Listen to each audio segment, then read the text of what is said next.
Chapter 334, A Mutual Exchange of Needs. Thus, this alchemical formula is only alluring to those powerful beings above the earthly sovereign level. You have placed such a precious alchemical formula in such a conspicuous location merely to attract the attention of earthly sovereigns, hoping they would assist you in unraveling the pure yang confinement.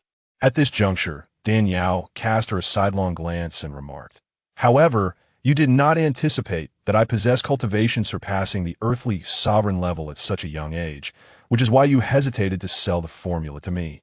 Dan Xingli was both astonished and impressed, exclaiming, "Astutely perceptive. You truly are a remarkable individual, having seen through me so swiftly."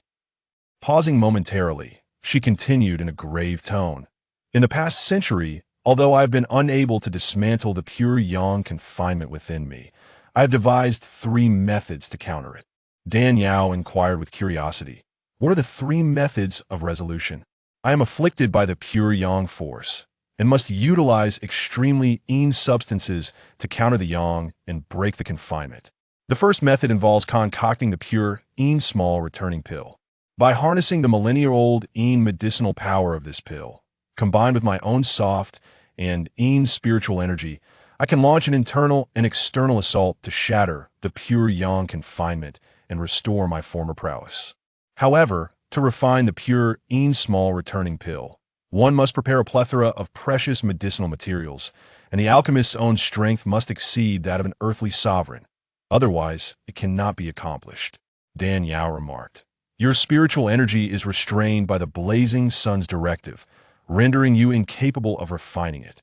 You can only use the formula as bait to lure earthly sovereigns coveting the pure yin small returning pill to assist you." Dan Xingli nodded affirmatively. "Indeed. The second method involves locating a celestial monarch adept in pure yin cultivation. With her formidable pure yin power, she could directly annihilate the pure yang confinement. Celestial monarchs are already exceedingly rare, and the attributes of their cultivation methods are varied. Seeking one who practices pure yin techniques is akin to searching for a needle in a haystack. Even if found, there's no guarantee they would assist. This method is one I scarcely dare to consider." Dan Yao queried further, "And what of the third method?" "One must procure the eternal ice condensed saliva, a substance formed from the profound yin energy of the black water domain, a place of utmost cold and darkness, a rarity among the world's extreme yin entities. Should I succeed in obtaining it, not only would I dismantle the pure yang confinement and restore my strength, but I could also transform into the legendary pure yin body, with the prospect of transcending into the realm of celestial monarchs within reach." Dan Yao raised an eyebrow with a smile. "Celestial monarchs who cultivate pure yin techniques are exceedingly scarce. You do not intend for me to aid you in breaking the pure yang confinement, do you?" "Indeed." Dan Xingli did not conceal her affirmation. "The second method was something I previously deemed unimaginable until I witnessed your manifestation of celestial monarch strength." "How did you deduce that I practice pure yin techniques?" "Quite simply. Your titles Frost and Snow, Celestial Monarch, and Snow Soul Fairy make the nature of your cultivation evident. Do they not?" "Yes. The technique I practice is indeed of the utmost yin, cold, and gentle nature, making the dissolution of the pure yang confinement remarkably effortless. But why would I assist you? If you are willing to aid me, I shall provide you with the other half of the alchemical formula. Furthermore, I can mobilize the full might of the Dan family to concoct the pure yang small returning pill you require, without you needing to prepare any materials. What do you think?" Dan Xingli offered earnestly. Upon hearing this, Dan Yao was somewhat swayed, but after a moment's reflection, she shook her head. "This transaction shall not take place." Dan Xingli was taken aback. "Why not? We could each benefit from this arrangement, which seems quite advantageous. Had you treated me with a modicum more kindness previously, I would have certainly acquiesced. Now, however..." Dan Yao's stubborn temperament flared up. Chapter 335, The Deal. "I must admit my previous offense was unintentional. Had I known you were a celestial sovereign, I would have acted differently." Dan Yao coldly interrupted her. "Respect between individuals must stem from the heart. It is akin to the relationship between the wealthy and the impoverished. I would never look down upon those less fortunate simply because I am affluent. Conversely, I would not harbor resentment towards the wealthy if I were to find myself in a state of poverty. One must reciprocate respect. If others honor me by a foot, I shall honor them by a mile. This principle is the very essence of morality, independent of one's power. Dan Xingli's face flushed with shame. You are right. I have been too arrogant. However, this situation could be mutually beneficial for us both. Why must you refuse? Do you not desire the pure small returning pill? I certainly wish for it. Yet to me, the pure small returning pill is merely an embellishment. Even without this elixir, my innate talent would make it relatively uncomplicated for me to ascend to greater realms. You, however, are in a different predicament. Without my assistance in unraveling the pure yang confinement, your decades of cultivation would be utterly wasted. Dan Yao seized the initiative, exploiting Dan Xingli's vulnerability. Dan Xingli, irked, retorted, what do you propose? Dan Yao slyly smiled. Merely possessing the secret to the pure small returning pill is insufficient to entice me into action. If you wish for my aid, you must demonstrate far greater sincerity. One must seize every opportunity. A practitioner like Dan Xingli, having cultivated for millennia, undoubtedly possesses numerous treasures. With this rare opportunity at hand, it is only fitting that she offers a substantial price. After a moment of silence, Dan Xingli sighed in resignation. Very well. I shall provide you with another closely guarded secret as remuneration for your assistance. What secret? Dan Yao eagerly inquired. It pertains to the eternal ice condensed saliva. I presume your intention here is to obtain it as well? Dan Xingli's gaze sharpened, piercing through Dan Yao's true purpose for this visit. Indeed, I am here for the eternal ice condensed saliva. Dan Yao nodded in acknowledgement, then scoffed. The eternal ice condensed saliva appears only during the year, month, day, and hour. This is knowledge I have long possessed, and hardly qualifies as a secret. The timing of the eternal ice condensed saliva's appearance is common knowledge. Thus it cannot be deemed a hidden truth. What I intend to reveal is how to locate it. Dan Xingli, noting Dan Yao's dismissive demeanor, coldly laughed. Do not presume that your strength alone can overpower everyone and claim the eternal ice condensed saliva for yourself. Let me inform you that it has been in existence for thousands of years. If it were so easily attainable, it would not have remained until today. Dan Yao exclaimed in astonishment. Is there some hidden truth regarding this substance? Indeed, and this secret is known only to me. My birth date coincides precisely with the day of the eternal ice condensed saliva's emergence. Without my guidance, even if you were to arrive at the opportune moment, you would stand no chance of obtaining it. Dan Xingli gazed at Dan Yao with a smile. So what do you think? If you are willing to assist me, I shall impart this secret to you. Deal. Without hesitation, Dan Yao agreed. The eternal ice condensed saliva is crucial for her future cultivation, and she could not afford to miss out. Then, her expression turned icy as she stated menacingly, if what you say is true, even if I ultimately miss the eternal ice condensed saliva, I shall aid you in resolving your predicament. However, should you dare deceive me, I will ensure you experience the torment of becoming an eternal icebound wretch. Chapter 336, The Hunter and the Prey, 1. I would not dare. You have the power to freeze even a celestial sovereign. How could I possibly mislead you? Dan Xingli shuddered, donning an exceedingly obsequious smile. The emergence of the frost and snow celestial sovereign not only incited upheaval in the eastern domain, but also sent ripples through the neighboring southern and northern domains. Upon hearing the news, countless cultivators were filled with curiosity. This eastern domain has long been a barren wasteland, devoid of vitality. How could a celestial sovereign arise from such silence? Upon further inquiry, they were taken aback to discover that the frost and snow celestial sovereign was not the first of his kind in the eastern domain. The first to transcend into the realm of celestial sovereign was Ming Shi, the leader of the underworld sect. Unfortunately, this individual was rather unfortunate.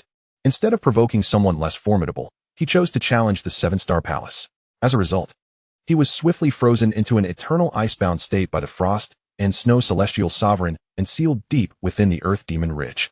Following Ming Shi's sealing, several ancient beings of the earthly sovereign realm from the southern and northern domains attempted to infiltrate the eastern domain multiple times, seeking to seize Ming Shi's celestial sovereign essence to achieve their own breakthroughs. However, they were unaware that the frost and snow celestial sovereign's ice-sealing power, augmented by the frost and snow pearl, was far too formidable. Not only did it encase Ming Shi's body, but it also imprisoned his essence.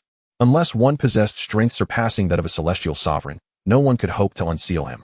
Upon learning of Dan Yao's identity, Dan Xingli appeared outwardly defiant. Yet inwardly, she was filled with trepidation. Having finally reached a deal, how could she dare to deceive Dan Yao? Dan Yao remarked coolly, "It is well that you do not dare. Now, tell me, Why has the eternal ice condensed saliva remained untouched for so many years? Dan Xingli replied, as one who practices the pure Yin arts, you should be aware that aside from the eternal ice condensed saliva, only girls born during the Yin year, Yin month, Yin day, and Yin hour possess a certain probability of achieving the coveted pure Yin body. Dan Yao nodded in agreement. Dan Xingli continued, the birth of a child, male or female, is determined by fate, each with an equal chance. If, during this special time, a woman gives birth to a boy instead of a girl, what then? Dan Yao's expression shifted. A boy embodies yang, while a girl embodies yin. If a girl is born during the 4 yin moments, even if she lacks the fortune to possess a pure yin body, she would still be an excellent candidate for the pure yin arts. However, if a boy is born, his overly yin constitution would conflict severely with his innate yang energy, rendering him incapable of cultivation. Moreover, he might suffer a curse from the heavens, becoming a forsaken child filled with resentment. The same fate befalls girls born during the yang year, yang month, yang day, and yang hour. Several millennia ago, during the 4 yin moments when the eternal ice condensed saliva took form, a woman gave birth to a boy. This boy, due to severe yin-yang conflict, was cursed by the heavens, leading to the tragic death of his mother. Nearby, an elder proclaimed that a child born during the Yin year, Yin month, Yin day, and Yin hour is a harbinger of calamity. Not only would he claim his mother's life, but he would ultimately bring doom to his entire family. The boy's father, upon hearing this, callously resolved to end his newborn's life, casting the body into the wilderness. Dan Xingli sighed, filled with regret. Yet, no one anticipated that this desolate wilderness would become the birthplace of the eternal ice condensed saliva. After the boy's death, his lingering resentment allowed the newly awakened eternal ice condensed saliva to take possession of his form. Chapter 337, The Hunter and the Prey, 2. The eternal ice condensed saliva took shape during the 4 yin moments, and the boy was born at the same time. Their union resulted in a being of terrifying malevolence. What? The eternal ice condensed saliva has gained sentience and transformed into a being of ultimate evil? Dan Yao gasped in astonishment. Indeed, the eternal ice condensed saliva, fused with the boy's profoundly Yin body, has undergone millennia of cultivation and now stands as a half-step celestial sovereign. Coupled with the innate icy essence of the condensed saliva, it possesses the strength to contend with even celestial sovereign-level beings. Dan Yao questioned, perplexed, if what you say is true, and the eternal ice condensed saliva has taken on a human form, why does it not follow the conventional path of cultivation and leave this wretched place? In the realm of cultivation, after the millennium ice condensation transformed into human form, it innately possessed the ability to devour others. By consuming practitioners who had cultivated Yin cold techniques, it could significantly enhance its own cultivation. Discovering a shortcut to power, it abandoned the traditional path of cultivation and began to prey upon other cultivators. After devouring more than a dozen practitioners, its strength surged. However, at that moment, a celestial sovereign adept in pure yang techniques noticed its presence. This celestial sovereign, moved by the difficulty of the creature's transformation, could not bring himself to deliver a fatal blow, yet he could not permit it to continue its predation on other cultivators. Thus, he constructed a spatial barrier using pure yang spiritual energy, sealing the creature in its birthplace. Although the millennium ice condensation was sealed, the barrier was constructed from pure yang power, which was at its weakest during the Yin years, Yin months, Yin days, and Yin hours. Seizing this opportunity, the millennium ice condensation released its malevolent aura, disguising itself as a newly formed entity to lure in those who coveted it, leading them to their demise. At this juncture, Dan Xingli chuckled derisively, remarking on the absurdity of those who, oblivious to their fate, regarded the millennium ice condensation as mere prey, unaware that it was, in truth, the true hunter. Dan Yao nodded in understanding. Now it makes sense. No wonder no one has been able to acquire it over the years. It is indeed quite cunning. Dan Xingli continued. The power of the millennium ice condensation is on par with any celestial sovereign. While your cultivation may allow you to freeze a celestial sovereign of the same realm, I suspect the millennium ice condensation would still not be your match. Yet, it is exceedingly treacherous, more slippery than an eel. To capture it, you must rely on wit rather than brute force. As for how to outsmart it, that is for you to determine. Understood, Dan Yao replied with a slight nod. Although the circumstances surrounding the millennium ice condensation were somewhat unexpected, such a precious cultivation treasure was not to be missed. No matter how cunning it might be, she was determined to seize it. I have shared all the information I possess without reservation. Whether you can obtain the millennium ice condensation now depends on your fortune. Very well, Dan Xingli added. As for the recipe for the other half of the pure Yin minor returning pill, I shall keep it here. Once you locate the millennium ice condensation and assist me in dispelling the pure yang confinement within me, I will entrust it to you. Agreed. It is settled then. The day is growing late, and I must find a place to rest. You should attend to your own matters as well. With that, Dan Yao transformed into a beam of spiritual light and vanished like a shooting star. Subsequently, she found a luxurious inn in the city to stay. Standing before the window, her gaze drifted into the distance as she mused. Upon arriving here, I encountered the Rakshasa Earth Sovereign and gleaned the secrets of the pure Een Minor returning pill and the millennium ice condensation from her. My fortune is indeed unparalleled. Chapter 338, Hunter and Prey 3. She turned her gaze towards Xianxiang, who had transformed into a cat. Ahur, do you believe what that woman said is true? It is true that she has been imprisoned by pure yang energy, and I am certain you can verify that her claims about the millennium ice condensation are likely legitimate. Xianxiang responded, holding his tail and meowing. Dan Yao nodded. I believe it to be true, yet I hesitate to trust my judgment completely, which is why I sought your opinion. On one hand, Danqing Li was ensnared by the blazing sun's power, and in the southeastern realms, only she, a celestial sovereign who practiced pure Een techniques, could aid in her release. Unless she wished to remain a weakling for eternity, she would never dare to deceive her. On the other hand, in the face of absolute strength, any scheme would be futile. Though celestial sovereigns and earth sovereigns differ by one realm, the disparity is monumental. A celestial sovereign can effortlessly extinguish an earth sovereign with a mere flick of a finger. For Danqing Li to ascend to the rank of earth sovereign in a cultivation world dominated by male superiority and fierce competition, she must possess high emotional intelligence and intellect.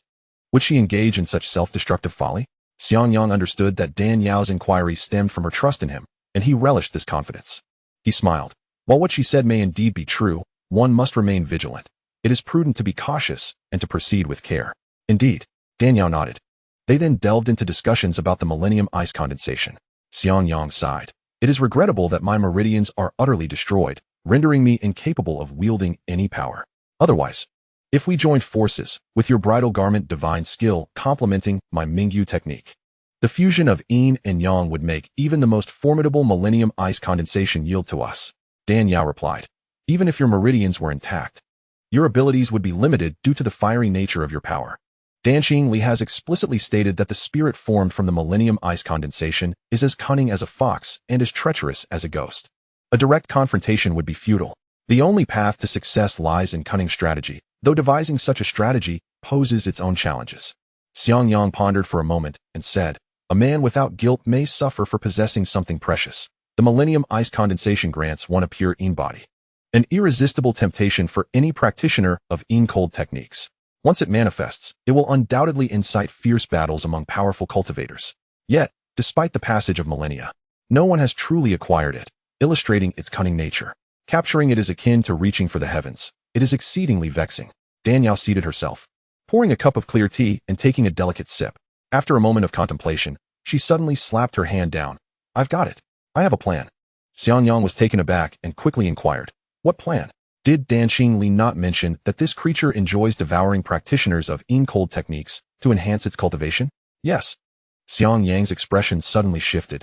You cannot be suggesting that you intend to act as bait to lure it in, are you? Dan Yao nodded emphatically. Precisely. A truly skilled hunter always presents themselves as prey. When one is least aware, they fall into the trap set before them. The millennium ice condensation treats all who seek it as prey, does it not? Very well. I shall become the very prey it desires, enticing it into a snare, catching it off guard. No, that is far too dangerous.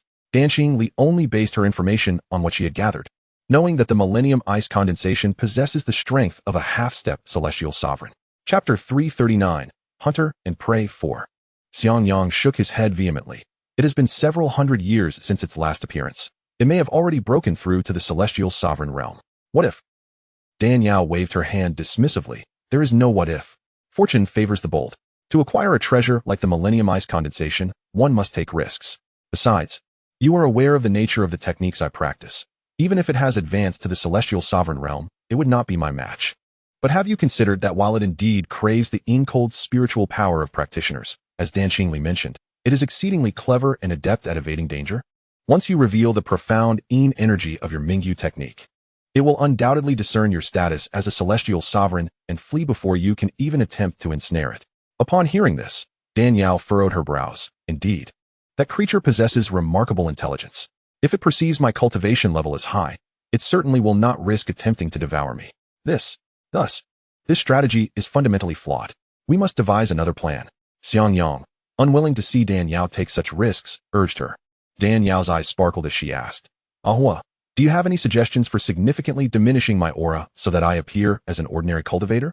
The system she was bound to could only obscure her spiritual energy to make her seem like a powerless mortal, but could not substantially weaken her aura to resemble that of a gathering essence or embryonic breathing practitioner. If she were to suppress her entire spiritual energy through the system's power, the Millennium Ice Condensation, with its cunning nature, would surely not fall for such a ruse. After all, the center of the Black Water domain is a place steeped in extreme malevolence. Which defenseless matron would choose to wander here at such a critical moment? It is clearly a trap. Were it a female cultivator of the gathering yuan or condensing infant realms, the situation would be entirely different. Women typically possess a more keen constitution and often cultivate chilling, shadowy techniques. Coming to such a sinister place for training or in search of the elusive 10,000-year ice condensation saliva would be completely normal, thus raising no suspicion. If one is to stage a performance, one must ensure every detail is meticulously crafted. Reality must be disguised as illusion, and illusion must be cloaked in reality. Only then can one ensnare the unwary. After some contemplation, Xiang Yang remarked, indeed, within my family's teachings, there exists a technique known as the breath concealment method, allowing a cultivator to manipulate their spiritual energy's aura. However, it can only conceal the presence of those beneath your own level. Once one exceeds the celestial monarch realm, the essence of their spirit cannot be masked. Dan Yao smiled. This time, I am merely a tiger masquerading as a cat, not a fox wielding the tiger's might. As long as I can regulate my spiritual aura to remain within the realms of void, condensing infant, and gathering yuan, that will suffice. Upon hearing this, Xiang Yang could surmise her strategy, but still shook his head. That one tea suffice. The ice condensation saliva is at the half-step celestial monarch level. The energy required to break through is substantial. If you confine your aura to the void, condensing infant, and gathering yuan realms, it would perceive your meager energy as inadequate. Why would it deign to take notice? Should your cultivation be elevated, it would be tempted yet too fearful to act. If too low, it would dismiss you as unworthy of its attention. How to navigate this conundrum is indeed challenging. Dan Yao smiled faintly. I am well aware that if I display a cultivation level too low, it would certainly disregard my meager energy. But what if I possess something exceedingly rare and frigid? Chapter 340, The Hunter and the Prey, 5. Are you referring to the frosty snow pearl? Xiang Yang instantly thought. Precisely. If I were to swallow the frosty snow pearl without refining it, the ice condensation saliva, intent on devouring a cultivator's cold spiritual energy to break through, would certainly not overlook such a treasure. I can exploit this, masquerading as a cat to lure it in. With that, Dan Yao elaborated on her plan. First, she would employ Xiang Yang's breath concealment method to suppress her aura, presenting herself as an ordinary female cultivator. Subsequently, she would swallow the frosty snow pearl, allowing its chilling essence to attract the humanoid manifestation of the ice condensation saliva. Yet, reaching this stage of planning was still insufficient. A commoner is innocent, but possessing a treasure is a crime. Although the frosty snow pearl may not compare to the ice condensation saliva or blood glaze, it is still an exceptionally rare item. Without a powerful protector, a condensing infant female cultivator bearing the frosty snow pearl would be akin to a 3-year-old child clutching gold and jade in a bustling marketplace, inviting covetous thoughts from all around. Thus, to lend authenticity to this ruse, Dan Yao's doppelganger, Little Yao, would need to step in. This doppelganger was not born from Dan Yao's ascension to the earthly sovereign realm, but rather refined through an exterior incarnation technique she had acquired early on. With Dan Yao's advancement to the celestial monarch level, Little Yao's cultivation had also reached the half-step celestial monarch level. At that point, Little Yao would disguise herself as Dan Yao's twin sister, feigning protection as a bodyguard.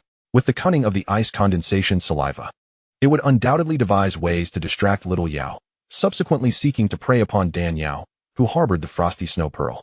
Believing it had successfully drawn Little Yao away, it would underestimate Dan Yao, failing to realize that the supposed prey was in fact the true hunter. As it opened its gaping maw to devour Dan Yao, she would seize the opportunity to employ a spatial barrier, an ability reserved for those of celestial monarch strength, instantaneously trapping it within a spatial confinement. With such arrangements, even the most cunning ice condensation saliva would surely meet its downfall.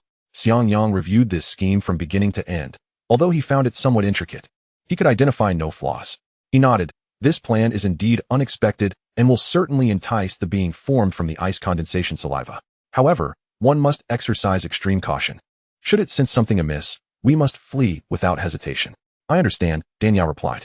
With my cultivation, as long as I do not encounter someone at the spiritual platform level, I shall be fine. I am more concerned about you. The emergence of the ice condensation saliva coincides with your moment of vulnerability. Hearing her concern for him warmed Xiangyang's heart, and he smiled. Do not worry. Once the ice condensation saliva appears, everyone's attention will be focused on it. Who would notice a nameless fellow like me? At worst, I will make my clothing appear tattered and worn and darken my face to avoid drawing attention. Better safe than sorry. Danielle recalled the 3 stinky pearls she had acquired previously and promptly retrieved them from her spatial storage. These 3 stinky pearls, left to me by that white-bearded elder for self-defense, are foul enough to incapacitate anyone beneath the celestial monarch level. Take one for your protection. Xiangyang hesitated for a moment, not reaching out to accept them. Take it, Danielle insisted, pushing them into his hands. Clutching the stinky pearls, Xiangyang felt a surge of sweetness in his heart. The sensation of being cared for was truly delightful. Chapter 341, A Gathering of Powerful Beings, 1. Once the two had finalized their plan and prepared all necessary measures, the next step was to wait. Time passed, and 3 months slipped by.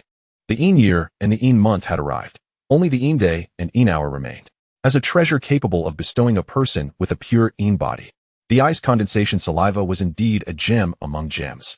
Each appearance invariably incited fierce competition among the various factions. Even before the Een day and Een hour had arrived, the typically desolate black water domain had become unusually lively. Danielle extended her consciousness, surveying the activity within a radius of several dozen miles, and could not help but furrow her brow. Why were all the cultivators vying for the ice condensation saliva male? Where had the female cultivators gone? This blatant preference for males was rather severe. Men embody yang, while women embody yin. The ice condensation saliva could only be consumed by female cultivators to transform into a pure yin body. Logically, one would expect that during this occasion, it would be the female cultivators clamoring to seize the treasure. So why were there only men present? Xiangyang shook his head. The absence of female cultivators is indeed due to a preference for males. However, this does not imply that there are no formidable female cultivators in the southern region. A prime example is the earthly sovereign, Dan Xingli, whom we encountered previously. If not for this, what other reason could there be? Danielle, puzzled, inquired, why is that? Simply put, the ice condensation saliva is too unique, causing most female cultivators to hesitate and shy away from it. Danielle's expression turned bewildered. I do not understand. Indeed, while the ice condensation saliva could grant a female cultivator a pure yin body, the duality of all things in the universe means that blessings and calamities are closely intertwined. A pure yin body is an exceptional cultivation constitution, yet it is also the most coveted vessel for others. Female cultivators who possess such an extraordinary physique often attract the sinister ambitions of powerful male cultivators practicing nefarious yin-yang techniques, leading to the depletion of their yin essence and eventual demise. This exemplifies the adage, a commoner is innocent, yet possessing a treasure brings misfortune. Upon hearing this, Danielle's complexion shifted. How could she have forgotten that a pure yin woman's body is far more nourishing than any treasure for those male cultivators who practice wicked yin-yang techniques? It is precisely this unique nature of the pure yin body that instills fear in many female cultivators, preventing them from daring to compete for the ice condensation saliva. Xiangyang chuckled softly. Of course, this only applies to female cultivators of slightly lesser strength. If one possesses sufficient power, there would be no such concerns. Who becomes whom's furnace is yet to be determined. I once witnessed a foolish, evil cultivator coveting a pure yin body in the central region. Ultimately, his attempt to draw upon her yin essence failed, and he was instead drained of his vitality, leaving behind a terrifyingly emaciated corpse. Indeed, strength is of the utmost importance. Who cares about being a furnace? The individuals currently appearing are merely second-rate characters. In a few days, the true titans will emerge, and at that time, formidable female cultivators should make their entrance. The ancient ice condensation essence can grant one a pure yin body. What female cultivator wouldn't be tempted? Even with the risk of being used as a furnace for yin extraction, few can resist such a lure. As for why the male cultivators are rushing to the black water domain to compete for the ice condensation essence, the reason is rather simple. This essence is a naturally occurring supreme yin spirit material. Although it cannot transform men into pure yin bodies, it serves as an unparalleled elixir for those cultivating yin-based techniques to significantly enhance their powers. Moreover, many spirit pills and elixirs that harmonize yin and yang would see their efficacy multiplied tenfold with even a trace of ice condensation essence.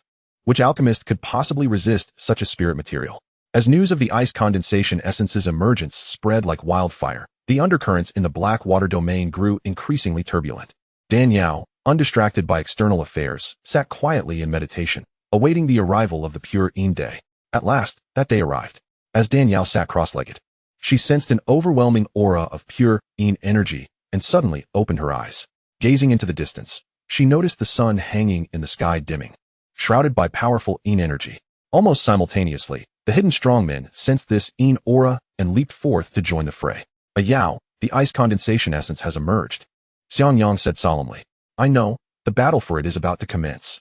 Although the ice condensation essence can only transform within a female cultivator's body into a pure Yin body, the majority of male cultivators still find it hard to resist its temptation. After all, the pure Yin body is a legendary supreme spirit body. Whoever possesses it instantly becomes a top-tier talent in the Tianxian continent. Even if they cannot use it themselves, they could offer it to their daughters or granddaughters, nurturing their kin into prodigies. What could be more appealing? Additionally, there exists another method to acquire a pure Yin body. One merely needs to find a woman with a soft constitution, then abandon their own body and seize hers, consuming the ice condensation essence within a female form to attain a pure Yin body for cultivation. As they spoke, a cerulean light burst forth from the distant horizon. Wherever the light touched, the water froze, and all things were encased in ice, an unbearable chill permeating the air. Yao, the ice condensation essence has appeared. We must hurry, lest others seize it first, Xiangyang urged, looking even more anxious than Dan Yao. Dan Yao calculated the time and spoke gravely. The Yin hour has not yet arrived, yet this fellow has already unleashed its power. It seems that the unnamed heavenly monarch-esque constructed pure Yang space is nearing its limit. If it devours this batch of cultivators, it may break free from its seal. Then we must act swiftly. Otherwise, once it escapes, capturing it again will be exceedingly difficult. Agreed. Dan Yao chanted the gather breath technique, retracting her vast pure Yin spiritual energy until she appeared akin to a cultivator of the condensation realm with a century of practice. She then took out the frost snow pearl, infusing it into her body without restraint, allowing its cold aura to radiate freely. Subsequently, she summoned her avatar, Xiao Yao, instructing her to proceed according to their plan. Let us go. Dan Yao flicked her sleeve, transforming into a streak of spiritual light, swiftly darting toward the location of the ice condensation essence. Xiangyang and Xiao Yao closely followed, maintaining steady proximity. Meanwhile, powerful figures from the southern region and many eastern cultivators near the black water domain sensed the aura of the ice condensation essence and began to mobilize. In an instant, the black water domain bubbled with activity, akin to droplets hitting a hot oil pan. The trio continued to fly toward the essence's location, and as they drew nearer, the Yin energy thickened. Several slightly weaker cultivators, having yet to behold the ice condensation essence, were frozen into ice sculptures by its chilling aura. Such formidable ice condensation essence. Even before its true form appears, the mere release of its coldness feels so frigid. No wonder no one has acquired it over the years, Xiangyang remarked, observing the throngs of people in the sky. So many covet the ice condensation essence. It appears this will be quite a challenge. Dan Yao smirked slightly. What use is there in numbers? They view the ice condensation essence as prey, unaware that it is the true hunter. Regardless of how many come, they will ultimately only offer their heads. After flying for about a quarter of an hour, the trio finally arrived at the location where the ice condensation essence manifested. Previously, Dan Yao had learned from Dan Xingli that the heavenly monarch who sealed the ice condensation essence had feared that future generations, unaware of the dangers, might recklessly venture here to their doom. Before departing, he had meticulously set up a mystic fire array to turn this place into an extremely hot expanse. No one would expect that the essence of supreme Yin and extreme cold would be concealed here. However, on this day of utmost Yin, the solar power waned, while the power of the lunar energy surged. The mystic fire array, originally crafted from pure Yang spiritual energy, became entirely ineffective. The once intensely heated ground transformed overnight into a chilling expanse blanketed in ice and snow. Yao, I can no longer assist you. You must be cautious. If things turn dire, turn back immediately. No matter how precious the ice condensation essence is, preserving your life is paramount. Xiangyang reiterated earnestly. I understand. You go. While those people are not yet here, find a place to disperse your energy. The sooner you disperse, the sooner you will be liberated. All right, take care. With that, Xiangyang's figure flickered, and he vanished into the ice-covered ground. Dan Yao turned to Xiao Yao. Now, I must trouble you to help me perform a splendid act. Xiao Yao smiled slightly. You and I are one. It is only fitting. However, while acting, let us not attract too much attention. I understand. As they spoke, the main forces began to arrive, all gazing at the icy ground emanating pure yin energy. Just then, the space distorted, and bolts of purple lightning flickered from the void. Following this, a powerful surge of thunder spread out, capturing everyone's attention. Under the gaze of the crowd, a tall, dark-clad man resembling an iron tower appeared before them. This is the Thunder Xian Earth Sovereign. What? He is the Thunder Xian Earth Sovereign? The cultivators exclaimed in amazement. The identity of this man was exceptionally significant. Not only was he the foremost of the 5 Earth Sovereigns of the southern region, but he was also the maternal brother of the only heavenly monarch, Xianxiaaudiobooks. Such status and power afforded the Thunder Xian Earth Sovereign a prestigious position in the southern region, second only to Xianxiaaudiobooks. Even Chihua, who had stepped into the half-step heavenly monarch realm, would not dare to offend him lightly.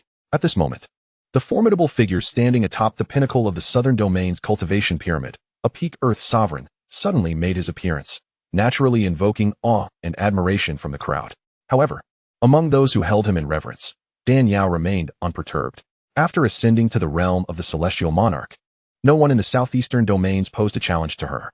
Even the eternal life celestial monarch was merely inconsequential in her presence, let alone a Earth Sovereign who had not yet reached the threshold of a half-step celestial monarch. Dan Yao cast a fleeting glance at him before diverting her attention elsewhere. Ha ha, old fellow, you've beaten me to it. Just as the crowd expressed their astonishment at the emergence of the Laziest Earth Sovereign, a raucous laughter echoed through the air. Following that, a burst of green light pierced the sky, exuding a formidable aura that rendered the cultivators present breathless. It was evident that this was yet another Earth Sovereign. The green light coalesced into an elderly man with hair as white as snow, emaciated like a slender bamboo pole, who regarded the Laziest Earth Sovereign with a cheerful smile. It was the Green Bamboo Earth Sovereign. The assembly of cultivators soon recognized him as one of the 5 great Earth Sovereigns. Dan Yao remained composed, her expression devoid of ripples. Hee old chap, I didn't expect you to arrive as well. Laziest Earth Sovereign remarked with a light chuckle, casting a glance at the Green Bamboo Earth Sovereign. The 10,000-year ice-condensed saliva appears only once in a millennium. How could I miss such an opportunity? The Green Bamboo Earth Sovereign replied with hearty laughter. I remember our last encounter was over a century ago. It's astonishing that you Haven tea changed a bit, still as thin as a bamboo stick. And you, donning all black every day, your body crackling with lightning, looking like a piece of cursed wood, retorted the Green Bamboo Earth Sovereign. Laziest Earth Sovereign inquired with a smile. Since you are here, where are the other 3 old fellows? Feng Ying and Man Huang are in seclusion, while Luo Sha's whereabouts are unknown. That old woman is notorious for her bloodshed, with enemies everywhere. She's likely met her demise outside, the Green Bamboo Earth Sovereign explained, his gaze drifting toward the chilling ground that exuded an aura of malevolence. Strange, this place resembles a formation, doesn't it? Indeed, it is a formation. The 10,000-year ice-condensed saliva has been sealed away, Laziest Earth Sovereign affirmed. Sealed. The Green Bamboo Earth Sovereign furrowed his brow. What a treasure the 10,000-year ice-condensed saliva is. Who would leave it untaken and choose instead to seal it? I am uncertain, but it seems the person who did this practices pure yang techniques, rendering the 10,000-year ice-condensed saliva useless to them. Thus, they sealed it to prevent others from acquiring it, replied Laziest Earth Sovereign. Since we are here, we cannot leave empty-handed.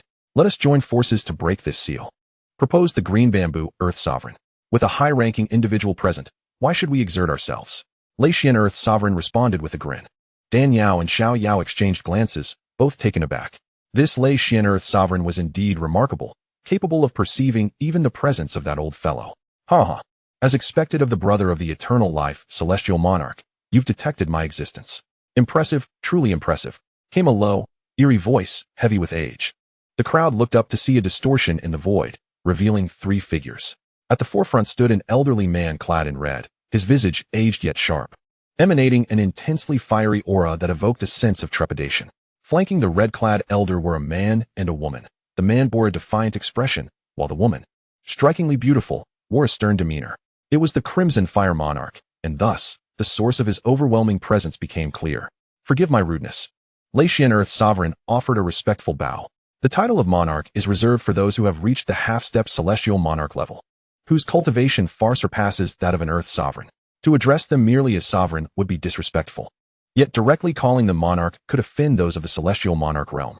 Hence, the term monarch is used to denote half-step celestial monarchs. Upon hearing the name Crimson Fire, Dan Yao instinctively turned her gaze toward the red-clad elder. This was the very old man who had plotted against her mentor over 2 millennia ago, leading to the fall of the Wind and Snow Earth Sovereign and causing the 2 generations of the underworld sect to endure endless suffering. To look so aged yet still alive, truly a scourge that endures for millennia. Crimson Fire, upon receiving a salute from Lei Xian, returned the gesture.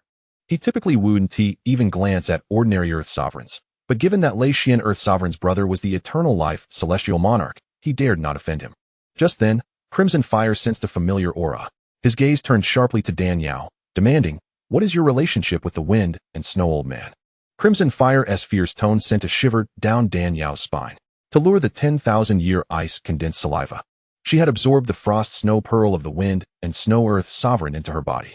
Years ago, Crimson Fire had suffered a significant loss at the hands of the Wind and Snow Earth Sovereign, nearly losing his life. Thus, he held a lasting impression of the frost snow pearl. Recognizing the chilling aura emanating from it, his fury was ignited. If it had been an ordinary person, such a fierce rebuke would have likely left them trembling in fear, but Dan Yao remained as composed as ever, responding with a melodic chuckle. "What did you say? I don't quite understand. Stop feigning ignorance. The frost snow pearl is the signature treasure of the Wind and Snow Earth Sovereign. If you have no connection to him, how could you possibly emanate its aura?" Crimson Fire retorted angrily. Dan Yao maintained her calm demeanor, insisting, "I have no relation to him. Do you expect me to believe that?" "You may believe what you wish." Crimson Fire's face darkened with rage. "You insolent girl, if you do not speak the truth, I will ensure you suffer unimaginable torment before your demise." Dan Yao merely scoffed, her expression one of disdain. The onlookers were both astonished and bewildered, realizing that Crimson Fire Monarch had dominated the southern domain for thousands of years. Even a noble figure like Lei Xian Earth Sovereign would not dare to act defiantly before him. This young lady, seemingly unaware of the gravity of her situation, dared to be so disrespectful. It was likely her life was forfeit today. The young man and woman beside Crimson Fire were his disciples, named Bai Lingzi and Qing Lingzi, respectively. Bai Lingzi, unaware of Dan Yao's background, observed her aura of spiritual energy, which was merely that of the embryonic breathing stage. Infuriated by her audacity before his master, he swiftly approached her, drawing his sword and demanding, "You, a mere embryonic breather, dare to be so brazen? Kneel and apologize to my master at once." Dan Yao did not even glance at him, merely casting a sidelong look at Xiao Yao. With a cold smirk, Xiao Yao extended a finger toward the sword. With a sharp crack, the sword shattered into pieces, and Bai Lingzi's right hand was frozen solid. The crowd erupted in a tumult of astonishment. Bai Lingzi, the pride of the Crimson Fire Monarch, had reached the late stage of the Cave Void Realm. Yet, this girl clad in white with a crying cat mask managed to shatter his sword with a mere flick of her finger. How could they not be astounded? Both Lei Xian Earth Sovereign and Green Bamboo Earth Sovereign exchanged horrified glances, contemplating that this woman must at least be a formidable Earth Sovereign. When had such an extraordinary female cultivator emerged in the southern domain, aside from the notorious Luo Sha? Crimson Fire, witnessing his prized disciple's injury, narrowed his eyes, their depths darkening with menace. He scrutinized Xiao Yao from head to toe, coldly inquiring, "Who are you to dare lay hands on my disciple? Do you seek death?" Xiao Yao retorted icily, "I bear no malice toward others. It was your insufferable disciple who first bullied my sister. As her older sister, I merely provided him with a lesson." Chapter 346, A Gathering of Powerhouses, 6. Very well, very well. I have traversed the southern domain for thousands of years, and never has anyone dared to speak to me in such a manner. You are the first, but such audacity demands a price. Qi Hua's expression turned cold, his finger pointing forth. A torrent of blazing pure yang spiritual energy erupted, resembling a wrathful fire dragon, as it surged towards Dan Yao and Xiao Yao. The Liang finger is indeed remarkable. Xiao Yao let out a cold laugh, her delicate hand flipping. A vortex of spiritual energy spiraled forth from her palm, transforming into an ice phoenix that collided with the fire dragon. Boom! The clash of the two forces was nothing short of terrifying. Wherever they met, the very fabric of space shattered, and stones crumbled, turning a 100-foot radius into ruins. The ice phoenix, undeterred, smashed through the fire dragon and lunged toward Qi Hua's body. Caught off guard, Qi Hua was sent flying a considerable distance. He executed a somersault in midair, his face filled with astonishment as he gazed at Xiao Yao. You are also at the half-step celestial monarch level?" "Indeed." Xiao Yao brushed aside her disheveled hair, a cold smile gracing her lips. "Do not presume that just because you are a half-step celestial monarch, you can act arrogantly. Before me, you are still rather inexperienced." Qi Hua's face turned a shade of green with rage. A half-step celestial monarch? This woman, with her cat mask depicting a sorrowful visage, could not possibly be such a formidable opponent. As the onlookers overheard their exchange, gasps of disbelief erupted. It was inconceivable that this youthful beauty, despite her mask, was indeed a powerhouse at the half-step celestial monarch level. Both Lei Xian and Lu Zhu, the Earth Lords, were equally astonished.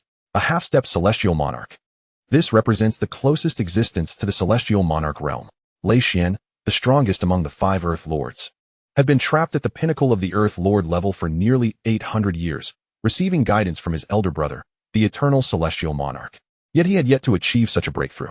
This woman before them, with her graceful figure and melodious voice, appeared nothing like an ancient monster who had lived for thousands of years. How could she possibly reach such heights? I refuse to believe that you possess such strength. You wretched girl. Chihua's murderous intent surged, as he swiftly pointed again. Old man, there is no room for your insolence here. Xiaoyao countered with another strike.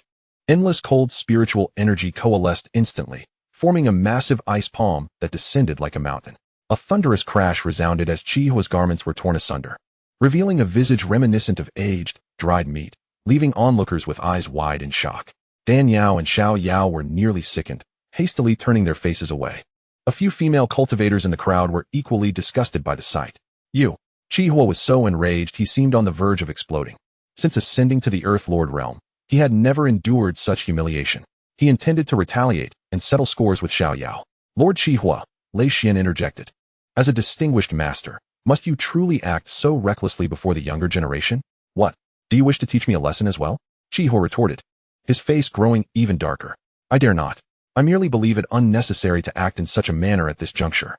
The place where the legendary ice essence had emerged concealed a mysterious formation, a revelation that had eluded Lei Xian until now.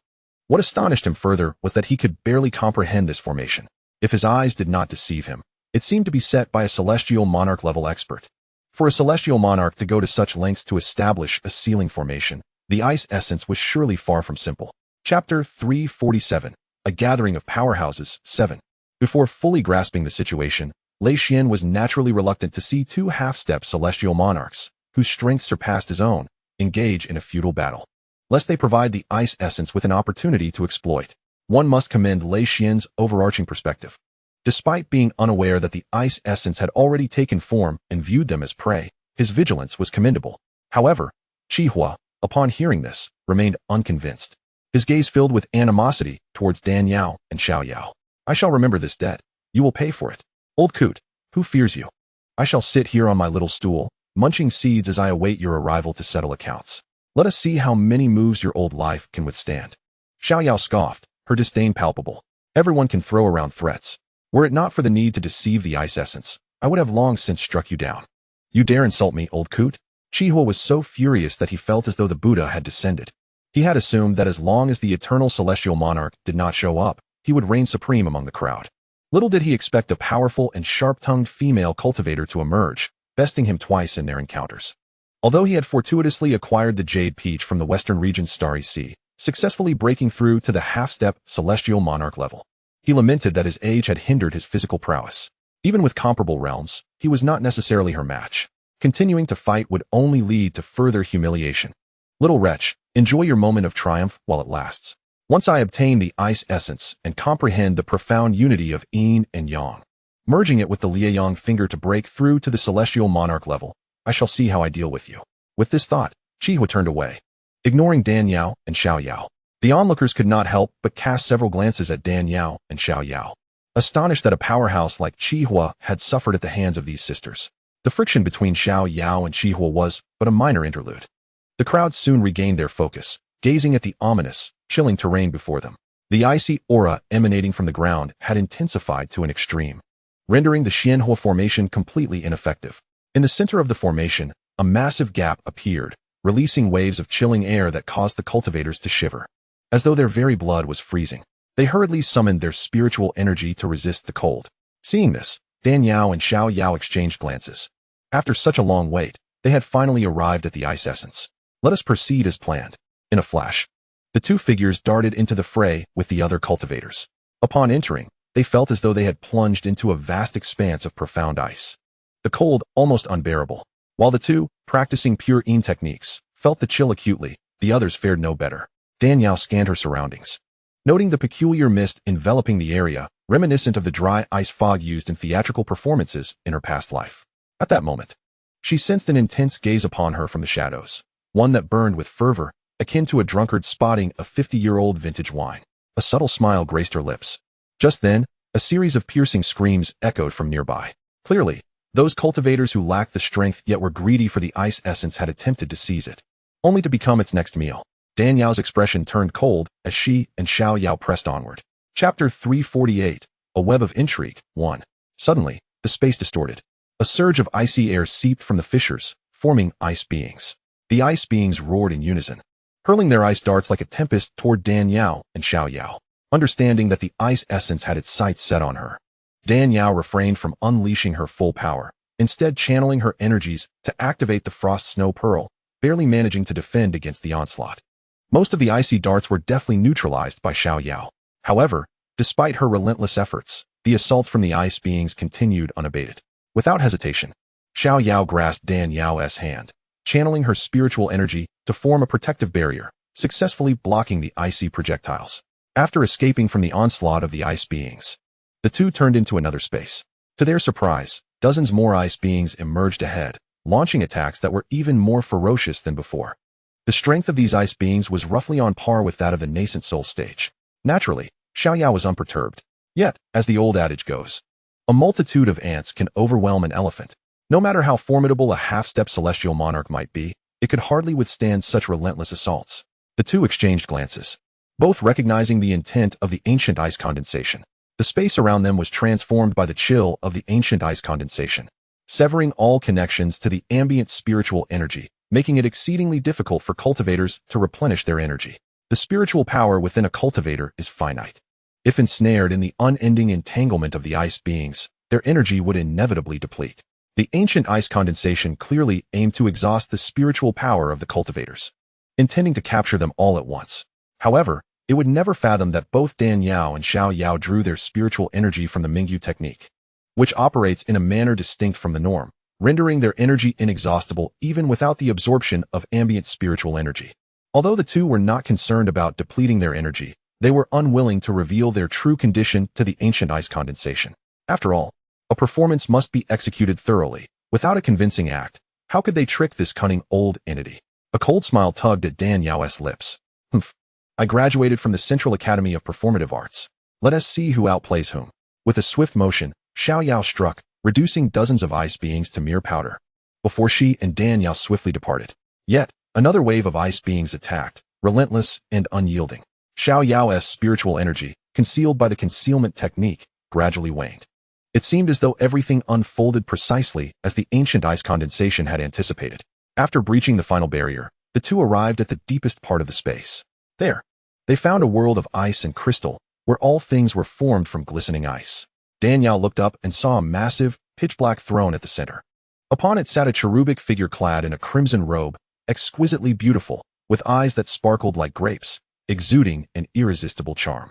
Had this been Dan Yao's former life, the sight of such an adorable infant would have stirred an overwhelming maternal instinct, transforming her into a rather comical, overly affectionate figure. Yet now, she dared not let her guard down. For this adorable infant was none other than the essence of the ancient ice condensation. Indeed, to have bested the ice beings conjured by my spiritual essence and made it this far is truly impressive. The crimson-robed infant regarded Dan Yao and Xiao Yao with a sly smile. Xiao Yao retorted coldly, "You're not lacking either. The spirit of the ancient ice condensation, reborn through the corpse of a deceased 14 boy, sought to devour cultivators practicing the in-cold arts to break through. Yet, unexpectedly, it was sealed by a celestial monarch. Who would have thought that despite being bound by the sealing power, you would still cultivate to the half-step celestial monarch level? Truly remarkable. Who are you, and how do you know so much about my origins?" The crimson-robed infant was taken aback, clearly surprised that Dan Yao was so well informed about its circumstances. Xiao Yao smiled slightly and exchanged a glance with Dan Yao, choosing not to answer the inquiry. Dan Yao had observed how the esteemed Lei Xian and others were oblivious to the matters concerning the ancient ice condensation and noted the astonishment of the entity before her, connecting it with the expulsion of Danxing Li from her family and her subsequent transformation into a vengeful figure 500 years later. She could surmise that Danxing Li must have inherited the legacy of the celestial monarch who sealed the ancient ice condensation. which explained her rapid ascent to the Earth's sovereign level in just 500 years. It was likely because of this inheritance that Dan Qingli understood the origins of the ancient ice condensation so well. However, the issue was that Dan Qingli's constitution was inherently yin, and her cultivation path also leaned towards the yin-cold realm.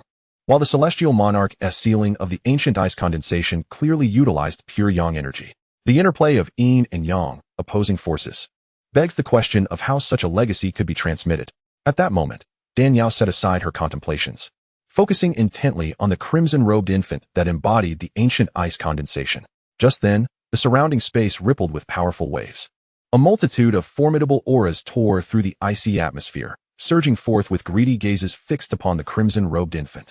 Those who had navigated through layers of challenges to arrive here were all exceptional cultivators from the southeastern domains. With their refined perspectives and experiences, they immediately recognized that the enchanting infant before them was none other than the true essence of the ancient ice condensation. Who would have imagined that the legendary substance capable of granting one a pure yin body would evolve into a sentient form, achieving human-like existence? No wonder no one had been able to refine it for so many years. Lei Xian, the Earth's sovereign, gazed at the crimson-robed infant with grave concern. The entity before him was shrouded in mystery, its cultivation level beyond his comprehension, at least a half-step celestial monarch. Subduing it would not be an easy feat. The transformation of the ancient ice condensation into human form signifies its prodigious nature. We must devise a plan to capture it. Otherwise, should it escape into the outside world, it would undoubtedly wreak havoc and bring suffering to the innocent. Qihua spoke with righteous fervor, though his eyes betrayed an insatiable greed. The ancient ice condensation, as recorded in legends, was already extraordinary, and now that it had taken on human form, its intelligence had significantly increased. If he could refine it and merge its supreme yin energy with his blazing sun finger, he would undoubtedly achieve a harmonious balance of yin and yang, breaking through the confines of his current realm and becoming a celestial monarch. In the past, he and his two senior brothers had gone to great lengths, betraying their master and plotting against their mentor, all for the sake of attaining the celestial monarch level. Unfortunately, their plans had been thwarted by that old wretch, Feng Shui. Now, encountering the ancient ice condensation in its human form, he was determined not to let this opportunity slip. Of course, Qihua also recognized that the ancient ice condensation had reached the half-step celestial monarch level, and, due to its inherent yin and cold attributes, its power exceeded that of a typical half-step celestial monarch. Unless a celestial monarch were to descend, no one could subdue it. The only viable course of action was for everyone to join forces to combat this entity. Upon hearing Qihua's words, the gathered crowd nodded in agreement. The transformation of the ancient ice condensation into human form, coupled with its strength surpassing that of a half-step celestial monarch, had clearly exceeded their expectations. If they did not unite against it, they would stand no chance of obtaining it, let alone preserving their own lives. Lei Xian, seeing the consensus among the others, noted that only Xiao Yao and Dan Yao remained unmoved. He initially thought the sisters were reluctant to ally with Qihua due to their earlier grievances. His gaze turned serious as he addressed Xiao Yao. Friend, this fellow is too powerful. It would be exceedingly difficult for you to contend with him alone. Let us set aside our differences and join forces instead. Xiao Yao feigned hesitation. Dan Yao blinked and gently urged, Sister, let us join forces with them. After a moment of silence, Xiao Yao nodded. Very well, let us deal with this fellow first.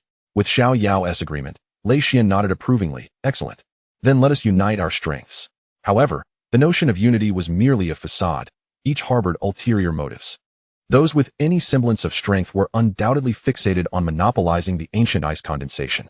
Dan Yao and Xiao Yao, having a profound understanding of each other, had already seen through the entire scheme. If you intend to unite against me, you must first prove your capabilities. The crimson-robed doll opened its small mouth, unleashing a wave of sinister energy. The chilling aura instantly froze the two nearest experts of the cave void realm to death. Arrogance. Allow me to demonstrate my might. As the words of Qihua fell, he flicked his fingers, and an intensely scorching spiritual force shot forth, violently aimed at the crimson-robed doll. Overestimating itself, the crimson-robed doll let out a cold laugh, and with its chubby little hand, it pointed in response. An endless stream of icy, dark energy surged forth, coalescing at its fingertip, effortlessly dispersing the searing solar force into wisps of smoke. This creature is formidable. Let us all strike together. Witnessing the crimson-robed doll effortlessly neutralize Qihua's attack, Lei Xian, the Earth's sovereign, shouted loudly. Agreed. Xiao Yao and Green Bamboo Sovereign echoed in unison, springing into action. In an instant, the previously tranquil, cold space erupted into chaos. Xiao Yao, Qihua, Lei Xian, and Green Bamboo unleashed their ultimate techniques, bombarding the crimson-robed doll with unrelenting ferocity. True to its nature as a spirit born of millennia of dark energy, the crimson-robed doll remained unfazed in the face of the combined onslaught from these four Earth sovereigns and half-step celestial beings. With its plump little hands, it waved in a flurry, conjuring icy blades that dismantled all four attacks seamlessly. The onlookers gasped in astonishment as they witnessed the doll's single-handedly contest against four formidable adversaries with such ease and grace. Now at merely a half-step celestial realm, the millennia-old ice-condensed saliva could stand its ground against four foes without faltering.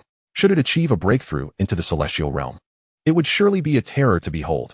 One could only imagine the combined might of the celestial beings from the southeastern domains would pale in comparison. Boom, boom, boom. The terrifying spiritual assaults cascaded down like an avalanche, threatening to rend the very fabric of this space asunder. Dan Yao observed from the sidelines, her gaze fixated on the crimson-robed doll encircled by the four masters, her astonishment palpable. Despite Dan Xing Li's repeated warnings about the doll's formidable nature, she had still underestimated its prowess. Fortunately, she was well prepared. No matter how cunning and sly this creature might be, it would not escape her grasp this time. Icy bone-piercing needle. The crimson-robed doll transformed its hand into a blade and slashed toward the four encircling experts. As it struck, a surge of cold energy erupted, transforming the ambient spiritual energy into countless minute ice needles. Though seemingly inconspicuous, these ice needles concealed a lethal toxin, designed to breach the protective auras of cultivators. Should one be unfortunate enough to be pricked, their spiritual energy would dissipate instantly, rendering them as powerless as an ordinary person, at the mercy of the doll.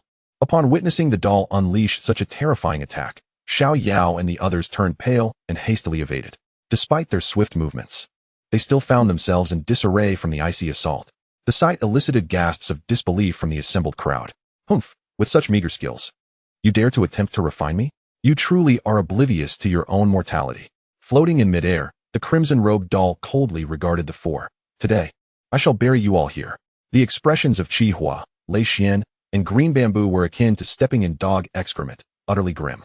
These individuals were unparalleled powerhouses at the pinnacle of the southern domain's pyramid, typically exalted and inviolable. When had they ever found themselves in such a dire predicament? You lot, stop holding back. Qihua barked angrily. During their previous attacks, each had harbored ulterior motives. Fearing excessive energy expenditure would prevent them from claiming the ice-condensed saliva, thus they had refrained from exerting their full strength. Now, witnessing the crimson-robed doll's prowess, they realized that if they continued to hold back, they would likely perish here. With gritted teeth, the three relinquished their reservations, their spiritual energies surging rapidly. What peculiar energy this woman possesses. Green Bamboo's sovereign, closest to Xiao Yao, observed her true energy swirling like a vortex, completely contained and not leaking in the slightest, leaving him astounded. Yet, faced with a formidable enemy, he could not dwell on his surprise. He rapidly transformed his hands, unleashing a surge of vibrant green life force. The four Earth sovereigns, half-step celestial experts, finally unveiled their respective signature techniques. The crimson-robed doll sensed the dramatic increase in their spiritual energies, and its previously calm, youthful visage began to take on a grave expression. In its childish voice, it bellowed, "Come forth, let me witness your true capabilities." Xiao Yao's sword danced. Qihua's finger strikes shot forth. Green Bamboo moved with ethereal grace, and Lei Xian's palms crackled with destructive thunder. As the four launched their combined assault, their might became staggering. Though the crimson-robed doll faced the onslaught with great difficulty, it showed no signs of defeat. After a prolonged standoff, Lei Xian, with a solemn tone, commanded, "You three restrain it. I shall retrieve an item to subdue it." The others momentarily froze before quickly regrouping, forming an iron triangle to thoroughly encircle the crimson-robed doll. Lei Xian produced a delicate green jade cage from his sleeve, biting his finger to let his blood drip onto it. He then began to weave intricate seals, infusing them into the jade cage. Buzzing, the jade cage emanated a warm green light, soaring into the air and expanding until it transformed into a massive cage, towering as high as an adult male. Celestial energy? How can you possess a treasure of a celestial being? The crimson-robed doll's expression shifted drastically upon seeing the jade cage, its voice tinged with horror. Lei Xian sneered, "Unfortunately for you, my elder brother happens to be a celestial realm expert, and this is a protective treasure he bestowed upon me before my departure." As he spoke, he activated the jade cage with his spiritual energy. The jade cage radiated waves of green light, swiftly enveloping the crown of the crimson-robed doll. Under the green light's influence, the crimson-robed doll emitted a piercing scream. "Damn it! You dare treat me this way? I will fight back." The crimson-robed doll struggled fiercely, unleashing a terrifying chill that slammed against the jade cage. Faced with such a formidable counterattack, even Lei Xian found it challenging to maintain his hold. The jade cage, crafted by a celestial realm master, could not unleash its true potential under the influence of his earth sovereign-level spiritual energy. Xiao Yao, witnessing Lei Xian summon a treasure refined by a celestial being, grew anxious and prepared to intervene. However, she heard Dan Yao's secret communication. "Do not act yet. Let him proceed." "Why?" Xiao Yao inquired telepathically. Though this doll is a half-step celestial being, its essence is that of millennia of ice-condensed saliva, accumulating countless years of dark energy from the Blackwater domain. Its power is enough to rival a celestial. How could it be easily captured? Not even a treasure refined by a celestial being could guarantee a swift victory over it, let alone the presence of a celestial master. Xiao Yao's heart sank. "Are you suggesting that this creature is intentionally allowing itself to be captured, hoping to incite discord among us over the jade cage, leading to mutual destruction, while it seizes the opportunity to eliminate us all?" "Precisely." Dan Yao's thoughts resonated. "This creature is 10 times more cunning than a fox. Should you intervene, you will be falling right into its trap." Xiao Yao, puzzled, asked, "If it possesses strength sufficient to contend with a celestial, why not simply eliminate us directly? Why allow itself to be captured intentionally? Is that not redundant? Could it be that it has already sensed your hidden strength? It is impossible. It has not yet reached the heavenly monarch, and it would absolutely be unable to discern my concealed strength. If it truly did discover my prowess, it would have long since been frightened into hiding, and would dare not remain here brazenly awaiting our arrival. If not, then what could be the reason?" Dan Yao's expression darkened as she mused. "This wretch is but a manifestation of the ancient malevolent energy, and you and I cultivate the utmost spiritual power. If my conjecture is correct, during our recent confrontation, it must have sensed that your spiritual energy is exceedingly peculiar. Lacking complete confidence in its victory, it feigned capture, calculating that with your cultivation, you would undoubtedly seize the emerald cage. Once you obtain the emerald cage, you would become the target of many, and it seeks to use Lei Xian, Qi Hua, and others to exhaust your spiritual energy before swooping in to clean up the aftermath. What a cunning old fiend. I nearly fell for its trick." Little Yao couldn't help but curse inwardly and quickly inquired, "What shall we do now? It has its intricate schemes, and I possess my own means. Let us proceed as such." Little Yao nodded repeatedly, her eyes gleaming with clarity. "Come quickly and lend me a hand. Do not let this fiend escape." The red-robed infant feigned a counterattack, causing Lei Xian the Earth Sovereign to be unable to endure and hastily call out.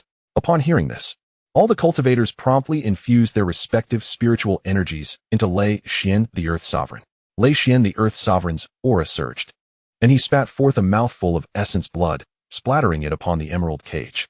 The emerald cage erupted with green light, compressing the red-robed infant's form in circles until it was finally captured within the cage. Seal. Upon witnessing this, Lei Xian the Earth Sovereign could not contain his elation and swiftly executed a sealing technique, completely sealing the emerald cage. As his words fell, the emerald cage quickly retracted, transforming once more into a diminutive cage. Within it, a mass of ice-blue liquid floated gently, exuding faint wisps of chilling energy. "Splendid. At last, we have subdued this fiend." The crowd breathed a sigh of relief upon seeing the ancient ice-cold saliva captured. "Thank you, dear friends, for your assistance." Lei Xian expressed his profound gratitude, extending an invitation to visit the Hall of Eternal Life, where I may offer you my humble hospitality. Chapter 353, A Trap Within a Trap, 6. Lei Xian the Earth Sovereign smiled as he clasped his hands toward Little Yao, Qi Hua, and Lu Zhu. The cultivators, witnessing his humility and courtesy, could not help but feel a surge of goodwill. However, in the next moment, Lei Xian the Earth Sovereign let out a chilling chuckle, seizing the emerald cage and making a swift escape. Damn it! The crowd, witnessing this, could not help but curse Lei Xian the Earth Sovereign's treachery. "How dare you snatch food from the tiger's mouth? I shall see just how capable you truly are." Little Yao's figure flickered as she executed the Thousand Illusions fragrant step, snatching the emerald cage from Lei Xian the Earth Sovereign's grasp. She understood that the ancient ice-cold saliva within the cage was merely feigning capture. It was impossible to take it down by mere strength alone. Her move was merely a collaboration with the ancient ice-cold saliva to continue the ruse, allowing the true Dan Yao to deliver a thunderous strike at a critical moment, seizing control of the situation and reaping the ultimate victory. "You're courting death." Lei Xian the Earth Sovereign, seeing the succulent morsel snatched away, became furious. I am the brother of the heavenly monarch of eternal life. If you are wise, leave the ancient ice-cold saliva behind, and we may yet become friends. Otherwise, I shall ensure my brother pursues you to the ends of the earth. Lei Xian, the earth's sovereign, aware that he was no match for little Yao, hastily summoned the heavenly monarch to exert pressure. Humph! You think to intimidate me with your heavenly monarch brother? Does my esteemed self fear such things? Even if your brother is the heavenly emperor, I shall claim this ancient ice-cold saliva. A hint of disdain graced little Yao's lips. You, Lei Xian, the earth's sovereign, trembled with rage, unprepared for little Yao's blatant disregard, dismissing even his heavenly monarch brother. Little did he know, the half-step heavenly monarch before him was but a mere avatar. Her true self was a formidable being at the heavenly monarch level, and due to her unique cultivation method, she was invincible at the same realm, rendering her unafraid of Lei Xian, the earth's sovereign's heavenly monarch brother. Hand over the emerald cage, or next year on this day, it shall be your memorial. Lei Xian, the earth's sovereign, barked fiercely. Indeed, surrender the emerald cage. With our cultivation levels being nearly equal, coupled with Lei Xian and Lu Zhu, you stand no chance against us. Xianxia glared at little Yao with a fierce expression. Humph, come if you dare. Little Yao took the initiative, her sword energy splitting into three, targeting Lei Xian, Lu Zhu, and Xianxia. Solar Finger, Thunderous Force, Jade Palm, the three joined forces, unleashing an even more potent and ruthless assault than before. Little Yao, employing the thousand illusions fragrant step, moved like a wisp of smoke, unpredictable and elusive, gaining the upper hand. Their combined attacks not only failed to inflict harm upon her, but instead resulted in considerable setbacks for them. The onlookers, witnessing the once united quartet now embroiled in such fierce conflict, were left aghast. Alas, they were all cultivators at the void refinement stage. The disparity in power was too great, rendering them unable to intervene in battles beyond the Earth sovereign level. As the battle intensified, Lu Zhu, the Earth sovereign, unexpectedly fell victim to one of little Yao's strikes, hurtling backward to crash heavily against a nearby ice crystal pillar. With Lu Zhu, the Earth sovereign, down, the pressure on the remaining two surged, their shouts of alarm and urgency resounding. Lu Zhu retrieved a medicinal pill and consumed it, charging back into battle with a green jade palm aimed at little Yao. Yet, before long, little Yao struck again. The blows left Lu Zhu, the Earth sovereign, half dead, languishing helplessly on the ground. Within the emerald cage, the spirit of the ancient ice-cold saliva watched in astonishment as little Yao faced three adversaries and still managed to gain the upper hand. Chapter 354, A Trap Within a Trap, 7. I was right. This woman's strength is indeed astonishingly formidable. Clearly a half-step heavenly monarch. Yet she can manifest power beyond that realm. I wonder what cultivation method she practices that is so extraordinary. Thankfully, I feigned being trapped within the emerald cage. Had I confronted her head-on, even if victorious, I would have suffered significant depletion of my energy. However, given that these three old fools are so incompetent, I fear they cannot drain her energy significantly. I must devise a strategy to wound her. Otherwise, this situation will not end well. The spirit of the ancient ice-cold saliva focused its thoughts on Dan Yao, who was observing the battle nearby. It emitted a barely perceptible stream of spiritual energy, taking control of Xianxia's two disciples, Bai Lingzi and Qing Lingzi. Bai Lingzi and Qing Lingzi simultaneously drew their swords, thrusting them toward Dan Yao. Dan Yao was taken aback, not anticipating that these two would turn their weapons on her, and her heart surged with anger. Yet, she quickly discerned that they were being manipulated by the ancient ice-cold saliva, intending to divert little Yao's attention through their assault on her. Dan Yao smirked coldly within, but cooperatively utilized her condensed infant-stage spiritual energy to resist. Simultaneously, she communicated mentally with little Yao to follow the plan. As Bai Lingzi and Qing Lingzi's swords lunged toward her, Dan Yao swiftly retrieved several spiritual talismans from her spatial pouch.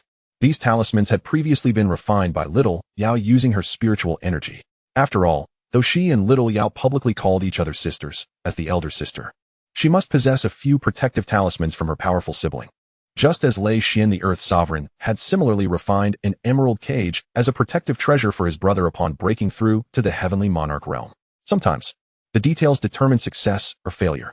For the performance to appear authentic, one must heed the details. Otherwise, against an adversary with a keen intellect and deviousness, one's true motives would be immediately exposed. With a surge of her spiritual energy, Dan Yao transformed the talismans into an icy barrier, enveloping her completely. Bai Lingzi and Qing Lingzi's swords struck against the icy barrier, instantly shattering into two pieces. However, this also alerted the three who were besieging little Yao. Xianxia bellowed, "You lot, eliminate this little impudent wretch." I shall reward you with the secrets to swiftly breaking through to the Earth Lord realm. It is often said that great rewards beget valiant men.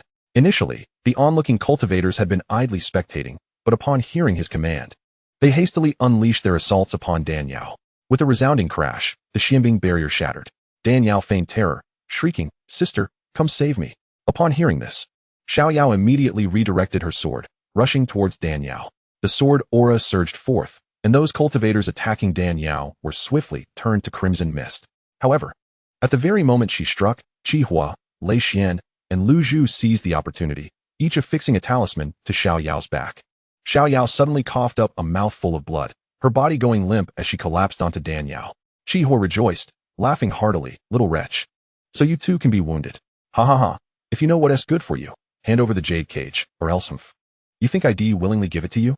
Dream on," Xiao Yao declared, one hand supporting the jade cage. "This treasure is here. Whoever has the ability to seize it shall claim it." With that, she expelled her true energy from her palm, launching the jade cage into the sky. Eternal ice, condensed saliva. The cultivators present cried out in unison as they soared into the sky to snatch it. Xiao Yao's complexion turned pale, and she chuckled softly. "How am I performing in this act?" Dan Yao smirked, "Quite well. Are you injured?" "No worries. I had prepared my defenses long ago. How could they possibly harm me? Just play your part and lie there. The next act is mine." Just as the cultivators surged forward to snatch the jade cage, a tremendous explosion resounded, and the jade cage erupted into a myriad of fragments. The eternal ice, condensed saliva, transformed once more into a red-robed infant, appearing before the crowd. How is this possible? Witnessing this scene, those involved in the snatching could not help but widen their eyes in disbelief, especially Lei Xian, whose eyes nearly bulged from his sockets. The jade cage had been forged by his brother, the longevity celestial monarch, using his own divine energy. No one beneath the celestial monarch could contest it. How could the eternal ice, condensed saliva possibly break free from the cage's bindings? What a clever ploy, pretending to be captured to incite us into mutual destruction, allowing you to profit from our strife. Xiao Yao discerned. The red-robed infant turned its gaze towards Xiao Yao, coldly remarking, "You are indeed a clever woman. Realizing so swiftly that I feigned capture, far superior to these dimwits." Xiao Yao huffed softly. "Run." Qi Hua's figure flickered as he prepared to tear through the icy space to escape. At this juncture, even if his intellect were lacking, he recognized the trap. They regarded the eternal ice, condensed saliva as prey, unaware that it was the true hunter. It could shatter treasures crafted by celestial monarchs. Even if its cultivation had not reached that level, it was beyond their capacity to confront. If they did not flee soon, their lives would be at stake. Seeing Qi Hua make his retreat, Lei Xian, Lu Zhu, and the others hesitated only briefly before hastily attempting to tear through the space to escape. After all, no matter how formidable the eternal ice, condensed saliva, one needed their life to enjoy it. Do you think you can escape? I shall freeze you all in place and then devour you one by one." The red-robed infant cackled maniacally, its laughter imbued with the innocent tone of a child. An eerie sound that sent chills down spines. Icebound for 1,000 miles. With a mere point of its finger, a torrent of frigid air surged forth, instantly sealing the space without a single gap. Solar finger. Qi Hua unleashed a searing stream of true energy towards the surroundings, attempting to carve out a path. However, the blazing energy met the icy barrier and failed to melt even a single layer of frost. Futile effort. This space is forged from my own sinister energy. Unless a celestial monarch appears, none shall breach it. Witnessing Lei Xian, Lu Zhu, and the others endeavor to blast a path, the red-robed infant merely scoffed. Lei Xian attempted to use his palm lightning several times, each attempt culminating in failure, his expression darkening significantly. "Eternal ice, condensed saliva, release me. From now on, you go your way, and I will go mine. I promise my brother will not trouble you." Lei Xian once more invoked his brother to intimidate. "Release you? Am I foolish, or are you?" The red-robed infant chuckled coldly. It then drew Dan Yao towards it with a sudden yank. "I am but a hair's breadth from the celestial monarch realm. If I consume this woman and refine the frost snow pearl within her, I shall instantly break through to celestial monarch. At that point, your brother will be no match for me. Haha." Xiao Yao's expression shifted dramatically. "So it was all an act to draw attention to the frost snow pearl within my sister." "Indeed." The red-robed infant nodded emphatically. "The frost snow pearl is the purest essence of Yin energy in the world, akin to my very nature. Once consumed, I shall break free of my constraints and become a celestial monarch, escaping from this damned pure yang space, and then roam freely across the realms." Huh? The crowd was struck with dread upon hearing this. If he were this formidable without having yet reached the celestial monarch realm, Should he acquire the frost snow pearl and refine it into his essence, they would undoubtedly meet their doom. The infant's small, pudgy hand, as hard as iron, clamped down on Dan Yao's shoulder, sniffing delicately. Aside from the frost snow pearl, I detect an essence of pure yang energy that I particularly abhor. Have you sustained an injury, necessitating the use of the frost snow pearl to suppress the yang energy? Although Dan Yao was restrained by its grip, she had unwittingly taken control of the situation. She understood that now was not the optimal moment to act, and replied, "Yes. I recently began my cultivation and was injured by a mysterious expert. The relentless heat has been unbearable. Thus I consumed the frost snow pearl to suppress the yang energy's outburst." "Ah, I see," the red-robed infant remarked. "It makes sense now. You two are clearly twin sisters. Your innate talents should be comparable. How could your sister be so extraordinary while you remain stagnant at the infant condensation stage? It must be due to the injury from pure yang energy, significantly hindering your cultivation." The cultivators present nodded in agreement.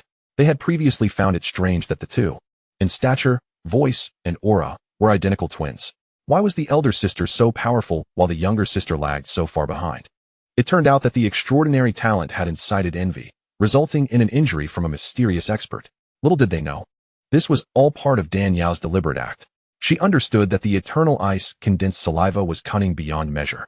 If she and Xiao Yao displayed a significant disparity in strength, it would undoubtedly raise suspicion.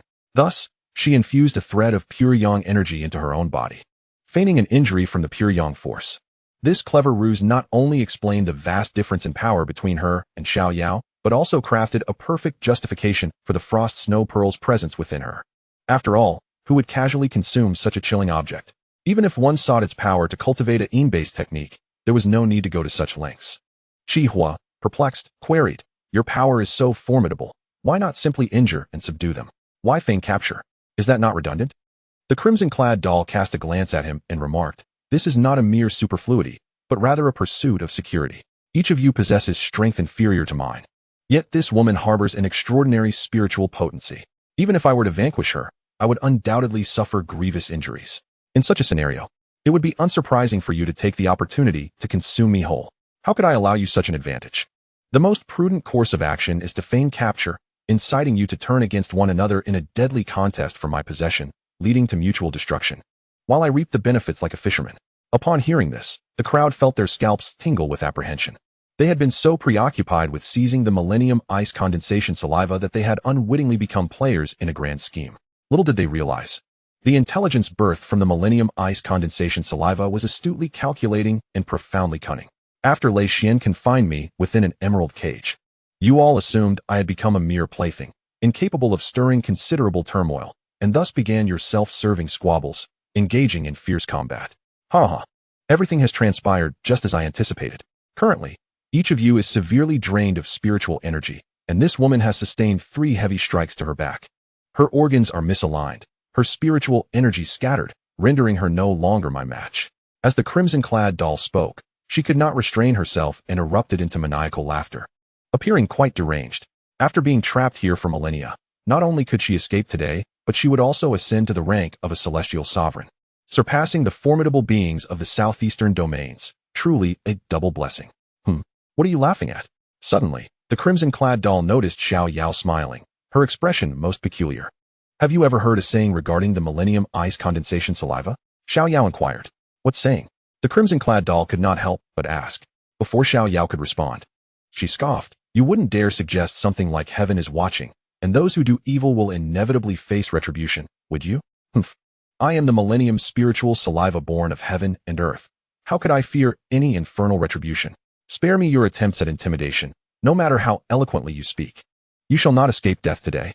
Xiao Yao shook her head. "That is not what I meant." "Then what do you wish to convey?" "I wish to say," Xiao Yao grinned enigmatically, "that villains often meet their demise through excessive talk." "What nonsense about villains meeting their demise through excessive talk?" Suddenly, a sharp sound echoed. The crimson-clad doll was struck on the back, emitting a piercing scream. It was none other than Dan Yao, whom she had presumed to have her in the palm of her hand. In swift succession, Dan Yao struck again, her palms like the wind, her momentum like a rainbow, landing forcefully on the crimson-clad doll's abdomen. Although the doll was a manifestation of a celestial essence, considerably more formidable than opponents of the same realm, she had yet to break through to the celestial sovereign level. Conversely, Dan Yao was not only a celestial sovereign herself, but her spiritual power far exceeded that of an ordinary celestial sovereign. The force of these two strikes, fueled by her meticulously cultivated energy over the years, was devastating. The crimson-clad doll could neither defend against nor evade the blows. With a resounding crash, she plummeted to the ground like a meteor, creating a massive crater in the ice-covered earth. In an instant, all present were left in stunned silence. What are you? Lei Xian's expression changed dramatically, as if he had seen a ghost, and he exclaimed in horror, "A celestial sovereign. You are a celestial sovereign." As the younger brother of the eternal celestial sovereign, Lei Xian was most familiar with the aura of celestial sovereigns. The aura emanating from this woman surpassed even that of his brother, indicating she was indeed a celestial sovereign.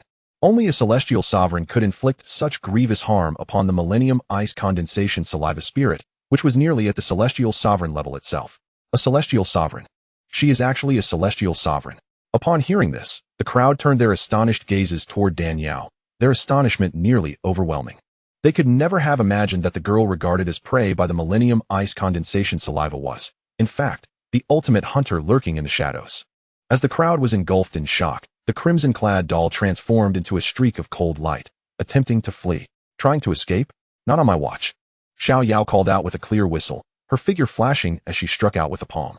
With a resounding thud, the crimson-clad doll was once again driven into the pit. A torrent of ice-blue blood erupted from her, transforming into pure, chilling energy that dispersed into the air. The cultivators present inhaled deeply, feeling a refreshing clarity wash over them, accompanied by an indescribable sense of comfort. The reputation of the millennium ice condensation saliva was indeed well-deserved. Just the blood it expelled was so infused with spiritual energy, the essence of its true form was beyond compare. Pure yang spiritual energy? How could this be? How could you sisters emit pure yang energy? The crimson-clad doll croaked, having been battered by Dan Yao and Xiao Yao in succession, suffering grievous wounds. However, what she found even more incredulous was that their palm strikes were imbued with pure yang power, perfectly countering her own millennium yin energy. Now, these three currents of pure yang spiritual energy surged into her body, wreaking havoc within her, swiftly dismantling her strength. In an instant, the crimson-clad doll felt an overwhelming numbness, as if being gnawed upon by countless ants, an excruciating torment. Xiao Yao chuckled, transforming into a beam of spiritual light, merging into Dan Yao's primordial spirit. A split of the primordial spirit, you two are one and the same. The assembled cultivators gasped in astonishment at this revelation. Dan Yao nodded nonchalantly, indeed. We are one and the same. She is me, and I am her. Answer me. You clearly cultivate in cold energy. How can your palm strikes exude such a potent yang essence? The crimson-clad doll rasped. Dan Yao smiled. It seems I was fortunate.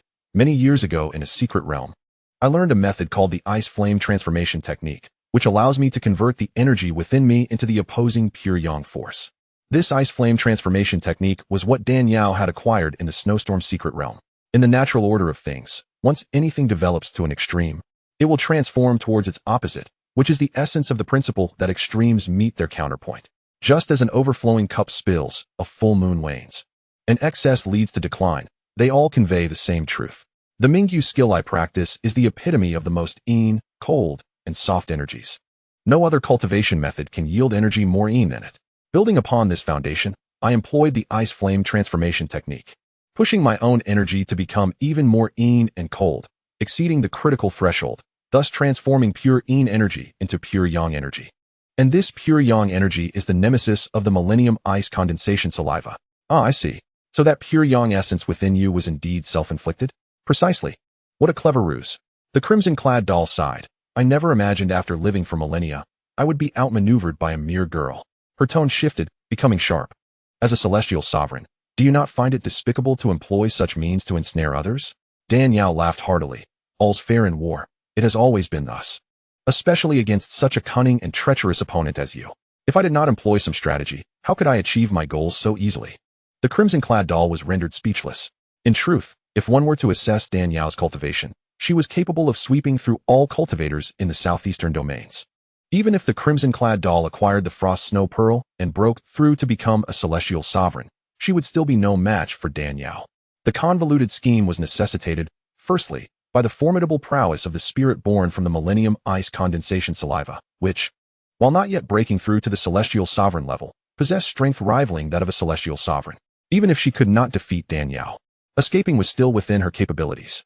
Secondly, The Millennium Ice Condensation Saliva was exceedingly cunning. Previously, Danyao had suffered several setbacks at the hands of this clever entity. Despite being inferior in strength, it could repeatedly escape right under her nose. Chapter 359, Layers Within Layers, 12. As the old saying goes, once bitten by a snake, one is afraid of a rope for 10 years. The essence born from millennia of condensed icy saliva is insidiously cunning, rivaling the clarity of understanding. Should one rely solely on strength and strike directly, not only would capturing it be impossible, but it would also alert the serpent. Naturally, Danyao could not allow such a scenario to unfold, thus she had to resort to cunning. The red-robed infant was exceptionally intelligent and cunning, believing itself beyond the reach of any plot. However, today it faced Danyao, a formidable opponent whose guile and strength far surpassed its own, leaving it no choice but to capitulate. Enough talk, Danyao coldly proclaimed. Will you willingly surrender your essence, or must I take matters into my own hands? The red-robed infant, a manifestation of the millennia-old icy saliva and the spirit of a boy who perished in the Foreen, knew that relinquishing the essence would spare it from death, allowing its spirit to continue residing within the boy. However, all its powers were derived from the icy saliva. Losing its essence would render it powerless, forcing it to begin its cultivation anew as a mere mortal. Humph, you think I will surrender my essence so easily? Do you truly believe your status as a celestial sovereign grants you dominion over me? The red-robed infant formed hand seals, causing the surrounding space to whirl into a massive icy stone millstone. A strong dragon does not suppress a local snake. This is my birthplace, where I have cultivated for thousands of years after taking form. Attempt to act recklessly here, and I shall ensure your annihilation beneath my millstone. With a furious roar, the massive icy stone millstone began to spin rapidly, generating a terrifying grinding force. Soon, a vacuum appeared at its center, drawing Danyao towards it, clearly intent on grinding her to dust. Danyao shook her head, flicking her fingers to send forth a surge of pure yang energy into the heart of the millstone. With a resounding explosion, the icy stone millstone shattered into countless fragments. Several cultivators caught in the debris perished without uttering a single cry.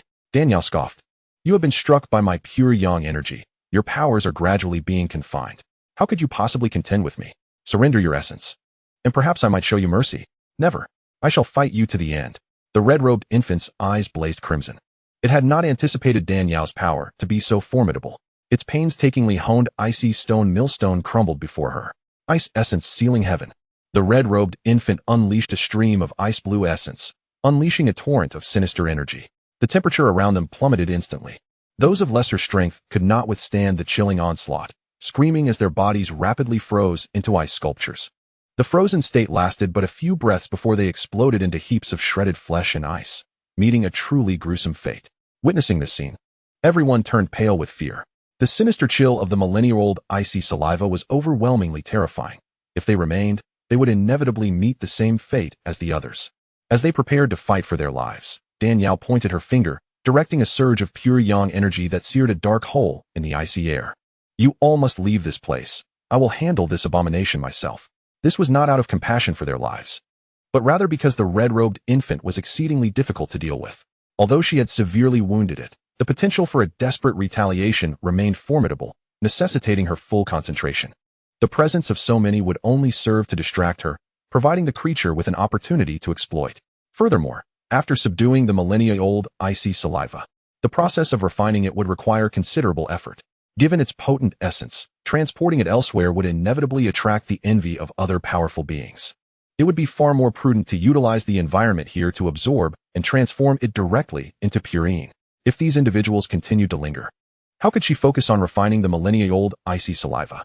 Upon hearing her words, the crowd felt as if a great burden had been lifted, scrambling to escape the cave.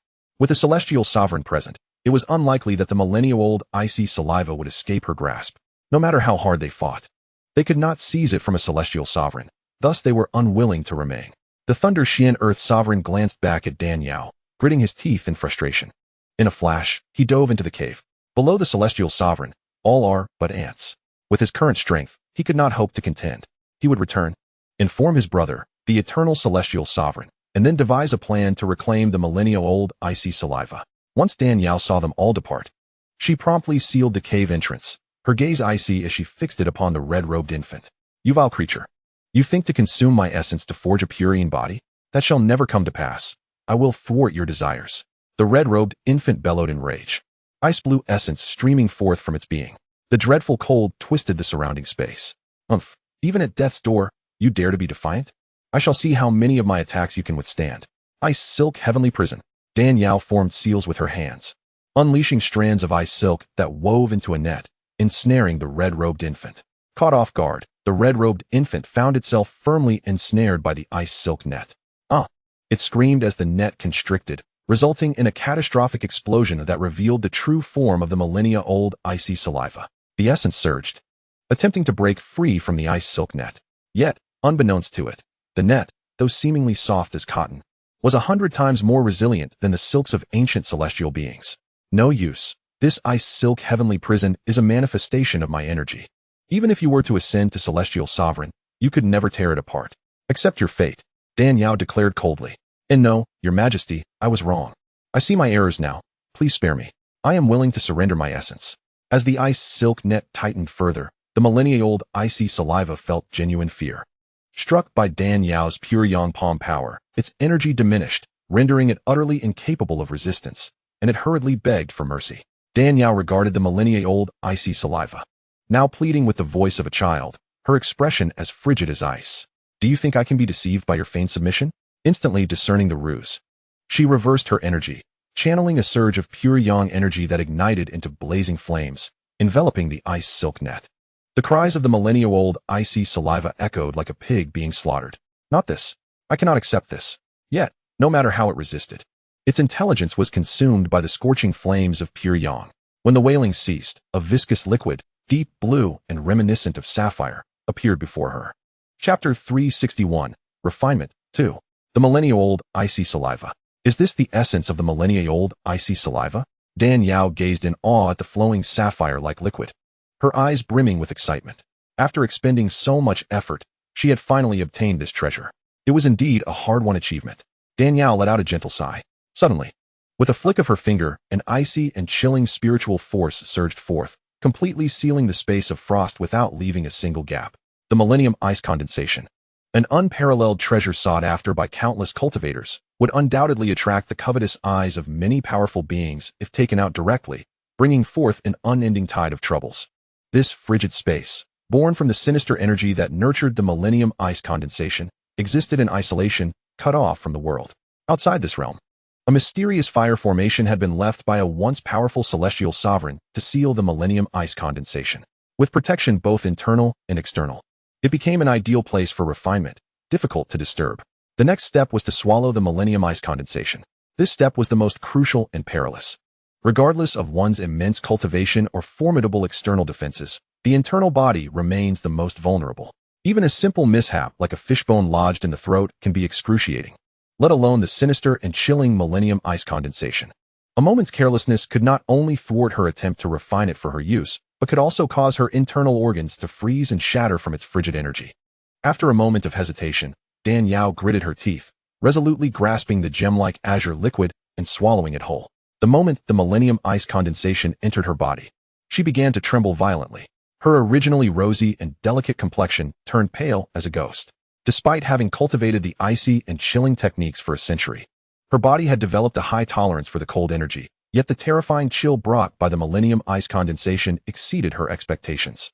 She struggled against the agonizing cold that gnawed at her insides, gradually closing her eyes and beginning to sense the Millennium Ice Condensation within her through her spiritual awareness. Upon entering her body, the Millennium Ice Condensation immediately differentiated into strands of chilling energy. These icy threads, imbued with a considerable amount of sinister power, coursed through her veins, freezing everything in their path. Just as her internal organs were on the verge of freezing, a surge of intensely warm spiritual energy erupted forth. This radiant energy was a result of Dan Yao employing the Ice Extreme Fire Transmutation Technique, reversing the Mingyu Technique. The Mingyu Technique, aligned with the cold, when reversed, transformed into pure yang. The pure yang energy surged forth from her dantian, rapidly spreading to her limbs and bones. In this harmonious blend of yin and yang, the sinister energy from the Millennium Ice Condensation began to offset and dissolve in concert with the pure yang energy, coalescing into a wondrously warm current reminiscent of spring. Dan Yao felt as if she were enveloped in the perennial spring of a flower valley, basking in sunlight and inhaling floral fragrances, experiencing an indescribable comfort. Simultaneously, As the yin and yang harmonized within her, threads of ice began to emerge from her exterior. The icy threads multiplied, intertwining and layering, wrapping around her body. The terrifying chill once again surged from her crown, heralding her imminent transformation into a pure yin body. Enveloped in the icy cocoon, Dan Yao entered a state of profound mystery. Yin and yang, in their conflict, also foster each other. The saying goes, lonely yin does not endure. Solitary yang does not thrive. Chapter 362, Refinement 3. The harmony of yin and yang is the foundation of all flourishing life. Once the millennium ice condensation was harmonized by her pure yang energy, it ceased to be so violently rampant. The contained yin energy remained unaltered, becoming exceptionally pure and vigorous. Akin to a female demon that had absorbed an abundance of pure yang essence, enriching and deepening her essence. As the millennium ice condensation was tamed, her once frozen and brittle meridians unfurled like flowers rejoicing at the long-awaited rain. The rich and pure spiritual nectar flowed through her meridians, transforming her original cultivation environment into a drastically different one. Over a century ago, Dan Yao had created a remarkably comfortable cultivation space by consuming the 100-flower tranquility pill. Akin to a diligent office worker saving painstakingly to purchase a modest apartment in a first-tier city. Though small in size, it was cozy and warm, enough to elicit envy from countless laborers enduring exorbitant rents. Now, consuming the millennium ice condensation was akin to winning a lottery worth billions, instantly transforming her modest dwelling into a luxurious abode. The change was nothing short of monumental. As the millennium ice condensation reformed Dan Yao's internal cultivation constitution, her external appearance also began to shift imperceptibly. After over a century of practicing the Mingyu technique, Dan Yao's appearance had already reached an extraordinary level. With all her features perfectly pronounced, her face smooth without a blemish. Previously, while her beauty was stunningly remarkable, it had a fleeting nature, akin to exquisite delicacies that, while delightful, could become overwhelming if indulged in excessively. This exemplified the so-called stunning beauty. At first glance, one would be captivated, but upon prolonged observation, one might grow weary, finding less allure with each look. In contrast, the timeless beauty reveals its charm gradually, enchanting with each glance, never growing tiresome. Now, under the stimulation of the millennium ice condensation, the astonishing beauty-enhancing effects of the Mingyu technique resumed their operation. Dan Yao's exquisitely refined features began to transform, no longer exuding an aggressive beauty, but instead becoming harmonious and understated. She radiated a soft elegance, graceful and poised, embodying a blend of stunning allure and timeless beauty. She could be both an enchanting seductress and a celestial being, pure as snow. The transformation from within to without progressed gradually. When the essence of the millennium ice condensation traversed a complete cycle within her, it finally fused with Dan Yao's own pure yin spiritual energy. Thus, the legendary supreme cultivation constitution, the pure yin body, was born. At this moment, her cultivation constitution had reached an unprecedented state of perfection. Furthermore, the yin energy contained within the millennium ice condensation, after being refined, transformed into pure yin spiritual energy, elevating her cultivation to the mid-stage of celestial sovereign. Although the difference between the early and mid-stage of celestial sovereign appears minor, the journey to reach this point typically requires thousands of years of arduous cultivation without the aid of elixirs or rare treasures. In other words, this process of refinement not only granted Dan Yao the most perfect cultivation constitution, but also significantly reduced her cultivation time by several hundred years. Exhaling a breath of turbid air, Dan Yao felt the changes within her body, a radiant smile blooming upon her face, as bright as a rose. The transformation into a pure yin body was successful. This journey had indeed been worth it. Chapter 363, The Blood Curse Vanishes. I wonder how Ahuo is faring with his energy release. Thinking of Xiangyang, Dan Yao couldn't help but feel a twinge of concern, promptly adjusting her attire. With a single palm, she shattered the sealed space of cold air, her figure transforming into a streak of light as she rushed outward. Meanwhile, on Xiangyang's side, the emergence of the millennium ice condensation had drawn the attention of numerous powerful beings, their gazes riveted upon this treasure, leaving no one to notice his energy release. Thus, this energy release proceeded unusually smoothly. As the formidable and yang-infused power of the bridal garment technique dissipated, the blood curse rooted in Xiangyang's body, nourished by his heart's blood, also vanished into thin air. Far away on the central domain continent, a shadowy figure slowly materialized in the void. Patriarch, you summoned me. A shadow clad in black knelt reverently before the blood-red lotus pool at the center of the space. At the heart of the pool sat a man dressed in a resplendent red robe. This man appeared to be in his 40s, with an elegant demeanor. His eyes, however, were as profound as the starry sky, commanding the very realm around him. He was none other than Xianxiaban, the patriarch of the Xiang clan, one of the 5 most formidable figures in the Tianxian continent. Xianxiaban uttered a soft hum and spoke with a calm demeanor. The blood curse I placed within Xiangyang has vanished. What? The blood curse has disappeared? The black-clad man exclaimed in astonishment. How can that be? This curse was forged from the patriarch's blood. How could it simply vanish? Such a curse, wrought from the heart's blood, could only be undone in 2 ways. One was death, for when the heart ceases to beat, the curse naturally ceases to exist. The other was for the individual to surpass the one who cast the curse, thereby forcibly lifting it and potentially rebounding upon the caster. However, with Xiangyang's current cultivation and innate talent, even with another 10,000 years of practice, it was unlikely he could surpass the patriarch. How could he possibly break the curse? The black-clad man hurriedly inquired. Could it be that Xiangyang has perished outside? Xianxiaban shook his head. No. If he had been killed by another, I would have sensed it. If not death, then what could be the reason? With a solemn expression, Xianxiaban continued. My blood curse is intricately bound to the bridal gown technique he has cultivated. Besides death or surpassing my cultivation, there are 2 other means by which the curse could dissipate. One is if he transfers the bridal gown technique to another, and the other is if he, through his own strength, overcomes the fiery nature of the technique and truly masters it. He paused briefly before adding, if my deductions are correct, that young man must have succumbed to the torment of the bridal gown technique and transferred his cultivation to another. Transferred his cultivation to another? The black-clad man was taken aback once more. While others might be unaware, he, as Xianxiaban's trusted confidant, was well acquainted with the characteristics of the bridal gown technique. This method was excruciating to practice, requiring endless suffering day and night to achieve any semblance of mastery. Who would willingly relinquish their hard-earned spiritual energy cultivated over hundreds of years, only to face death themselves? Patriarch, that young man, who once refused to transfer his cultivation even at the cost of death, was determined to conquer this unparalleled technique through sheer will. How could he possibly choose to pass on his power at such a crucial moment?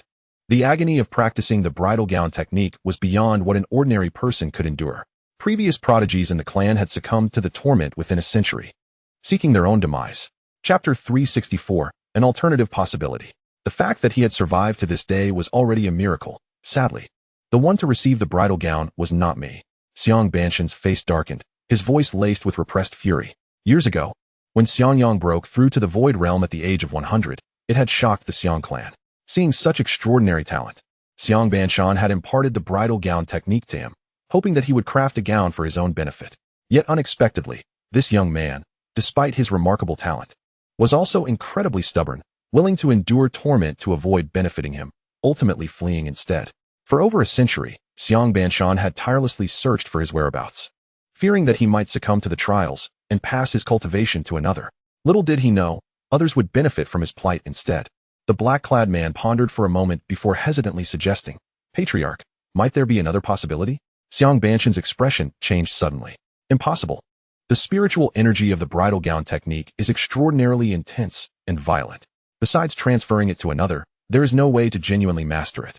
Although that young man is exceptionally intelligent, he could never conquer the fiery nature of the bridal gown technique. It was no wonder Xianxiaban was so adamant. The bridal gown technique, created by the nameless female immortal, was incredibly unique. Throughout ancient times, countless remarkable individuals had attempted to master this technique. Yet all had suffered excruciating torment, meeting tragic ends.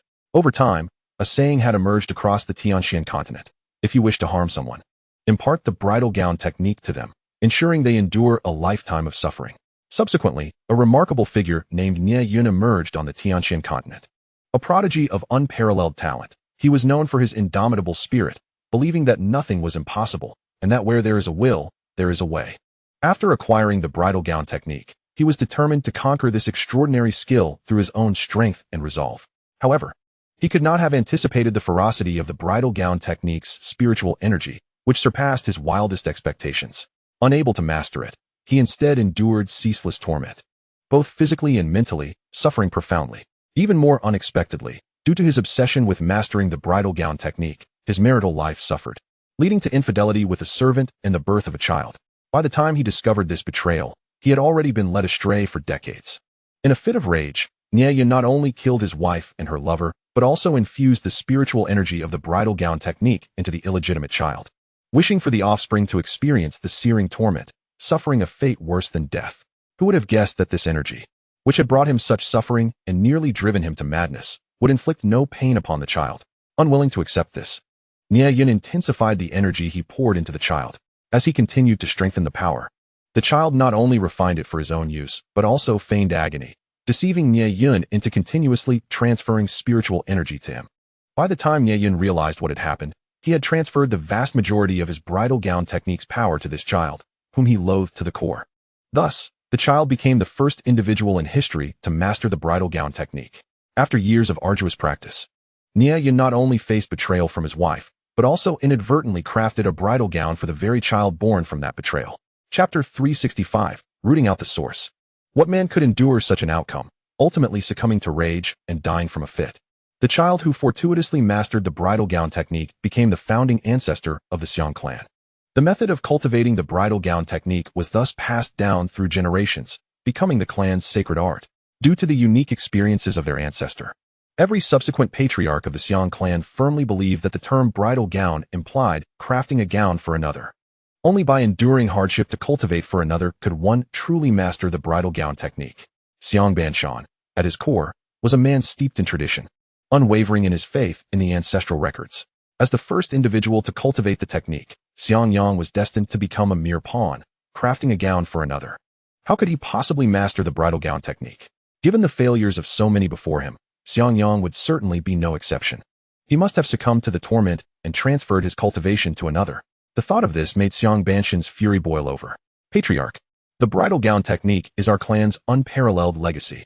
Even if its cultivation harbors great flaws, it must not fall into the hands of outsiders, lest the consequences be unimaginable. The black-clad man spoke gravely. Indeed, send someone to find the one clad in the bridal gown. Once located, bring him to me immediately. If he is willing to come, all will be well. If not, execute him without hesitation. The secrets of the bridal gown technique must not be allowed to leak. Xiang Banshan commanded coldly. Yes, Patriarch. The man clad in black nodded in acknowledgement, but soon furrowed his brow. In this vast sea of humanity, where shall we search? Xiang Han, with a stern countenance, replied. That wretched brat, Xiang Yang, though he would rather perish than grant me any advantage, when he transferred his spiritual energy to another. The blood curse I planted within him unleashed its final vestiges of power. If my senses are accurate, the inheritor of that legacy should be within the Blackwater domain. The Blackwater domain. The black-clad man paused momentarily. Isn't that place situated between the eastern and southern regions? Indeed, Xiang Han affirmed. The Blackwater domain lies precisely between the southeastern territories, a realm of utmost een and cold. That fool believes he can elude my gaze by transferring his cultivation to another in that desolate place. How naive. My blood curse is not so easily broken. Should he dare to defy me, even in death, I shall ensure he cannot rest in peace. Yes, my subordinate shall proceed to the Blackwater domain at once. Xiang Han continued. The energy of the wedding garment divine art is extraordinarily intense. Even if Xiang Yang, after centuries of cultivation, suffers some loss in transferring it to another, the person receiving the inheritance must at least possess the cultivation of a celestial sovereign. Thus, during our search in the Blackwater domain, we must focus on those celestial sovereigns who cultivate pure yang spiritual energy. Do you comprehend? Understood. To eradicate the roots of this threat is imperative. If we delay and allow that person to grow stronger, he will inevitably seek vengeance for Xiang Yang. Should that occur, the Xiang clan would face annihilation. Xiang Han sighed, his breath echoing like a gentle wind through a secluded valley, sending shivers down one's spine. Simultaneously, in a decrepit family within the northern region, far from the turmoil, a young man clad in tattered coarse fabric sensed the dissipating power of the wedding garment divine art, his eyes nearly bleeding from shock. Clenching the sun-seeking stone tightly in his hand, he exclaimed, Impossible. How can this be? How could the wedding garment divine art vanish? Chapter 366. The male protagonist of the novel. He was Yi Chun, not a native of the Tianxian continent, but a transmigrator. In his previous life, he was the manager of a prominent star in the entertainment industry on Earth. Though titled a manager, he was more akin to a sordid pimp, orchestrating affairs between stars and their fans, cleaning up the aftermath, erasing incriminating evidence, and organizing online mobs to harass the victimized girls. It is said that one who walks the night road often encounters ghosts, perhaps due to his numerous misdeeds. On the day following a scandal involving a major celebrity, he suffered a catastrophic car accident, plunging into darkness and unconsciousness. Upon awakening, he found himself transformed into the eldest son of the fallen Yi family, a remote clan within the northern region of the Tianxian continent. However, despite being the grandson of the clan leader, his displayed aptitude for cultivation was rather lackluster. Having commenced his training at the age of 8, he was now 20 yet still languished in the foundational stage of body refinement. Meanwhile, peers of his age had already surpassed the body refinement stage, advancing to the qi cultivation stage, with a few even reaching the gathering essence stage. One must concede, his cultivation talent was quite poor.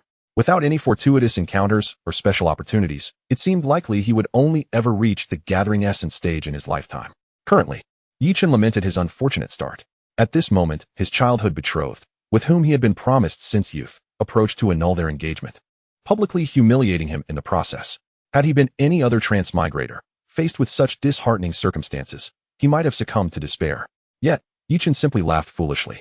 For he realized that the tropes of being a transmigrated loser and having his fiancée call off their engagement mirrored the plot of a recent novel he had read, featuring a character named Yichen. The characters surrounding him, including his parents and the jilted fiancée, bore striking resemblances to those in the novel. In other words, not only had he transmigrated into the book, but he had also become the male protagonist within it. Although he had read the novel some time ago, many of its thrilling moments had faded from memory.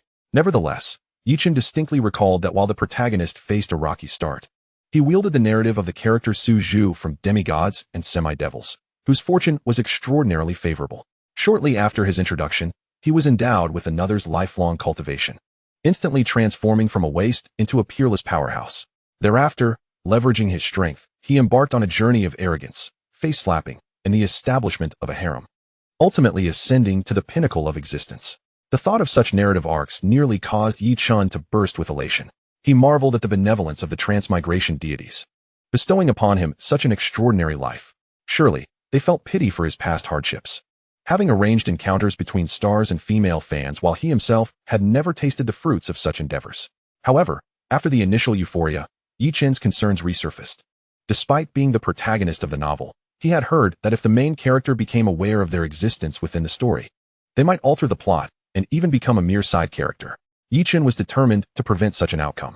He understood that the original Yichen's remarkable prowess stemmed from receiving the lifelong cultivation of another, thus attaining full survival skills and rapidly evolving from a mere waste to an unparalleled champion, leading to the subsequent exhilarating journey. The individual who imparted this lifelong cultivation was a man named Xianxiang. Chapter 367. Human calculations cannot compete with heavenly designs. This man had been ensnared by the machinations of the clan leader of the Xiang family, failing to master the family's extraordinary techniques and suffering immense torment, resulting in the tragic deaths of his parents. In utter desperation, he took Yichen as his disciple, transferring all his hard-earned spiritual energy amassed over centuries, urging Yichen to seek vengeance against the Xiang clan on his behalf before expiring. Yichen vaguely recalled that Xiangyang's technique was known as the wedding garment divine art. The name, reminiscent of bridal attire, seemed intended for women venturing into matrimony. In truth, it was an incredibly profound and powerful technique, brimming with the forces of heaven and earth. Through Xiangyang's legacy, the original protagonist Yichen mastered the wedding garment divine art, dominating the Tianxian continent and becoming the mightiest being in existence. One could assert that Yichen's subsequent journey of triumph was entirely attributed to the wedding garment divine art. Without Xiangyang's inheritance, he would have perished long ago, and the prospect of flaunting his prowess would have been inconceivable. As Yichen occupied the body of the original protagonist, he naturally aspired to replicate the exhilarating life depicted in the novel, to achieve a trajectory akin to that of the original. The most crucial element was to obtain the spiritual energy of the wedding garment divine art, to ensure that Xiangyang's legacy did not fall into the hands of another. Yichen, with the aid of the residual soul within his spatial ring, located a sun-seeking stone. The sun-seeking stone, as its name suggests, is used to find individuals with the most abundant yang energy. The wedding garment divine art is the most formidable and vigorous technique in existence, and those who master it naturally possess an abundance of yang energy. Through the sun-seeking stone, Yichen firmly locked onto Xiangyang's trajectory. When he sensed Xiangyang's arrival in the southern region, he recalled that in the original novel, the protagonist had been forcefully infused with Xiangyang's lifelong cultivation in that very region, marking the beginning of his journey of arrogance and face-slapping. Fearful of being thwarted, Yichen planned to break through to the gathering essence stage before venturing to the southern region, hoping that upon witnessing his extraordinary talent, Xiangyang would willingly impart the spiritual energy of the wedding garment divine art to him. Yet, as fate would have it, the calculations of man fall short of the designs of heaven. The supreme yang energy within Xiangyang unexpectedly vanished at that moment. Why? How could this happen? Yi Qin's frustration nearly drove him to the brink of despair. The sudden disappearance of the supreme yang energy likely indicated that Xiangyang had transferred the spiritual energy of the wedding garment divine art to another. After the transfer, this force diminished significantly, lacking the ferocity it once possessed during cultivation, causing the sunstone to lose its resonance. The bridal garment divine skill was the key to his ascent to the pinnacle of life. Now that this power had been bestowed upon another, what was he to do? Even more alarming was the emergence of this variable, signifying that the original plot of the novel had undergone a transformation. The one who inherited the legacy could very well usurp his position as the protagonist, leaving him bereft of opportunities to flaunt his prowess, slap faces, woo women, and establish a harem. Alas, such is fate. A frail voice resonated from within the spatial ring. The bridal garment divine skill is the most exalted art in cultivation. How can an ordinary person easily acquire it? Disciple, you must learn to be more accepting. Focus on your training diligently instead of dreaming of instant success. His disciple was commendable in many respects, yet he harbored a penchant for fanciful thinking. Upon hearing these words, Yi Qin's countenance darkened to the point of resembling spilled ink. Diligently training. How long would it take to become powerful? The only remedy for his woes was immense wealth. In his previous life, to alter his fate, working was not an option. The sole path lay in amassing riches. In this realm where strength reigned supreme, following a conventional training regimen could conceivably take an eternity before any progress was made. Chapter 368. Thank you, Ayao. The most effective strategy was to acquire the spiritual energy of that unfortunate fellow, Xiangyang, to facilitate his rise from a pitiful existence to that of a high and mighty gentleman. Yi Qin had long regarded the power of the bridal garment divine skill within Xiangyang's body as his own. Now that this force had suddenly vanished, likely falling into the hands of another, how could he possibly accept it? Why must it be this way for me? I will not yield. I refuse to submit. To sabotage another's cultivation is akin to murdering their parents. Yi Qin seethed with rage, nearly grinding his teeth to dust. Cursed wretch, if I discover your identity, I shall ensure you meet a gruesome end. However, Yi Qin could never have anticipated that this upheaval was not the result of someone deliberately sabotaging him, but rather that Xiangyang himself had comprehended the mysteries of the bridal garment divine skill and voluntarily relinquished all his cultivation. The power that Yi Qin had obtained in the original narrative was, in fact, the culmination of Xiangyang's arduous trials endured over centuries. Now, as Xiangyang chose to forsake his training, he was merely discarding his own strength, which had no bearing on others. Yi Qin's resentment stemmed from his misguided belief that he possessed something that did not truly belong to him, revealing the extent of his inner turmoil. Meanwhile, Dan Yao emerged from the cold space and swiftly located Xiangyang. Upon seeing that Xiangyang had lost his spiritual power, yet appeared considerably more at peace, she smiled gently. The bridal garment divine skill signifies donning a bridal gown and being reborn, necessitating that one cultivates it to a level of 6 or 7 tenths before discarding their powers to begin anew. You have already taken the most crucial step. Henceforth, you shall experience no further suffering. Now, why not give it a try? Xiangyang, upon hearing this, gradually closed his eyes and attempted to operate the cultivation method, condensing his true energy. Everything unfolded precisely as Dan Yao had previously indicated. After discarding the bridal garment divine skill, the once overwhelming force had been tempered, and his true energy became tranquil, no longer raging uncontrollably. After completing a full cycle of qi circulation, his true energy flowed as smoothly as fine chocolate, exhibiting an unprecedented gentleness. Xiangyang was overjoyed, unable to suppress his laughter. Witnessing his exuberance, Dan Yao felt a surge of happiness, knowing he had liberated himself from the torment of the bridal garment divine skill. Yao, thank you. If it weren't for you, I fear I would have transferred my power to another and died harboring resentment. Xiangyang gazed at Dan Yao with tender eyes, his handsome face suffused with complex emotions. After cultivating the bridal garment divine skill for centuries, no one could fathom the extent of his suffering. Day in and day out, the unending torment was akin to being seared by fire and pricked by needles, enough to drive a person to madness. Had it not been for Dan Yao's unwavering encouragement, assuring him that the bridal garment divine skill could be mastered independently, he would never have endured to this day. Betrayed, his parents brutally murdered, and forced to hide as a cat, Xiangyang had come to understand the paramount importance of strength. Although he now found himself bereft of spiritual power, reduced to a mere mortal with no ability to defend himself, he had still stepped through the threshold of cultivating the bridal garment divine skill. Given sufficient time, not only could he regain his strength, but he could also ascend to become one of the most formidable beings in the realm.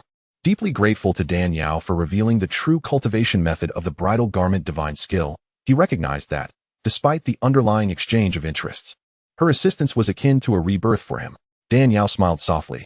What need is there for thanks? Between us, such formalities are unnecessary. Indeed, expressing gratitude would create a distance between them, which was truly uncalled for. The bridal garment divine skill and the Mingyu skill represented yin and yang, opposing yet complementary forces, designed to foster camaraderie and mutual support among lovers in future generations. Chapter 369, Breaking Free from Constraints, 1. Presently, Dan Yao had made significant progress in her Mingyu skill. He too must strive diligently to catch up and stand alongside her. One day, he would stand proudly by her side, protecting her, rather than remaining a mere cat nestled upon her shoulder, powerless in the face of danger. His cultivation was not for the sake of immortality, but to safeguard his dearest loved ones.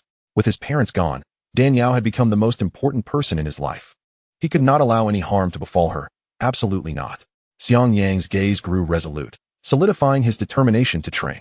Uncertain if it was merely an illusion, Xiang Yang suddenly felt a surge of spiritual energy coursing through him, seemingly accelerating his cultivation by several folds. Many of the initial obstacles he encountered in his training were effortlessly surmounted, and his cultivation swiftly advanced from the initial to the mid-stage of the body refining realm. After Dan Yao absorbed the Millennium Ice Condensation Essence, not only did her cultivation soar, but her spiritual perception also significantly enhanced. When she sensed Xiang Yang's cultivation speed skyrocketing, she was taken aback. Such a rapid rate of progress was utterly astonishing. Even the legendary pure yang body would not exhibit such swiftness in cultivation. Dan Yao recalled that the manual for the Mingyu skill had mentioned that the act of discarding the bridal garment divine skill and starting anew would allow the cultivator to undergo a transformation, cleansing their sinews and bones. Furthermore, because he had previously practiced the skill, the process of recultivation would occur at a rate equivalent to months passing in place of years. In essence, 1 month of cultivation would equate to a year. Previously, Xiang Yang had spent over 400 years mastering the bridal garment divine skill. Now, he would not need to endure another arduous 400 years, but rather a mere 400 months, roughly 30 to 40 years, to restore his cultivation to that of a heavenly monarch. However, once he regained his strength, his cultivation speed would revert to its original state, making further advancement considerably more challenging. Dan Yao conveyed this timeline to Xiang Yang. Upon hearing this, a radiant smile illuminated his handsome face. Initially, he had been concerned that after 300 to 400 years of relentless training, he would fall behind Dan Yao in power and be unable to stand beside her. After all, while he progressed, Dan Yao was also advancing, having attained the essence of the Millennium Ice, transforming into a pure yin body, which would only accelerate her cultivation. But now, with the time for recultivation compressed by 12-fold, it would not be long before he regained his peak condition. What a delightful surprise this was. We should not linger here. After escaping, Lei Xian and Qi Huo will likely spread news of the Millennium Ice Essence. It is best we depart swiftly, Dan Yao urged. Furrowing her brow. Agreed. Xiang Yang nodded, transforming once more into a cat and settling upon Dan Yao's shoulder. Now he has exhausted all his strength and is utterly defenseless, forced to continue transforming into a cat. Once his cultivation is restored to 70 or 80%, he shall no longer need to remain in feline form. Upon witnessing this, Dan Yao let out a soft chuckle and swiftly transformed into a wisp of spirit light, departing rapidly. The two soared through the air, the cold wind whipping around them. Xiang Yang could not help but inquire, "Ah Yao, where are we headed now?" "To seek Dan Qingli," Dan Yao replied. "That old woman does not appear to be a good person. Are you truly going to assist her in lifting the pure yang confinement?" Dan Yao replied with a serene smile. "I have made a pact with her. She aids me in acquiring the 10,000-year ice condensed saliva, and in return, I shall help her lift the pure yang confinement. Now that I have obtained the 10,000-year ice condensed saliva, how could I possibly go back on my word? Moreover, the formula for the pure yin small reversion pill is still in her possession. Indeed, I almost overlooked that aspect." Xiang Yang sheepishly scratched his claws. Chapter 370, Lifting the Confinement, 2. I am a person of my word. I always honor my commitments and would never breach a contract. However, I cannot shake the feeling that Dan Qingli is not as simple as she appears. Dan Yao narrowed her eyes. And what if she is not simple? In the face of absolute power, any schemes and intrigues are futile, even if you aid her in lifting the pure yang confinement. She is merely at the earthly sovereign level. What could she possibly do against us? Dan Yao nodded slightly. You are correct, yet one must always remain vigilant. It is wise to keep a few watchful eyes. If she plays no tricks, then all is well. Otherwise, I shall not hold back. They descended into the city center. And Dan Yao, following her memories, located Dan Xingli's shop. At this moment, the shop was eerily quiet. Perhaps due to the incident with the 10,000-year ice condensed saliva, everyone's attention was diverted there, leaving no patrons to frequent the establishment. Dan Xingli sat languidly in her inconspicuous, plain hemp garments, basking in the sun at her doorway, exuding an aura of tranquil contentment. Had Dan Yao not known her true identity beforehand, she would never have guessed that this person was one of the 5 great earthly sovereigns of the southern domain, the Rakshasa sovereign. While others scramble for the 10,000-year ice condensed saliva, you sit here, leisurely soaking up the sun. How delightfully carefree you are. Dan Yao chuckled softly. Dan Xingli glanced at Dan Yao, a flicker of intrigue passing through her eyes, and replied, "No matter how exceptional the 10,000-year ice condensed saliva is, one must possess strength to seize it. I am but an old woman with severely restricted spiritual power, merely biding my time. Why would I recklessly involve myself? I am not seeking a death wish." Dan Yao nodded slightly. Indeed, self-awareness is precious. One cannot forcibly claim what does not belong to them. It could cost one their life, and for what purpose? After months apart, your aura has grown even more formidable and refined. It appears you have made significant gains this time. Dan Xingli observed with deep eyes. Dan Yao shrugged, smiling. There's no helping it. When fortune arrives, it cannot be resisted. It seems I am destined to have a connection with the 10,000-year ice condensed saliva. Dan Xingli quipped. Could you be any more ostentatious? Dan Yao continued, of course. I must also express my gratitude. Had you not informed me in advance that the 10,000-year ice condensed saliva had attained human form, cunning and full of schemes, even if my strength were greater, capturing and refining it would have been quite the challenge. You managed to refine the 10,000-year ice condensed saliva? Dan Xingli's expression changed. Staring at Dan Yao in astonishment, Dan Yao nodded affirmatively, indeed. Remarkable, truly remarkable. Dan Xingli exclaimed, giving a thumbs up in praise. Consider the 10,000-year ice condensed saliva, so full of spirit. Even a celestial monarch-level expert would require at least 3 to 5 years to successfully refine it. And success is never guaranteed. After all, its yin and evil energy is exceedingly potent. A moment's carelessness could freeze one's organs and meridians.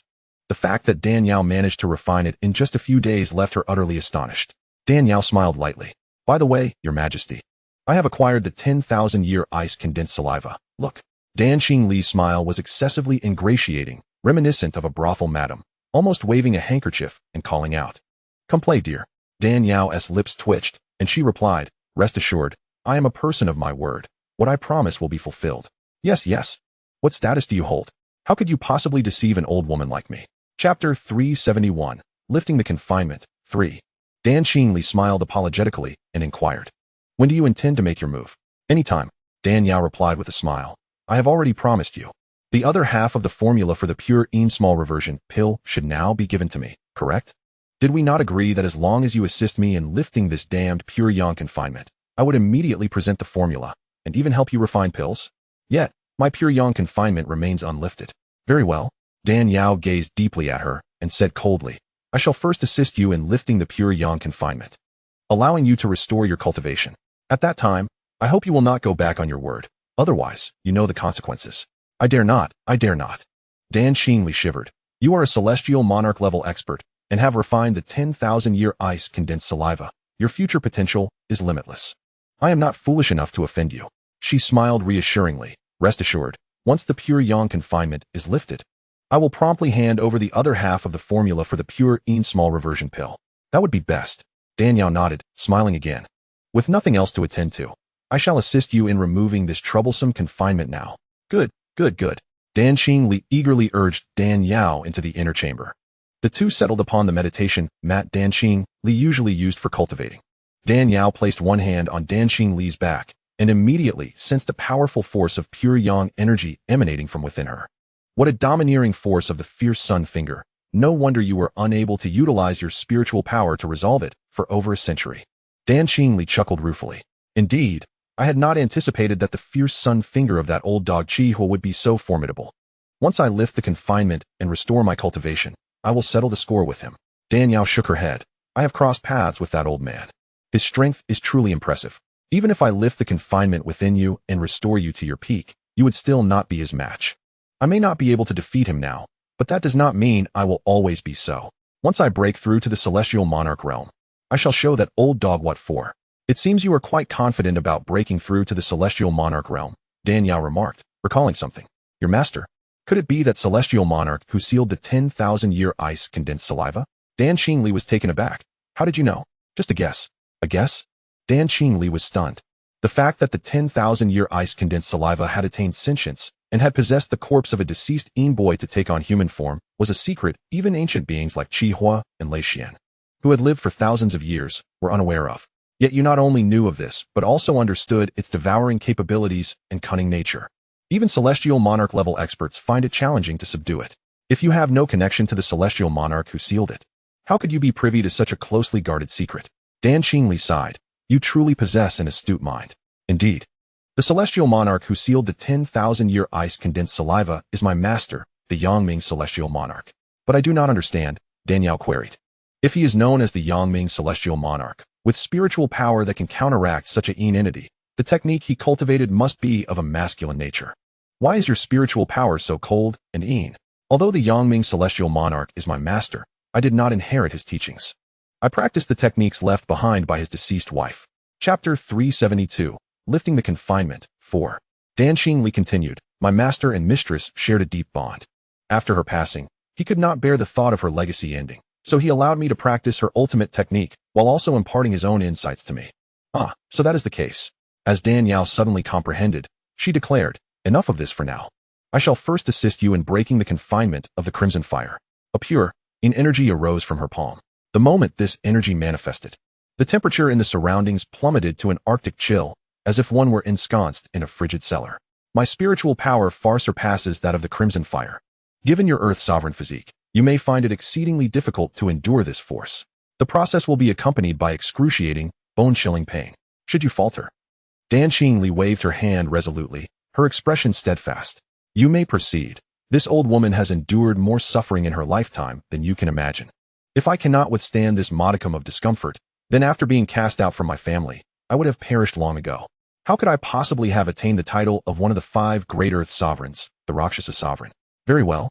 Dan Yao recognized that Dan Qingli had transformed from a woman tormented by family oppression into the fearsome Rakshasa sovereign, undoubtedly having undergone arduous trials beyond the comprehension of ordinary individuals. With a swift motion, she pressed her palm firmly against Dan Qingli's back. Dan Qingli shuddered, feeling as though a block of ancient, unmelting ice had been affixed to her spine, its chill penetrating deeply. Despite her mastery of cold Yin techniques and her considerable endurance against Yin forces, she nearly succumbed to the overwhelming sensation.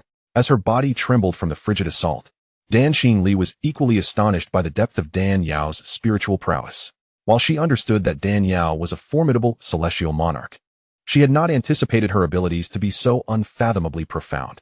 Dan Yao's vital energy transformed into tendrils of icy breath, weaving through the intricate meridians of Dan Qingli. Under the sweeping influence of this cold energy, the fiery power of the crimson fire that had long been entangled within her veins dissipated as if doused by a torrent of water from a fire truck. Streams of heat erupted from Dan Qingli's head, leading one to mistakenly believe she was indulging in a sauna. Since the grievous encounter with the snowstorm sovereign over 2 millennia ago, which almost cost her life, the crimson fire had tirelessly researched the fiery techniques to counteract Yin forces. After a millennium of refinement, the fiery technique had become immensely powerful, yet Dan Yao's Mingyu technique, embodying the utmost in Yin, softness, and coldness, was specifically designed to counteract all heat-based and pure yang spiritual energies, aside from the bridal garment divine technique. Under the relentless onslaught of Dan Yao's profound Yin energy, the fiery technique evaporated within mere moments, ceasing to exist. This was particularly remarkable considering Dan Qingli had been afflicted by the fiery technique for over a century. Had she been freshly ensnared, Dan Yao could have easily dispelled it with a mere flick of her finger. As the pure yang confinement dissipated, Dan Qingli found herself breathless, drenched in sweat, her once orderly silver hair now a disheveled mess. All right, the fiery power within you has been eradicated. Now, attempt to circulate your spiritual energy. Indeed, Dan Qingli's fatigued visage could scarcely conceal her excitement and elation as she slowly closed her eyes and endeavored to channel the energy within her. Perhaps due to centuries of being unable to unleash her full potential, she found herself somewhat unpracticed in wielding the power of an earth sovereign. As she attempted to circulate her energy, It surged uncontrollably, causing objects in the room to shatter and splinter under its force. Dan Yao sensed this chilling power and was momentarily taken aback. Such formidable yin energy, though it did not rival the vast purity of her Mingyu technique. It was indeed exceptional. The purity of her energy was so high that it was no wonder she had triumphed over the other 3 Earth sovereigns of the same realm. The Rakshasa sovereign was, indeed, deserving of her fearsome reputation. Unbeknownst to her, the purity of Dan Xingli's spiritual energy was not only a result of her advanced cultivation technique, but also intrinsically linked to her very being. Born at the convergence of Yin year, Yin month, Yin day, and Yin hour, she was imbued with an unparalleled coldness. While this extraordinary moment did not grant her the legendary pure Yin constitution, her physique was nonetheless exceedingly Yin and cold, bolstered by the guidance of a master, resulting in a remarkably pure spiritual energy. In addition to her innate talent for cultivation, the purity of one's spiritual energy significantly influences their progress. The higher the purity, the easier it is to break through barriers, and the faster one cultivates. With a foundation of spiritual energy such as hers, barring any unforeseen circumstances, she was destined to surpass the other 4 Earth sovereigns and rise to become the celestial monarch of the southern domain. After more than a century, I, the Rakshasa sovereign, have returned. As Dan Xingli felt the powerful flow of vital energy within her, her face radiated joy, and she could not help but burst into hearty laughter. At that moment, her outward appearance began to transform at a visible rate. Her once silver hair darkened to a lustrous black, like jade. The wrinkles at the corners of her eyes and on her hands gradually disappeared, as if time itself were reversing in a miraculous display. When the transformation concluded, the once pitifully aged woman transformed in mere breaths into a stunning beauty, with almond-shaped eyes and a rosy complexion. Particularly striking were her eyes, clear and bright, shimmering with a captivating glimmer that left an indelible impression. At this juncture, Xianxiang, transformed into a cat and perched upon Dan Yao's shoulder, suddenly spoke. "Ah Yao, look at her eyes. They bear a striking resemblance to yours." Dan Yao focused intently, and indeed, those eyes were remarkably similar to her own. Earlier, she had not perceived this similarity, but now, as Dan Xingli shed the confinement of pure yang and regained her power, her appearance also reverted, and the resemblance in their eyes became more pronounced. Xianxiang cautioned, "Ah Yao, you share the surname Dan, and so does she. You recognize the Dan Fire script on the pure Yin small returning pill, yet she intentionally released this pill to lure you in. Might there be a connection between you two?" Initially taken aback, Dan Yao quickly shook her head. "That cannot be. What connection could I possibly have with her? Similarities in appearance and shared surnames are merely coincidences. Besides, the Tianxian continent is vast, and many bear the surname Dan. It is far too coincidental." "True enough. But I cannot shake the feeling that your destinies may have only just begun to intertwine." Dan Yao shook her head, neither confirming nor denying the notion. Dan Xingli retracted her vital energy and cast her gaze upon Dan Yao. Previously, she had been severely restricted by the fiery technique, but now, having restored her late-stage Earth sovereign powers, her senses had sharpened, and she acutely perceived the terrifying depth of Dan Yao's abilities. The infamous Rakshasa sovereign realized that in a direct confrontation, she might not withstand even a single strike from her. With such a vast disparity in strength, Dan Xingli naturally did not dare to offend, smiling warmly at Dan Yao. "Thank you for your assistance. I am deeply grateful." Dan Yao waved her hand dismissively. "Enough of these pleasantries. Now that I have aided you in breaking the confinement and restoring your strength, what of the other half of the pill formula?" Upon hearing this, a flicker of pain crossed Dan Xingli's face. The pure Yin small returning pill had long been lost to history, even the Dan family, a renowned alchemical lineage persisting for over 10,000 years, lacked the means to concoct it. She had risked her life multiple times to acquire this formula from a mysterious clan in the western regions. She had yet to enjoy the benefits of the pure Yin small returning pill, and now she was expected to relinquish the formula. Merely contemplating it brought her anguish. However, she had no choice. The one who had aided her deserved her gratitude. To act ingrate would contradict her principles. Moreover, this girl was extraordinarily powerful. Should she renege on her word now, not only would she lose the formula, but her very life might also be at stake. Sigh. "This item ultimately does not belong to me. Take it." After a moment's hesitation, Dan Xingli approached the nearby vanity, retrieving a piece of sheepskin from the bottom drawer and extending it to Dan Yao. Dan Yao picked up the parchment to compare it with the previous one, confirming that there were no discrepancies. Overwhelmed with joy, she promptly tucked it away. Dan Xingli, her eyes sparkling with curiosity, smiled and inquired, "Your Majesty, the pure Yin small returning pill possesses astonishing potency, yet its refinement is exceedingly challenging. Are you confident in your ability to concoct it? Not particularly. But it is essential to give it a try. Dan Yao replied nonchalantly. Noticing her casual demeanor, Dan Qingli remarked, the parchment states that to refine this pill, one must have the assistance of a formidable expert at the Earth sovereign level. Otherwise, success is unlikely.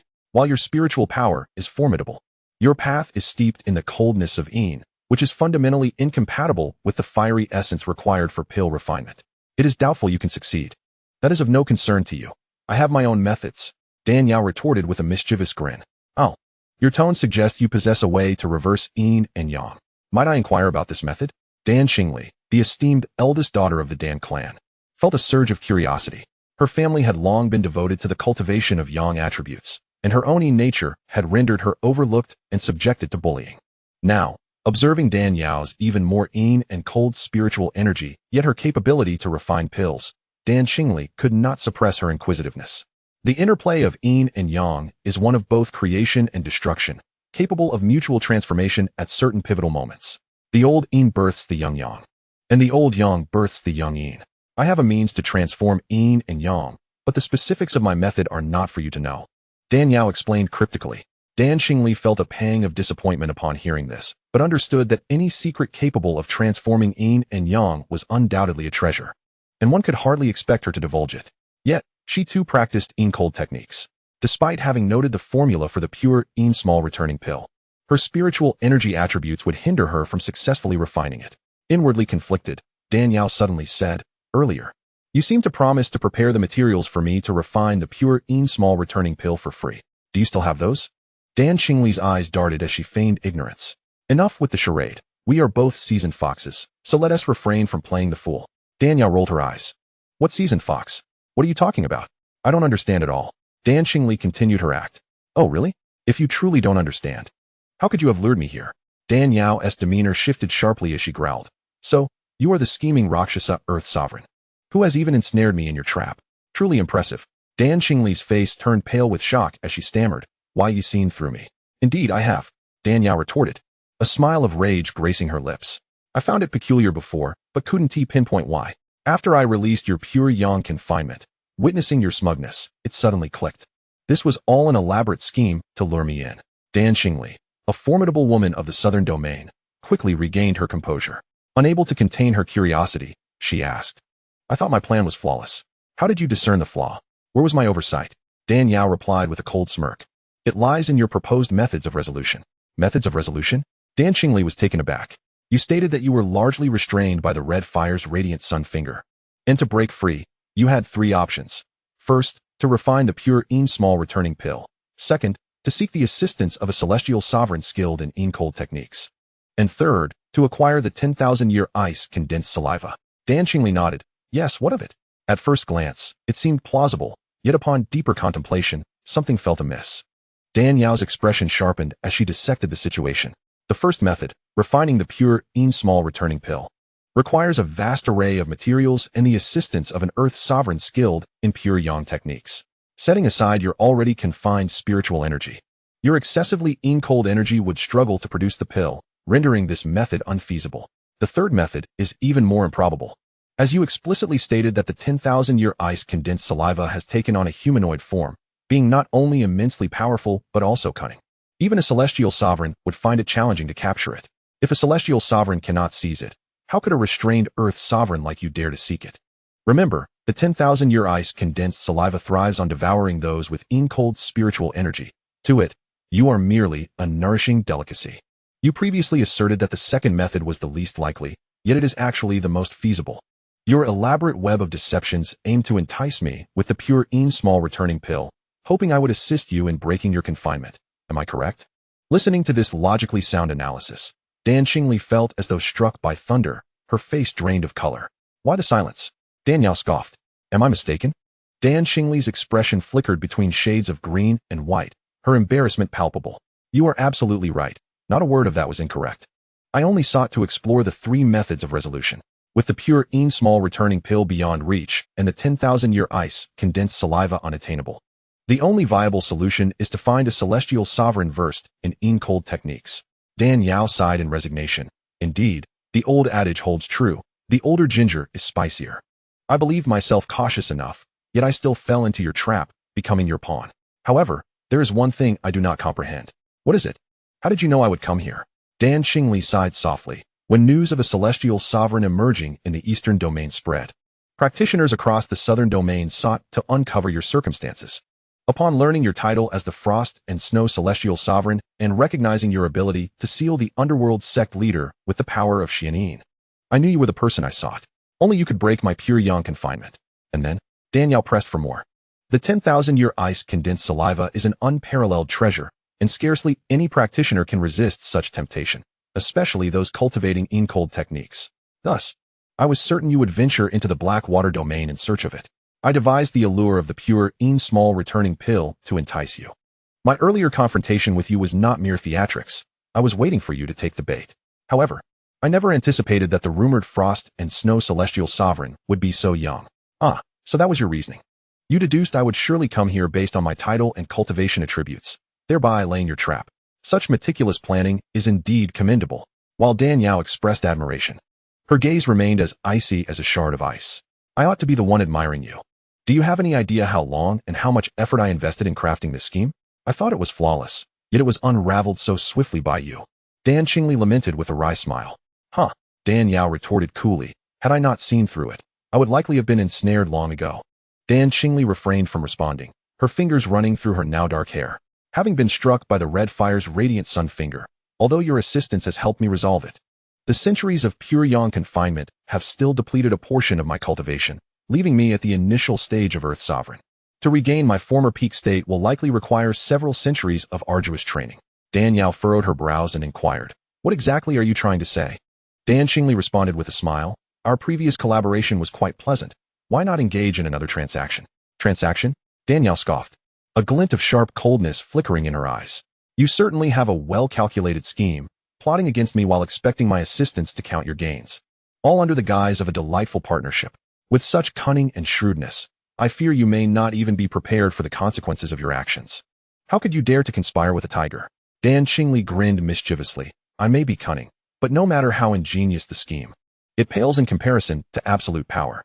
Our strengths are vastly unequal. You have refined the ancient ice essence for millennia, successfully transforming into a pure in-body. And your future achievements will undoubtedly be even greater. Why then, should I be feared as a threat? Dan Yao nodded faintly. You do have a point. But why should I collaborate with you? Dan Qingli elaborated. The Dan family is the foremost alchemical lineage of the southern domain. Only our alchemists can concoct the unparalleled pure small rejuvenation pill. However, the final step of refining requires the assistance of an Earth Sovereign level expert.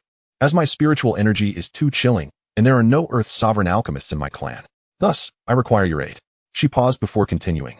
If we collaborate to create the pure small rejuvenation pill, I shall not claim more than one pill to restore my peak cultivation, and the rest shall belong to you. What do you think? Chapter 377, Seizing the Initiative. Dan Yao sat down, musing in silence for a long while. Dan Qingli added, the materials required for the pure small rejuvenation pill are all extremely precious treasures, accumulated over thousands of years by the Dan family. Should you agree? You need not search for these materials. Very well, I shall comply. Dan Yao's gaze turned icy as she fixed her eyes on Dan Qingli. However, let me be clear. In this collaboration, you must not harbor any secrets or attempt to deceive me in any way. Otherwise, do not blame me for being merciless. Haha, no problem. Dan Qingli quickly nodded with a smile. Her desire for collaboration stemmed not only from her inability to refine the pure small rejuvenation pill alone, but also from her wish to extend their time together. After all, individuals like her, who practiced the soft and ethereal techniques of the heavenly monarch realm, were exceedingly rare, given that her cultivation aligned perfectly with Dan Yao's. Seizing this opportunity to seek guidance from her would undoubtedly expedite her breakthrough to half-step heavenly monarch or even full heavenly monarch. Once she achieved that, she would immediately seek revenge against that old dog Qihua. She was eager to avenge the century-long grudge of her confinement. Afterward, Dan Yao and Dan Qingli agreed on a time to meet at the Dan family before parting ways. On the way back to the inn, Xianxiang expressed his concerns. Yao, I have long said that this woman is not as simple as she appears. Why would you conspire with a tiger? Conspire with a tiger? Who is the tiger remains to be seen. Dan Yao replied coldly. In truth, even while refining the ancient ice essence, I suspected that this woman was orchestrating everything. Yet, such schemes pose no significant threat to me. Without her guidance, I wouldn't have acquired the ice essence so swiftly, nor would I have succeeded in refining it. Thus, even knowing it was a plot, I find enjoyment in the process. Xianxiang pondered. You agreed to collaborate with her to utilize her assistance in refining the pure, small rejuvenation pill? Precisely. The method of refining the pure, small rejuvenation pill is exceedingly complex, and I have yet to learn even the most basic alchemical knowledge. Even if I obtained the formula, I would be unable to produce it. Moreover, the materials required for a pill of such caliber are largely rare spiritual herbs, and I lack the time to seek each one individually. Since she is an esteemed elder of an alchemical family, I might as well let her prepare several batches of materials for me. That makes sense. Xianxiang nodded. The more potent the pill, the more intricate the refining process. The pure small rejuvenation pill can enhance a cultivator's prowess by 1,000 years. And just looking at the densely packed list of materials on the parchment is enough to give one a headache. Not to mention the actual refining. Having her assist you is indeed a wise choice. Dan Yao smiled. Upon discovering Dan Xingli's identity, I intended to entrust this troublesome matter to her. However, I knew that with her cunning nature, she would undoubtedly demand a hefty price in exchange for her assistance. That would leave me at a disadvantage. Thus, it was better to proactively expose her scheme, making her believe I was angered by her actions, allowing her to lower her stance and seek my help. With Dan Yao's strength, eliminating Dan Xingli would be a simple task. Yet, this woman was one who responded better to gentility than force. Threatening her with death would yield no results. Therefore, engaging in a battle of wits was the only way to retain control over the situation. Chapter 378, Revealing One's True Colors. Ah Yao, you are becoming increasingly cunning. Xianxiang teased with a grin. Dan Yao shrugged her shoulders in resignation. What can I do? The people I encounter are all devious and treacherous. From the ancient ice essence to Dan Xingli, they are all like that. If I don't employ a bit of cunning, I might as well be devoured whole. Xianxiang chuckled. A touch of cunning is good. I rather enjoy your shrewdness. Get lost. Dan Yao shot him a glare. Upon returning to the inn, Dan Yao removed her mask, revealing an extraordinarily stunning visage that captivated the attention of a certain individual nearby. No, rather, it enchanted the eyes of a certain cat. With a flick of her finger, the mask disintegrated into ashes. Ah Yao, why destroy a perfectly good mask? Xianxiang asked. Puzzled, I was too preoccupied with refining the ancient ice essence to deal with Lei Xian, Qi Hua, and Lu Zhu. They have likely already spread the word about my acquisition of the ancient ice essence. If I continue wearing this mask, I would only invite trouble. Although her heavenly monarch-level cultivation deterred most from seeking her out, the old adage rings true. Fame invites trouble. While a dead pig fears not the boiling water, compared to being recognized as a heavenly monarch and having crowds worship her wherever she went, she preferred a quieter existence. Furthermore, once her identity was revealed, she would no longer be able to disguise herself among the masses when opportunities like the ancient ice essence arose. Indeed, it was far too conspicuous to walk around with a mask. Xianxiang paused before asking, do you wish to continue as before? To remain unremarkable and unattractive? His wife was so beautiful. If she revealed her true self, she would undoubtedly attract unwanted suitors. He hoped Dan Yao would keep her beauty hidden, only for his eyes to behold. No, Dan Yao shook her head. I have masqueraded as unattractive for over 100 years. I have grown weary of it. I wish to reveal my true self and stand proudly among the crowd. The following day, Dan Xingli arrived at the city wall to meet Dan Yao as agreed. However, after waiting for a considerable time, she saw no sign of her. Where is she? Where has she gone? Could something have happened? Impossible, with her level of cultivation. She is the one who causes trouble. Who would dare provoke her? Dan Xingli muttered to herself. Suddenly, she felt a gentle tap on her shoulder from behind. Startled, she quickly realized it was the Frost Snow Heavenly Monarch, who possessed the prowess to approach her without a sound. This gesture was likely intended to instill a sense of caution, a warning that she should not entertain any tricks, as eliminating her would be as simple as breathing. Dan Xingli couldn't help but smile ruefully. Indeed, beneath the Heavenly Monarch, all were mere ants. Such a method is truly beyond imagination. Dan Xingli slowly turned around. Behind her stood a young woman clad in verdant garments, her complexion radiant as jade, exuding an ethereal elegance, embodying the essence of mountains and rivers, and the grace of water and moonlight, as if a celestial maiden from the jade terraces had descended into the mortal realm. Such a face, so breathtakingly beautiful, captivated the hearts of men and stirred envy and embarrassment among women. Yet, upon laying eyes on Dan Yao's true visage, Dan Xingli was astounded. As if she had witnessed something inconceivable. Why you? Dan Yao inquired curiously, what is it? Do you not recognize me? Chapter 379, The Great Yin Dynasty. Dan Xingli recognized her voice and shook her head repeatedly. It cannot be her. It cannot be her. Dan Yao wore a perplexed expression. Dan Xingli stared intently at her. murmuring to herself, so similar, truly similar. Dan Yao was at a loss, unaware of to whom Dan Xingli was referring. Xiang Yang, resting on Dan Yao's shoulder, had already surmised the connection between Dan Yao and her due to Dan Xingli's peculiar expression. Dan Yao asked, "Who do you say I resemble?" Dan Xingli snapped back to reality, smiling vaguely. "You resemble the goddess from the temple of my great Yin dynasty, stunningly beautiful. In all my years, I have never encountered a girl as exquisite as you. Is that so? It seems my years of self-care have not been in vain." Dan Yao, being a woman herself, understood that women cherish beauty and seldom concede that another is more beautiful, especially among rivals. Even if the other were 100 times more beautiful, she could still diminish their charm. For a proud woman like Dan Xingli to declare that Dan Yao was the most beautiful girl she had ever seen brought great joy to Dan Yao. For over a century, she had diligently practiced the Mingyu technique, not only to enhance her strength, but also to maintain the youthful visage of an 18-year-old girl. Clearly, her efforts had borne fruit. Dan Xingli gazed at this face, momentarily lost in thought. Memories cascaded back to over 150 years ago when her grandnephew's daughter wed. This face bore an uncanny resemblance to that of her grandnephew's daughter, Dan Feng. Could it be that this person is the daughter of Feng? No, it cannot be. If Feng's daughter were alive, she would only be 117 years old. The Frost and Snow Sovereign is the Grandmaster of the Seven-Star Palace in the Eastern Domain, separated by over 20 generations. She must be an ancient entity of 2,000 or 3,000 years. How could she possibly be Feng's daughter? Furthermore, the cultivation of the sovereign realm is extraordinarily arduous. Even a woman born on the day of pure Yin, like herself, took over 500 years to reach the Earth's sovereign level through the inheritance of a sovereign-level expert. How could Feng's daughter possibly achieve such a level in a mere century? Dan Xingli shook her head repeatedly, casting aside her astonishment and speculation, and said solemnly, "Let us depart." The two women and a cat transformed into 3 streaks of light, swiftly leaving. The Great Yin Dynasty lay nearly 3,000 miles from the Blackwater Domain. The trio arrived at the Great Yin Dynasty in just 2 hours. Unlike the Eastern Domain, abundant with sects, the Southern Domain's power structures are primarily based on dynasties. The mightiest individuals often hail from the royal family, such as the Emperor, the Empress Dowager, princes, and even the Empress. Beneath the royal family, the major powers are predominantly composed of clans sharing the same surname, compared to the Southern Domain's prominent families. The sects of the Eastern Domain, which may take millennia to produce a single Earth sovereign, appear significantly inferior.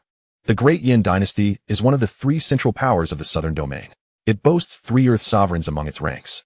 The Great Yin Dynasty, renowned for its intense heat, is indeed exceptional. To paraphrase a humorous quip Dan Yao encountered online regarding the sweltering summer, one might say, stepping outside feels like entering an oven, walking feels akin to traversing through spicy hot pot, sitting down is like being on a sizzling grill. And when it rains, it's as if one is being boiled in water.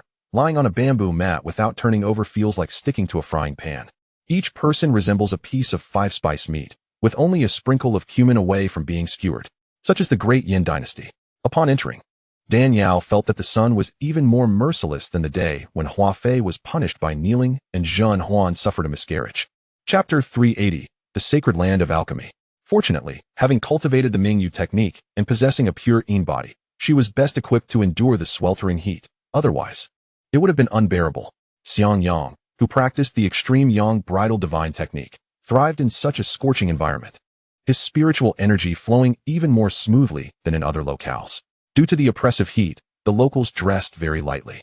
Men went bare-chested, revealing their dark, toned skin, while women, with relatively better complexions, sported a healthy wheat hue. Though not entirely bare like the men, their attire was sheer, covering only the essential parts, rendering the rest nearly naked. As they walked, their lithe waists swayed enticingly, exuding a vibrant and passionate allure. Dan Yao, adorned in a flowing verdant gown, felt slightly out of place but was unbothered. Noticing that many passers-by bore the insignia of alchemists, she could not help but inquire, "Why are there so many alchemists here?" Dan Xingli, taken aback, replied, "The Great Yin Dynasty is one of the 2 sacred lands of alchemy in the Tianxian continent. Did you not know?" Dan Yao shook her head, explaining, "I have been in seclusion for years, seldom inquiring about the affairs of the outside world. Had it not been for the millennium ice condensation saliva and certain matters, I would not have come here." "Ah, I see," Dan Xingli exclaimed, and then proceeded to narrate the history of the Great Yin Dynasty. The geography of the Tianxian continent aligns with the traditional 4 symbols. The 4 great regions, East, West, South, and North, correspond to the 4 spiritual entities of heaven and earth. The azure dragon of the East, the white tiger of the west, the vermilion bird of the south, and the black tortoise of the north. The azure dragon of the eastern domain wins gracefully, the white tiger of the western domain stands proud. The vermilion bird of the southern domain soars, and the black tortoise of the northern domain bows its head. As is widely known, the requirements to become an alchemist are exceedingly stringent. An alchemist must possess a fire attribute intertwined with a hint of wood attribute in their spiritual energy to imbue the pills they concoct with vitality. The Great Yin Dynasty, being the southernmost region nearest the eastern domain, is situated within the fire attribute of the vermilion bird while also infused with the ethereal wood essence of the azure dragon, rendering it a place of unparalleled advantage. It is precisely because the Great Yin Dynasty combines fire with wood that it serves as the most fertile ground for nurturing alchemists. For countless millennia, it has remained a pilgrimage site for alchemists on the Tianxian continent, standing alongside the Pill Mansion of the Central Domain as one of the two sacred lands of alchemy. However, the inhabitants' excessive obsession with alchemy has hindered their cultivation, resulting in fewer formidable experts than in other regions. Having not visited in over a century, the heat has only intensified. It is truly suffocating. Dan Xingli murmured in frustration. Dan Yao teased. Isn't this your homeland? Why the complaints? What can I say? I'm simply unfortunate. I was born on a day when the four Yin converged, endowing me with a naturally cold and Yin constitution. I utterly detest such scorching days, Dan Xingli lamented, then inquired, as the day grows late. Where do you plan to rest? Perhaps you could stay at my home? Dan Yao was about to decline when suddenly, a flurry of urgent hoofbeats broke the air. Hearing the commotion, Dan Yao looked up and saw chaos in the streets, as a young girl rode in at full gallop. The girl was slender and striking, clad in a bright red short skirt, wielding a whip in her hand, mercilessly cracking it against her horse's rear. Make way, you wretched commoners. How dare you block my path? You wish to court death? Chapter 381, Street Confrontation 1. Numerous pedestrians and vendors were sent sprawling in disarray. The girl in red, however, paid them no heed, recklessly traversing the street, disdainfully uttering the term commoners. Her exuberant laughter floated through the chaotic thoroughfare. The onlookers glared at her in ire, yet dared not voice their indignation, clearly intimidated by the illustrious lineage she represented. In mere moments, the girl in red found herself before Dan Yao, Xiangyang, and Dan Xingli. As the two humans and one cat walked along the inner side of the street, they narrowly avoided a direct collision with her. Unexpectedly, as the girl rode her horse with abandon, her gaze swept over Dan Yao's shoulder, landing squarely on Xiangyang. At that moment, Xiangyang still appeared in his feline form, with emerald eyes and a coat as smooth as silk, his tail swaying gracefully, resembling a flickering flame. Such an adorable creature. Who could resist its charm? The girl in red's eyes widened instantly, and she called out, "Someone." As soon as she spoke, a subordinate responded, "Yes, Miss San. What are your orders?" "Fetch that little creature for me," the girl commanded, pointing at the cat perched on Dan Yao's shoulder. At once, the subordinate lunged toward Dan Yao, aiming to seize the cat. However, before his hand could even brush against a single hair of Xiangyang, he was repelled by an overwhelming force. Preposterous. The girl in red fumed at the sight, seizing her riding whip. With a fierce crack, she swung it toward Dan Yao. "You fool," Dan Yao scoffed, lightly flicking her fingers. The whip, akin to a dying snake, altered its course and snapped back toward the girl. Taken by surprise, she was struck by the whip, leaving her wounded and tumbling from her horse. "Cursed be you! What sorcery did you employ to treat me so?" The girl glared at Dan Yao with venomous fury. Dan Yao replied icily, "I do not provoke others, but you have instigated this. Consider it a small lesson." "How dare you? What are you to teach me?" The girl, incensed, shrieked, "Bring forth this insolent woman and teach her a severe lesson." Upon hearing this, three middle-aged men behind her swiftly approached Dan Yao. A cursory glance revealed to Dan Yao that all three possessed the cultivation of the nascent soul stage, a formidable strength in the southeastern domains. It was astonishing that this girl had three protectors of such caliber. She was indeed of considerable means. Dan Yao raised an eyebrow at the trio. "What? Do you wish to engage me in combat? It is not gentlemanly to bully a woman. We have no desire to clash with you. However, since our young miss has been treated thus, we kindly request an apology from you, and we shall consider the matter settled." The leader of the three men, noticing how Dan Yao effortlessly commanded the whip, recognized her martial prowess was on par with theirs and hesitated to act, hoping she would relent and defuse the situation. "The one at fault here is her, not I. If apologies are to be made, she should be the one to do so," Dan Yao replied coldly. She wished to avoid trouble, but that did not mean she feared it. A mere girl who had yet to reach the gathering essence stage dared to act so brazenly before her, truly reckless. Chapter 382, Street Confrontation 2. The pedestrians and vendors surrounding the street, witnessing the standoff between Dan Yao and the girl in red, gathered to observe the spectacle. Upon seeing the girl's face, they shook their heads in disbelief, unable to suppress their sympathy for Dan Yao. The girl in red was notorious in the Great Yin dynasty as a wicked female, feared by all except the royal offspring and a select few noble families. Who could have imagined this ethereal young woman would stand against her? It seemed today she would face dire consequences. Judging by her attire, with flowing sleeves and a long gown, it was apparent she hailed from a distant land. No wonder she was unfamiliar with this notorious figure. The three middle-aged men, noticing Dan Yao's unwavering stance, furrowed their brows even deeper. How dare you demand an apology from me? Do you know who I am? The girl exclaimed, her voice sharp.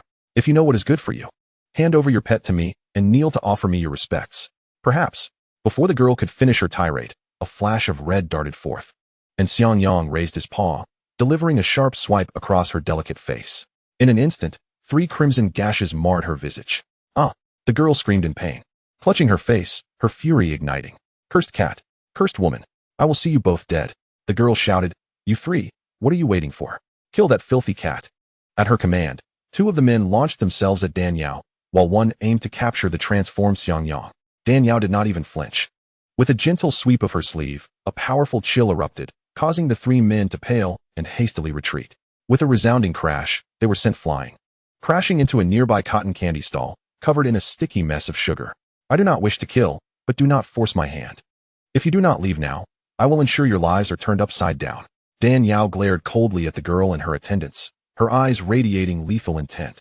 The girl, instead of quaking in fear, burst into laughter. Do you think you can disturb my family? Do you know who I am? I am the 3rd miss of the Dan family. The Dan family? Dan Yao's brow furrowed at the mention. Which Dan family? The foremost alchemical family in the Great Yin dynasty, of course. The Dan family, the girl proclaimed. This lady you are quarreling with is not only the 3rd miss of the Dan family, but also a cousin of the current emperor. I hope you will consider the Dan family's and the royal family's reputation and not pursue this matter further. The 3 middle-aged men, witnessing Dan Yao's effortless dismissal of them, recognized her strength far surpassed their expectations and decided to yield. Dan Yao cast a sidelong glance at Dan Xingli, scoffing. Do you think I fear the Dan family or the Great Yin royalty?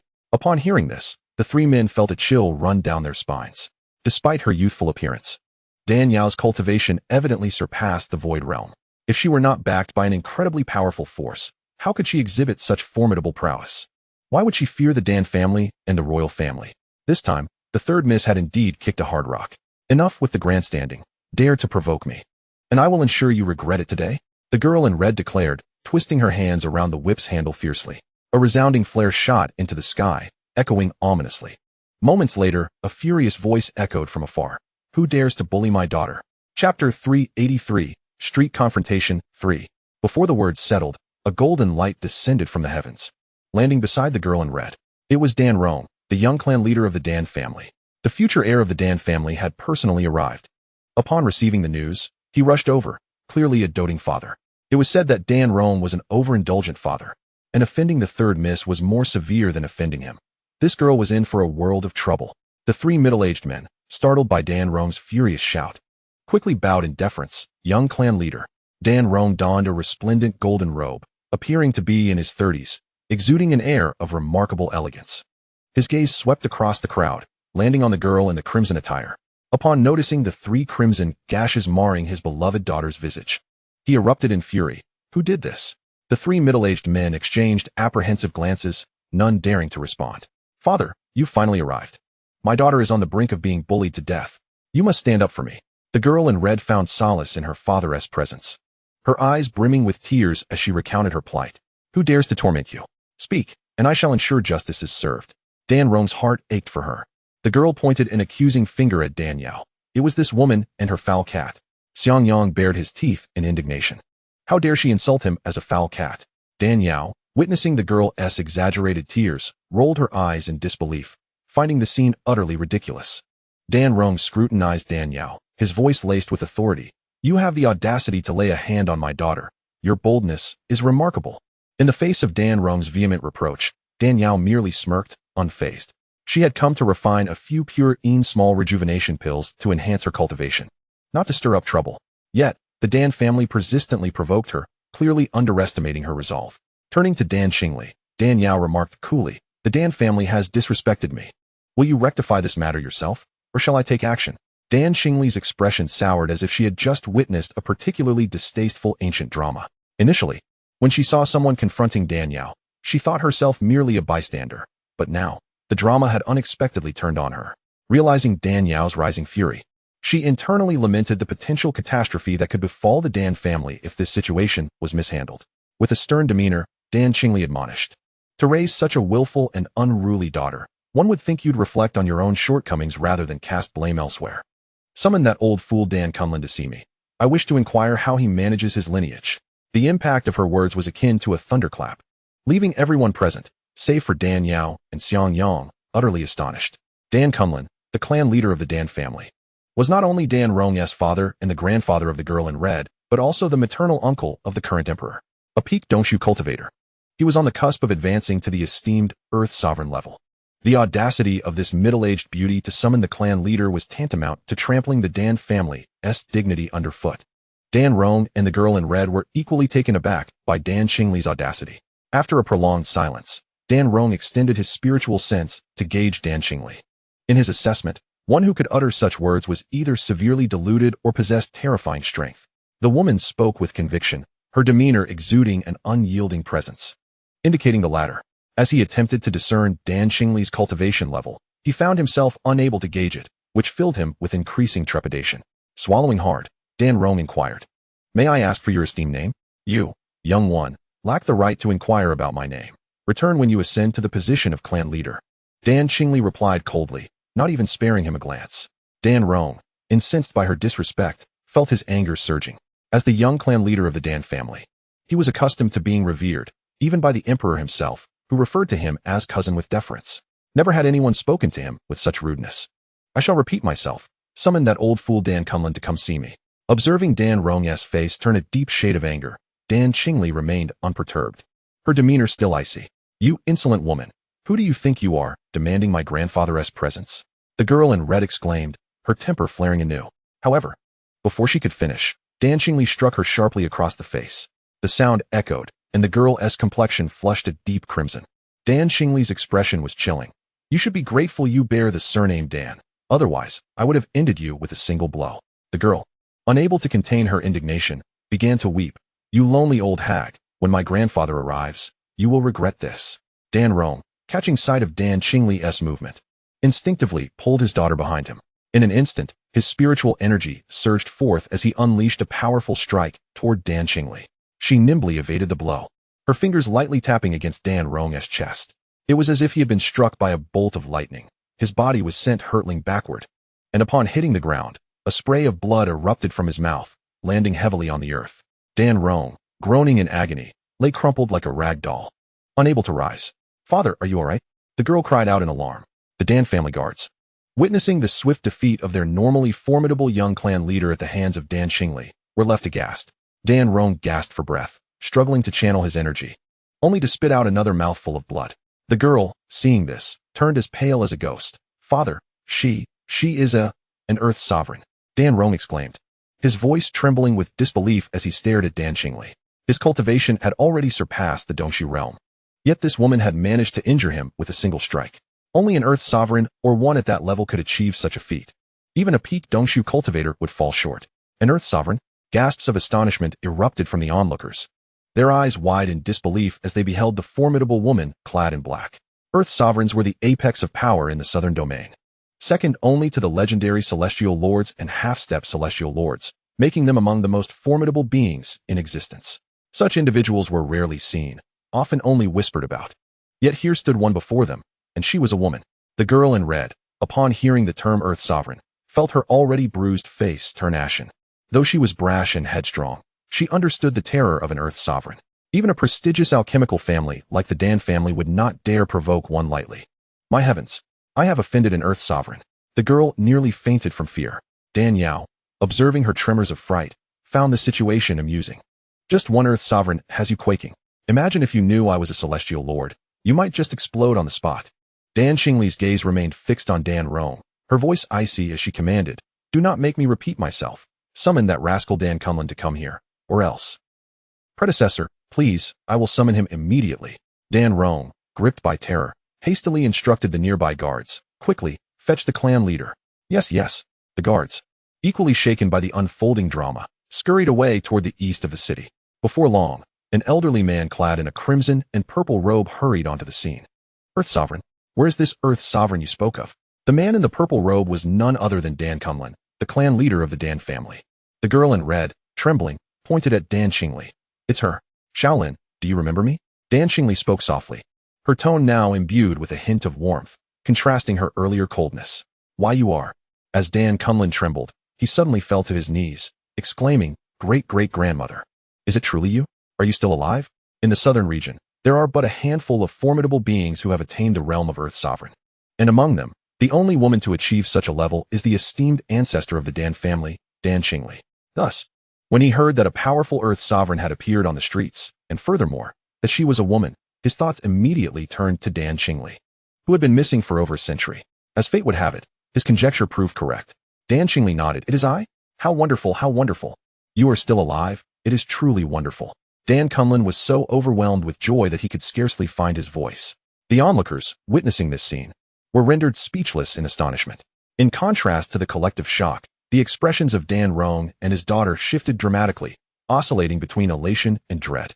In Dan Rong's youth, although Dan Xingli had not yet departed from the Dan family, her elevated status and Earth Sovereign prowess meant that her periods of secluded cultivation could stretch over decades, even centuries, resulting in only a handful of encounters with her. Furthermore, due to Dan Xingli's fearsome reputation and immense prestige, her descendants approached her with trepidation, none daring to meet her gaze. Thus, after more than a century, Dan Rong failed to recognize the middle-aged beauty before him as the revered ancestor of the Dan family. As for the young girl clad in red, she had been born during Dan Xingli's disappearance and naturally could not recognize her. Although she could not identify her, she had frequently heard the elders of the clan recount tales of Dan Xingli's past exploits. The joy stemmed from the realization that the ancestor of the Dan family still walked among them. Her return would elevate the family status and eliminate any concerns about threats from rival clans. Yet, there was also fear. For Dan Xingli was known for her fiery temper and ruthless methods. Whenever the clan elders recounted how she exacted revenge on those who wronged her kin, it was impossible to hide their fear. Now, having inadvertently offended her, father and daughter could only wonder what cruel retribution she might unleash upon them. What are you standing there for? Quickly kneel and pay your respects to the ancestor. Dan Kunlun barked at his son and granddaughter, who appeared dazed. Pay your respects to the ancestor. The Dan family members swiftly knelt in unison, their attitudes profoundly respectful. Dan Yao observed her grandfather, who, though aged, exuded a benevolent aura, evoking a sense of familiarity that she could not quite comprehend. Chapter 386, The Inquiry of Guilt. With utmost trepidation, Dan Kunlun spoke. We dared not presume.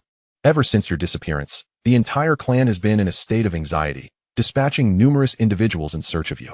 We have scoured the central region and the 4 cardinal directions, yet your whereabouts remained elusive. Therefore, you all presumed me dead, did you? Humph. It seems that in the absence of a tiger in the mountains, the monkeys take the throne. Without my oversight, just look at how you have managed the family. Dan Xingli's ire intensified. Dan Kunlun, aware of his ancestor's volatile temperament, dared not retort, instead opting to prostrate himself in apology.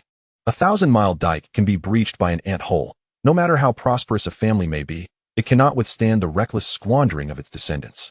Look at your son, then at your granddaughter. It's enough to infuriate me, Dan Xingli exclaimed, flinging her sleeves in exasperation.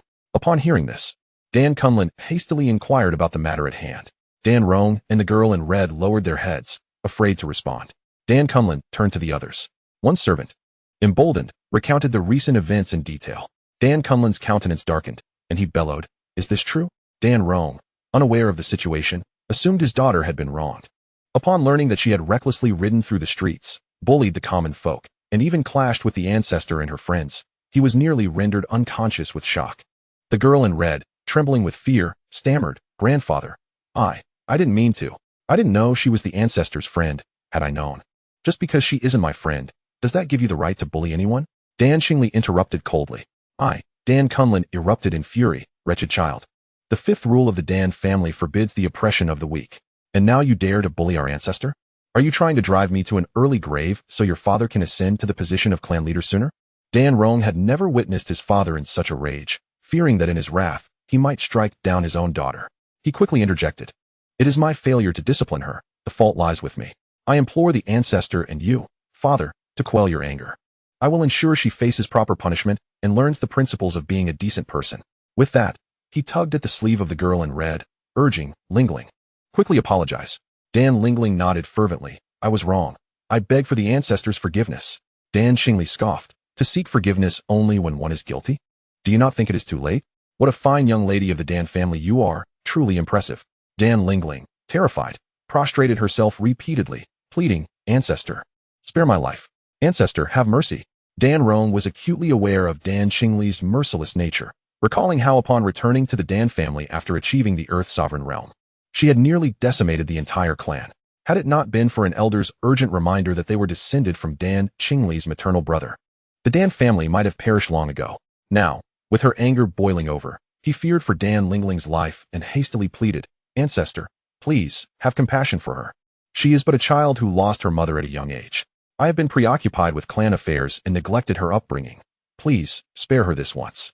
Dan Cumlin added, "Ancestor, you may not be aware, but Lingling is born with a rare affliction. Not only is her cultivation arduous, but she is not expected to live past 30.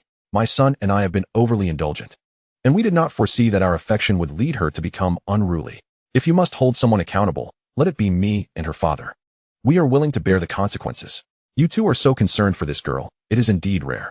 If she had offended someone else, I might have let it go."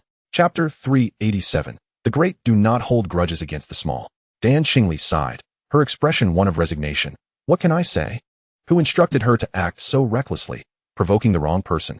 If she refuses to forgive, I am left with no options." Upon hearing this, Dan Rong's gaze fell upon Dan Yao. The moment he looked, he was taken aback, as if he had seen a ghost, and exclaimed, "You." Dan Cumlin, hearing his startled cry, could not help but turn his attention, equally astonished. "You are Fenger. You are Fenger." Dan Yao, upon hearing the name Fenger, felt an inexplicable familiarity, as if there had once been someone by that name, though she could not recall. Curiously, she asked, "Who is Fenger?" You are not Fenger?" Dan Cumlin's expression was one of disbelief. Dan Yao shook her head. "I am not." Dan Xingli interjected, "She is not Fenger. She is a friend I know." Dan Cumlin stared at her for a long moment, then shook his head. "Indeed, she is not Fenger. Fenger has long since passed away. I buried her myself." "Did I not? I must have mistaken her for someone else." With a mournful sigh, he could not help but gaze at Dan Yao once more. "She truly resembles her." Dan Yao and Xian Yang exchanged a glance, their expressions laden with complexity. Dan Xingli pointed at Dan Lingling and said to Dan Yao, "This girl is utterly unaware of the gravity of her actions. She dares to stir trouble in the presence of the sovereign. I now leave her in your hands to deal with as you see fit. Whether to execute or spare, it is entirely up to you. And no, ancestor, please spare me. I won't do it again." Dan Lingling, terrified, thought to herself that if she were to be handed over to this woman, it would be a death sentence. "I wish to spare you, but now it is beyond my control. Accept your fate."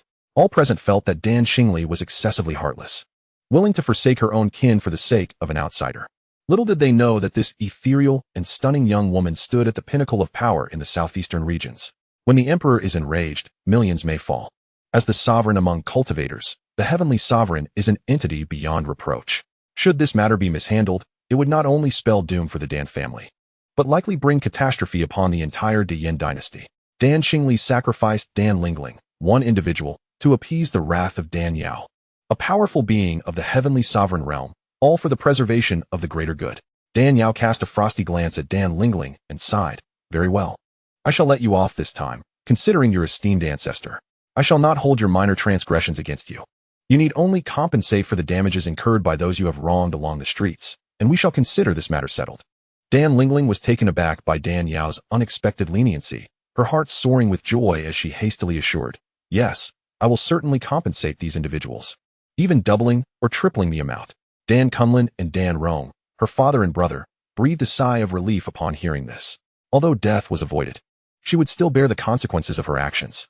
Dan Xingli coldly commanded Dan Cumlin, "Immediately demote Dan Lingling to the status of a Dan servant, requiring her labor to repay the losses incurred.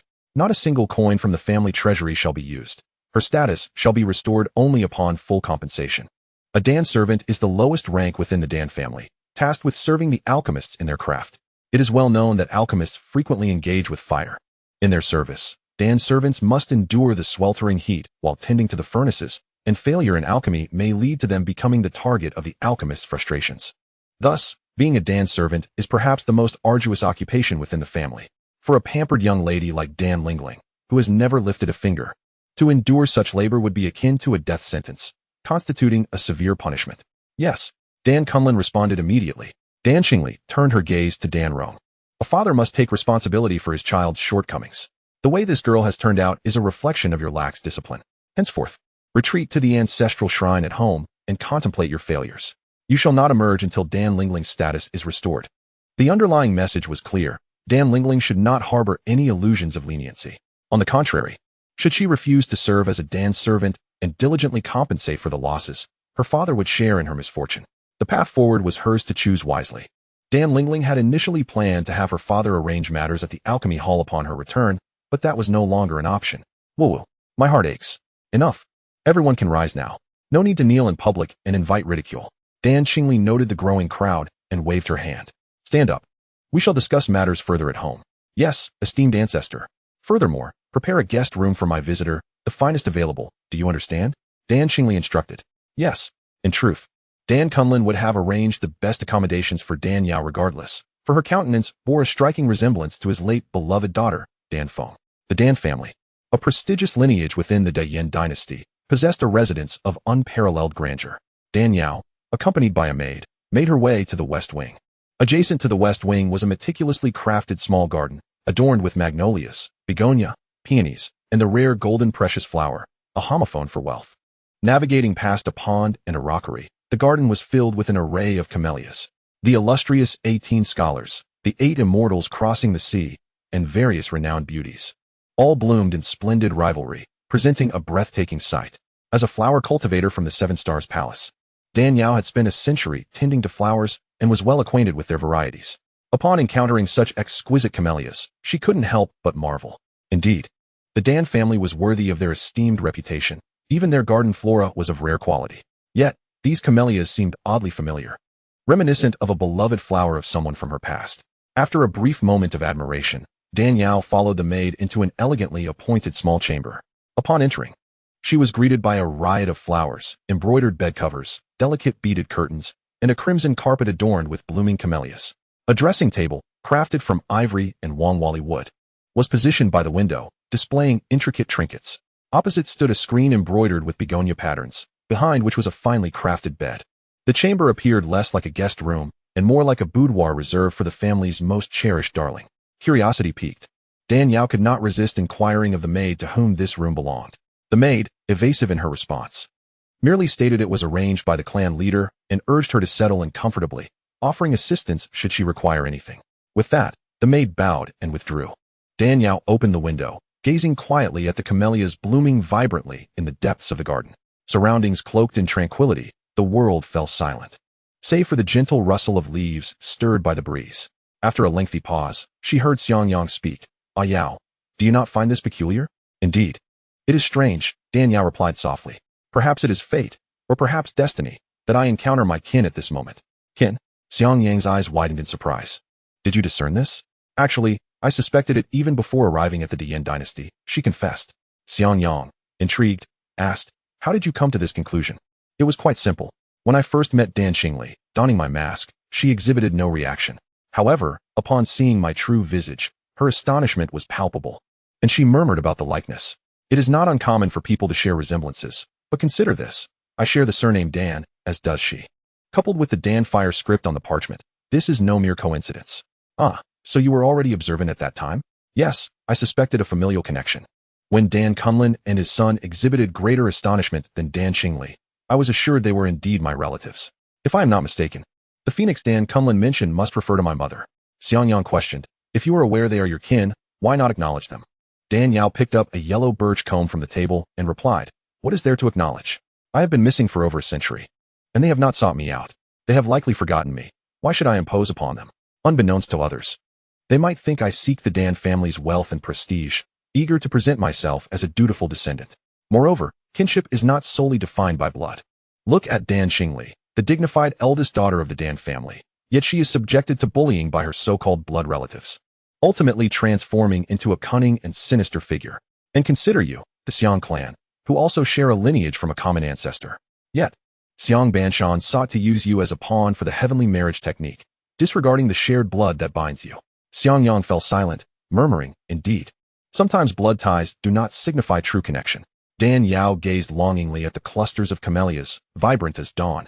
To me, only those who genuinely care for me, who love me, are my true kin, such as Shui Ling, and you. And even those from the Seven Stars Palace who have no blood relation, yet have provided me a relatively warm living environment. She shook her head. I cultivate the Xianmen heart method, considering myself a half-recluse. A recluse should remain detached from worldly affairs and cast aside past entanglements. They have not sought me out, thus, I see no reason to approach them for recognition. Meeting without recognition benefits us both. Xiangyang nodded in agreement. That is wise. Without these connections to bind you, you can focus on your cultivation, yet such solitude may prove lonely. The path of cultivation is inherently solitary. Regardless of aspiring to become an immortal, one cannot escape the inevitabilities of aging, illness, and death. Even the closest of kin will eventually succumb to the passage of time, rather than endure the anguish of separation. It is far more serene to remain solitary and undisturbed. Dan Yao perceives this truth with clarity. Xiang Yang, reflecting deeply, silently vows, you shall not be alone. I will always stand by your side. Dan Yao then expresses, however, there is one matter that perplexes me. What is it? Inquires Xiang Yang. Just now, when Dan Kunlun beheld me, he remarked that I resembled Fenger. Chapter 390. Family gathering. As Dan Yao busies herself with her hair, she muses. Do you not find the name Fenger to be quite endearing? Indeed, Xiang Yang responds, it does not sound like a father-in-law addressing his daughter-in-law. Rather, it resembles a father affectionately calling his daughter by her pet name. If Fenger is indeed his daughter, then it stands to reason that you should not bear the surname Dan. In the Tianxin continent, societal norms dictate male superiority and female subservience. A woman marries into her husband's family, and any offspring, regardless of gender, should inherit the father's surname. If Dan Feng is Dan Kunlun's daughter, she would adopt the surname of her husband, be it Zhang, Qian, Sun, or Li, which would make you Zhao Qian Sun Li Yao instead of Dan Yao. The only exception would be if Dan Yao's father had taken on the matrilocal surname. Such a scenario occurs only when the female lineage lacks male heirs and necessitates a husband to carry on the bloodline. Yet, given that Dan Kunlun has sons, why would he allow his daughter to marry into another family? Suddenly, Xiang Yang contemplates a possibility. This matter may be related to your disappearance and memory loss. Dan Yao ponders, unable to recall, and sighs, perhaps. In the secret chamber of the Dan family, a group of elders, usually haughty and commanding, now sit like frightened turtles, casting reverent glances at Dan Xingli, who occupies the seat of honor, much to the astonishment of the younger generation beside them. The foremost among them is Dan Kunlun's clan brother, the family elder. Trembling, he steps forward to present tea to Dan Xingli, his face alight with fervor. Great aunt, it is beyond my wildest dreams to see you again in this lifetime. When you accepted the invitation of the Lord of Eternal Life, you vanished without a trace. I feared the worst and dispatched searchers in vain. Now that you have returned safely, it is indeed a blessing from our ancestors. Dan Xingli takes the cup of green tea, sipping slowly before replying. Years ago, on my way back from the gathering, I was ambushed by an old dog, which is why I have been missing for so long. However, my misfortune seems to have kept me alive, as the king of hell rejected me, deeming me a harbinger of ill fate. Had I perished, would you not have faced dire consequences? Indeed, great aunt, your safe return is a blessing to the Dan family, and we are overjoyed.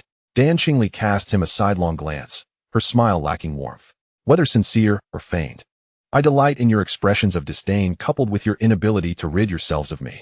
The elder stammers, great aunt, although you have been missing for years, your quarters have remained untouched, meticulously maintained in anticipation of your return. Dan Kunlun adds earnestly, I do not require lavish accommodations for my old bones. However, I do expect the utmost hospitality from my esteemed guest. Do you understand? Upon witnessing Dan Xingli's solemn demeanor, he recalls the striking resemblance between Dan Yao and his late daughter, prompting him to ask, Great aunt, who is that young lady? You need not concern yourself with her identity. Just ensure that you all provide her with the best care. Should there be even a hint of negligence, I will demand your heads. Yes, Dan Kunlun, puzzled, wonders aloud. Is that girl truly of such formidable status? Why does great aunt regard her with such trepidation? Dan Xingli shakes her head. My apprehension is not rooted in her identity, but rather in her power. Power? At this revelation, the Dan family members were expressions of shock. Chapter 391. Save Lingling, it is essential to note that their revered ancestor is a formidable being, a figure of the earthly sovereign realm. Across the entirety of the southern domain, there There are no more than 3 individuals who could elicit such deference from her. These individuals are not merely ancient practitioners, but rather venerable beings who have existed for millennia. How could a seemingly delicate young girl, who appears frail and weak, command such respect?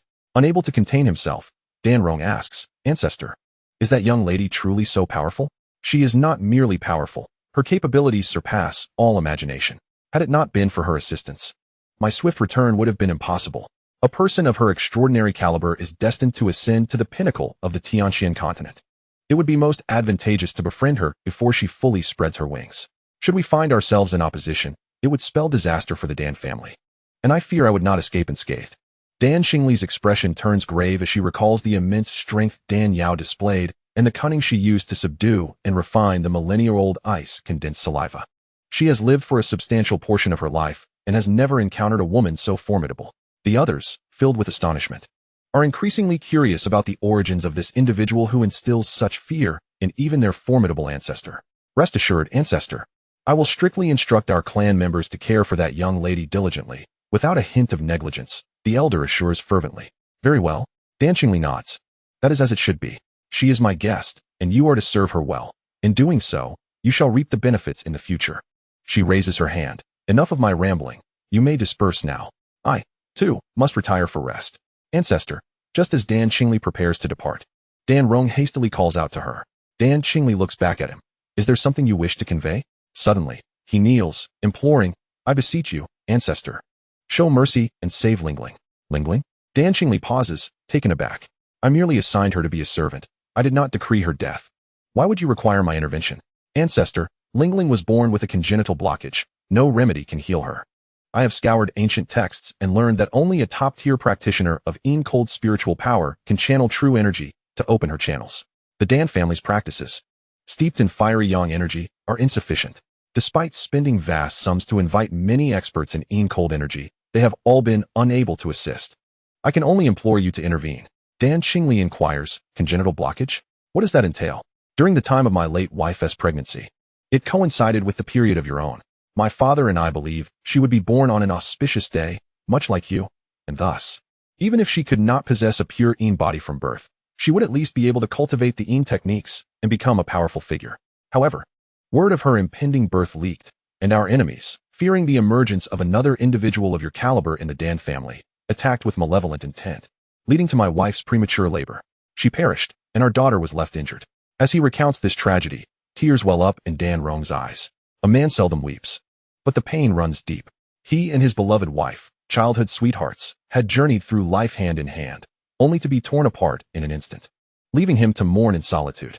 Chapter 392. The 3 blockages due to his wife's untimely demise and his daughter's congenital condition. She was destined to live no more than 30 years. Thus, he has doted on this daughter, who grew up without a mother, indulging her whims and allowing her to become willful and imperious. Dan Xingli, with a heart both stern and warm, cannot abide seeing the younger generation weep before her. So she commands, bring that girl to me. I wish to see her. Yes. Dan Rong was overjoyed, never expecting that the ancestral patriarch would be so accommodating. He felt as if he had been granted a reprieve and hurriedly brought his daughter, who was busy organizing herbs in the alchemy hall. Dan Xingli reached out to check Dan Lingling's pulse, and suddenly her brows furrowed, leaving her momentarily speechless. Dan Rong stared at her, hoping desperately that the ancestral patriarch could provide a remedy and open his beloved daughter's meridians. Dan Xingli suddenly inquired, was she born in the year, month, and day of the Yin? Yes, he replied, but not during the Yin hour. She was born 2 hours earlier. Now it makes sense, she sighed. Being born in the year, month, and day of the Yin is a moment of extreme Yin convergence, which can either herald great fortune or calamity. It is said that the pure Yin body most suitable for women to cultivate can only manifest during this specific moment. Had she been born during the Yin hour, I would have taken her as my successor and imparted all my knowledge to her.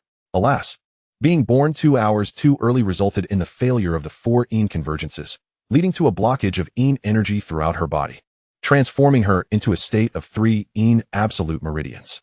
This complicates matters greatly. Dan Xingli lamented. Hearing this, Dan Rong's heart sank. Dan Kunlun, unable to bear the tension, asked, Ancestral Patriarch, is it truly beyond your power to open this child's meridians? Dan Xingli shot him a look. Do you think that a state of 3 Yin absolute meridians is so easily resolved? If it were that simple, it wouldn't be called an absolute meridian. Noticing Dan Rong's despondence and his sincere love for his daughter, she added, "The three absolute meridians are exceedingly malevolent, and I am powerless in this regard. However, do not lose hope. I know of someone who can save her." Dan Rong, like a drowning man grasping for a piece of driftwood, urgently inquired, "Who is it? Who can help? I cannot disclose this person's identity, but I will seek an opportunity to inform her of the girl's condition. Whether she chooses to intervene will depend on fate," Dan Xingli replied. Dan Rong exclaimed with joy, "If she refuses, I will kneel before her. I trust she would not stand idly by." Dan Xingli scoffed, "You believe that kneeling will guarantee her assistance? Humph. There are countless cold-hearted individuals in this world. Do you think begging will suffice?" Dan Rong was left speechless. "Enough, everyone depart. Now that my old wife has returned safely, many will likely lose sleep over this. I must calm my mind and consider how to respond." Dan Xingli understood that her return to the Dan family would inevitably disrupt the existing power dynamics within the Great Yin dynasty, even causing the royal family to feel apprehensive. She had initially intended to return discreetly, waiting for Dan Yao to refine the pure small rejuvenation pill for her to restore her peak cultivation before revealing her presence to others. However, the meddling of that foolish girl Dan Lingling forced her to expose her identity prematurely. With so many people witnessing the Dan family calling her ancestral patriarch, it would not be long before the entire Great Yin dynasty learned of her survival. Surrounded by formidable foes, the situation was indeed precarious. Fortunately, she had a powerful ally at her side, a celestial monarch-level expert, which would deter those petty individuals from acting recklessly. As Dan Xingli had anticipated, her appearance stirred tumultuous waves throughout the Great Yin dynasty. As one of the 5 most powerful cultivators at the pinnacle of the southern region, the Rakshasa Earth Sovereign's reputation was undeniably formidable. Chapter 393. The Emperor of Great Yin. Dan Xingli's renown was far-reaching, her influence undeniable. Over 100 years ago, she had accepted the invitation of the celestial monarch of longevity, only to mysteriously vanish. Some claimed she had offended the celestial monarch and met her demise at his hands, while others believed she sought a higher breakthrough in the mysterious and distant central region. There were even whispers that she encountered her destined partner and willingly forsook everything to become a devoted wife and mother. It was thought that the Rakshasa Earth Sovereign had vanished forever. Yet, unexpectedly, this infamous female demon had returned. Within the Great Yin Palace, a young man clad in a dragon robe furrowed his brow upon receiving the report. The Rakshasa Earth Sovereign, the ancestral patriarch of the Dan family, the one who nearly led them to extinction, has returned?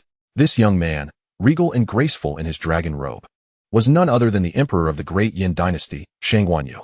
He was astonished to learn of Dan Xingli's return. "Master Chun," Shang Guanyu called softly, "Here, my emperor." An elderly eunuch in a crimson robe appeared silently beside the young emperor. "What do you think? Is this news credible?" "I believe it to be true. For the Dan family is a prestigious alchemical lineage and the royal family's maternal clan, having long enjoyed the emperor's favor. There would be no reason for them to fabricate lies to deceive the world," the old eunuch replied with a bow.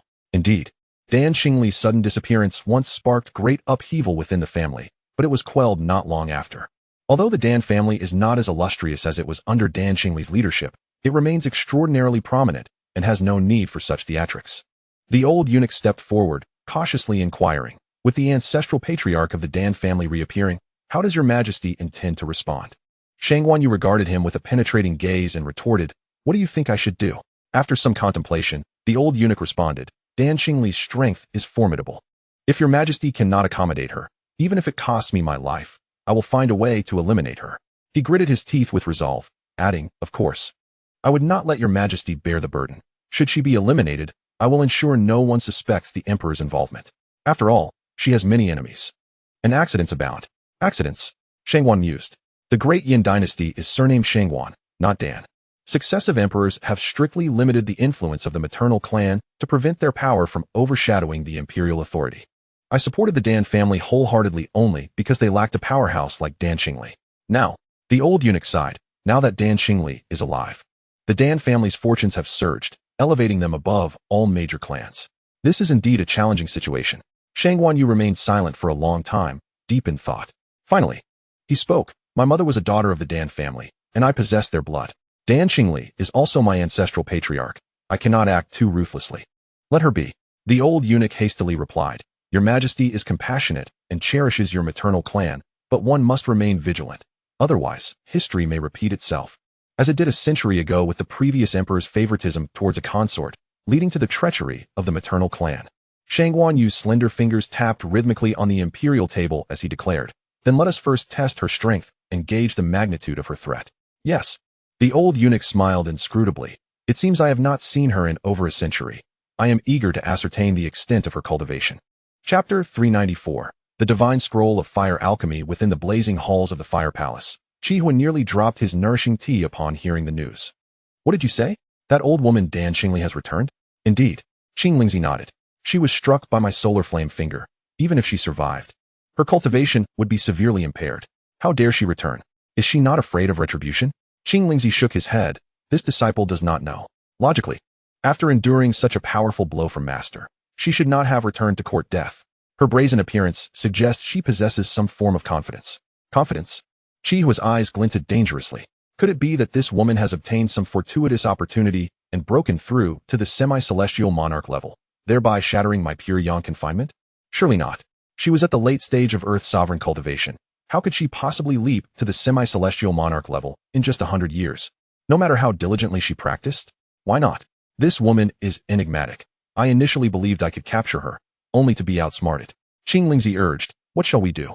If that woman was already difficult to subdue at the late stage of Earth's sovereign, her breakthrough to the semi-celestial monarch level must make her even more formidable. Master Yu. What is there to fear? I merely harbor suspicions that she has transcended to the half-step celestial monarch stage, though it is not necessarily true. Do you really think that achieving the half-step celestial monarch stage is such an easy feat? A faint ghostly flame flickered in Qi Hua's eyes.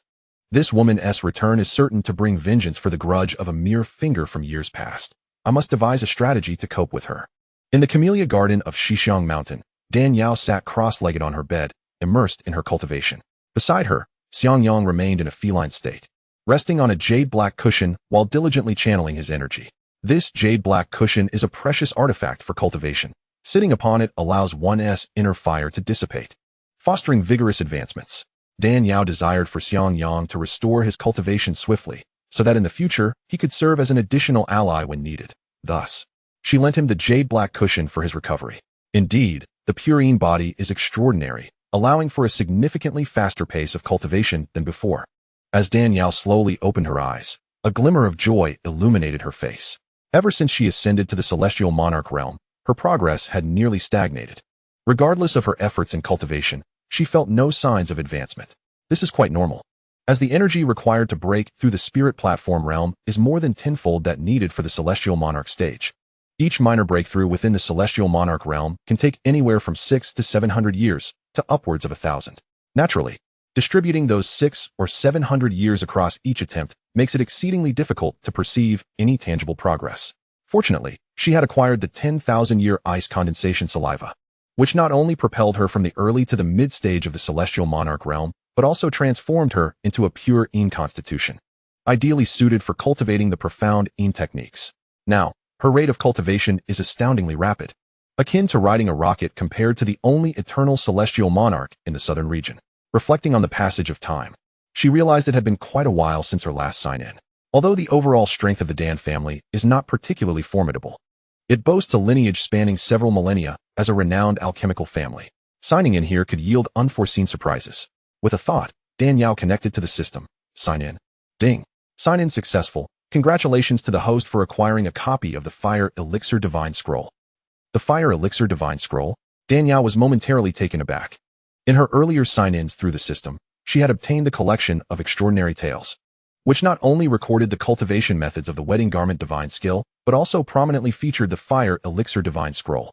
To speak of the Fire Elixir Divine Scroll is to inevitably mention the profession of alchemist. Alchemists, as the name implies, are individuals capable of concocting various miraculous elixirs. Chapter 395, The Alchemist. Due to their ability to enhance the strength of cultivators, heal injuries, and facilitate breakthroughs, alchemists have become the objects of pursuit by various factions. Their prestigious status and elevated position far surpass that of ordinary cultivators. The rarity of alchemists is what makes them so sought after. As the saying goes, rarity begets value. To become an alchemist, one must first cultivate a pure yang technique. Alchemists are intrinsically linked to fire.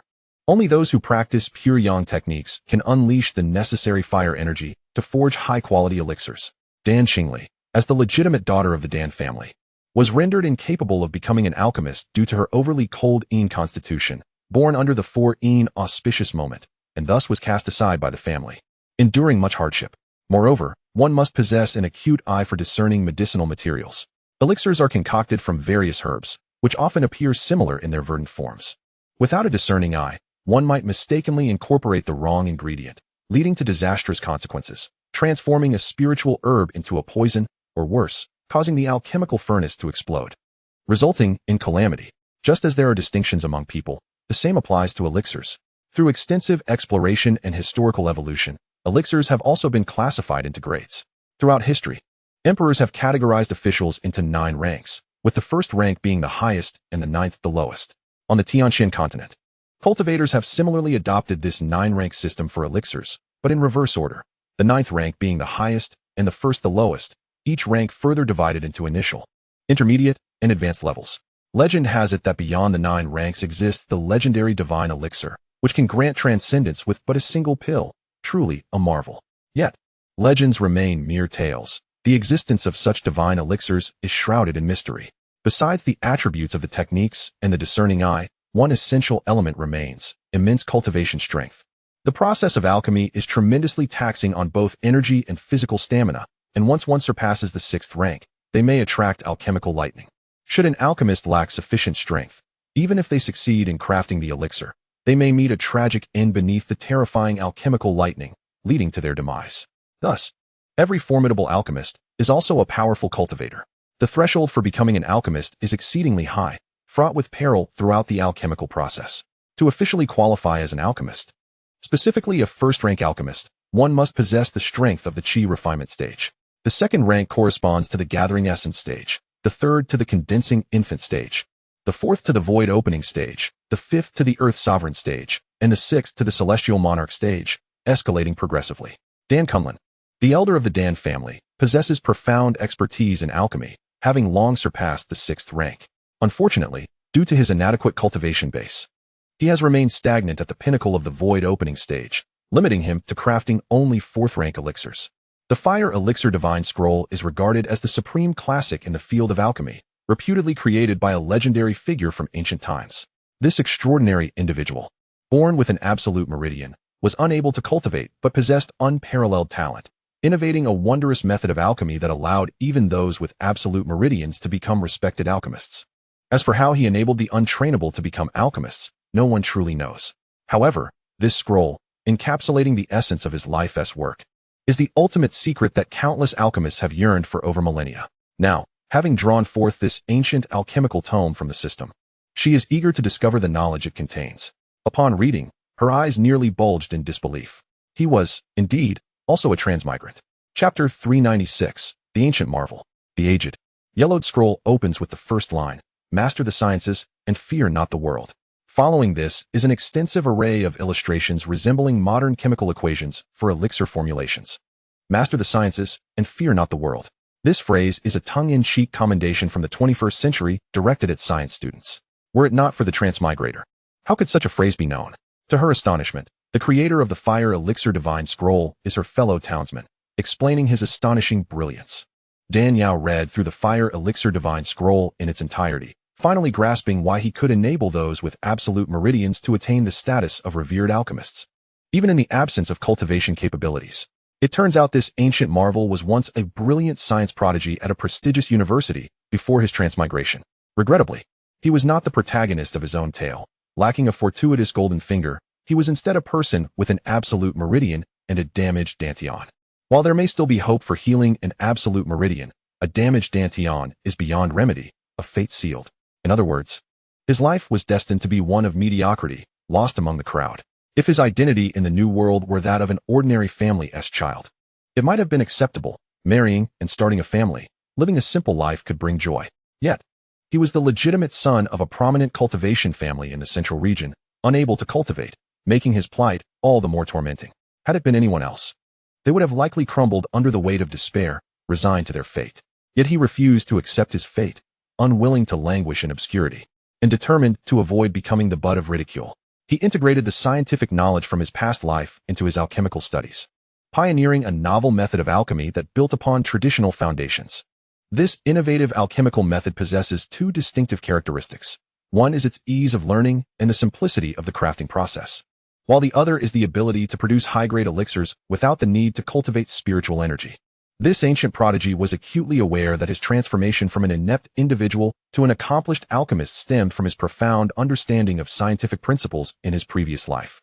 Thus, he commenced the divine scroll of fire elixirs with a poignant reflection on the value of mastering mathematics and the sciences, asserting that such knowledge would equip one to traverse the world with confidence.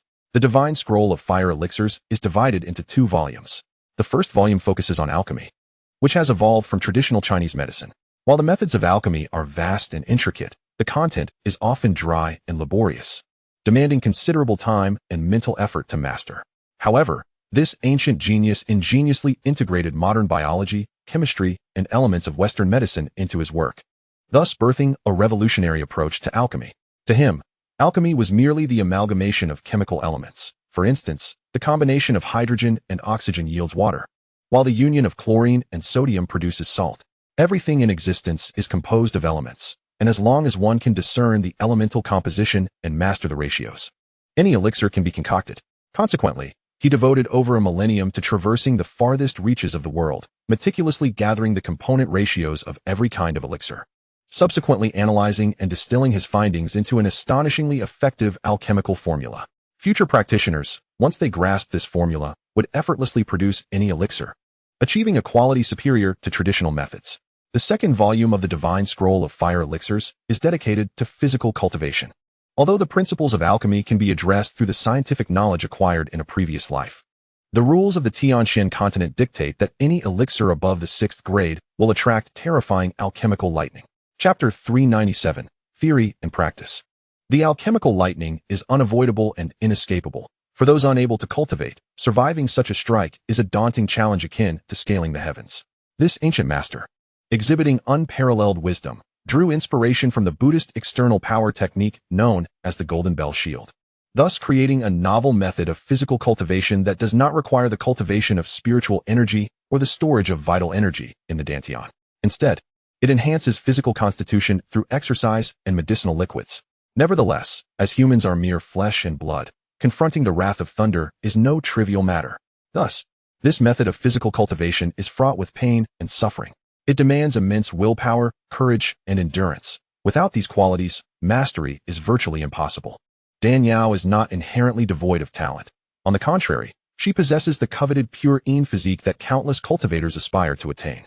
By mastering the alchemical formulas in the first volume of the Divine Scroll of Fire Elixirs, she could ascend to the ranks of the continent's premier alchemists. As for the physical cultivation methods in the second volume, they would be unnecessary for her. The first volume encapsulates the lifelong labor of this ancient genius.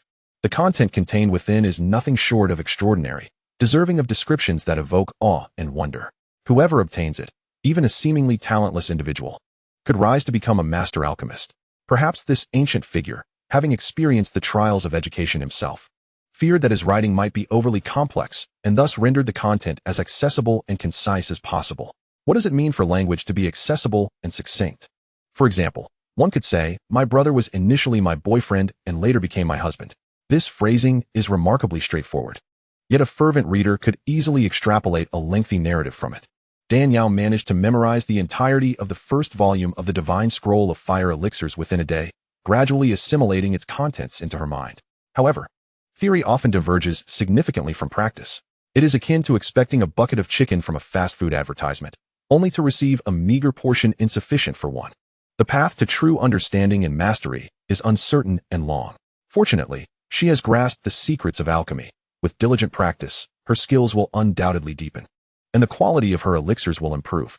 Reflecting on this, Dan Yao couldn't help but smile. "Yao, what brings you joy? Is there good news?" Xiangyang inquired.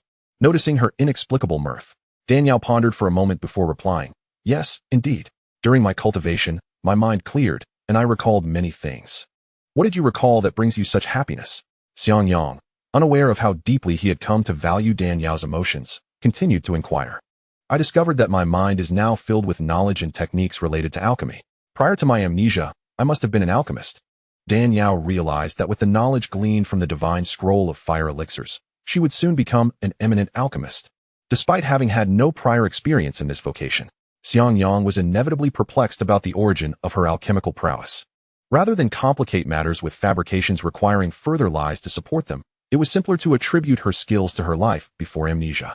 As for why she was so proficient in alchemy before her memory loss. Chapter 398, The Battle of Earth Sovereigns. I apologize. I have lost my memory and cannot recall from whom I learned. Amnesia is like a brick. Wherever it is needed, it is moved. Goodness, you can practice alchemy? Just a little. Xianxiang was utterly astonished. After years of companionship, he understood Dan Yao's extraordinary capabilities and her humble demeanor. When others claim to know a little, they are usually novices. When she claims to know just a smidge, it is evident she is a master in her field. Simultaneously, two powerful waves of spiritual energy surged from outside. Earth sovereigns. They exchanged glances, both recognizing that these forces emanated from Earth sovereign-level experts. One was chillingly cold, likely belonging to Dan Xingli, while the other exuded a heavy aura of malevolence, interspersed with faint traces of yang energy, its power surpassing even Dan Xingli. Although Xianxiang had shed his cultivation, he retained the keen perception of a celestial sovereign and quickly discerned the strengths and attributes of the combatants. Dan Yao narrowed her eyes, stating, Dan Xingli is one of the 5 Earth sovereigns of the southern domain. The only ones who could rival him are Changxing Tianjun, Qihua, and the other 4 Earth sovereigns. This power exceeds Dan Xingli's by a small margin. It cannot be Changxing Tianjun or Qihua. My clone has fought against Lei Xian and Lu Zhu, and this energy, while malevolent, contains a faint trace of yang, which is quite peculiar. It must be either Feng Ying or the wilds. Should we go and see? Indeed. I was too focused on acquiring the 10,000-year ice condensation saliva to properly observe the techniques of the southern domain experts. Today, I can indulge my curiosity. With a smile, Dan Yao soared into the sky, while Xianxiang transformed into a crimson light, settling firmly on her shoulder. The powerful figures from the prominent families of the Great Yin dynasty sensed the 2 energy signatures and rushed out to witness the spectacle. Those who attain Earth sovereign status are often ancient beings who have lived for millennia, primarily dedicating their time to seclusion and striving for breakthroughs into the celestial sovereign realm. Thus, many cultivators have only heard of Earth sovereigns, but have never encountered one in person. Today, the rare opportunity to witness a battle between Earth sovereigns was not to be missed. Upon seeing the crowd gathered, Dan Yao furrowed her brow slightly. At that moment, a figure swiftly descended beside Dan Yao, smiling as he inquired, Have you come to witness the spectacle as well? Dan Yao cast her eyes downward and recognized the elder Dan Kunlun. She replied with a slight smile, Indeed, it is rare to encounter a Earth sovereign. So I naturally wish to observe. Observing is fine, but do exercise caution. The attacks of an Earth sovereign are astonishingly fierce and possess immense destructive power. A moment's carelessness could cost you your life. It is best to maintain a safe distance, Dan Kunlun advised, gazing at Dan Yao's face, which bore an uncanny resemblance to that of his daughter, and he felt a pang of concern. Yes, I understand. You should also be careful, Dan Yao replied. Although she had no intention of acknowledging her kinship with the Dan family, the innate bond of blood compelled her to express concern for Dan Kunlun. Originally, Dan Kunlun had come to spectate, but now, standing close to Dan Yao, whose eyes shimmered like water, with her vibrant green hair and rosy complexion reminiscent of his beloved daughter from years past, he could not help but feel a wave of nostalgia wash over him. What is your name? He asked. Dan Yao responded coolly, I am Dan Yao, Dan from Danqing and Yao from Yaodai. Dan Yao? Dan Kunlun exclaimed in surprise, Dan Yao? Are you the daughter of? Chapter 399, The Barbaric Earth Sovereign. Dan Yao let out a soft sigh. I am an orphan, without knowledge of my parents. An orphan? Dan Kunlun was taken aback again. You do not even know who your parents are? Dan Yao shook her head. I do not. Then you. The battle between Earth sovereigns is a rare event. Do enjoy the spectacle. Dan Yao interrupted his probing inquiries. Seeing that Dan Yao was unwilling to elaborate, Dan Kunlun refrained from pressing further, and together they soared toward the source of the Earth sovereign's aura. Before long, they arrived at a desolate area on the outskirts of the city. In the center of the wasteland, a man and a woman were engaged in combat. The man had graying hair and wore a crimson robe, sent by the emperor, Shang Wanyu, to assess Dan Xingli. The woman, clad in black gauze, resembled a black widow, and was none other than Dan Xingli. The 2 powerful Earth sovereigns radiated their formidable spiritual energy. They moved like the wind, agile as serpents, exchanging blows at an astonishing pace, dismantling over 100 moves in the blink of an eye. Each clash unleashed an overwhelmingly potent spiritual force, palpable even from afar. Dan Xingli wielded an old ice stick, creating a swirl of blue light, while the elder used a feather duster, deftly entangling the ice stick with its filaments. When Dan Xingli noticed the feather duster's tenacity, she swiftly retracted her ice stick and unleashed icy needles that fell like a torrential downpour upon the elder. The elder waved the feathered duster vigorously, and the myriad of dust threads seemed to possess sentience, accurately targeting the icy needles. Ha ha ha, you old witch. It has been over a century since we last met, and yet your spiritual power has diminished so greatly. Have you been replenished by some man? The elder cackled, as he deftly deflected the icy needles. You, with your pitiful self, have not shown any significant progress over the years. Even if I were to seek such replenishment, it would not be from you. Do you possess the ability? You are but a broken teapot, spouting nonsense. When it came to verbal sparring, Dan Xingli was undeniably a master, each word striking at the elder's vulnerabilities. The elder, infuriated, retorted, You old hag. Your tongue remains as sharp as ever, daring to insult my dignity. Let me see if I can't tear your mouth apart. He loathed being called an eunuch or broken, but, if you have the capability, come at me. Dan Xingli shot back, her bravado masking a growing astonishment. She had not anticipated that in just over a century, this old eunuch's cultivation had advanced so remarkably. It was the barbaric Earth Sovereign, and the Rakshasa Earth Sovereign. To her astonishment, the once feared Rakshasa Earth Sovereign was still alive. The onlooking cultivators recognized the identities of the two Earth Sovereigns, and witnessing their fierce clash, their faces turned pale with shock. As Danielle listened to the crowd's exclamations, a realization dawned upon her. This white-haired elder was one of the 5 supreme beings of the southern region, the barbaric Earth Sovereign. No wonder he could match Dan Xingli blow for blow without showing signs of defeat. It also explained the peculiar nature of his spiritual energy. As an eunuch, having endured a wound that altered his constitution, he retained a faint trace of male vitality amidst his predominantly yin energy, resulting in a unique blend of forces. With this thought, Danielle could not help but chuckle softly. Xianxiang, puzzled, asked, Yao, what is it that amuses you? I find his title, Barbaric Earth Sovereign, amusing. I had thought it referred to a wild, fierce man, yet it turns out to be an eunuch, she replied. Chapter 400, A Helping Hand. That title sounded as absurd as Lin Daiyu uprooting a willow or Lu Laolao's first encounter with romance. Xiangyang laughed. There's nothing hard to understand. An eunuch is one who cannot propagate, and thus his essence has become as barren as a wasteland. This title is indeed fitting. Danielle. The emergence of the elder, known as the barbaric Earth Sovereign, solidified the news of Dan Xingli's continued existence. After all, only fellow Earth Sovereigns could withstand the might of another. This woman, without a doubt, was the Rakshasa Earth Sovereign, Dan Xingli, and not merely a ruse conjured by the Dan family. The heads of the major clans, witnessing the fierce confrontation between the two Earth Sovereigns, wore expressions of grave concern. In the current Dian dynasty, aside from the royal Shangwan family, the stage was dominated by the 4 prominent clans led by the Dan family. Though the Dan family ranked first among the 4 due to their profound alchemical heritage, their overall strength was not significantly superior to the other 3 families. With the return of the Rakshasa Earth Sovereign, Dan Xingli, the Dan family's power surged, while the other 3 clans lacked formidable opponents.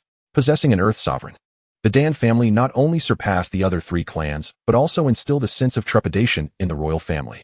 A century prior, the royal family had experienced a significant internal conflict, sparked by the late emperor's favoritism towards a concubine, neglecting the empress, which incited ambitions among the concubines and illegitimate sons, ultimately leading to turmoil.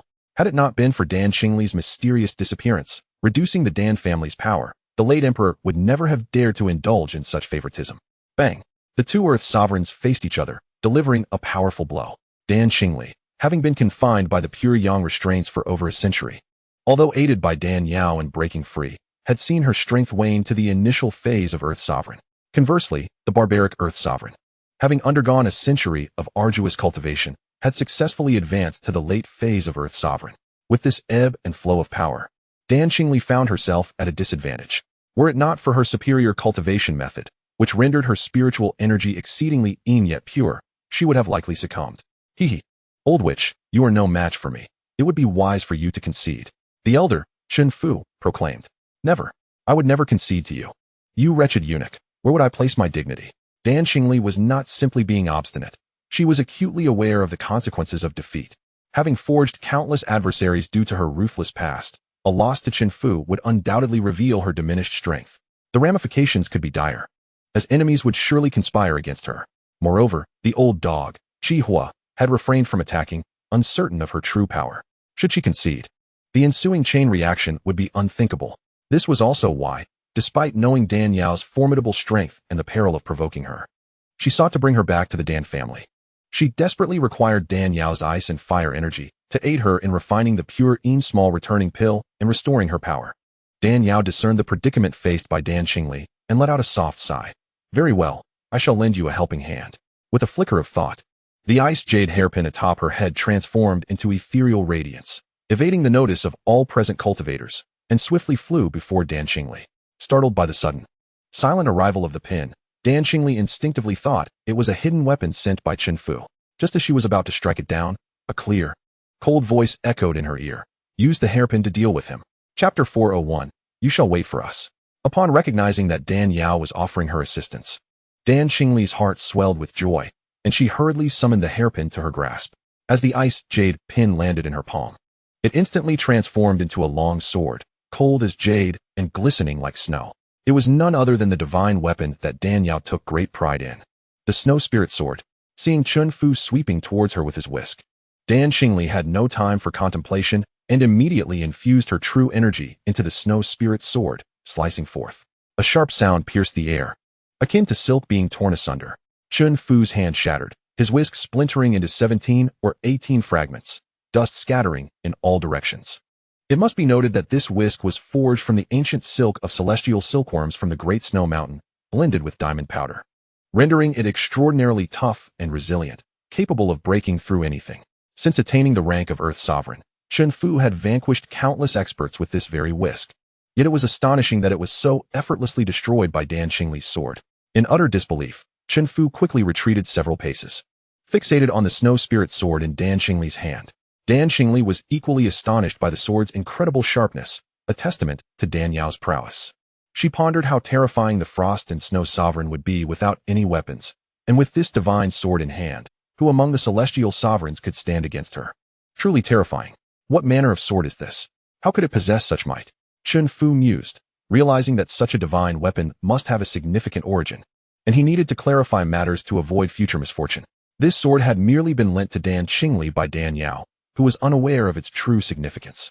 After a moment's thought, Dan Qingli replied, "This sword is called the smoke-piercing sword, designed to pierce through fog and cleave the clouds, symbolizing the return of sunlight and brilliance." Smoke-piercing sword? Chen Fu was taken aback. His expression shifted as he erupted in a furious tirade. "Wretched thief! You dare insult us again. Do you believe I won't kill you?" The word smoke sounded like eunuch, and piercing smoke was a clear mockery aimed at him, insinuating a sword meant for castrating eunuchs, a blatant affront to his masculinity. "Come on, do you think I fear you?" Dan Qingli retorted, twirling the Snow Spirit Sword to create a dazzling display of sword flowers, a provocation in itself. "You shall wait for us." Chen Fu, trembling with rage, spat vehemently before hastily departing. Dan Qingli scoffed, but her expression betrayed her unease. Although she had destroyed Chen Fu's renowned weapon thanks to the Snow Spirit Sword, his strength was indeed formidable. If she did not swiftly refine the pure little returning pill to restore her peak cultivation, facing him might prove exceedingly difficult. Dan Qingli shook her head and called out in a booming voice, "Have you all seen enough of the commotion? If you have, then return at once, or none of you shall leave." The onlookers, still reeling from the shock, immediately scattered in fear upon hearing her words. Noticing that Dan Kunlun remained, she scolded, "What are you lingering here for? Go back. My lady, are you unharmed?" Dan Kunlun inquired, somewhat apprehensive. What could possibly be amiss? "I wield the divine sword. That wretched eunuch cannot harm me," Dan Qingli reassured him. Dan Kunlun, perceiving that Chen Fu had targeted the Dan family, felt a slight relief upon hearing her words and swiftly departed like a streak of light. Once the crowd had dispersed, Dan Qingli approached Dan Yao and presented the Snow Spirit Sword. "Thank you, Your Majesty, for your assistance." "No need for thanks," Dan Yao replied, transforming the Snow Spirit Sword back into the ice jade hairpin, placing it delicately in her hair and speaking with a calm demeanor. "I did not expect that after merely a century, this wretched eunuch would reach the late stages of Earth Sovereign. Had it not been for this sword, I would have surely suffered a great loss." Chapter 402. The Pure Yang Great Returning Pill. Dan Qingli sighed, still trembling from the encounter. Fortunately, his body is defective, and his spiritual power is exceedingly peculiar. No matter how he cultivates, he will never breach the realm of Celestial Sovereign, otherwise. With such formidable strength, why does he remain a eunuch in the palace? Dan Yao queried, perplexed. Logically, a strong individual like him would be pursued and revered wherever he went. How could he willingly degrade himself to servitude? Does he perhaps possess some peculiar proclivity? "You are unaware," Dan Qingli began. Chen Fu entered the palace as a servant at a young age. 2,000 years ago, he was merely a little eunuch responsible for tasting dishes for his master. A taster eunuch? Dan Yao was taken aback. Indeed, as you know, the emperor's health is delicate, and he fears being poisoned. Thus, someone must always taste his food to verify its safety. Chen Fu was one of those eunuchs tasked with this duty. Once, during a banquet for royal relatives, while tasting a dish for the emperor, he inadvertently consumed a pure yang great returning pill hidden within a meatball by a thief. Dan Yao gasped slightly. The pure yang great returning pill? He consumed the pure yang great returning pill? Yes. This pill is a secret elixir of the De Yin royal family, comparable in effects to our Dan family's pure Yin little returning pill, each capable of augmenting 1,000 years of cultivation. However, the difficulty of refining the pure yang great returning pill far exceeds that of the pure Yin little returning pill. A millennium ago, no one could refine such a pill, and only 3 remain. The De Yin royal family treasures this item immensely, fearing someone would seize all 3 pills. Thus they chose to store them separately, one for the Empress Dowager and the other 2 guarded personally by the emperor. However, 2,000 years ago, a thief broke into the palace at night and stole the 2 pills the emperor was safeguarding. The emperor, infuriated, ordered a thorough search, but to no avail. Believing the pills were lost to the void, they were unexpectedly returned by the thief, only for Chen Fu to mistakenly consume one. Had a common person ingested the pure yang great returning pill, the immense power would have ruptured their meridians, resulting in death. Yet, Chen Fu, being a eunuch with a soft constitution, managed to harmonize the energies of the pure yang great returning pill, leading to an astonishing fusion of yin and yang. Thereafter, Chen Fu refined the millennia of medicinal power from the pure yang great returning pill, attaining an extraordinary level of spiritual cultivation, gradually rising to his current status.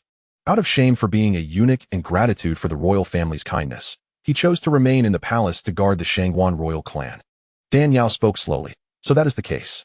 I was puzzled as to why he, a mere eunuch, dared to don the imperial robe of a 4-clawed dragon, traditionally reserved for the emperor's brothers. It seems he is regarded as the guardian of the royal family. Indeed, the Shangguan royal clan has stood firm for a millennium, all thanks to this 9,000-year-old eunuch's protection. Dan Yao suddenly recalled that the Frost and Snow Sovereign had mentioned in the secret realm that he practiced the pure yang cultivation method. It was due to consuming the pure yang great returning pill, a secret of a certain dynasty at the intersection of the southeastern domains, that his spiritual attributes underwent a transformation, leading to this unforeseen fate. It appears that the gentleman who stole the pure yang great returning pill and later returned it was indeed Chen Fu. She had received the Frost and Snow Pearl from the Frost and Snow Sovereign, only to encounter Chen Fu here, intertwined with the events of the past. Chapter 403, The Terrifying Sword. Could it be that destiny is intricately woven by the threads of fate? Throughout the ages, the rulers of the great Yin have been vigilant against the formidable powers of the prominent clans. Even the current emperor, born of the Dan family's daughter, is no exception. That young man fears that my presence may bolster the Dan clan's strength, which is precisely why he dispatched Chen Fu to probe my capabilities. That wretched eunuch, under the guise of wanting to reconnect after a century, merely sought to gauge my strength while attempting to intimidate me. How dare that insolent boy play such tricks with me? Once I refine the pure Yin small rejuvenation pill and restore my powers, I shall see how I can deal with him. Dan Qingli gritted her teeth in indignation. Upon hearing this, Dan Yao felt unconvinced. How can one allow others to slumber soundly beside one's own resting place? She mused. Throughout history, which wise monarch has not imposed strict limitations on the power of the imperial relatives? The heart of an emperor is often cold and suspicious. If he were to be more discerning and vigilant, he would not be fit to wear the crown. Fortunately, I have refrained from intervening. I only wish to cultivate in peace, without entangling myself in the power struggles of the royal family and the clans. Dan Yao replied calmly. Sometimes, it is not a matter of desire to engage. Conflict finds you nonetheless. Dan Qingli sighed, then added with a smile, however, with your strength. Even if you were drawn into it, who could truly contend with you? Although the southern region is not as devoid of heavenly sovereigns as the eastern region, where millennia pass without a single one, those who reach such heights remain exceedingly rare. Those who ascend to the heavenly sovereign realm stand beyond the mundane, free from worldly disturbances, perched atop the apex of the pyramid, above all cultivators. Dan Qingli too yearned to become a heavenly sovereign. Yet the arduous path of cultivation felt insurmountably distant. Dan Yao remarked, with my strength, I naturally fear no one. However, I prefer to remain uninvolved in the tumult. Once I refine the pure Yin small rejuvenation pill, I shall take my leave. By the way, have the medicinal ingredients been prepared? Almost done. We only lack 2 essential catalysts before we can commence the refinement, came the reply. Then let us hasten the preparations. Indeed, the sooner I can produce the pure small rejuvenation pill, the sooner I can restore my strength. At that point, aside from the eternal life, heavenly sovereign, and that old dog Chihuahua, I shall have no cause to fear anyone else. In the great Yin Imperial Palace, Emperor Shangguan Yu had been reviewing memorials for several hours, now resting with his eyes closed. Suddenly, a gust of wind swept through, and Chun Fu silently approached him. Shangguan Yu inquired quietly, "What is the situation?" "Not good at all." Chun Fu's countenance was grave. At these words, Shangguan Yu abruptly opened his eyes. Noticing Chun Fu's right hand wrapped in bandages, with crimson seeping through, he was taken aback. "You've been injured?" "Yes, I am but an old servant." Defeated by that wicked witch, Chun Fu replied, his face darkening. Shangguan Yu's expression grew somber. "Your cultivation has reached the late Earth Sovereign stage. Even if you were at a disadvantage, it should not have resulted in injury. Could it be that she has reached the threshold of a half-step Heavenly Sovereign?" Chun Fu shook his head. "No, over the past century, that old hag has not only made no progress, but has regressed back to the early Earth Sovereign stage." "Regressed?" Shangguan Yu frowned. "If her power has diminished so significantly, how did you lose to her?" "Your Majesty, this encounter was not due to my inadequacy, but rather because the sword in that hag's hand was exceedingly sharp. Despite my thousands of years of cultivation and my renowned spiritual treasure, the five-flower whisk, she severed it with a single strike, and the sword's aura even injured my hand. Alas, I have lived for over 2 millennia and have never encountered such a terrifying sword." Chun Fu reflected, still shaken by the battle. The sword was as cold as ice, yet its aura was remarkably fierce and sharp. Fortunately, he had fled swiftly, or the consequences would have been dire. Shangguan Yu was slightly taken aback. "A sword? Is the Dan clan not known for their prowess in alchemy? How could they forge such a formidable sword?" Chun Fu quickly shook his head. "That sword is incomparably sharp, indestructible, and capable of breaking through anything. Given the Dan clan's capabilities, they could not possibly forge such a powerful weapon. It must have been acquired by Dan Qingli during her wanderings over the past century. With this sword in her possession, even if her strength has waned, it compensates sufficiently. Not even the strongest among the 5 Earth Sovereigns, Lei Xian, could contend with her. I never expected Dan Qingli to possess such a divine weapon. I have underestimated her." Shangguan Yu sighed deeply. With that sword in her hand, unless a heavenly sovereign or a half-step heavenly sovereign intervenes, no one can defeat her. "It is a pity that I am in a weakened state. My internal balance of yin and yang is disrupted, and I do not know when I could reach half-step heavenly sovereign." Chun Fu pondered for a moment before asking, "Your Majesty, do you not still possess a pure yang great rejuvenation pill?" "Indeed, there is still one." Had it been anyone else asking about the pure yang great rejuvenation pill, Shangguan Yu would have certainly suspected ulterior motives. However, Chun Fu, having safeguarded the royal family for over 2 millennia, had proven his loyalty through the passage of time. Hence, Shangguan Yu had complete trust in him. Chun Fu continued, "I have been fortunate, favored by heaven and past emperors, to have consumed a spiritual pill, which has benefited me throughout my life. I understand its miraculous effects. When the royal family underwent a significant upheaval, Your Majesty endured unimaginable suffering, overcoming countless difficulties to ascend to the throne with your mastery of the Void Realm. If Your Majesty can consume the pure yang great rejuvenation pill and combine it with the ancestral technique of the Shangguan clan, the Red Dragon Sunfire art, to refine and absorb it, it may very well allow you to break through to the Earth Sovereign stage. At that point, with 2 Earth Sovereigns joining forces, Dan Qingli would think twice before taking any rash actions. Yet, Shangguan Yu revealed a wry smile. I am well aware that the pure yang great rejuvenation pill can enhance one's cultivation by a millennium, enabling me to surpass the Earth Sovereign realm. The issue lies in that this last pure yang great rejuvenation pill is simply unattainable. Unattainable? Chun Fu was taken aback, puzzled. Why can it not be obtained? Seated upon the dragon throne, Shangguan Yu gently turned the dragon head armrests on either side, with a couple of creaking sounds. The heavily stacked memorials on the imperial table sank into the ground, revealing a large marble square column that gradually ascended. This pure yang great rejuvenation pill is a closely guarded secret of the royal family, originating from the same source as the Dan clan's pure small rejuvenation pill, yet far more challenging to concoct. Since the death of the 23rd Holy Martial Emperor over 8,000 years ago, no one has been able to refine this pill. Only 3 pure yang great rejuvenation pills remain. One was stolen by mysterious thieves over 2,000 years ago, and you inadvertently consumed another, leaving just one. My great-grandfather cherished the last pure yang great rejuvenation pill immensely, fearing it would be stolen again. Hence, he sealed it here and established rules that it must not be consumed unless absolutely necessary. Shangguan pointed at the dragon head atop the column and continued. This ceiling formation was left by the founding emperor of our dynasty, a superlative powerhouse of the spiritual platform stage. Chen Fu's expression shifted. Spiritual platform stage? Indeed. At that time, the southern region had not yet undergone spiritual fluctuations, and it was still possible to encounter a spiritual platform stage expert. Unlike now, where even heavenly sovereigns and earth sovereigns are exceedingly rare. This formation was laid by our ancestors based on bloodlines. It contains not only the pure yang great rejuvenation pill, but also the secrets to breaking through the spiritual platform stage. Unless one possesses the bloodline of the Shangguan clan or has cultivation surpassing the spiritual platform stage, no one can unlock it, Shangguan explained. Upon hearing this, Chen Fu chuckled. Isn't this simple? The Shangguan royal family has flourished to this day, with branches and leaves sprawling and countless descendants. We can just find anyone to unlock it. Shangguan shook his head. It is not that straightforward. Our ancestors understood that with 3,000 beauties in the harem, the royal descendants would only multiply. Over time, the bloodline-based formation would become ineffective, so they added another layer of complexity. Whenever a new emperor ascends the throne and establishes a new empress, the emperor must bring the new empress to the formation and have her blood drop into it, thereby forming a double bloodline formation. A double bloodline formation?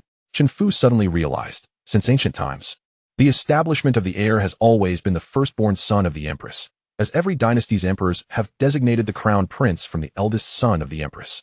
Should there be no unforeseen circumstances, the crown prince is destined to inherit the throne, thus ensuring the fusion of imperial and empress bloodlines, which guarantees the transmission of the profound secrets of the Ling Tai realm, preserved within the royal lineage for generations.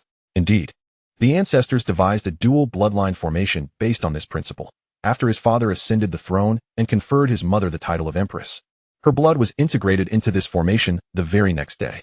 In other words, only the blood of the children born to the emperor and empress can unlock this formation and retrieve the pure yang grand pill. Chen Fu's brows furrowed deeply at this revelation. The emperor is the biological child of the late empress, and unlocking this formation should have been a simple task.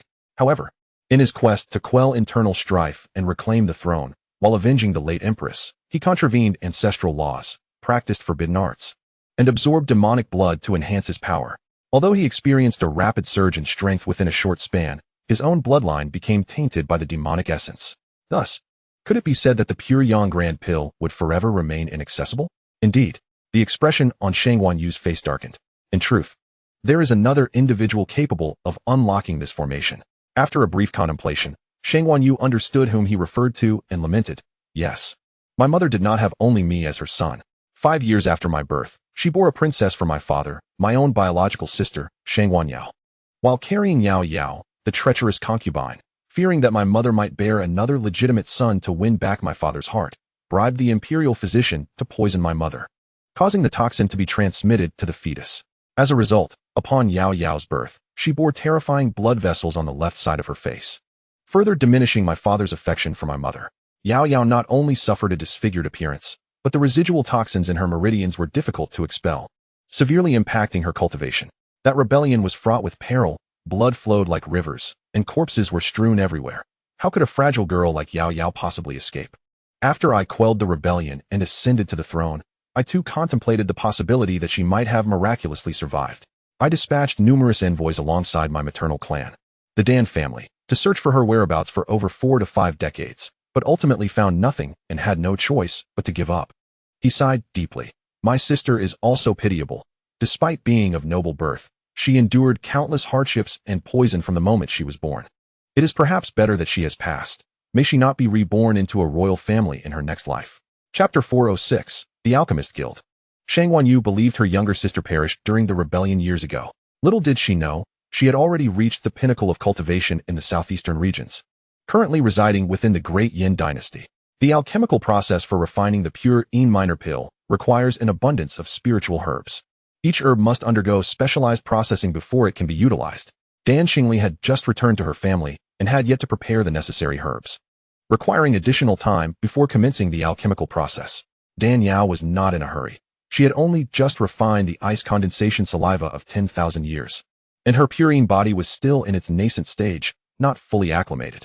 During this interim, it was the perfect opportunity for her to adjust. One day, Dan Yao emerged from her cultivation state, feeling the need to stretch her legs and breathe some fresh air. observing Xiangyang diligently practicing the wedding garment divine art. She ventured out alone to wander the streets. This area serves as the political, economic, and power center of the Great Yin dynasty, bustling with people and filled with formidable individuals. The streets were abuzz with activity, teeming with throngs of pedestrians. As Danyao roamed aimlessly, she inadvertently arrived at a complex of magnificent buildings.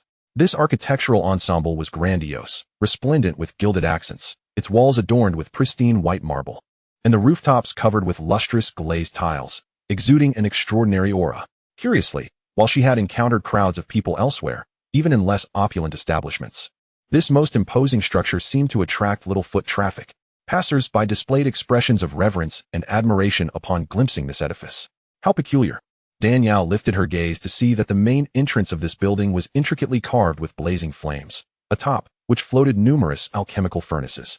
The central plaque bore the elegantly inscribed words, Alchemist Guild.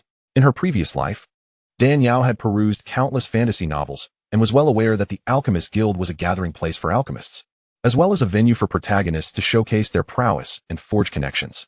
Were it not for the fact that she had witnessed many protagonists enter the guild, initially looked down upon, only to later astound everyone with their alchemical skills and win over numerous powerful allies, she might not have recognized its significance.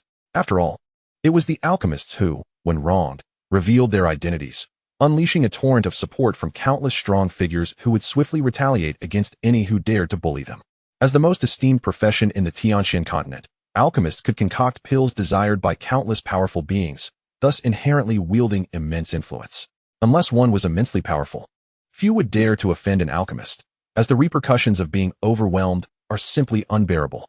During this period, aside from her cultivation, Danyao had been diligently studying the Fire Dan Divine Scroll left behind by her predecessors. She had now mastered the alchemical techniques for refining pills ranging from the 1st to the 9th grade. Theoretically, she had ascended to the status of a 9th grade alchemist. The advancement in alchemist ranks surpassed the cultivation of ordinary practitioners by several magnitudes. A 5th or 6th grade alchemist could stand shoulder to shoulder with a celestial monarch level expert, let alone a 9th grade one. 9th grade alchemists were undoubtedly positioned at the pinnacle of the Tianxian continent, a truly formidable existence. However, this was merely theoretical, without practical experience. Even the highest theoretical rank would be rendered meaningless. Just as Danyao was about to enter and take a closer look, she was unexpectedly stopped by two brawny, intimidating middle-aged men. The burly man growled in a gruff voice. This is the realm of alchemists. No idle folk are permitted to enter. Chapter 407, A Display of Skill. Idle folk? Danyao was taken aback, pointing to herself. Am I considered idle folk? Indeed. One of the hulking men replied, Little girl, this is not a place for you to play. You should return home. Returning home is out of the question. Danyao slowly extended two fingers. What do you intend to do? The two men, mistaking her gesture for trouble, barked at her. With a mere flick of her finger, a searing blast of true energy shot forth, instantly melting a decorative alchemical furnace nearby into molten metal. The two men were left dumbstruck, their words faltering. As guards of the Alchemist Guild, they were acutely aware that melting a furnace crafted from exquisite golden black iron with a mere finger required at least the cultivation of the Void Realm. Moreover, in the vicinity of the Great Yin dynasty, practitioners of the Pure Yang method inherently possessed the potential to become alchemists. A Pure Yang practitioner of the Void Realm, if sufficiently talented in research and alchemical aptitude, could attain the rank of a 4th grade alchemist. In other words, the individual before them was likely a 4th grade alchemist. Even if she were not an alchemist, possessing Void Realm cultivation in the southern region would mark her as an exceptional expert. Had the person before them been an elderly man with a white beard, they might not have been so astonished. Yet here stood a delicate young girl, barely in her 20s, appearing soft and tender. This was simply too terrifying. The two men grew increasingly fearful, their faces turning pale. At that moment, several practitioners emerged from the entrance, witnessing this scene and gasping in astonishment. Danyao brushed aside the strands of her dark hair and softly inquired, May I enter now? In the Tianxian continent, strength reigns supreme. When one possesses formidable power, everything else becomes negotiable, rather than engage in trivial disputes. It is far more effective to demonstrate one's prowess directly. Yes. The furious expressions of the two burly men transformed into overtly sycophantic smiles. My lady, esteemed guest, please, do come in. Danyao nodded and was about to step inside when she suddenly halted, tossing a millennium-old ginkgo seed to the two middle-aged men. This is for the alchemy furnace. Should there be any surplus, consider it a reward. Thank you, my lady. The two men were taken aback by Danyao's generosity. their faces twisting into gleeful expressions. However, after the moment of joy, a wave of apprehension washed over them. Thankfully, they had refrained from taking action. Otherwise, rather than receiving a reward, they might have lost their very lives. One must not judge a person by their appearance. Henceforth, they would need to tread carefully. Just because someone appears youthful and beautiful does not mean they are merely a pretty face. Offending such a person could lead to dire consequences. The Alchemist Guild was adorned with opulent exterior decor, exuding an air of grandeur and even a hint of ostentation. However, the interior lacked the same imposing presence. Despite its vastness, it emanated a refreshing, artistic ambience, reminiscent of a classical museum. Within the grand hall, individuals clad in the guild's uniforms diligently attended to their tasks. Dan Yao wandered about, hoping to encounter several alchemists to gauge their skills and compare them with her own. To her surprise, after a thorough search, she found not a single alchemist in sight. Was this not the Alchemist Guild? How could there be no alchemists present? Just as her confusion deepened, a clear and melodious voice broke through. "Welcome to the Alchemist Guild. How may I assist you?" Turning around, Dan Yao beheld a young man in his 20s, dressed in the guild's uniform, standing before her with a professional smile. His name was Qiming. From the moment Dan Yao entered, Qiming had taken note of her. Although she appeared to be a mere girl of 17 or 18, her demeanor sharply contrasted with her youthful exterior. Alchemists were the most esteemed and sought-after professionals in the Tianxian continent. The Alchemist Guild, as their exclusive club, held a position of supremacy above all major factions. The guards outside were formidable, often discerning whom to allow entry, and it was rare for anyone to be permitted without caution. Even if one could gain access, it was done with trepidation, fearing that a misstep could offend a renowned alchemist and invite calamity upon oneself. Yet, upon entering, Qiming observed no hint of hesitation or reverence from her. She entered the Alchemist Guild as casually as a vendor at a market, exuding an air of ease and freedom. There were only two scenarios for someone like her.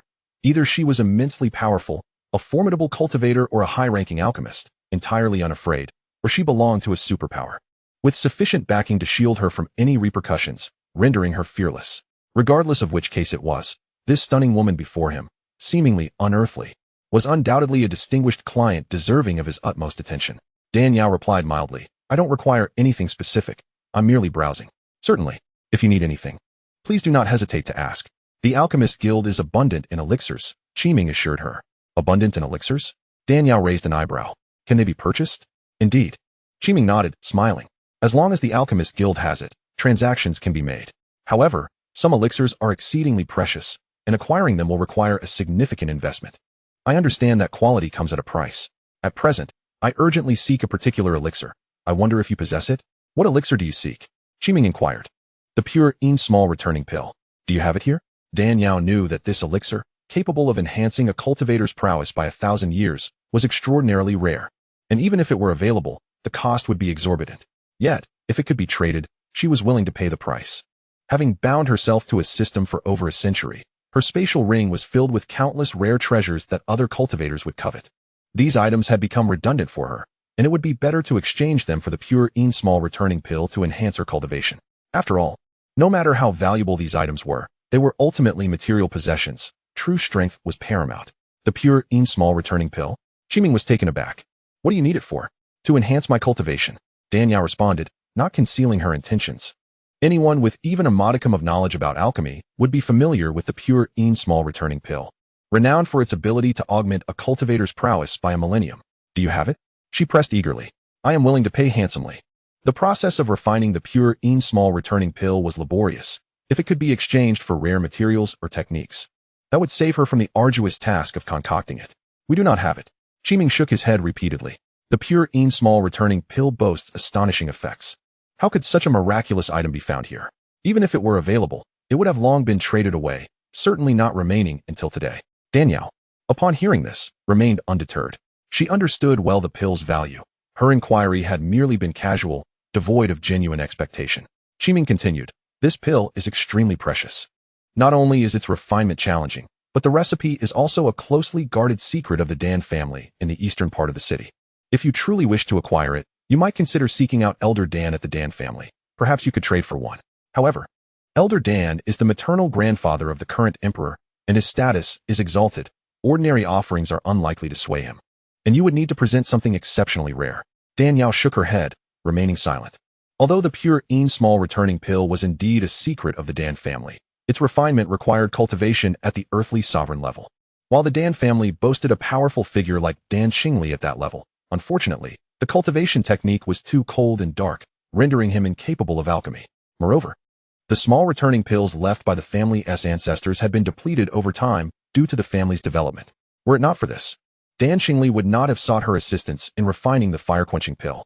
Seeing Dan Yao shake her head, Qiming assumed she could not offer anything sufficiently precious for a trade with Dan Kumlin, and he felt a sense of helplessness. If it were any other elixir, the guild could assist in inquiries, but the pure small returning pill was far too elusive. To his knowledge, there was only one remaining pure yang great returning pill of equal efficacy, and acquiring it would pose a significant challenge. If it is not available, then so be it. I shall not press the matter further. You may carry on with your duties. Very well. If you need anything, please feel free to ask. I shall be here. Qiming turned to depart. Wait, Dan Yao called out hastily. Qiming turned back. Is there something else? Isn't this the Alchemist Guild? How can there be no alchemist present? Dan Yao queried, perplexed. There were many before, but soon, the Dian dynasty will hold a centennial alchemist conference, and the young alchemists are diligently preparing, while the older generation is occupied with mentoring their disciples, which explains the current lack of activity. Ah, I see. Then there is no issue. You may continue with your work. Yes, indeed, Qiming replied, and proceeded down the corridor. Dan Yao continued her wandering. Suddenly, a row of emerald green cabinets came into view, reminiscent of the delivery lockers she had used in her past life. Each cabinet bore inscribed runes of spiritual energy, with lines of information floating above. Dan Yao beheld the cabinets, exquisitely crafted from the finest jade, and could not help but marvel at the opulence of the Alchemist Guild, which even utilized jade for their furnishings. With a mere flick of her finger, she activated a rune, and the information within the cabinet immediately illuminated her mind. During the process of concocting the Yuyan pill, various medicinal ingredients reacted violently, making the flames difficult to control, resulting in the burning of the crucial ingredient, the Huanchuan grass. Each attempt ended in failure. What remedies might be proffered to resolve this predicament? Could an alternative, heat-resistant herb be employed in place of the Huanchuan grass? The Yuyan pill is a specialized elixir designed to delay the aging of women, classified as a third-tier high-grade spirit pill, and is regarded as the most challenging to concoct among third-tier pills. The difficulty arises from the extreme reactions of the various ingredients during the refinement process, which produce temperatures several times higher than those encountered with other third-tier pills. However, the Huanchuan grass, essential for crafting the Yuyan pill, is notably intolerant to high temperatures. Even a slight excess renders it worthless. Therefore, to successfully create the Yuyan pill, one must meticulously manage the temperature, ensuring it does not exceed the maximum tolerance of the Huanchuan grass. In Chapter 410, it is generally acknowledged that only an alchemist of a higher tier can achieve perfect temperature control. Thus, the crafting of the Yuyan pill necessitates the intervention of a fourth-tier alchemist. Consequently, the individual presenting this query is evidently a third-tier alchemist, seeking to concoct the Yuyan pill to win favor with his wife or paramour, yet unable to achieve the requisite temperature control. Hence his inquiry in search of a master alchemist to assist him. As Dan Yao pondered this information, the text of the Fire Pill Divine Scroll flashed vividly in her mind. She took it upon herself to inscribe upon the cabinet's surface. For a third-tier alchemist aspiring to refine the Yuyan pill, there are two methods. Firstly, prior to the refinement, soak the Huanchuan grass in the juice of the Ling Shuang flower, enveloping it in a layer of coldness to withstand the high temperatures generated during the process without compromising its medicinal properties. Secondly, alter the order of administering the Dan bamboo leaves and Longquan fruit to prevent excessive heat generation. Having resolved this query, Dan Yao's enthusiasm remained undiminished as she proceeded to address other perplexities inscribed upon the cabinets. No one could have anticipated that these conundrums, which had confounded countless master alchemists, would be rendered as simple as elementary arithmetic in Dan Yao's capable hands. Upon exiting the Alchemist Guild, night had fallen. Upon returning to the west wing of the Dan residence, Xiangyang had awakened from his meditative state. "Yao Yao, where have you been? I was quite concerned," he exclaimed, having worried for her safety in her absence. "I was merely wandering out of boredom. By the way, how is your strength recovering?" Dan Yao inquired. "Not too bad. The climate in the Great Yin dynasty is scorching, infused with fire elements. Practicing the bridal garment divine art here is far more efficient than elsewhere," Xiangyang remarked, surprised at how conducive this environment was for his cultivation. "Did you go to the Alchemist Guild?" he suddenly asked. Dan Yao was momentarily taken aback. "How did you know I visited the guild? I detected a faint herbal aroma on you, distinct from the floral scent of the 100 flowers tranquility pill you usually consume. Your keen sense of smell is truly remarkable," she replied, impressed. At that moment, Dan Yao sensed an overwhelming surge of pure yang energy. Is that the aura of a half-step celestial sovereign? Xianxiang closed his eyes. It's that old fellow, Qihua. Dan Yao's expression shifted. This is bad. That old man Qihua must have discovered Dan Xingli's weakened state and come to cause trouble. Before she could finish, a deafening crash echoed, as if someone had been struck down and forcefully thrown into a pit. Following this, Qihua's aged voice resounded. Dan Xingli, hand over the sword in your possession, and perhaps I may spare your life. Otherwise, do not blame me for my ruthlessness. Not a chance. Dan Xingli spat defiantly. You old dog dare to covet that sword? You must be courting death. Humph, refusing to drink the offered wine. You shall taste the bitter brew instead. I shall make you experience the might of the solar finger. Upon hearing this, Dan Yao swiftly removed the icy jade hairpin from her hair, transforming it into a streak of blue light that soared towards the site of the confrontation. Qihua, believing himself to be triumphant, was unprepared for this hidden maneuver. As the Shuepa sword approached, a formidable sword aura surged forth even before the blade arrived. Qihua, alarmed, hastily directed a counterattack, hoping to dispel the chilling sword energy. Yet, as soon as he unleashed his power, it was effortlessly scattered by the frigid aura of the Shuepa sword. In Chapter 411, the realization dawned upon him. How could the Dan family possibly harbor a celestial sovereign? The sword's edge sliced through the air like lightning, and before he could react, his finger that had executed the solar finger was severed. Qihua's countenance shifted, recognizing that the Dan family concealed an expert far more formidable than Dan Xingli. If he did not flee immediately, he would undoubtedly face dire consequences. With urgency, Qihua pivoted and made to escape. Humph, you think it will be that easy? Dan Yao declared, pointing her finger as the Shuepa sword quivered, transforming into an icy tether that lunged towards Qihua. Damn it! Feeling the binding force of the icy tether, Qihua desperately evaded. Yet the tether morphed back into the Shuepa sword, striking down with ferocity. The swordplay was ruthless, accompanied by a terrifying sword aura that seemed poised to cleave the very heavens and earth asunder. Wherever the sword energy touched, time and space contorted. Qihua's expression shifted dramatically as he gazed incredulously toward the depths of the camellia garden in the west wing, his ire directed at the trapped Dan Xingli. Celestial Sovereign Sword Aura? A Celestial Sovereign level expert? Damn that wretched woman. How could your family possibly possess a Celestial Sovereign? Qihua's frenzied roar reverberated throughout the eastern district of the city. A Celestial Sovereign? The Dan family has a Celestial Sovereign? How can this be possible? The powerful beings in the eastern district were all roused, their faces a portrait of shock and disbelief. Although the Dan family is a storied lineage with millennia of alchemical tradition and profound heritage, its members have always excelled in alchemy, with few formidable warriors among them. The emergence of Dan Xingli, a formidable figure of the Earth's sovereign realm, had already been astonishing enough. Little did they anticipate that behind her stood a superlative entity of the celestial sovereign realm. Such a revelation was nothing short of extraordinary. If such claims had been made by any random cultivator, they would have been dismissed outright. Yet, the proclamation came from Qihua, a half-step celestial sovereign and a disciple of the previous celestial sovereign of the southern domain. With credentials like Qihua's, how could he fabricate lies without consequence? The gathering of powerful beings stood in stunned silence, each contemplating a visit to the Dan residence to investigate further. However, as they approached the periphery of the Dan estate, they were met with an invisible force that barred their advance. In the presence of this overwhelming power, they found themselves unable to move an inch, nor could they even catch a glimpse from afar. Yet this only served to solidify their belief that, indeed, a celestial sovereign was in their midst. Only a being of that caliber could exert such formidable strength to obstruct their scrutiny without revealing themselves. A celestial sovereign? How could the Dan family possess one? Qihua fumed with rage. Upon learning of Dan Xingli's diminished strength, yet the existence of a mysterious sword that had wounded the Earth sovereign, he had intended to eliminate her before she regained her power and seize the sword for himself, originally believing that his prowess would enable him to vanquish the entire Dan family. He could hardly have anticipated the presence of a hidden powerhouse of the celestial monarch realm within their ranks, deliberately toying with him. Old fool, do you truly think you've ensnared me? He scoffed.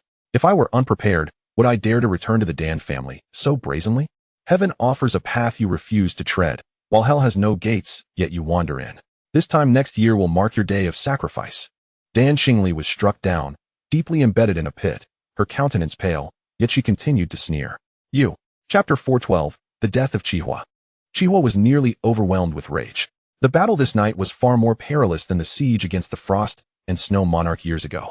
At that moment, he could no longer afford to seek vengeance against Dan Xingli. His sole desire was to escape this place swiftly.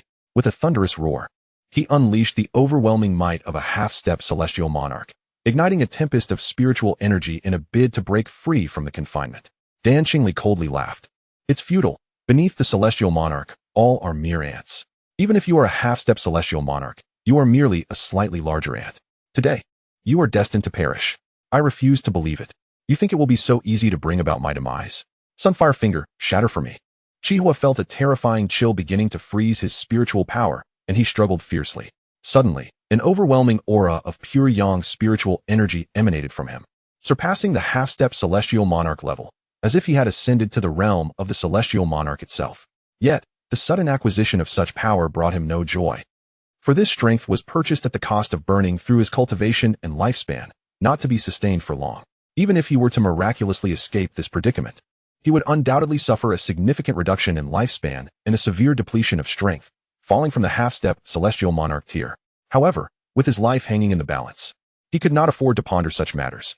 At the moment, Dan Yao had just attained the celestial monarch level. She had used the frost and snow pearl to encase Ming Shi, who had reached the celestial monarch before her. Now, having refined the 10,000-year ice condensed saliva, she had advanced to the mid-tier celestial monarch, her physique transformed into one of purine, her spiritual power even more refined and feminine. How could Qihua, a mere pretender to the celestial monarch, hope to resist her? With a flick of her slender hand, Dan Yao pressed down, unleashing an overwhelming force that bound Qihua's body. Almost immediately, a snow spirit sword flew before Dan Qingli. For a moment, Dan Qingli was taken aback, but soon understood that Dan Yao wished for her to personally slay this old dog Qihua, to avenge the century-long grievance of the Sunfire Finger. Gratefulness filled her heart as she seized the snow spirit sword, soaring into the air, and thrust the blade toward Qihua's heart. Qihua let out a harrowing scream. As his cries echoed, his body was gradually encased in the icy aura of the snow spirit sword, fracturing piece by piece until he was reduced to a pile of bloody ice shards. Thus fell this once mighty half-step celestial monarch, who conspired against his mentor. The calamity of annihilation quietly drew to a close. Dan Kunlun and the others had believed they could not escape their fates. Little did they expect that a peerless powerhouse would intervene, slaying the malevolent Qihua. Patriarch, what on earth is happening? Is not our strongest ancestor the only celestial monarch in the Dan family? Where did this celestial monarch come from? The members of the Dan family surrounded Dan Kunlun, clamoring with questions. I have no idea, Dan Kunlun replied, equally perplexed. Wasn't the only celestial monarch our great-grand-aunt? When did another celestial monarch emerge?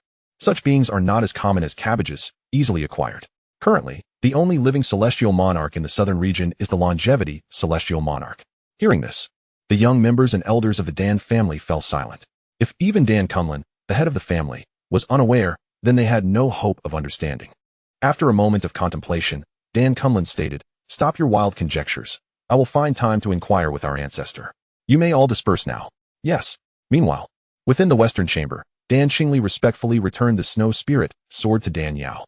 I am fortunate to have had your assistance. Otherwise, I surely would have perished at the hands of that old dog Qihua. Chapter 413, Snow Jade, Ice Lotus. Do not mention it.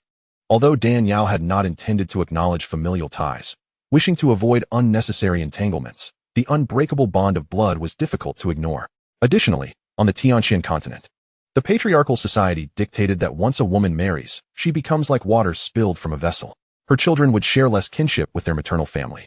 However, Dan Yao was a soul from the modern world, steeped in the belief of gender equality. To her, relatives from both her father's and mother's sides were of equal importance. Her grandfather and maternal grandfather were equally dear. Dan Yao stowed the snow spirit sword and gazed intently. This commotion has stirred quite a storm. I wish to keep my identity concealed and avoid any disturbances. Do you understand what must be done? Dan Qingli nodded, understood. I will concoct a reason to deflect inquiries. That is good. The turmoil is incessant and truly bothersome. Are the materials for the pure small reversion pill prepared? Dan Yao inquired. We are still missing one herb. Dan Qingli replied, frowning. What herb? The snow jade, ice lotus. Dan Qingli continued. It is a rare entity that grows in the frigid lands of the northwest, coexisting with the millennium snow lotus. Where there is lotus, there is often root. Yet, having a lotus does not guarantee the presence of root. The millennium snow lotus is already exceedingly rare, and the snow jade ice lotus that can derive from it is even scarcer.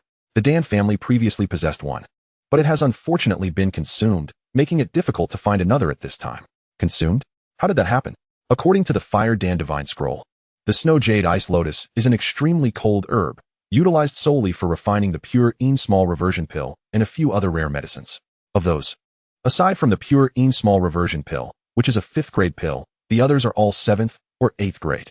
Such high-grade elixirs can only be crafted by alchemists of the half-step spirit platform or spirit platform realm. How could the Dan family possibly have used it? Dan Qingli explained. Dan Kunlun mentioned to me that his good grandson, the current Emperor Shangguanyu, was once overly eager in his cultivation, practicing forbidden techniques and becoming possessed, resulting in severe internal heat. No remedy could help him, and thus he had to consume the snow jade ice lotus. What? The Emperor of the Great, Yin is the grandson of Old Master Dan? Dan Yao exclaimed in surprise. Indeed. Did you not know? Dan Yao shook her head. I did not. I only knew the Dan family was of royal lineage, but was unaware that the Old Master's daughter was the Emperor's mother. The Emperor of the Great Yin is Old Master Dan's grandson, and he has only one daughter, Dan Feng. Thus, does it mean that Shangguanyu is? Dan Qingli shook her head. What good is it to be an empress? Had I known that the Emperor's father was such a scoundrel, I would never have allowed Fenger to marry him. But now, it is too late to lament.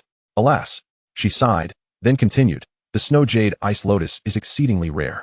I have already mobilized the entire family's network to search for it, yet I have received no news. Tomorrow, I will visit the Alchemist Guild to see if they have one. If so, whether by purchase or theft, I will find a way to obtain it. Dan Yao shook her head. There is no need to go through such trouble. I happen to have one. Saying this, she touched the spatial ring on her finger. A segment of what appeared to be white jade ice crystal, sculpted into the form of a lotus root, materialized in Dan Yao's hand. Chapter 414, The Southern Region in Shock. Snow jade ice lotus? Dan Qingli was both astonished and delighted, exclaiming, how did you come to possess the snow jade ice lotus? Dan Yao responded with a smile. It's quite a fortunate coincidence. Many years ago, when the Frost and Snow Secret Realm was opened, I ventured deep within and discovered the resting place of the Frost and Snow Earth Sovereign.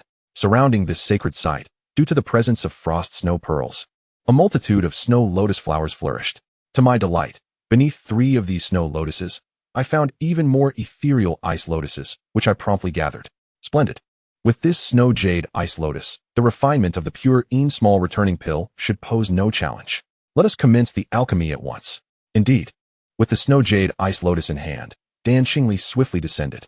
Almost concurrently, news of a celestial monarch emerging from the Dan clan erupted, creating a tempest of excitement. The entire Yin dynasty was thrown into a frenzy, overwhelmed by astonishment. The tidings spread far and wide, reaching even the vast expanse of the southern region. Every prominent faction was stirred, their ranks quaking with apprehension. Although the cultivation environment in the southern region was somewhat superior to that of the eastern region, and they too had celestial monarchs in their midst, it typically took 4 to 5 millennia for one to emerge. It is well known that the lifespan of a celestial monarch is a mere 6,400 years at most. In other words, with the birth of a new celestial monarch, an old one would be nearing their end. Historically, the southern region had only ever housed 1 or 2 celestial monarchs. To hope for another was akin to reaching for the stars. The sudden emergence of a celestial monarch from the Dan clan was indeed shocking. The overall strength of practitioners across the 4 great regions may have varied, with some being stronger or weaker, but the difference was marginal. Only a celestial monarch could profoundly influence the strength of a region. Should the Dan clan truly possess a celestial monarch, alongside the longevity celestial monarch, the southern region would boast 2 such formidable beings, significantly elevating their overall might and surpassing the western region, positioning them as second only to the northern region among the 4 territories. Reputation is paramount. Practitioners in the southern region naturally aspired to enhance their standing. In future interactions with other regions, it would be a point of pride to declare oneself hailing from the southern region. However, before long, this news was swiftly overshadowed by another revelation. The Dan clan did not, in fact, possess a celestial monarch. The reason for Qi Hua's frantic cries before his demise was revealed to be the result of Dan Qingli's serendipitous discovery of the resting place of a celestial monarch during her century-long absence, where she had acquired 3 celestial monarch talismans. These talismans contained a fragment of a celestial monarch's consciousness, equivalent to a full-force strike from a celestial monarch. It was this talisman that had led to Qi Hua's death. This revelation was far more credible than the notion of the Dan clan possessing a celestial monarch. After all, celestial monarchs are not easily found, and the path to their ascendance is fraught with difficulty. One might spend millennia without success. Despite the Dan clan's lineage in alchemy, it would be exceedingly challenging for them to fabricate a celestial monarch through mere potions or shortcuts. Moreover, for practitioners, Breaking through to the celestial monarch stage is akin to a scholar toiling for a decade to pass the imperial examination. Such a momentous achievement would be heralded by any family, eager to share their glory with the world. Yet, the Dan clan remained notably silent on the matter. When inquiries were discreetly made, the responses indicated that the clan's ancestors had merely obtained talismans left behind by a celestial monarch, further reinforcing the belief that they lacked a celestial monarch of their own. Nevertheless, even in the wake of this revelation, the Dan clan's status underwent a transformative shift. The celestial monarch talismans were indeed formidable. One alone had slain the renowned Qihua, who had held prominence for millennia. Presently, Dan Qingli still possessed 2 of these talismans. Unless one were a genuine celestial monarch, who would dare to provoke the Dan clan? Upon learning of this, Shangwan Yu sighed softly. The Dan clan is truly blessed, imbued with profound fortune and an enduring legacy. Not only do they have an earth sovereign to watch over them, but they also wield such fearsome celestial monarch talismans. It is fortunate they are my maternal lineage. Had it been another family, not only would I struggle to maintain my position, but I might even fear for my life. During the combat involving the Dan clan, an old servant had observed the sheer magnitude of their power. It was terrifying. Only a celestial monarch could unleash such formidable might. Recalling his previous encounter with Dan Qingli, Chen Fu felt a chill run down his spine. He was grateful that this madwoman had refrained from using the celestial monarch talismans. Otherwise, his demise would have been inevitable. Chen Fu continued, "Your Majesty, there is no need for excessive concern. While the celestial monarch talismans are immensely powerful, their usage is finite. With each use, their number diminishes. Dan Qingli would not resort to using them lightly unless absolutely necessary. Indeed, it is fortunate that there are only 3. With one used to slay Qihua, only 2 remain, valuable heirlooms that one would hesitate to expend." The following day, Dan Qingli arrived at the western chamber, where Dan Yao sat in quiet contemplation. She inquired softly, "Are you prepared?" Dan Qingli rubbed her hands together, feeling somewhat sheepish. "Well, not quite yet." "What do you mean, not quite yet?" Dan Yao rolled her eyes, exasperated. "You aren't trying to stall me, are you? Hoping I'll remain in the Dan clan as a bodyguard?" Dan Qingli offered an awkward smile. "You are a celestial monarch. How could I dare to deceive you? It's just that I genuinely cannot proceed." "What is the issue?" "Though the medicinal materials have been resolved, the alchemical process presents a significant challenge. As you know, my inherent constitution is inclined towards yin, preventing me from practicing pure yang techniques to become an alchemist. Thus, this refinement must be entrusted to that old fellow, Dan Kunlun. And then, you are aware that alchemists utilize pure yang energy to control the fire for refining pills, and the higher the grade, the greater the requirement for spiritual energy. The pure yin small returning pill is a 5th grade high-tier pill, which can only be crafted by a 5th grade alchemist with earth sovereign cultivation. While Dan Kunlun's alchemical skills exceed 5th grade, his own cultivation limits him to refining at most 4th grade pills. Dan Yao, perplexed, responded, "I understand that with his cultivation, it is challenging for him to manage such high-tier pills, but I can assist him. With my spiritual energy, surely I can complete the final refining process?" Indeed, infusing the pure yin small returning pill with the power of a celestial monarch would be quite straightforward. However, the pure yin small returning pill is the most challenging of the 5th grade pills to refine. Though the Dan clan possesses the formula, it has not been refined for several millennia, and only one portion of the necessary materials exists. Any misstep would lead to total failure, making it impossible to recreate. Dan Kunlun lacks the confidence for a reckless attempt. "Ah, I see." Dan Yao sighed. "It seems I must take action. Go prepare the materials." "Huh?" Dan Qingli was taken aback. "What do you mean, huh?" "Hurry and prepare. Don't you desire the pure yin small returning pill to restore your strength?" Gradually regaining her composure, Dan Qingli looked at Dan Yao in astonishment. You can refine pills?" Chapter 416, The First Pill Refinement. 1. Dan Yao nodded. "I can manage a little." Dan Qingli was momentarily rendered speechless. To possess such formidable strength at a young age was remarkable enough. But now she could even refine a 5th grade high-tier pure yin small returning pill. Truly, one must compare oneself to others to appreciate one's own shortcomings. Since the materials are prepared, let us begin the practice. Lead the way. Very well. Dan Qingli guided Dan Yao to the alchemy hall, which was currently abuzz with activity as alchemists diligently worked on their potions. Upon noticing Dan Qingli's arrival, several alchemists and Dan clan members immediately set aside their tasks to pay their respects. Dan Qingli raised her hand. "You may rise." Dan Yao sensed a pair of resentful eyes glaring at her. Glancing over, she spotted Dan Lingling dressed in the attire of an alchemical apprentice, clumsily organizing the materials. Perhaps having just attended to an alchemist in the art of potion brewing, her face was smeared with soot, resembling someone who had returned from coal mining in Africa. Dan Yao cast a sly glare at her, her expression exuding both arrogance and a mischievous defiance. Dan Lingling was so infuriated that her complexion turned an ominous shade of green. When Dan Xingli shot her a disapproving look, she recoiled like a turtle retreating into its shell. All of you, leave at once. I have matters to attend to. Without my command, no one is permitted to take a step further. Yes, the entire alchemy hall quickly retreated. Dan Xingli arrived at the entrance of the deepest chamber within the alchemy hall, uttering a secret incantation to unlock the chamber, and began retrieving the meticulously prepared medicinal ingredients, one by one. Upon seeing these materials, each a rare treasure aged over a millennium, Dan Yao couldn't help but marvel at the Dan family's wealth and profound heritage. This was not merely a matter of excessive wealth. Each ingredient had been prepared with 1,000 years of refinement. The pure small rejuvenation pill possessed immense potency, capable of enhancing a practitioner's cultivation by a millennium, necessitating the use of such ancient materials for its concoction.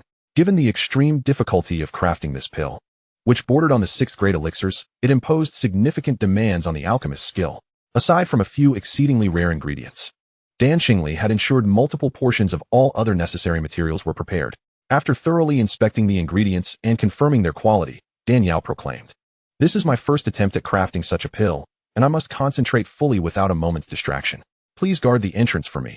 Until my work is completed, no one is to disturb me. Rest assured, you can focus on your craft. I will ensure no one dares to interrupt you. Just wait and see how I handle any intruders." With that, Dan Xingli stepped back to stand guard at the door. Yao. The difficulty in crafting the pure small rejuvenation pill is exceedingly high. A moment's carelessness could lead to disaster. Are you truly confident in your abilities? Xiangyang, still in cat form, inquired. 5th grade elixirs are manageable. Dan Yao had mastered the miraculous alchemical techniques inscribed in the Fire Pill Divine Scroll and had become intimately familiar with the crafting methods for elixirs of all grades. Although it was her first time, her techniques, albeit somewhat clumsy, were still reliable for anything below a 6th grade elixir. This was the terrifying advantage of the Fire Pill Divine Scroll. Once learned, even the most inept could transform into a master alchemist. However, attempting to craft a 5th grade elixir as a novice posed a significant challenge, as even 6th grade alchemists could not guarantee immediate success. Holding the ingredients, Dan Yao approached a blood-red cauldron. This cauldron, known as the Blood Cauldron, was said to have been forged thousands of years ago by a particularly brutal alchemist in the southern region, who had commanded an old blacksmith to create it. The alchemist demanded that the cauldron be as red as fire and as vibrant as blood. Failure would cost the blacksmith his life. Despite the blacksmith's tireless efforts, he could not produce a satisfactory cauldron, and as his life hung in the balance, his daughter leaped into the raging flames to save him. By sacrificing herself, she miraculously forged a cauldron that was as red as fire and as vibrant as blood. Perhaps the spirit of the blacksmith's daughter intervened from the heavens, unwilling to see the alchemist bring suffering to the world. When the alchemist first used this cauldron to brew elixirs, a Dan thunder that should have only appeared with 6th grade elixirs unexpectedly manifested in his 4th grade concoction. Caught off guard, the alchemist was struck by the Dan thunder and perished. The cauldron, having changed hands several times, eventually found its way to the Dan family, becoming a treasured heirloom passed down through generations. Blood Cauldron, blood red as blood. Although the cauldron was magnificent, its creation was steeped in tragedy. The surface of the cauldron was adorned with intricate floral patterns, stained in red, seemingly narrating the poignant tale of the blacksmith's daughter, whose life had faded like a blossoming flower, evoking deep sorrow. Dan Yao sighed inwardly, channeling her pure yang energy and flicking her fingers. A strand of pure yang spiritual power shot forth from her fingertips, igniting the blood cauldron. As the cauldron blazed to life, the temperature in the chamber soared dramatically, akin to being engulfed in the fires of a volcano. However, such intense heat was but a trifle for an alchemist. Dan Yao concentrated intently, carefully controlling the output of her spiritual energy. After all, it was her first time crafting an elixir, and she feared that excessive force might reduce the ingredients to mere ash. Moments later, sensing the temperature was just right, she raised her delicate hand. One by one, the medicinal materials flew into the cauldron like dumplings dropped into boiling water. Following this, her 10 fingers danced gracefully, skillfully maneuvering. With each flick, the flames within the blood cauldron split into several streams, enveloping the ingredients, breaking them down one by one, resembling snowflakes leaping joyfully upon the fire. A spectacular sight to behold. Xiangyang observed Dan Yao's fluid motions, her techniques deft and weightless, executed with an ease that left him in awe. He mused that her alchemical prowess was so extraordinary that even the esteemed 7th and 8th grade alchemists revered by the Xiang family paled in comparison. Although the Dan family was an ancient lineage of alchemists, few had reached even the 5th grade level due to cultivation constraints, let alone the 7th or 8th. At such a tender age, her innate talent had allowed her to master the family's alchemical techniques to such an extraordinary degree, truly a prodigy unseen in millennia.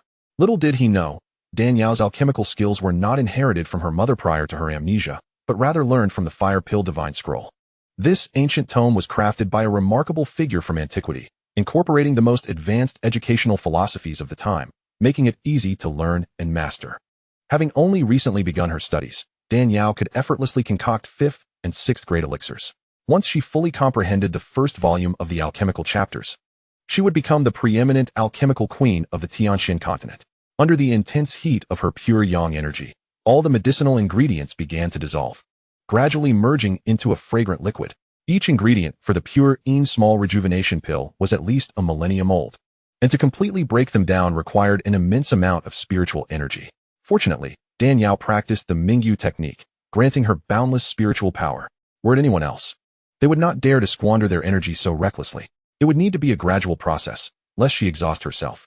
As Dan Yao observed the liquidification of the ingredients, she altered her technique to begin forming the Dan seal. The process of crafting elixirs generally involves 3 steps: decomposition, sealing, and refining. For 6th grade elixirs and above, an additional step of Dan Thunder is required. Both sealing and refining demand significant spiritual energy and must be approached methodically. However, emboldened by her profound spiritual reserves, Dan Yao merged the sealing and refining steps into one. The ice extremity fire cycle unleashed a torrent of pure yang energy. The blood cauldron erupted like it had been doused in boiling oil, flames soaring skyward and releasing a terrifyingly high temperature. Under the scorching heat, the medicinal liquid evaporated rapidly, transforming from liquid to solid state in an instant. Concurrently, the refining process commenced, expelling all impurities under the punishing heat of the extreme yang flames. As the impurities were expelled, 5 solidified elixirs began to swirl in a mesmerizing dance, guided by Dan Yao's spiritual energy. At that moment, a rich aroma of elixirs wafted through the chamber, quickly enveloping the space. Has it truly been completed so swiftly? Upon catching the fragrance of the newly formed elixirs, Xiang Yang's eyes sparkled with surprise. Generally speaking, even 7th and 8th grade alchemists would require at least half a day to concoct elixirs of such high caliber. How little time has passed, and she has already refined the elixir. Her speed is astonishingly remarkable. Dan Yao nodded. It's almost done, but I wonder about its efficacy. Traditionally, such an elixir would take at least half a day to take shape. However, she had mastered the modern chemical method of alchemy developed by her fellow villagers. Technology is the foremost productive force. The chemical transformation method simplifies various steps, resulting in elixirs of superior quality compared to traditional ones. Coupled with the Dan family's red blood cauldron, which boasts exceptional stability, capable of securely locking in the medicinal materials and temperature, the refining time has been significantly reduced. After completing a full rotation of 108 times, harmonizing with the 36 heavenly generals and 72 earthly fiends, what was once a rugged elixir transformed into a smooth, translucent orb, emanating a delightful fragrance that suggested one could ascend to immortality with a mere whiff. With a snap of her fingers, Dan Yao summoned a chill to extinguish the flames within the red fire cauldron. She then reached out, and 5 elixirs, faintly glowing with a ghostly blue light, settled into her palm. Dan Yao's face lit up with joy as she examined the 5 elixirs. This was her first attempt at alchemy, and to her astonishment, she had produced 5 at once. From a distance, the elixirs appeared black, yet upon closer inspection, they revealed a deep, mysterious blue hue, perfectly rounded and shimmering with a gem-like luster. The surface was adorned with 5 peculiar patterns, curving and flowing like liquid mercury. In the Tianxian continent, elixirs are classified not only by grade, but also by the patterns on their bodies. 1 pattern indicates a low-grade elixir, 2 denote a mid-grade, 3 signify a high grade, and 4 represent a superior grade. 5 patterns, however, are lauded as exceptional elixirs. To refine elixirs with 5 patterns is a feat reserved for the titans of the alchemical world, a near mythical accomplishment. Dan Yao could hardly believe that her inaugural attempt had yielded an exceptional elixir. Even more astonishing was the quantity. Typically, a single batch of materials would produce only 1 or 2 elixirs. A select few master alchemists could maximize the use of materials to produce 3 at once. To create 5 in a single cauldron was an unprecedented phenomenon. If this news were to spread, not only would the southern region be abuzz, but the entire Tianxian continent would be in uproar. Upon inspecting the other 4 elixirs, Dan Yao discovered that not every one bore 5 patterns. Only 2 were of the exceptional grade, while 1 had 4 patterns, and 2 were of the high and superior grades, respectively. Given such impressive results from her first attempt, Dan Yao felt exceedingly satisfied. Subsequently, Xiang Yang was equally astounded by the quality of the elixirs. Had he not witnessed it with his own eyes, he would never have believed someone could create such flawless elixirs. Ah Yao, your talent is truly extraordinary. What should I do with such an exceptional wife? The pressure is immense. Dan Yao smiled faintly. She then retrieved a spirit-containing bottle to store the 2 exceptional elixirs and the 1 superior grade elixir, leaving behind 2 high-grade elixirs with 3 patterns. Seeing this, Xiang Yang could not help but inquire, did we not agree on just 1 elixir? Why have you kept 2? These 2 are mine as well. Being the first to draw attention is not my style. I prefer to keep my ability to refine 5 elixirs under wraps and maintain an air of modesty. Refining 3 elixirs at once is already well known as the limit. So if I can manage 2 high-grade elixirs, it won't seem too outrageous, Dan Yao explained cautiously. Xiang Yang nodded in agreement. True, although Dan Qingli is your kin, her cunning nature warrants some caution. Noticing a considerable amount of medicinal materials still remaining on the table, Dan Yao selected several particularly rare and hard-to-find ingredients to store in the spirit-containing bottle, ensuring she would not have to search for them later. Having completed her preparations, Dan Yao called out, "It's ready, come in." Outside, Dan Qingli anxiously awaited, fully aware that the alchemical process was intricate and time-consuming, requiring patience for a favorable outcome. However, having been imprisoned by the Liang finger for over a century, she was eager to regain her peak strength, or even surpass it. While Dan Yao's prowess was formidable, it was ultimately self-acquired. Relying on others was not her style. She preferred to intimidate the lesser beings with her own strength.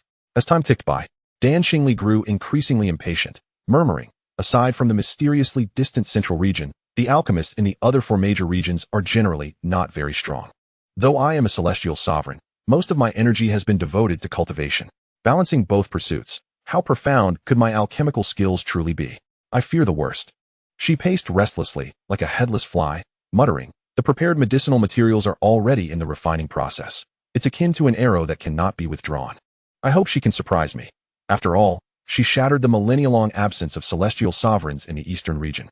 Just then, Dan Yao's voice beckoned her to enter. Dan Qingli calculated the time and realized that only an hour and a half had passed since Dan Yao entered. The refining process for the pure small return elixir was notoriously complex and demanded immense spiritual energy and focus. Even the most skilled alchemist would typically require half a day. This was merely an hour and a half. What could she possibly have produced? Had something gone awry? With that thought, Dan Qingli's expression shifted, and she rushed inside. To her surprise, she found Dan Yao leaning against the red blood cauldron, toying with 2 elixirs. Dan Yao greeted her with a radiant smile. I have not failed to deliver. Take a look. Is this not the pure small return elixir? As she spoke, she flicked one of the elixirs toward Dan Qingli. Dan Qingli hurriedly caught it, inspecting its quality and inhaling its fragrance, a wave of ecstatic joy washing over her features. Yes, this is indeed the pure small return elixir. Although this elixir had not been refined for over a millennium, Dan Qingli could ascertain its authenticity from her family's records. She was astounded that this young, stunningly beautiful woman not only possessed formidable strength, but also such terrifying alchemical prowess. In just over an hour, she had crafted the most challenging 5th-grade elixir, one that even 6th-grade alchemists would hesitate to attempt. The time was short, yet the quality was impeccable, and to produce 2 in 1 cauldron was simply unbelievable. A prodigy. Dan Qingli could find no other term to describe her. Observing Dan Qingli's astonished and jubilant expression, Dan Yao smiled and said, well, the elixirs have been refined, and our collaboration has come to an end. It is time for us to part ways. Until we meet again. Dan Qingli hurriedly interjected, wait, what is it? Dan Yao asked. We have known each other for quite some time, and while I am aware of your titles, Frost and Snow Celestial Sovereign, Snow Spirit Fairy, I do not yet know your name. May I ask for your surname, so I do not forget my friend? Dan Yao hesitated for a moment before replying, my surname is Dan, and my given name is Yao. You may call me Dan Yao. Dan. Dan Qingli exclaimed in surprise, which Dan? The same as yours, the Dan of alchemy, and the Yao of the Jade Terrace. Dan Yao? Dan Qingli's expression shifted dramatically, and she trembled as she asked, you mean you are Dan Yao? Indeed. Dan Yao affirmed with a nod. And you? Dan Qingli quickly shook her head. That is impossible. Although Feng'er's child has the character Yao in their name, they are barely over 100 years old. Even with unparalleled talent, Reaching the void realm is already a remarkable achievement among geniuses. How could one possibly attain the cultivation of the celestial sovereign? Furthermore, the frost and snow celestial sovereign is a predecessor of the esteemed Xianxiu Taoist from the seven-star palace, having lived for at least 2 to 3 millennia. It is inconceivable that this person could be Shangguan Yao, who perished in the rebellion a century ago. This individual cannot possibly be her. It is simply impossible. Yet, if she is not Shangguan Yao, then how do her visage and name bear such striking resemblance? Moreover, upon first encountering Dan Yao, an inexplicable sense of familiarity washed over her. In retrospect, if it were not for a shared bloodline, how could such a feeling exist? Dan Yao revealed her name, intending to gauge Dan Xingli's reaction. Observing her persistent head shakes, Dan Yao sighed inwardly. She shook her head and turned to leave. But Dan Xingli called out to her once more. What now? A stroke of fortune, having already acquired the pure Yin small return pill. Why not also obtain a pure Yang great return pill? 1 Yin and 1 Yang would make a splendid pair, would it not? At this moment, Dan Xingli also harbored doubts about whether Dan Yao was indeed Shangguan Yao. Even though her name and appearance were remarkably similar, she wished to use the pure Yang great return pill to prolong Dan Yao's stay, allowing her to investigate this matter further. This was not due to any covetousness for Dan Yao's prowess or a desire to scheme against her. Despite her unconventional methods and cunning nature, Dan Xingli's core beliefs were rooted in ancient wisdom. If Dan Yao were truly Shangguan Yao, then she would also be a daughter of the Shangguan family, not the Dan family. She merely wished to avoid seeing Dan Yao wander alone in the world. Dan Yao was about to refuse when she suddenly remembered that the pure Yang great return pill was imbued with the potent and unyielding essence of pure Yang spiritual energy. If it were to be consumed by Xianxiang, it would undoubtedly aid in his swift recovery of strength. Over the years, Dan Yao had come to regard Xianxiang as an indispensable part of her life. Without his persistent guidance in seeking out the frost and snow pearl, blood glaze, and 10,000-year ice-condensed saliva, she would not have achieved her current level of cultivation. Without Xianxiang, there would be no frost and snow celestial sovereign renowned throughout the eastern domain today. Thus, upon encountering such a vital elixir capable of significantly enhancing one's cultivation, she felt compelled to acquire it. Is there still a pure Yang great return pill available? Where can it be found? Dan Yao inquired. Dan Xingli replied.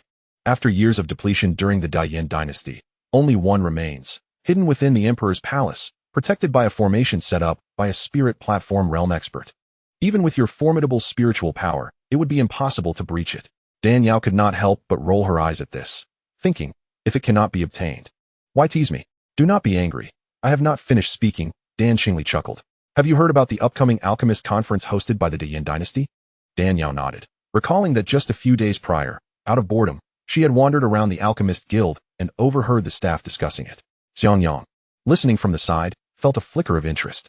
His father was responsible for investigating various wonders and secrets of the continent, and he himself was well versed in such matters. He knew that the Dayan dynasty held an alchemist conference every 100 years to attract exceptional talent and infuse fresh blood into the alchemist guild.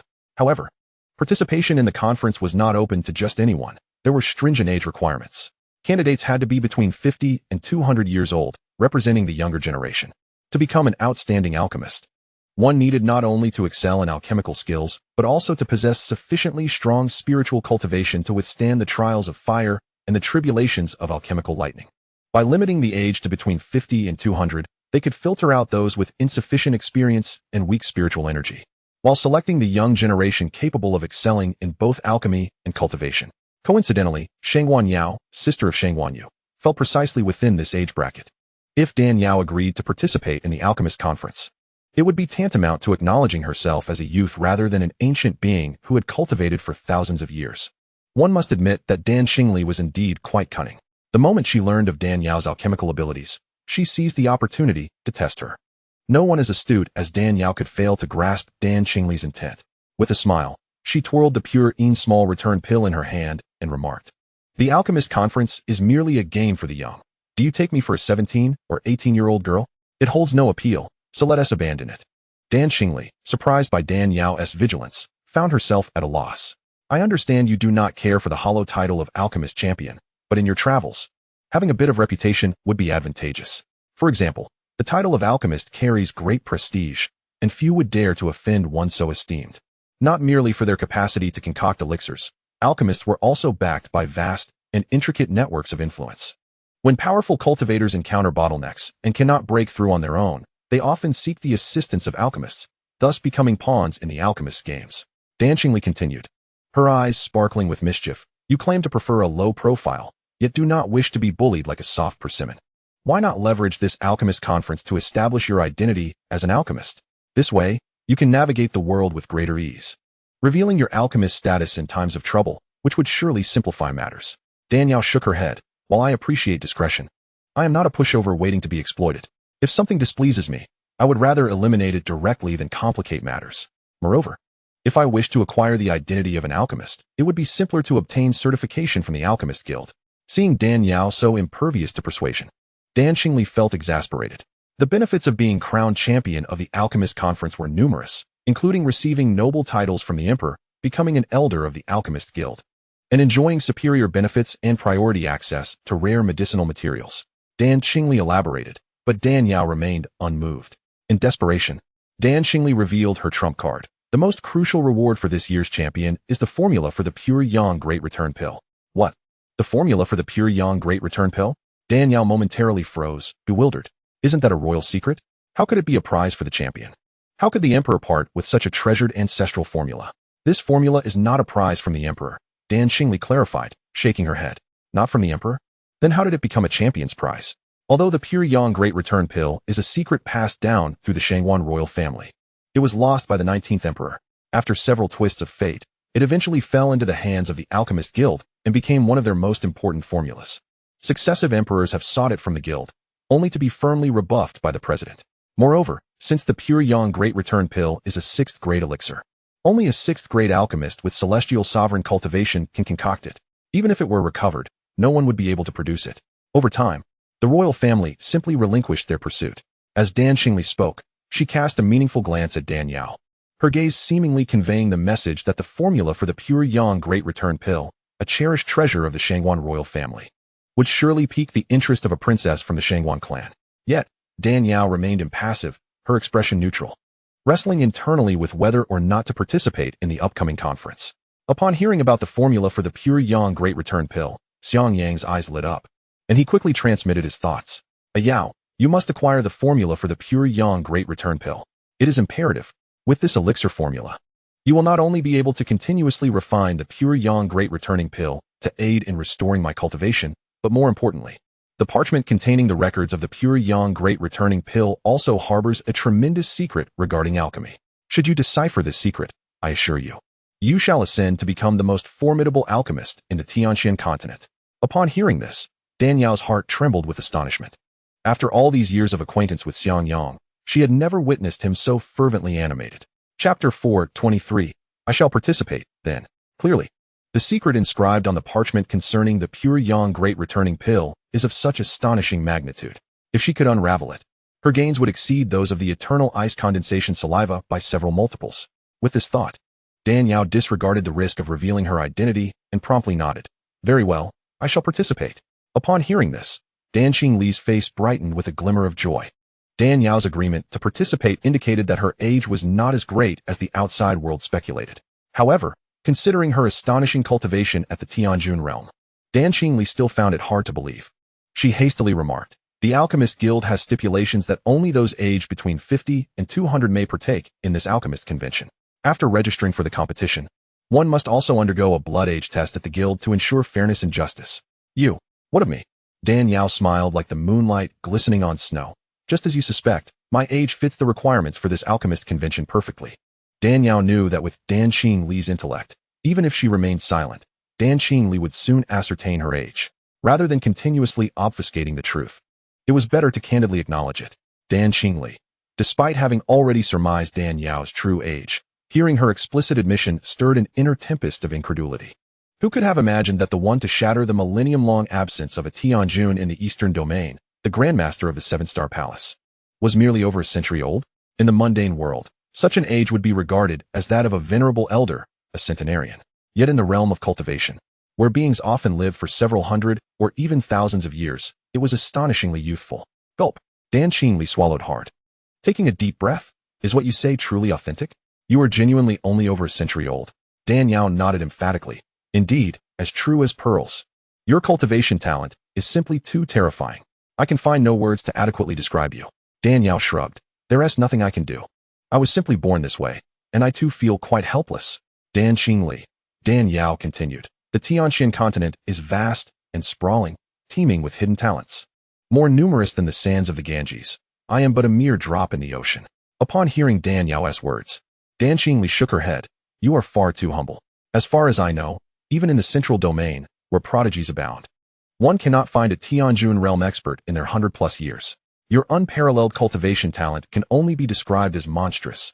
I, at over 500 years, broke through to the Earth Lord realm, priding myself as a paragon among women, a genius among geniuses, yet in comparison to you, I have become mere dust beneath your feet. 6th grade pills correspond to the Tianjun realm experts. Your spiritual power is so formidable. You must have already attained the status of a 6th grade alchemist, correct? My alchemist level has yet to be tested, but I can manage to refine the 6th grade pure yang great returning pill, albeit with some difficulty. Dan Qingli exclaimed in admiration. A 6th grade alchemist.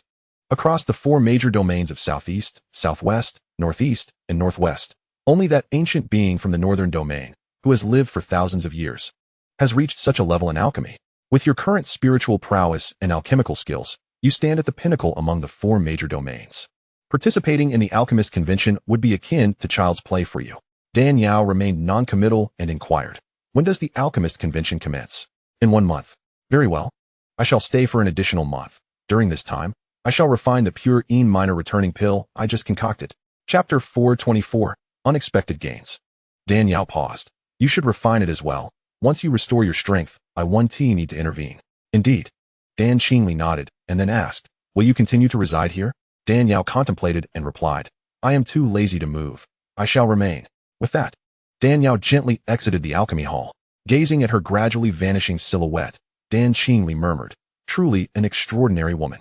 Upon returning to the West Chamber, Dan Yao inquired about the pure yang great returning pill. Xiang Yang remarked, I stumbled upon this in the ancient texts of the Xiang clan. The pure yang great returning pill contains the most crucial secrets of alchemy. Whoever obtains it shall stand at the pinnacle of the continent, becoming the top alchemist revered for millennia.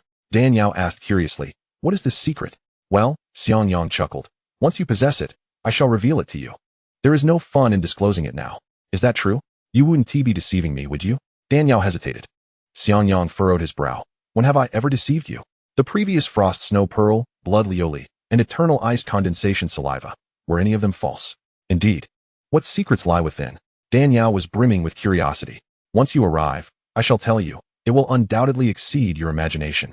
Xiang Yang was intent on leaving Dan Yao with a grand surprise, unwilling to disclose the concealed secrets of the pure yang great returning pill. In the end, things did not go as planned, resulting in a futile endeavor that inadvertently ensnared Yi Chun, the time traveler, a serendipitous twist of fate. Enough of that. After all the effort to procure the pure Een minor returning pill, it is best to consume it quickly, with an additional measure of strength. One gains more leverage in the world, urged Xiang Yang. Indeed, Dan Yao seized a freshly refined pure Een minor returning pill and swallowed it whole. The pure Een minor returning pill, among the 5th grade pills, is the most challenging to refine and the finest of its kind.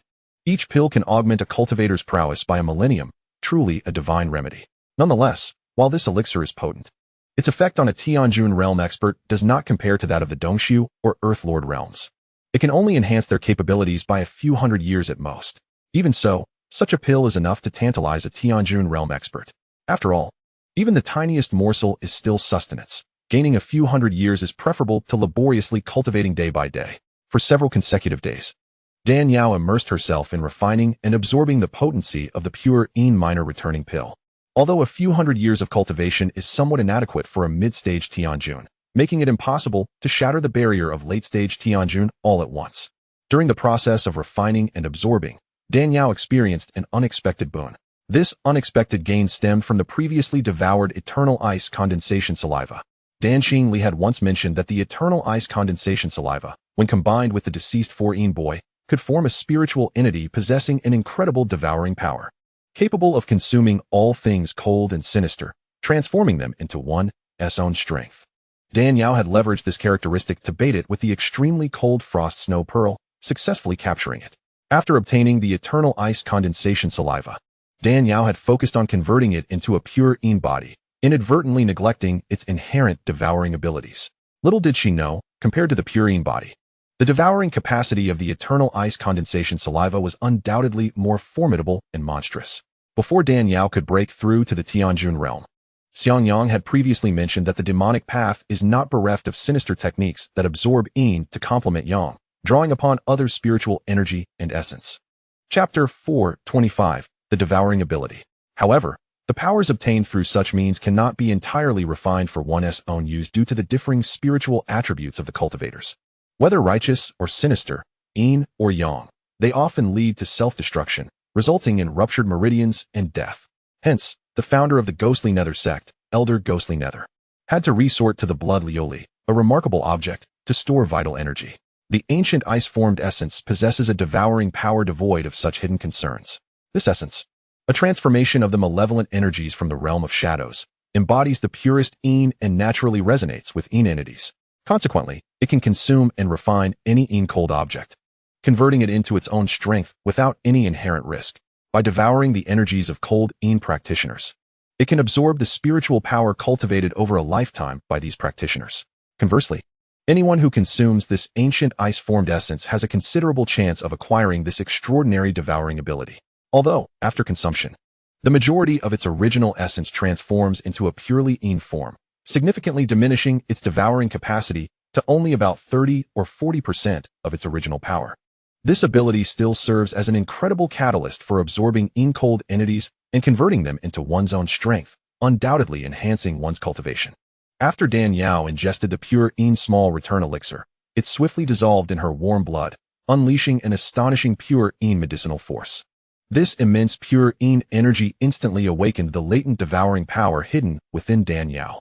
Observing the swirling true qi of her Mingyu technique in her palm, she was startled as a black mist suddenly erupted, initially fearing it was a fault in her alchemical process, transforming her elixir into a toxic concoction, and she instinctively attempted to expel the energy. However, she soon realized that this black mist merged with the icy blue true qi vortex, morphing into a ghostly blue hue.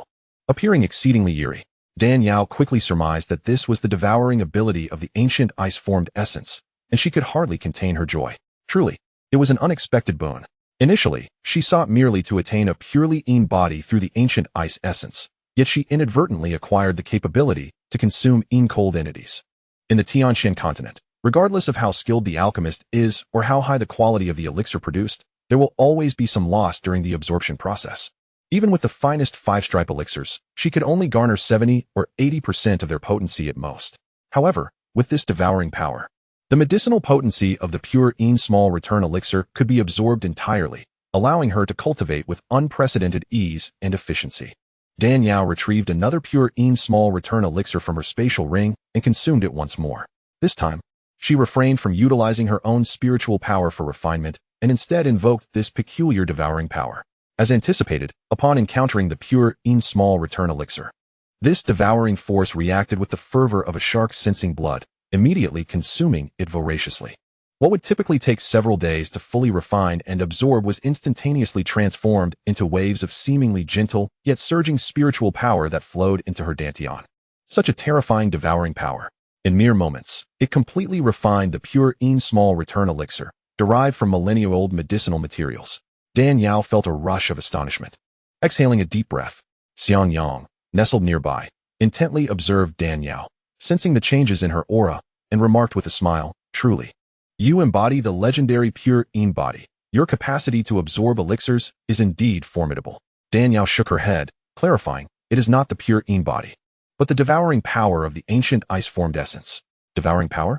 Xiangyang paused momentarily, then rejoiced, "You too have acquired this ability?" Chapter 4:26, Wine Shadow Earth Sovereign. Dan Yao nodded. "Yes, I inadvertently uncovered it through the pure yin small return elixir. The ancient ice essence enhances cultivation through the consumption of yin-cold entities, a power that cannot be deemed anything less than extraordinary." Xiangyang had long pondered whether Dan Yao would also gain this ability after consuming the ancient ice essence. Having observed her lack of demonstration over time, he had assumed that the essence's original power was entirely utilized in her transformation into a pure yin body, leading to a loss of this devouring capability. Little did he expect that this ability would be activated by the millennia-old yin energy of the pure yin small return elixir. Xiangyang chuckled, "When luck arrives, it cannot be hindered. You've struck a significant fortune this time." He paused before continuing.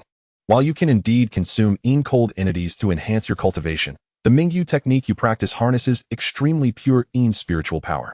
Should you truly wish to consume, you must select only those cold entities of exceptionally high purity, lest you dilute the purity of your spiritual power, affecting your breakthrough in cultivation.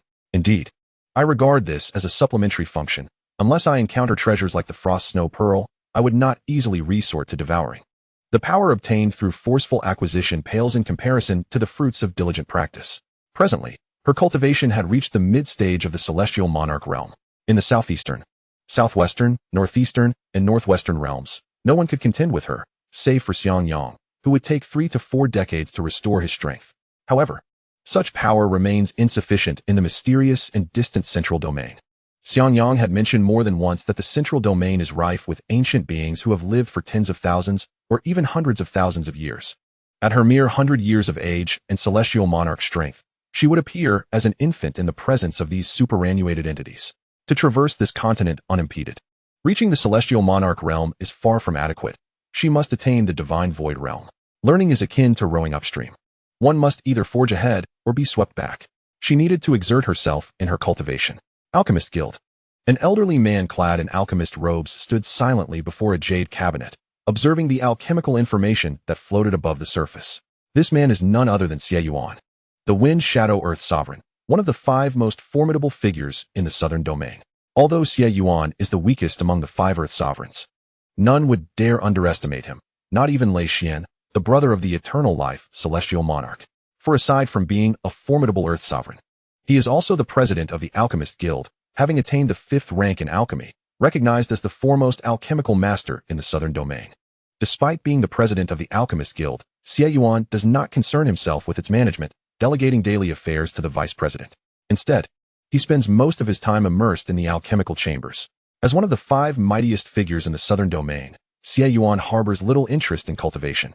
His breakthrough to Earth Sovereign was merely to concoct higher-tier elixirs. Upon seeing the information left by Dan Yao on the cabinet, he was suddenly thrown into a state of agitation. The problems displayed on the cabinet were not left by alchemists seeking to join the guild, but rather challenges he had encountered centuries prior. He had spent countless years, losing many strands of hair in the process, struggling to resolve them. Recently, the Alchemist Guild established an information kiosk, and on a whim, he left these problems within the cabinet. Never did he expect that these conundrums, which had plagued him for hundreds of years, would be solved overnight in such a simple and ingenious manner. In all, Xie Yuan swiftly summoned Qi Ming to inquire about the situation. Chapter 427. I must obtain it. Furrowing his brow, Xie Yuan asked, in recent days, was there really only that mysterious woman lingering before the kiosk? No one else. Indeed, with the alchemist conference approaching, everyone is busy preparing for this centennial event. Who has the leisure to wander here? Only that lady, whose beauty transcends the mortal realm, has visited. Xie Yuan fell silent for a moment, a hint of hesitation in his gaze. Are you certain this person is a young girl? Under Xie Yuan's imposing and authoritative gaze, Qi Ming spoke deliberately. It is her. It must be her. When she came to the Alchemist Guild, she was as relaxed and unrestrained as if she were at home. At that moment, I thought, if she is not a highly capable alchemist, then she must be a descendant of a superpower. She left a profound impression on me. I could not possibly be mistaken. Hearing this, Xie Yuan sighed softly. If what you say is true, then she must be a master with an exceptionally high proficiency in alchemy. I fear her skills may even surpass my own. Qi Ming was taken aback. Xie Yuan's prowess in alchemy is widely recognized, as he is acknowledged as the foremost alchemist in the southern region, being the sole 5th-grade alchemist. At this moment, he astonishingly claims that the young lady possesses alchemical skills surpassing his own. How could this be possible? Very well, you may leave to attend to your duties. Your services are not required here. Xie Yuan waved his hand dismissively. Yes. Qi Ming, taken aback, retreated in shock. Xie Yuan's gaze returned to the counter, growing increasingly astonished and incredulous. He fixed his eyes upon the snowflake insignia at the bottom, murmuring, this individual's comprehension of alchemical arts has transcended the realm of the extraordinary. Could it be that there exists an alchemist of greater than 6th grade in the southern region? Is such a thing conceivable? A 6th-grade alchemist corresponds to a celestial monarch's cultivation level. Only those who practice the pure yang cultivation techniques can aspire to attain the status of a 6th-grade alchemist. One can only imagine the arduous journey a celestial monarch must undertake to break through. The effort required is beyond measure. With their focus consumed by the rigors of cultivation, how could they possibly find the time to delve into the intricacies of alchemy? To juggle both cultivation and alchemy and emerge as a fifth-grade alchemist is already a feat worthy of acclaim as a millennium prodigy in the southern region. It is unfathomable to conceive that a young girl could possess alchemical abilities exceeding that of sixth grade. The Alchemist Conference is a grand event that occurs once every century in the southern region. Yichun, the male protagonist of the narrative, certainly would not miss this opportunity to showcase his talents. With a month remaining until the conference, he eagerly made his way to the capital of the Dian dynasty. Having missed the opportunity to acquire the spiritual power of the wedding garment technique, I must seize the championship of this Alchemist Conference. It is imperative. In the Inn of the Celestial Guests, Yichun, burdened by a massive sword, gazed out at the azure sky and gritted his teeth, declaring. A phantom figure emerged from the spatial ring on his hand, stating, "The reverse side of the sheepskin that records the method for concocting the pure yang-grade elixir conceals the supreme secrets of alchemy. If you can obtain it, not only will you ascend to the pinnacle of alchemists in the continent, but I too can utilize the secrets contained within to forge a body of spiritual medicine and resurrect myself. It is essential that we acquire it." "Yes, master. But do you truly believe my alchemical skills can secure the championship?" Yichun hesitated. "Rest assured, as long as the participating alchemists do not exceed fifth grade, my confidence in helping you triumph over them is unwavering," the phantom replied with assurance. Chapter 428. The Self-Important Yichun. 1. Yichun scoffed. Though the southern region is renowned as a sacred ground for alchemy, populated by numerous alchemists, these individuals lack the formidable cultivation levels as a foundation. How high can their alchemical skills truly be? I fear they cannot even produce a fourth-grade alchemist, let alone compete with us. The Dian dynasty, benefiting from its unique geographical position nestled between the southern and eastern regions, possesses both fire and wood attributes, making it particularly suitable for alchemy. Hence its status as an alchemist's sanctuary. However, suitability for alchemy does not equate to the emergence of high-tier alchemists. It is akin to a land that is exceptionally conducive to rice cultivation, yielding 3 harvests a year and renowned as a land of fish and rice. Yet, being a land of abundance does not imply that the rice produced is the finest or most expensive in the world. The highest quality rice often hails from special locales, such as black soil or volcanic ash-rich land, albeit in meager quantities and exorbitantly priced. The Dian dynasty exemplifies a sanctuary abundant in alchemists yet remarkably scarce in high-tier practitioners. Having perused the original novel, Yichun is well aware of the secrets inscribed on the sheepskin that details the pure yang-grade elixir, an earth-shattering secret. The protagonist, Yichun, attained this sheepskin, unraveled its mysteries, and became the most formidable alchemist on the continent. Now, in his quest to replicate the protagonist's path, he must secure victory at the Alchemist Conference. The spiritual power of the wedding garment technique had been intercepted by a wretched individual. He cannot afford to miss the formula for the pure yang-grade elixir again. Otherwise, his journey of ostentation will come to a halt. Lost in thought, Yichun caught sight of a fiery red figure entering a nearby shop, an inexplicable sense of familiarity washing over him. "Third miss, what brings you here?" The shopkeeper inquired anxiously. "What does it matter? I merely wish to purchase some pastries for my grandfather. Am I to consume you instead?" Dan Lingling glared with wide eyes. "Not at all. Enough chatter.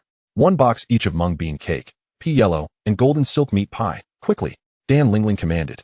"Yes. I shall pack them for you at once." Fiery red figure? Third miss? Yichun murmured to himself. Could it be her? The shopkeeper quickly prepared the pastries and handed them over. "Here is your payment. No need for change." Dan Lingling tossed a high-grade spirit stone, grabbed the pastries, and turned to leave. Yichun, wielding his massive sword, swiftly approached the pastry shop, inquiring, "Shopkeeper, you just referred to that person as the third miss. Which family does she belong to? Whose family could it possibly be?" "She is, of course, the third miss of the foremost family in the capital, the Dan family," the shopkeeper responded. Yichun chuckled to himself. Indeed, it is she. With a flash, he pursued her. Upon reaching Dan Lingling, he boldly declared, "Miss, you are unwell." Dan Lingling immediately retorted, "You are the one who is ill. Your entire family is afflicted." Yichun, unfazed by the barrage of insults, simply laughed. Dan Lingling, true to her name, possessed a voice as clear as jade, yet a temper as fiery as alchemical flames. In the original narrative, Yichun enjoyed extraordinary fortune, attracting numerous romantic interests wherever he went, often adding 1 or 2 women to his harem. Dan Lingling was among those women, burdened with the 3 absolute pulse. She was fated not to see her 30th year. However, should balance be achieved between yin and yang, or an unparalleled powerhouse infuse her with pure yin spiritual power, not only could the chilling affliction be eradicated, but she could also master the sinister energy from her prenatal condition, forging an exceptional body for cultivation. Yi Chun, believing himself to be the destined protagonist, anticipated ascending to the pinnacle of existence, to wield power over the world and indulge in the embrace of beauty. How utterly carefree and joyous. Upon encountering Dan Lingling, he shamelessly sought to claim her as his own.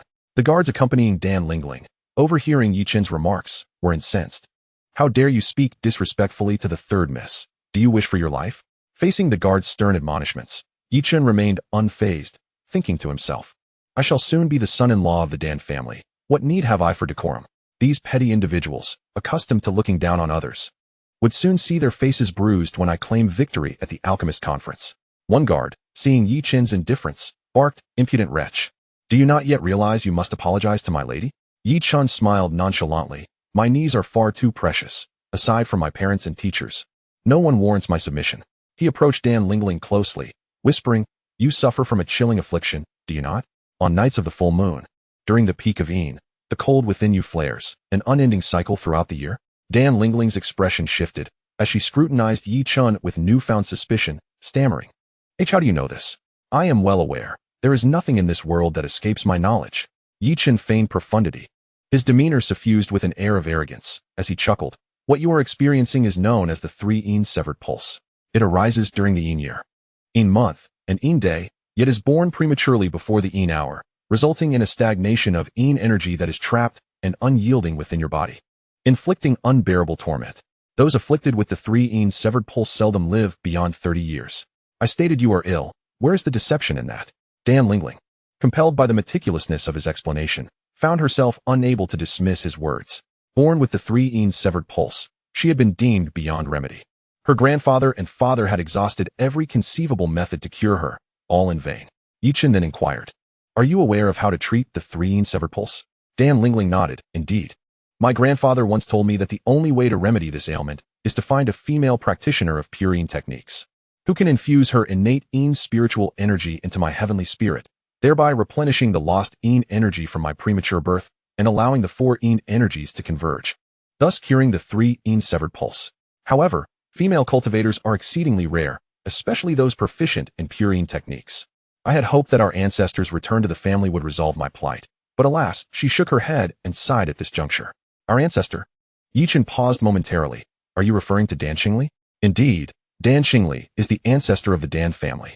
Yi Chun's eyes widened in disbelief. The Dan Xingli of the novel had been imprisoned by Qi Hua, her power sealed, and her attempts to seize the eternal ice condensed saliva had failed, leading her to be consumed instead. How could she possibly still be alive? Who, then, was orchestrating this? Was it the enigmatic figure who had snatched away the wedding garment's legacy? Or could Dan Xingli herself be the variable?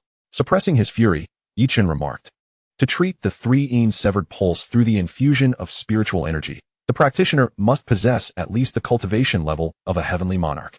Such powerful beings are already exceedingly scarce, let alone a female heavenly monarch adept in pure Een energy. This is nearly an impossible task. Chapter 430. The Self-Assured Yi Chun, 3. Seeing Dan Lingling's countenance suddenly pale with despair upon hearing this, he added, Do not be so quick to despair. I know of another method that could cure you. What method? Dan Lingling's eyes brightened in an instant, akin to a drowning person grasping a final lifeline. She hastily urged, Please tell me. If you can heal me, I could persuade the emperor to bestow upon you high offices and great rewards, or grant you countless elixirs, spirit stones, and rare treasures. Yi Chun shook his head. High offices and rewards are not my desires. The cultivation resources of the Dan family do not pique my interest either. Dan Lingling furrowed her brows. Then what is it that you seek? I desire you. Yi Chun replied with a grin. How audacious.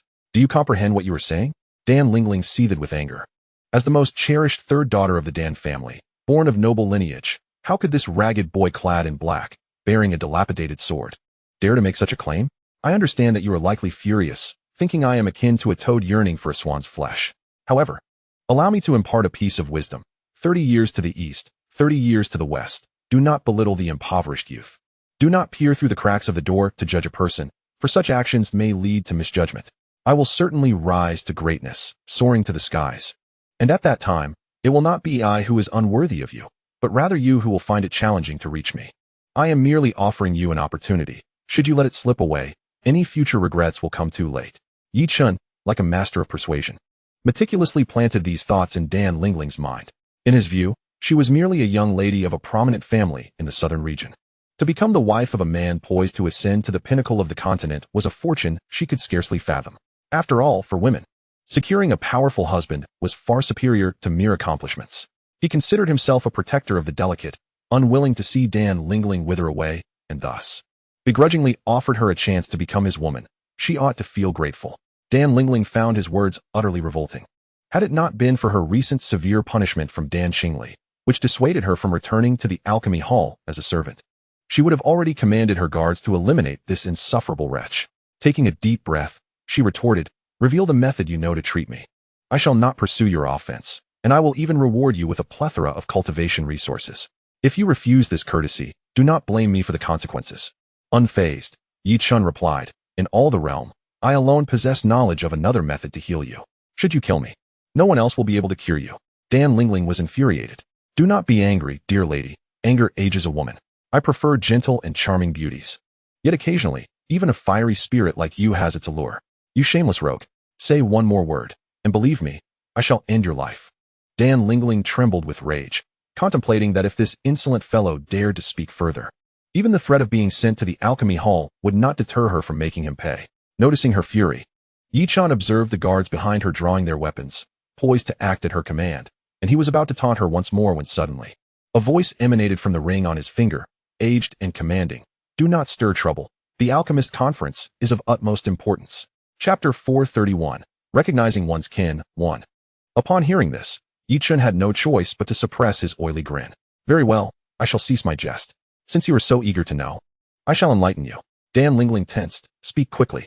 In addition to having a heavenly monarch-infused spiritual energy, there exists another method, the harmonization of yin and yang, which entails our mutual cultivation, where my yang energy would eliminate your 3 yin energy. Nonsense. What harmony of yin and yang?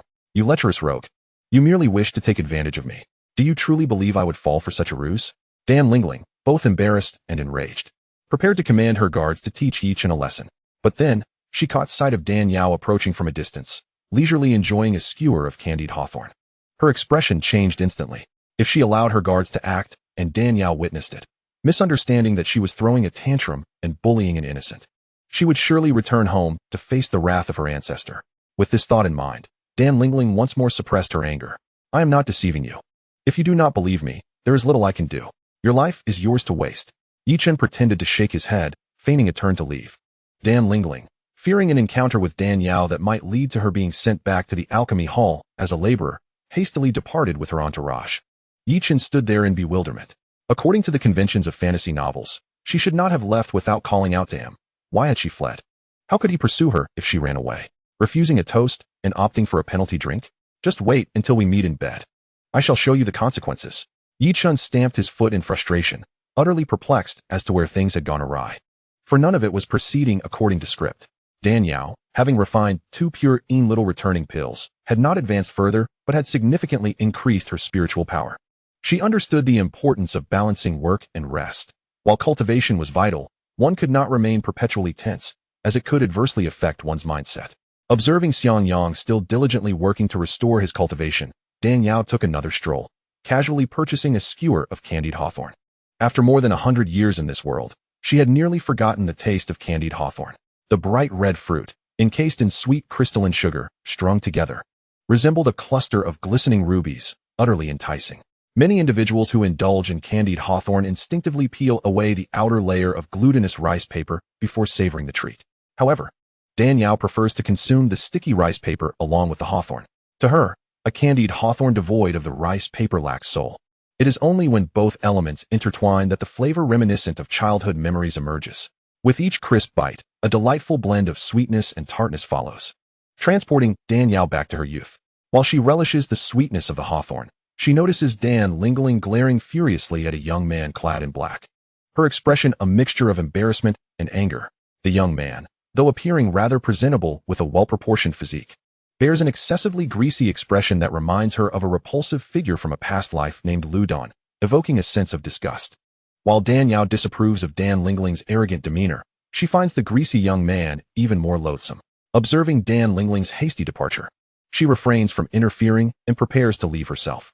At that moment, she suddenly perceives a peculiar and potent aura emanating from the young man. instinctively sensing the presence of a formidable soul attempting to seize control. However, upon reflection, she realizes that as a being of the celestial monarch realm, she should not feel intimidated. This extraordinary soul aura suggests a strength beyond the spirit platform realm, which is known for its ability to enable rebirth even after physical destruction. If this aura truly belonged to a powerful figure of the spirit platform realm, why would they seek to possess another's body?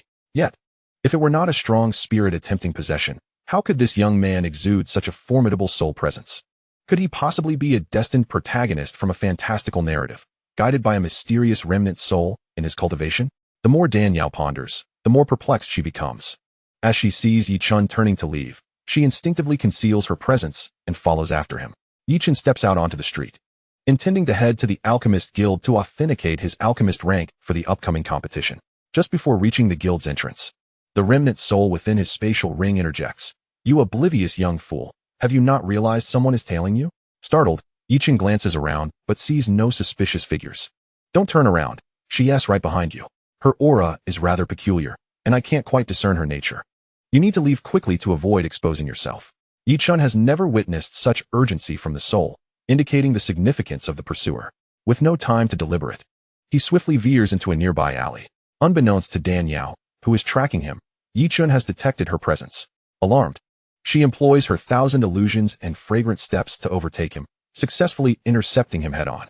Yi-chun is taken aback, never anticipating Danielle's swiftness. As he catches a glimpse of the green figure before him, he realizes she is a woman and is compelled to see what she looks like.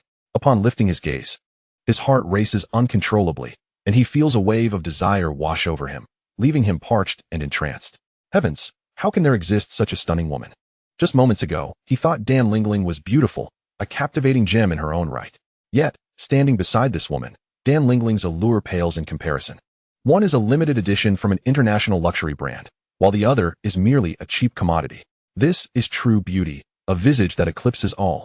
Even the finest pearls and jade cannot compare to her brilliance, nor can the most exquisite orchids and lotuses match her elegance. With an exquisite physique and unparalleled grace, even the most skilled artist would struggle to capture her beauty. At that moment, Yi-chun cannot help but fantasize that a kiss from such a divine being would be akin to tasting ecstasy itself.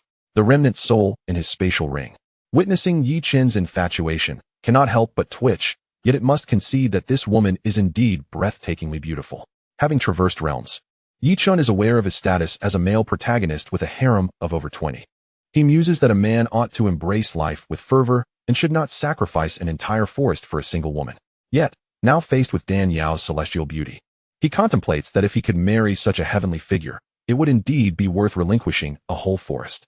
Since fate has brought her before him, he sees no reason to let this opportunity slip away. With relentless determination, he vows to pursue her with fervor, regardless of the obstacles. In an instant, a multitude of thoughts rush through his mind, his expression akin to that of a ravenous wolf spotting its prey, his eyes gleaming with desire. Observing his overt fascination, Danielle feels a wave of nausea wash over her and sternly admonishes, "What are you staring at?" Her words fall like pearls cascading from a jade plate. Melodious and enchanting, Yi-chun, entranced, responds, "Who could avert their gaze from someone so beautiful? How could I not look at you?" Danielle, detecting the lewd undertones in his words, grows increasingly irate. "You cheeky rascal, was your earlier mischief with Dan Lingling not enough? Now you dare to act brazenly before me? Do you believe I want to pluck your eyes from their sockets?" Yi-chun retorts with a grin, "Then you must take your time. A hasty approach would spoil the fun. Look at your hands, as fair as jade. How could they commit such a gruesome act?" "Silence," Danielle commands furiously. "You dare to speak so boldly when your life hangs in the balance? I shall see just how formidable you truly are." With that, she swiftly raises her palm and strikes at Yi-chun. Danielle is not incited to action by his lewd remarks, but rather determined to test the strength of the peculiar aura she sensed. Realizing that even with the boy's body, he could only muster the prowess of the earthly sovereign realm. Teaching him a lesson would be child's play, and she is eager to assess his capabilities. Yi-chun, despite his flippant demeanor, recognizes the swiftness of her approach and does not underestimate her. Immediately countering with a palm strike of his own, Danielle, mindful of the remnant soul within his ring and wary of any hidden tactics, employs the secret technique of the Xiang clan to suppress her power to the Dongxi realm. Even so, the mixed origin palm she unleashes, fueled by her pure spiritual energy, exhibits remarkable strength. Within mere exchanges, Yi-chun finds himself struggling to keep up. His innate ability barely reaches the peak of the embryonic realm, leaving him just short of the dongxi realm. Thanks to the guidance of the remnant soul within his ring, he has managed to learn a rather peculiar technique, enabling him to contend with a dongxi realm expert. Dan Yao, wielding her celestial monarch realm prowess, utilizes the strength of the dongxi realm with ease. Akin to a doctoral advisor effortlessly solving a primary school math problem, swiftly overpowering Yichen. With a resounding slap, Yichen's once smug expression is replaced by shock as he receives a sharp blow across his face. Had it been anyone else, he would have erupted in fury. Yet, in his current state of bewilderment over Dan Yao's allure, the imprint of her palm on his cheek leaves behind a lingering fragrance, prompting him to chuckle. How delightful! How delightful! The tree that sheds its bark is doomed to perish, while a person who loses their shame becomes invincible in the world. At this moment, Dan Yao found herself regretting her decision to follow this individual. Though his strength was unimpressive, his ability to provoke disgust was quite remarkable. To strike him would soil her hands, yet to refrain from doing so would leave her breathless with indignation. Dan Yao was utterly speechless. Initially, Yichen was captivated by Dan Yao's exquisite beauty, mistaking her for a mere ornamental vase devoid of substance. Little did he anticipate that Dan Yao's prowess would surpass the astonishment evoked by her appearance. Chapter 434, A Familiar Encounter 4. The Secret Technique of the Seven-Star Palace. The Hunyuan palm was executed by her with unparalleled finesse, reaching the pinnacle of artistry. Yichen struggled to defend himself, already on the verge of collapse. Suddenly, Dan Yao's palm struck him, and he felt as if his chest had collided with a massive block of ice, spitting out a mouthful of blood. Alarmed, he stumbled backwards several steps, unable to restrain himself. Fair lady, which sect do you belong to?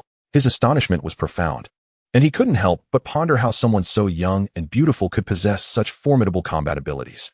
How could the powerful figures of the southern region train such an exceptional female disciple? Surely, she must have been taught by some ancient master from the central region. His own master was a renowned alchemist from the central region. Perhaps he would have the opportunity to seek her master's favor in the future, forging a beautiful bond. Why should I reveal my sect to you? Focus on the fight, Dan Yao retorted, her palm shadows swirling like the wind, launching from all directions toward Yichen. Unable to withstand her assault, Yichen had no choice but to summon his master's spirit to aid him. Sensing the escalating aura within him, Dan Yao surmised that the remnant soul had made its move. Excellent. Let us see how much you can truly withstand. Dan Yao smiled sweetly, her chilling true energy surging forth like a tempest, bearing down upon Yichen. The remnant soul, with a cold smirk, drew forth the massive sword behind Yichen and swung it down. As the sword sliced through the air, a scorching wave of sword energy shot forth, colliding with Dan Yao's icy palm strike. The two forces clashed, neither yielding to the other. The remnant soul's usually calm eyes revealed a rare glimmer of surprise. It was known that the previous sword strike, while not executed with full force, still possessed the strength of a half-step earthly sovereign. He had not anticipated that this breathtakingly beautiful maiden would possess such astonishing strength. If she had previously been a void realm expert, she was now at least at the half-step earthly sovereign level. Such prodigious talent at such a young age was indeed alarming. The remnant soul was taken aback, swiftly changing tactics. With a flourish, he infused even more intense and aggressive true energy into the massive sword and struck down upon Dan Yao. However, before the sword could even graze the hem of her garment, it was encased in the icy barrier that had risen around her, shattering into countless fragments of ice upon impact. What a formidable woman, the remnant soul thought, unwilling to concede defeat. As a spiritual alchemist at the spirit platform realm, he refused to believe that he, a master of such caliber, could be outmatched by this young girl. Frustrated by his repeated failures, the remnant soul's pride ignited his anger. Fire heart seal. The remnant soul formed a seal with his hands, releasing a fierce roar. A fiery imprint surged forth from his palms, rapidly spiraling into a massive fire vortex. With a wave of his hands, the fire vortex barreled toward Dan Yao. Wherever it passed, the earth was torn asunder, buildings collapsed, and soon lay in ruins, engulfed by flames. Yet, in the face of such a formidable assault, Dan Yao remained remarkably composed, standing her ground as if the fire vortex were merely a trick conjured for her amusement. You insolent girl, are you courting death? The remnant soul seethed, feeling as though his dignity had been trampled upon. In his eyes, Dan Yao's audacity was tantamount to seeking her own demise. However, she merely smiled lightly. As the fire vortex approached, she extended 2 fingers and gently tapped it. In an instant, the fire vortex was frozen solid, transforming into a colossal ice pillar that stood resolutely before her. Dan Yao extracted the bamboo skewer from her consumed candied hawthorn, broke it in 2, and flicked it at the ice pillar. With a resounding crack, the skewer collided with the ice pillar, which then erupted into a multitude of ice shards that cascaded to the ground. An earthly sovereign? You are an earthly sovereign? The remnant soul appeared as though he had seen a ghost, his expression one of shock and disbelief. Though he had been ambushed and reduced to a mere remnant soul, his diminished power still allowed him to exert some influence as he attached himself to Yichun, barely maintaining the strength of an earthly sovereign. Could it be that this woman had the ability to counter his lethal attack, implying that she too was an earthly sovereign? While cultivators in the Tianxian continent could utilize their formidable powers to maintain their youth, the remnant soul, being a master alchemist, could accurately gauge Dan Yao's age from her vitality. 100 years old, at least. How could such a backward place as the southern region possibly produce an earthly sovereign of over a century in age? Even in the central region, where geniuses were abundant, one would need to be at least 300 or 400 years old to reach that level. Dan Yao huffed. If you say so, then so be it. Your strength is commendable, old man. Even without a physical form, you can still unleash such potent power. The remnant soul was astounded, stammering, "Why, you know I am not him." Dan Yao nodded. Indeed, I sensed a unique aura emanating from this young man, which is why I followed him. I initially thought he possessed some treasure, only to discover it was you, an old codger. How utterly disappointing. You arrogant little brat. How dare you speak so insolently? If I were at my peak, I would have crushed you with a single palm, allowing no room for your insolence. The remnant soul retorted angrily. Dan Yao chuckled. You do realize you are not in your prime. A fallen phoenix is not as good as a chicken. How dare you boast before me? Truly, a master reflects the character of their disciple. At that moment, Dan Yao sensed someone rapidly approaching. The aura was dense and powerful, reaching the realm of returning to one, a level that surpassed even that of the heavenly monarch. Had it not been for her practice of the Mingyu technique, enhancing her sensitivity, she would have been oblivious to it. What was even more alarming was that this aura bore an uncanny resemblance to that of Xiangyang, indicating that it belonged to a member of the Xiang clan. It was unmistakably the old fox, Xiang Banshan, who, sensing the disappearance of the bridal garment divine skill, had dispatched someone to seek its heir. Earlier, as she battled with Yichun and the remnant soul unleashed his scorching pure yang spiritual power, this individual had detected it and assumed that the wielder of the bridal garment divine skill was present. Although she practiced the extremely soft and yin-oriented Mingyu technique, which starkly contrasted with the rigid and yang nature of the bridal garment divine skill, it was unlikely that this person would suspect her. However, one could never be too cautious. Earlier, in her quest to capture the ancient ice essence, she had learned the Xiang clan's breath-concealing technique, which Xiangyang had informed her was a closely guarded secret of their lineage. If this person were to uncover her secret, she would certainly find herself in dire straits. Fair lady, it is unwise to linger beneath a precarious wall. It is best to depart swiftly. Chapter 436, a stench that permeates the air. Before departing, it is imperative to leave a grand gift for that loathsome, greasy fellow. A mischievous smile graced Dan Yao's lips as a black orb materialized in her palm. This was the foul-smelling orb she had acquired through the system's sign-in rewards. Previously, she had given it to Xiangyang for self-defense, but since he had not used it, he returned it to her. Now, it was perfectly suited to deal with this despicable rogue, employing poison to counteract poison. Little girl, do not presume that just because I have fallen on hard times, you can speak so boldly. Today, you shall learn that there are greater powers beyond your imagination. He sneered. Come at me if you dare. Dan Yao taunted back with a smile, her delicate hand raised as the foul orb shot forth. The stench orb. As a master alchemist of the Tianxian continent, the remnant spirit recognized the orb instantly, his fury mounting. The stench orb was a vile object that could kill without reprisal. Once detonated, beneath the heavenly monarch, one would either be blown to bits or suffocated by the stench. He never anticipated that Dan Yao would possess such a loathsome item and dare to use it against him. You seek death, the remnant spirit bellowed, brandishing his enormous sword, unleashing a torrent of sword energy that wove a web of spatial power, attempting to seal the stench orb away. The strength of the earthly sovereign was astonishing. Able to execute a spatial confinement typically reserved for heavenly monarchs. Impressive, indeed. Dan Yao's laughter chimed like pearls. Alas, it cannot hinder me. For daring to insult me, I shall turn you into a foul old man. With a flick of her finger, the sword web shattered explosively. The stench orb transformed into a shadow, hurtling directly towards the remnant spirit and Yichun. Not good. The remnant spirit retreated swiftly, attempting to evade. Unbeknownst to him, Dan Yao, in releasing the stench orb, had also invoked spatial confinement, enveloping both the man and spirit instantaneously. Ha ha ha. Enjoy the soothing embrace of the stench orb, you too, Dan Yao exclaimed. her toes barely touching the ground as she swiftly darted away. Just as she had retreated a few paces, an explosive bang reverberated through the air as the stench orb detonated. Cursed little girl. The remnant spirit's hoarse roar was drowned out by the cacophony of the explosion. Accompanied by a thunderous sound, a noxious cloud surged skyward, its odor reminiscent of a decayed, salted fish marinated for days, mingled with the stench of socks unwashed for months, and the overpowering aroma of a decades-neglected public restroom, all laced with a terrifying corrosive force. In the distance, sensing the intense, pure yang spiritual energy, Elder He Gu of the Xiang clan rushed over to investigate. However, as he approached, a monstrous wave of foulness surged towards him. What the hell? I'm going to suffocate.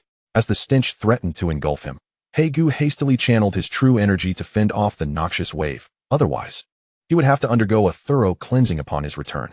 In the Xiang family's west wing, Xiangyang had completed 12 cycles of cultivation. Feeling his strength return once more, he opened his eyes, noticing Dan Yao's absence, and stealthily crept outside to search for her. To his surprise, Dan Yao hurried back, visibly flustered. Yao, what happened? He inquired. Breathless, Dan Yao replied, I saw a member of the Xiang clan. What? The Xiang clan? Did that old scoundrel Xiang Banshan send someone after us? Who did he send? And did you engage with him? Are you hurt? Xiangyang bombarded her with questions. Dan Yao shook her head. I didn't TC anyone, nor did I engage, and certainly, I am not injured. Xiangyang frowned. Didn't you say you saw someone from the Xiang clan? How can you now say you didn't TC anyone? I did not see them with my own eyes. Merely sensed an exceptionally powerful presence that felt quite similar to yours. Thus, I boldly conjectured it was someone sent by Xiang Banshan.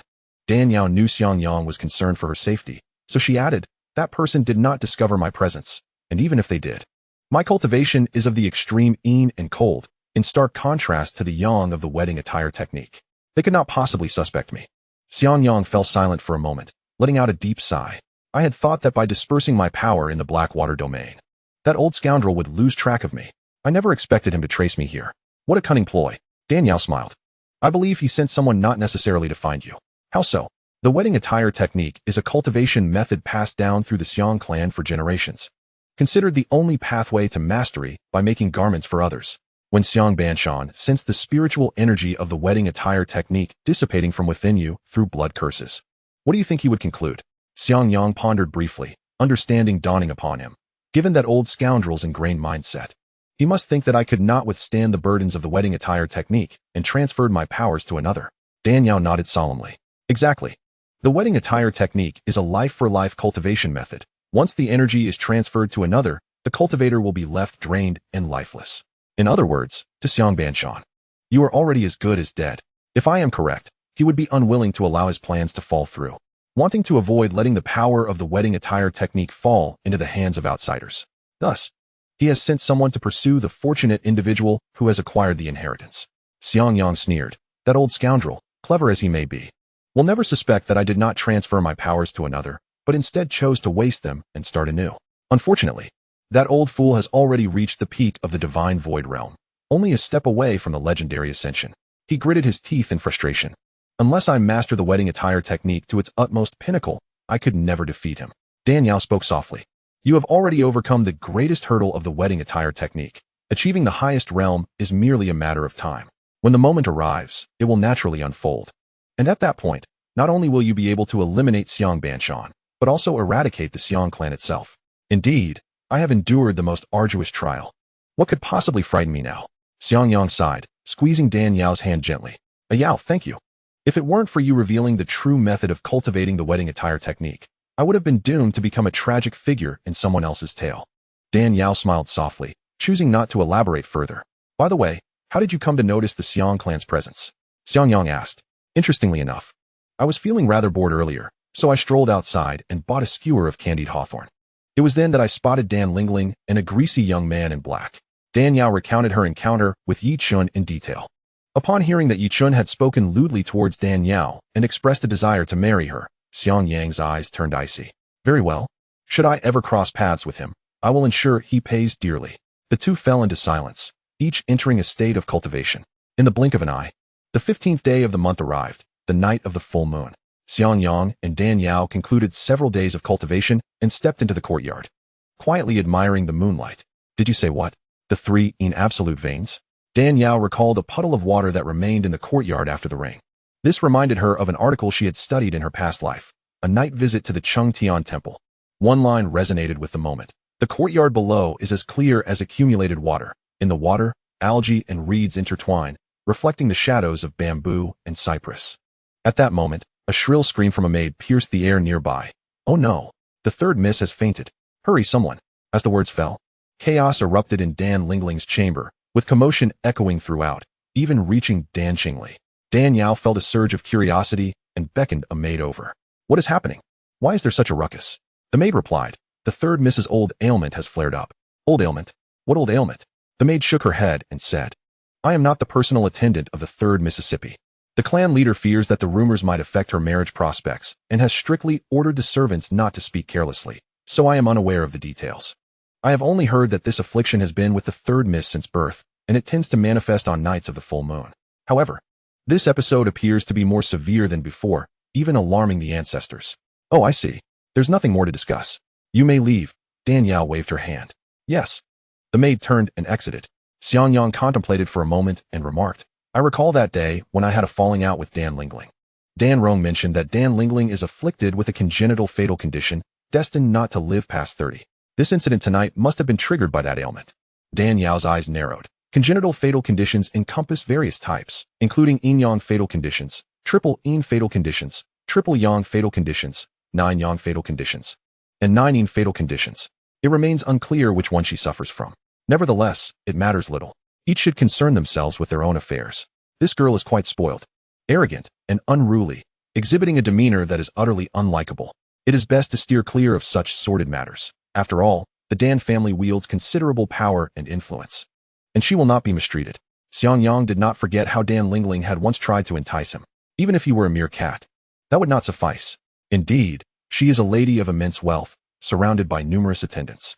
The Dan family is renowned for their alchemical prowess. Thus, there is no need for me to fret over her well-being. Let us resume our moonlit enjoyment. The following day, Dan Yao sat in a swing, enjoying the cool breeze.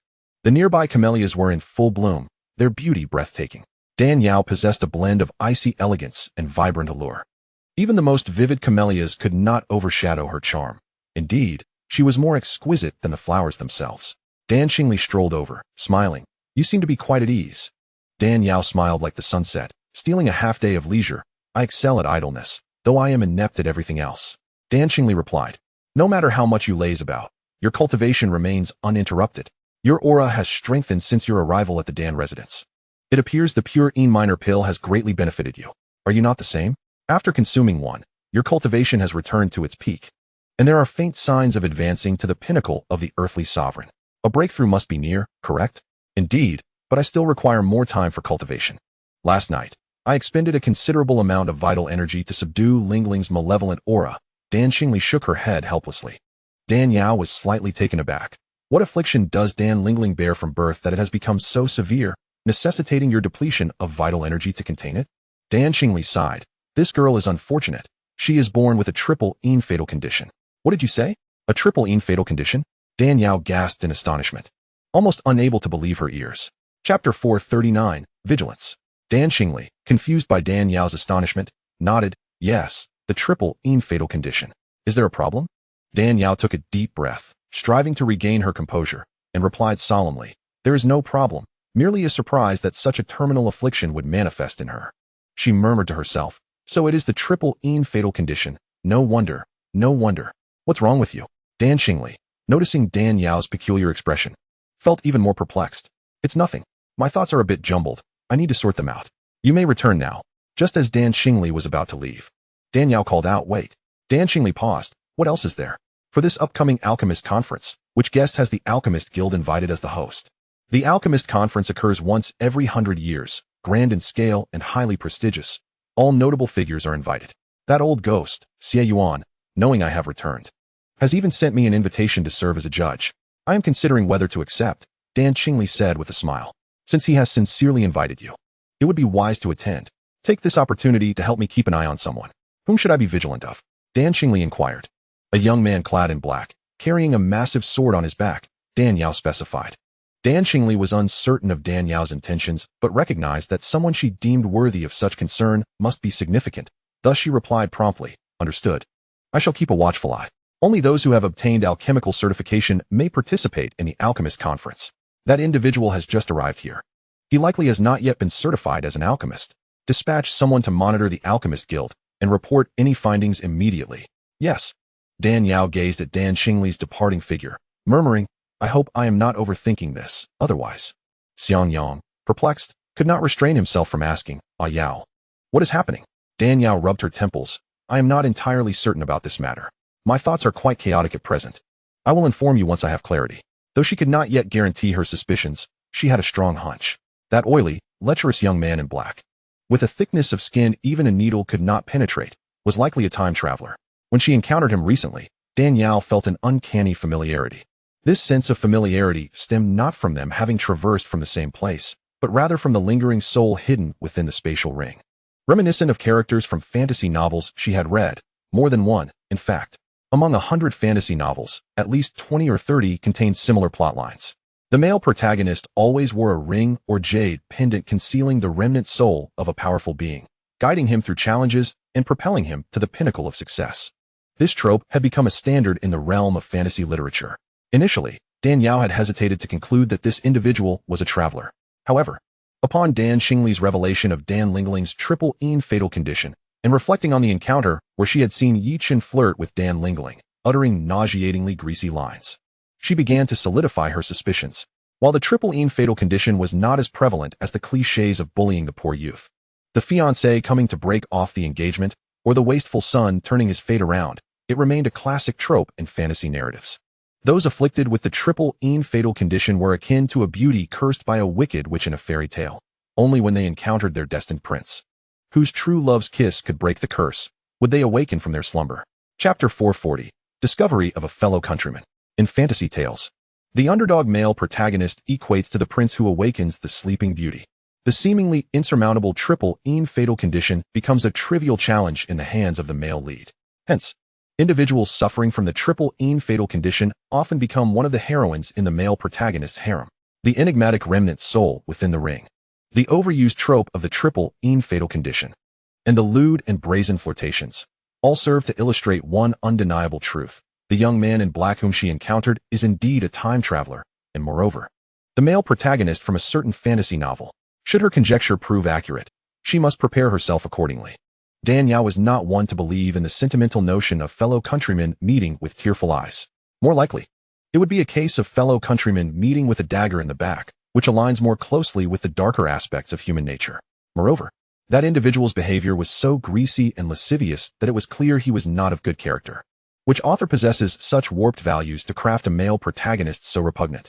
Little did Dan Yao know that the current Yi Chen was not the original character from the novel, but rather a person who had crossed over and taken possession of the body.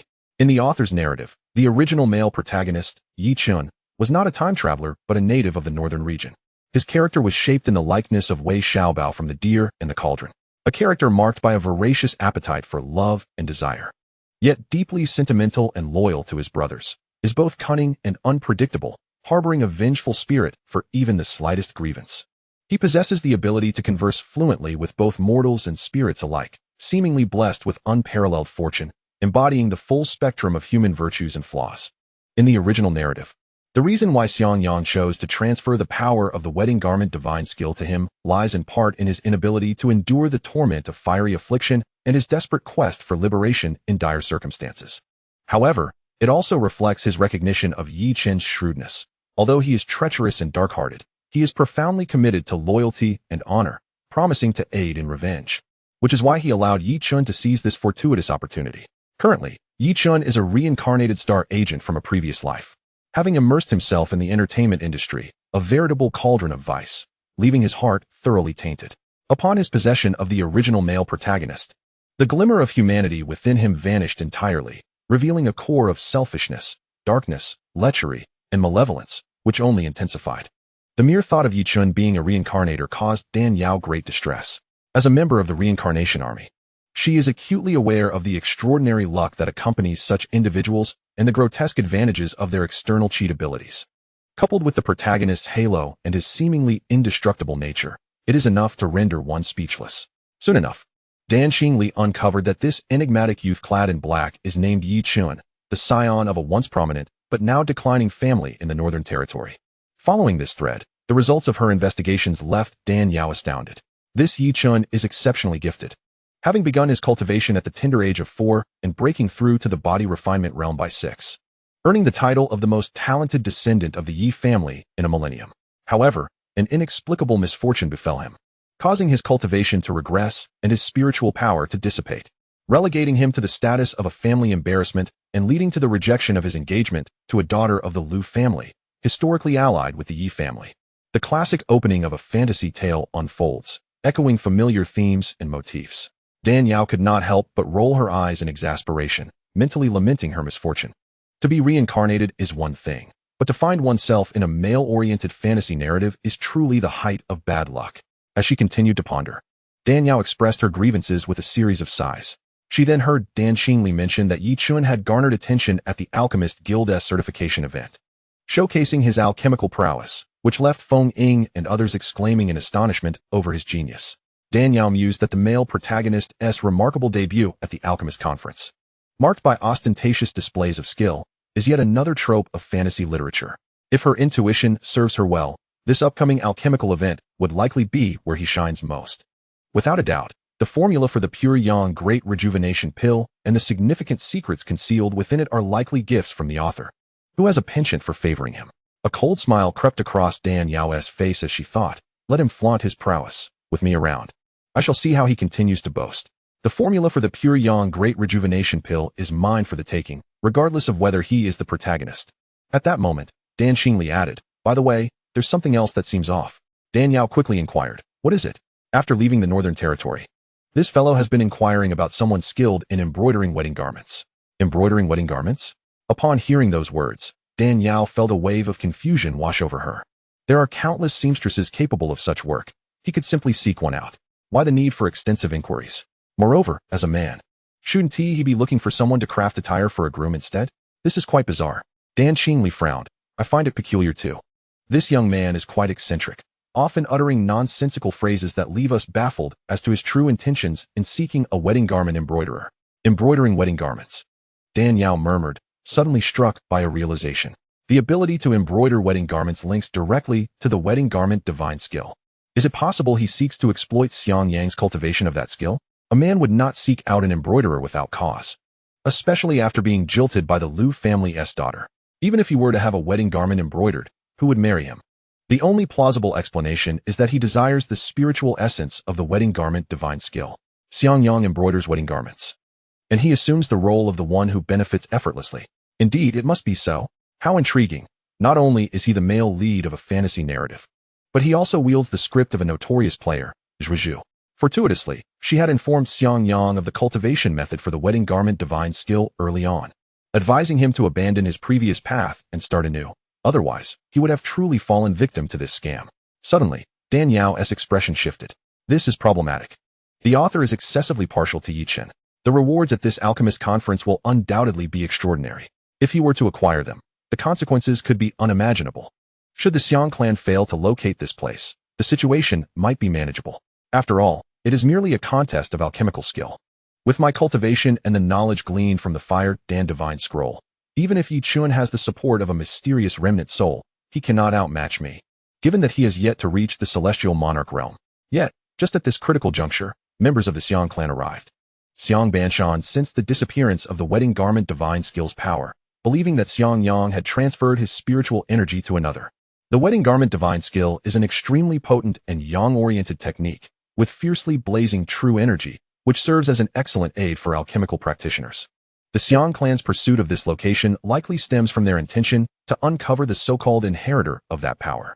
If she were to sign up for this alchemist conference, utilizing the Ice Extreme Fire Transformation technique to convert her Mingyu skill's energy, it would likely lead to her being mistaken for the one who obtained the wedding garment divine skill's power. Once targeted by the Xiang clan, she would find herself in an inescapable predicament. As Dan Yao's thoughts spiraled, she felt an overwhelming headache. Participating was unfeasible, yet abstaining was equally untenable, a true quandary. After much deliberation, Dan Yao decided to confide in Xiang Yang about the situation. Together, they could devise the best strategy to resolve the issue. The last time they successfully obtained the eternal ice condensation saliva was due to Dan Yao's strategic suggestion, with Xiang Yang assessing the pros and cons and enhancing the plan, leading to their triumph. This time, facing both the Xiang clan and Yi Chun, the protagonist of the narrative, Dan Yao hoped Xianxiang could devise a clever tactic. 3 heads are better than 1, she thought. Their seamless collaboration would ensure that whether it be the Xiang clan or the narrative's male lead, they would all be dealt with decisively. Unable to reveal her true identity as a modern-day reincarnator, Dan Yao concocted a tale, claiming she possessed the ability to see the past and future. Yi Chun is destined to be our calamity if we do not devise a countermeasure. We shall surely meet with a grave fate.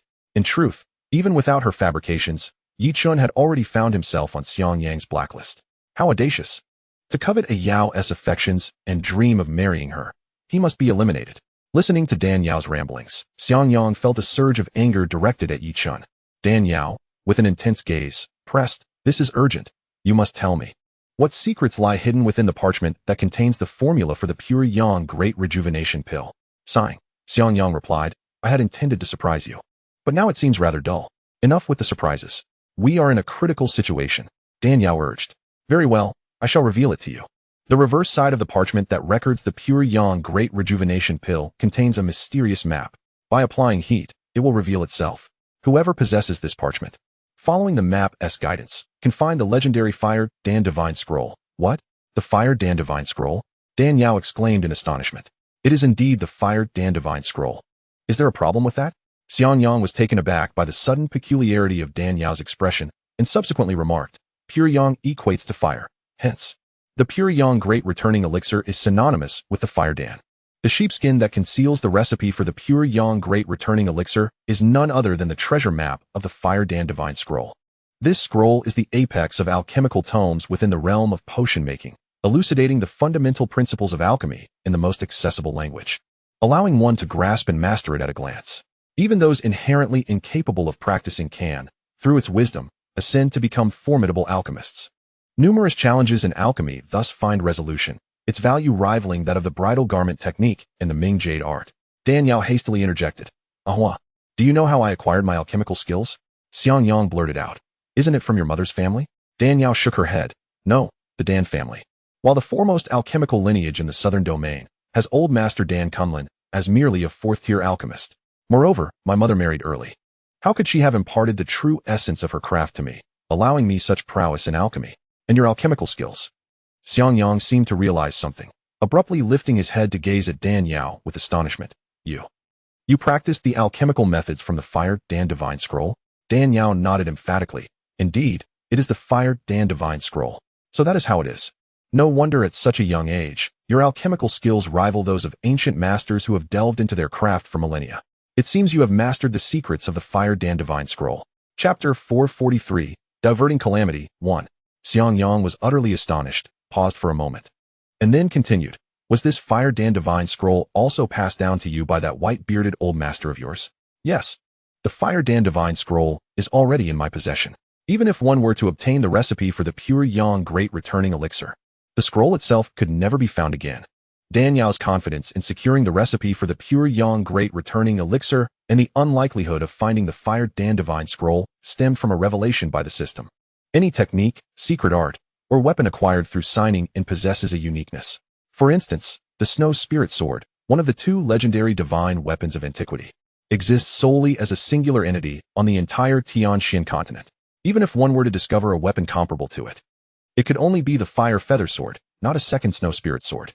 There are no 2 identical leaves in this world, nor can there be 2 identical Snow Spirit Swords.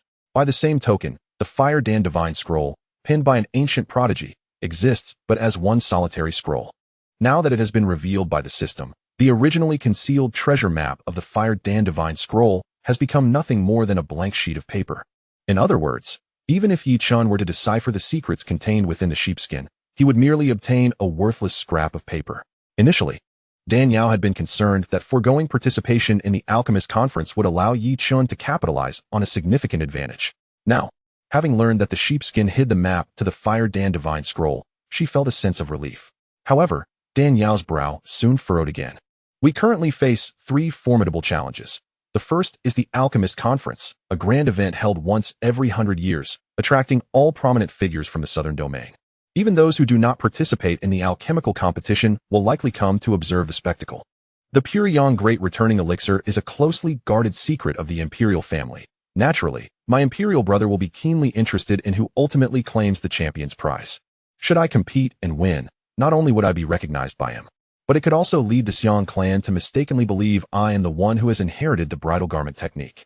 The second issue involves Yichun, who has traversed great distances to the southern domain. Driven by the allure of both the recipe for the pure yang great returning elixir and the treasure map of the Fire Dan Divine Scroll. Even if I do not participate in this alchemist conference, I cannot allow him to easily obtain the ancestral recipe of the Dian imperial family. After all, I am the daughter of the Shangwan clan. The third concern is the individual dispatched by Xiang Banshan, whose strength is formidable.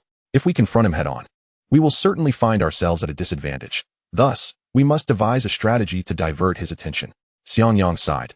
Each of these matters is quite challenging. With so few days remaining until the alchemist conference, resolving all three at once is indeed a daunting task. He pondered briefly. I do have a plan that might simultaneously address all three issues, but I am uncertain if it will be feasible. Dan Yao's eyes lit up. What plan? Please share. Diverting calamity eastward. Xiang Yang softly uttered these four words. Diverting calamity eastward? Diverting calamity eastward? Dan Yao contemplated deeply, inquiring, what do you mean by diverting calamity eastward? It's quite simple. The Xiang clan intends to eradicate anyone who inherits the bridal garment technique.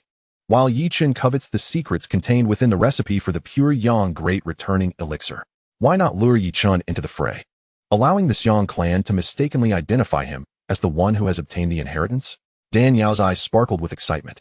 Indeed, how did I not think of that? Diverting calamity eastward will incite a dog-eat-dog scenario. Whether it is the Xiang clan eliminating Yichun or Yichun with the aid of the mysterious remnants, vanquishing members of the Xiang clan, it would be advantageous for us without any detriment. Chapter 444, Diverting Calamity, 2. Xiang Yang nodded. Precisely. Did you not say that Yichun is like an unkillable cockroach, cunning and sly? Even if we cannot confront him directly, he can significantly delay matters, granting me ample time to regain my strength. Once I have recovered, you and I can join forces. No matter how many individuals Xiang Banshan sends, we need not fear.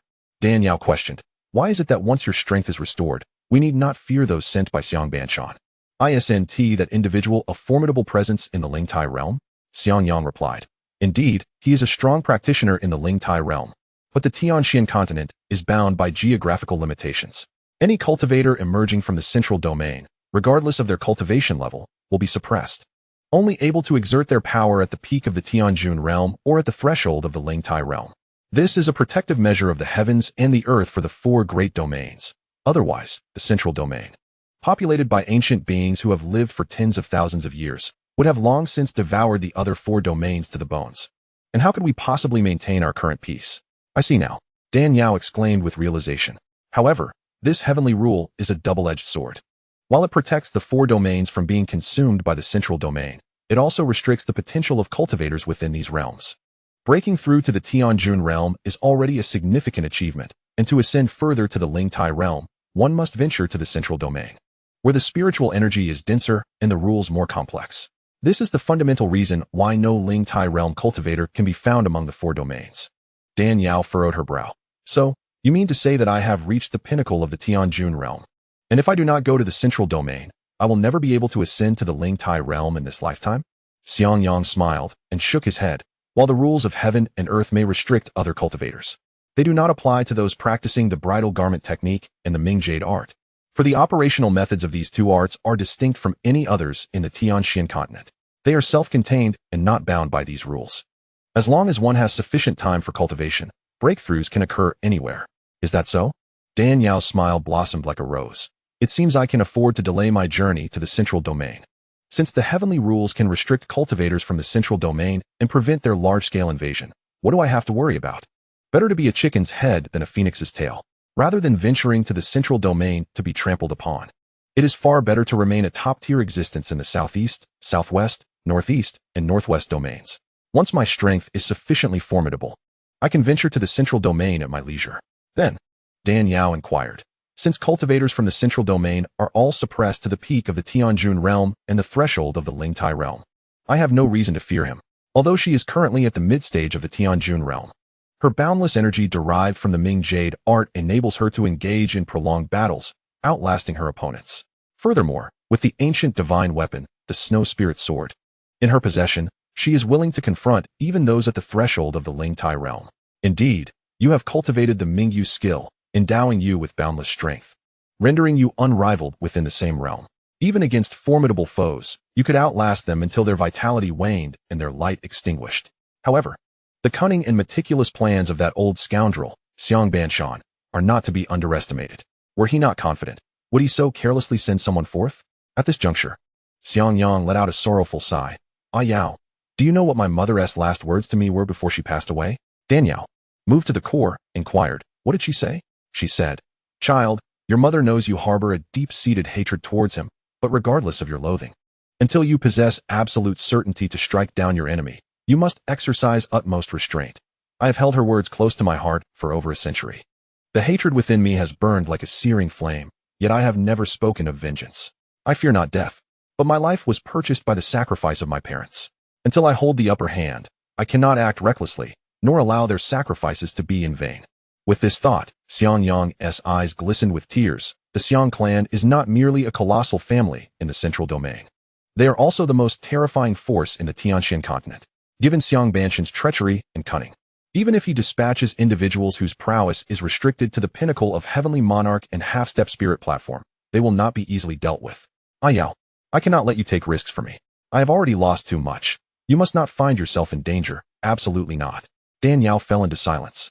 And after a long pause, she spoke. Yi Chun is the son of destiny, marked by fate, and thus not easily confrontable. Moreover, he is accompanied by a mysterious remnant soul, making it challenging to draw him into this conflict. Do you have any strategies? Xiangyang replied. This scheme is neither overly difficult nor simple. You are well versed in alchemy. Is there any elixir capable of rapidly restoring the spiritual power of one who has completely lost it? Daniel pondered. The Fire Elixir Divine Volume records a 5th-tier pill known as the Azura Blood Pill. This pill can stimulate the body's vital energy, allowing for a swift restoration of one's cultivation. However, its effects are fleeting, dissipating in less than half an hour. When used on a powerful heavenly monarch, it lasts but the span of a single cup of tea. Xiangyang chuckled. Half a cup of tea will suffice. Yi Chen's target is the formula for the Pure Yang Great Pill. To draw him into our scheme, we must craft a narrative upon the sheepskin. First, we must borrow this champion prize before the alchemist conference commences. Then use the bone-binding curse to infuse the vital blood imbued with a trace of the bridal garment divine technique into the sheepskin. Once Yi Chun claims victory at the alchemist conference and ignites the sheepskin with pure yang fire, revealing the concealed map, we shall seize the moment and activate the bone-binding curse, allowing this drop of vital blood to cling to him like a parasitic affliction. Thus, even if he adamantly denies receiving the inheritance of the bridal garment divine technique, the individuals sent by Xianxiaban will not be convinced otherwise. At this point, Xiangyang broke into a sinister smile. Let those who covet my woman see what I am capable of. The inner voice of Xiangyang surged with fervor. Dan Yao clapped her hands and laughed. What a brilliant scheme to frame and entrap. Indeed, if successful, no matter how slippery Yi Chun may be, he shall find himself utterly disgraced. By employing this strategy, you can avoid participating in the alchemist conference, thereby concealing your identity from the emperor, while simultaneously ensuring Yi Chun suffers greatly. Furthermore, it will divert the Xiang clan's wrath towards Yi Chun, branding him as the one who benefits from the bridal garment, leading to his relentless pursuit and ultimate annihilation. It is safe to say that all our problems will be resolved. Ah Yao, do you see any flaws in this plan? This stratagem of diverting blame involves numerous contradictions and must be meticulously interlinked. Any misstep could unravel the entire scheme. While Xiangyang devised an ingenious plan, he still sought Dan Yao's insight to ensure its viability. Dan Yao contemplated the plan from start to finish. Although seemingly straightforward, it bore no flaws and appeared highly feasible, prompting her to nod in agreement. Chapter 446, Blood of Purine. While this plan is indeed feasible, the ingredients required for the Azura blood pill are extensive and necessitate thorough preparation. This is not insurmountable, as alchemy is the ancestral craft of the Dan family, and we possess an abundance of rare materials. Simply have Dan Xingli assist you in crafting a batch. Excellent. Dan Yao nodded. Time is of the essence. We must act swiftly. The first step is to concoct the Azura blood pill. Dan Yao immediately summoned Dan Xingli, requesting her assistance in gathering the necessary materials for the Azura blood pill. Although Dan Xingli had forsaken alchemy due to her excessively cold constitution, she was aware of the Azura blood pill's notorious potency. She did not inquire about Dan Yao's intentions for the pill, but promptly set about procuring the ingredients as per the formula. Before long, Dan Xingli had assembled the materials for the Azura blood pill, yet one crucial ingredient, the Azura sea buckthorn, was missing. The sea buckthorn is a hardy plant that withstands drought, cold, and sandstorms, typically thriving in arid deserts. However, Azura sea buckthorn can only be found in places where yin and yang are inverted and cold and heat are reversed. Such locations are the least likely to harbor life, like the eternal ice caverns in scorching deserts or the molten cores of the colossal ice caps at the poles. Even the Dan family, as the foremost alchemical lineage of the Dian dynasty, could not procure a single Azura sea buckthorn. Dan Xingli remarked, although the Azura sea buckthorn is rare, it is not as scarce as the snow jade ice lotus. I have already instructed that old rogue, Dan Kunlun, to mobilize all available resources for the search. Within 3 to 5 months, or at most half a year, we will surely find it. Danielle shook her head. There is no time. I am pressed for urgency. We must locate it as soon as possible. Dan Xingli was taken aback and could not help but ask. The Azura blood pill is not a spiritual pill for enhancing cultivation. Are you injured? Why the urgency in crafting this pill? Dan Yao offered a faint smile. This matter is of great import. I cannot disclose it. Should the opportunity arise, I will share it with you. The Dian dynasty is a revered alchemical sanctuary among the 4 regions of the Tianxian continent, abundant with talent and resources. Have you heard of anyone possessing this item with whom I might trade? Dan Xingli shook her head. I have been away from the Dian dynasty for over a century and have forgotten much. Even if someone possessed the Azura sea buckthorn a century ago, it is likely that it has already been utilized for alchemy. Xiang Yang interjected. Ah Yao, each field has its specialists. Dan Xingli is not an alchemist. How could she possibly know who possesses the Azura sea buckthorn? You should inquire with your grandfather. He is the head of the Dan family and a 4th-tier alchemist. Well acquainted with the old-timers of the Alchemist Association. He must know who has the Azura sea buckthorn. Upon hearing this, Dan Yao quickly said, Then please summon Elder Dan Kunlun. I shall ask him. Dan Xingli observed Dan Yao's respectful address toward Elder Dan Kunlun, refraining from using his name directly. A glimmer of surprise flashing in her eyes as she smiled. Very well, I shall fetch him to speak with you. Upon learning that Dan Yao sought the Azura sea buckthorn, Dan Kunlun was taken aback. The Azura sea buckthorn is an exceedingly rare and precious spiritual herb, essential for crafting the Azura blood pill. What do you require it for? He was unaware that Dan Yao's alchemical prowess had reached unfathomable heights. Mistakenly believing she sought it for trivial purposes, Dan Yao smiled and replied, I have my own reasons for needing this item, Elder. Do you know who possesses it? I truly require an Azura sea buckthorn. Chapter 447, Blood of Pure Yin, 2. Dan Kunlun shook his head. Gold and jade have their prices, but rare treasures are priceless.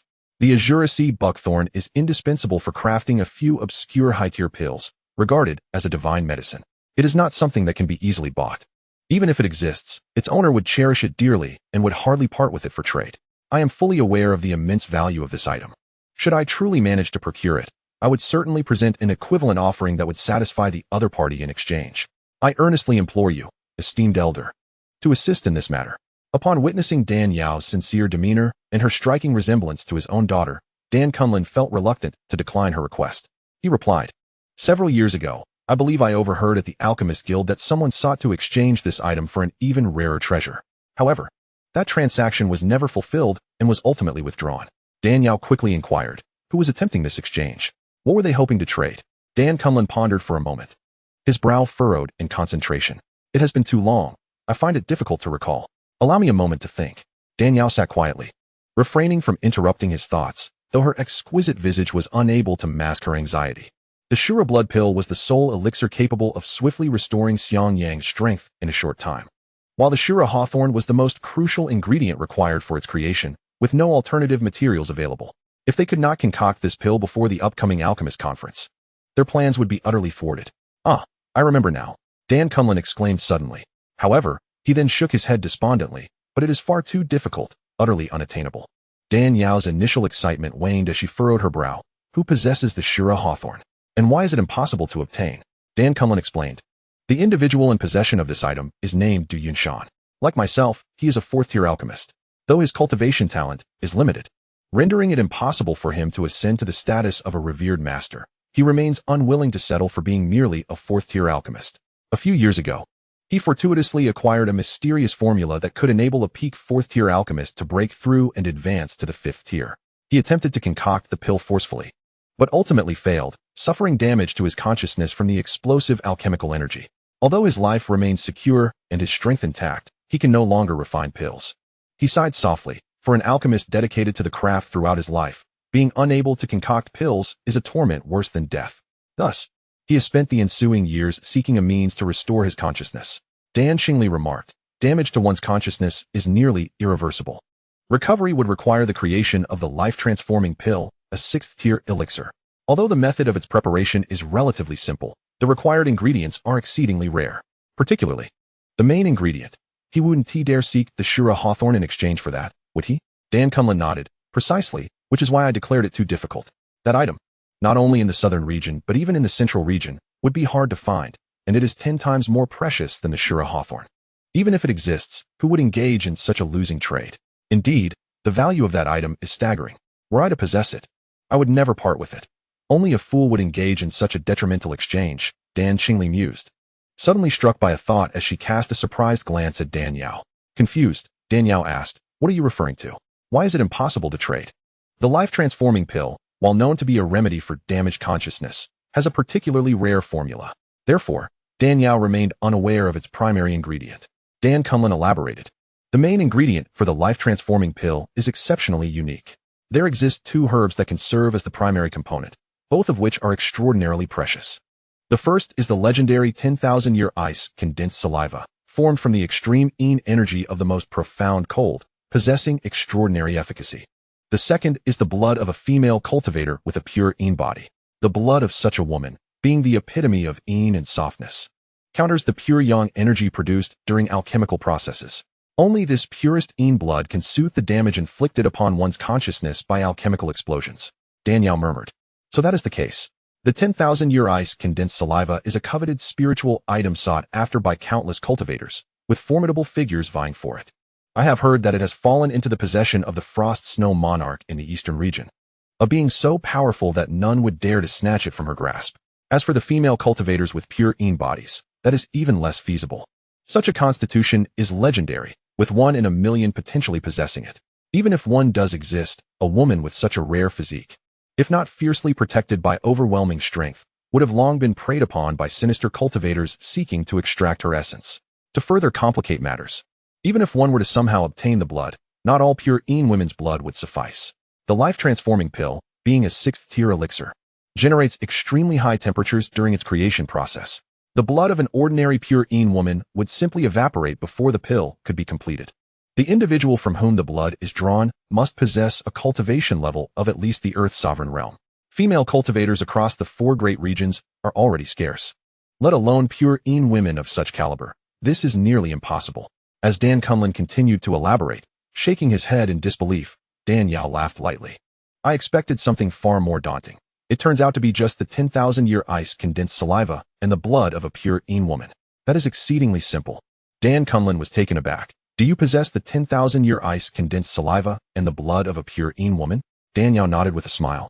While I do not have the former, I do possess some of the latter. Dan Kunlun was both astonished and elated. If that is the case, this matter can be resolved easily. However, he furrowed his brow once more, but the blood of a pure yin woman must come from someone of the Earth's sovereign realm. Dan Yao chuckled. Do not worry. I can provide blood from a pure yin woman of the celestial monarch realm. Dan Kunlun was left in utter disbelief, gazing at Dan Xingli. Ancestor, she truly possesses it. Dan Xingli assured him. She is not boasting. She genuinely has the blood of a pure yin woman, and the purity of its spiritual energy exceeds your expectations. Dan Yao inquired, where can I find Du Yinshan? Dan Kunlun regarded her with a complex expression. Are you truly intent on seeking him out? Indeed. Dan Yao affirmed with a nod. Is it absolutely necessary? Dan Yao nodded emphatically. It is absolutely essential. Have you considered the implications? The blood of a pure yin woman is immensely precious. If used to exchange for other materials, it could yield 10-fold the value of the Shura Hawthorn. Are you truly willing to part with it? Dan Kunlun cautioned, seeking to dissuade her from making such a lopsided trade. Whether it is the 10,000-year ice condensed saliva or the blood of a pure yin woman, both are extraordinary treasures long coveted by countless alchemists. A mere drop can amplify the potency of ordinary yin elixirs manifold. Were he to possess such items, he would refuse to exchange them even if his mind were clouded by folly. Unfortunately, my necessity for the Shura Hawthorn compels me to engage in this unprofitable exchange. Dan Yao mused with a bitter smile, entirely unfazed by the sacrifice. Is it merely the blood of a pure yin woman? My blood is pure yin, inexhaustible and inexhaustible, and can be traded for the Shura hawthorn. Alas, this transaction is profoundly unbalanced, Dan Kunlun lamented, evidently unwilling to take Dan Yao along. Dan Qingli understood Dan Yao's circumstances. For ordinary cultivators and alchemists, this trade would indeed be exceedingly disadvantageous. However, for Dan Yao, who had consumed the 10,000-year ice condensed saliva and possessed a purine body, it was merely a matter of a few drops of blood. Old man, cease your prattling and take her there promptly, Dan Qingli commanded. Very well, but before we proceed, I must first assess his temperament. That old fellow is not known for his amiability. Should we err, he may assume we are attempting to deceive him, which would lead to an untenable situation, Dan Kunlun replied. Agreed. Then I must trouble you, esteemed elder, to verify the item for me. Dan Yao turned around, pretending to fetch something, but in reality, she retrieved a small jade vial from her spatial ring. She pricked her finger, forcing out a few drops of blood, which she carefully collected in the vial. This was the blood of a pure female cultivator. Would you take a look? Dan Yao extended the small jade vial towards Dan Kunlun. As he accepted it, he was immediately struck by an extreme, chilling aura of pure energy, and he could almost ascertain that this was indeed the blood of a pure body female cultivator. Looking down, he noticed that the blood shimmered a faint golden hue amidst its vibrant red, leaving him astounded to the point of nearly leaping from the ground. Blood from a celestial monarch realm cultivator? It was truly the blood of a celestial monarch. He gazed at Dan Yao incredulously. Such a precious spiritual item. Where did you acquire it? Dan Yao pondered for a moment before replying. This is the blood of a powerful individual from my family. You actually have someone with a pure body in your family, and she's a celestial monarch? How could this be possible? Dan Kunlun could hardly believe it. Dan Qingli interjected. I have long stated that this young lady holds a significant status. Now, enough questions. Let us hasten to find Du Yunshan. Indeed, Dan Kunlun, still awestruck by the blood in the jade vial, felt a mix of surprise and envy. This blood originates from a celestial monarch, rich in vitality and brimming with spiritual essence. Just a single drop is sufficient. You should keep the rest. He spoke, using his spiritual energy to extract a single drop and place it in a jade box before offering the vial back to Dan Yao. However, Dan Yao did not accept the vial back. Instead, she pushed it into his hands once more. I have plenty of this pure blood. You may keep the remainder. The Tao of heaven is just. It seeks a balance between yin and yang, the peculiar nature of alchemists. While it inherently deprives cold cultivators of the potential to become alchemists, endows them with a miraculous ability to assist alchemists through items like the everlasting ice condensation saliva and the blood of pure female cultivators.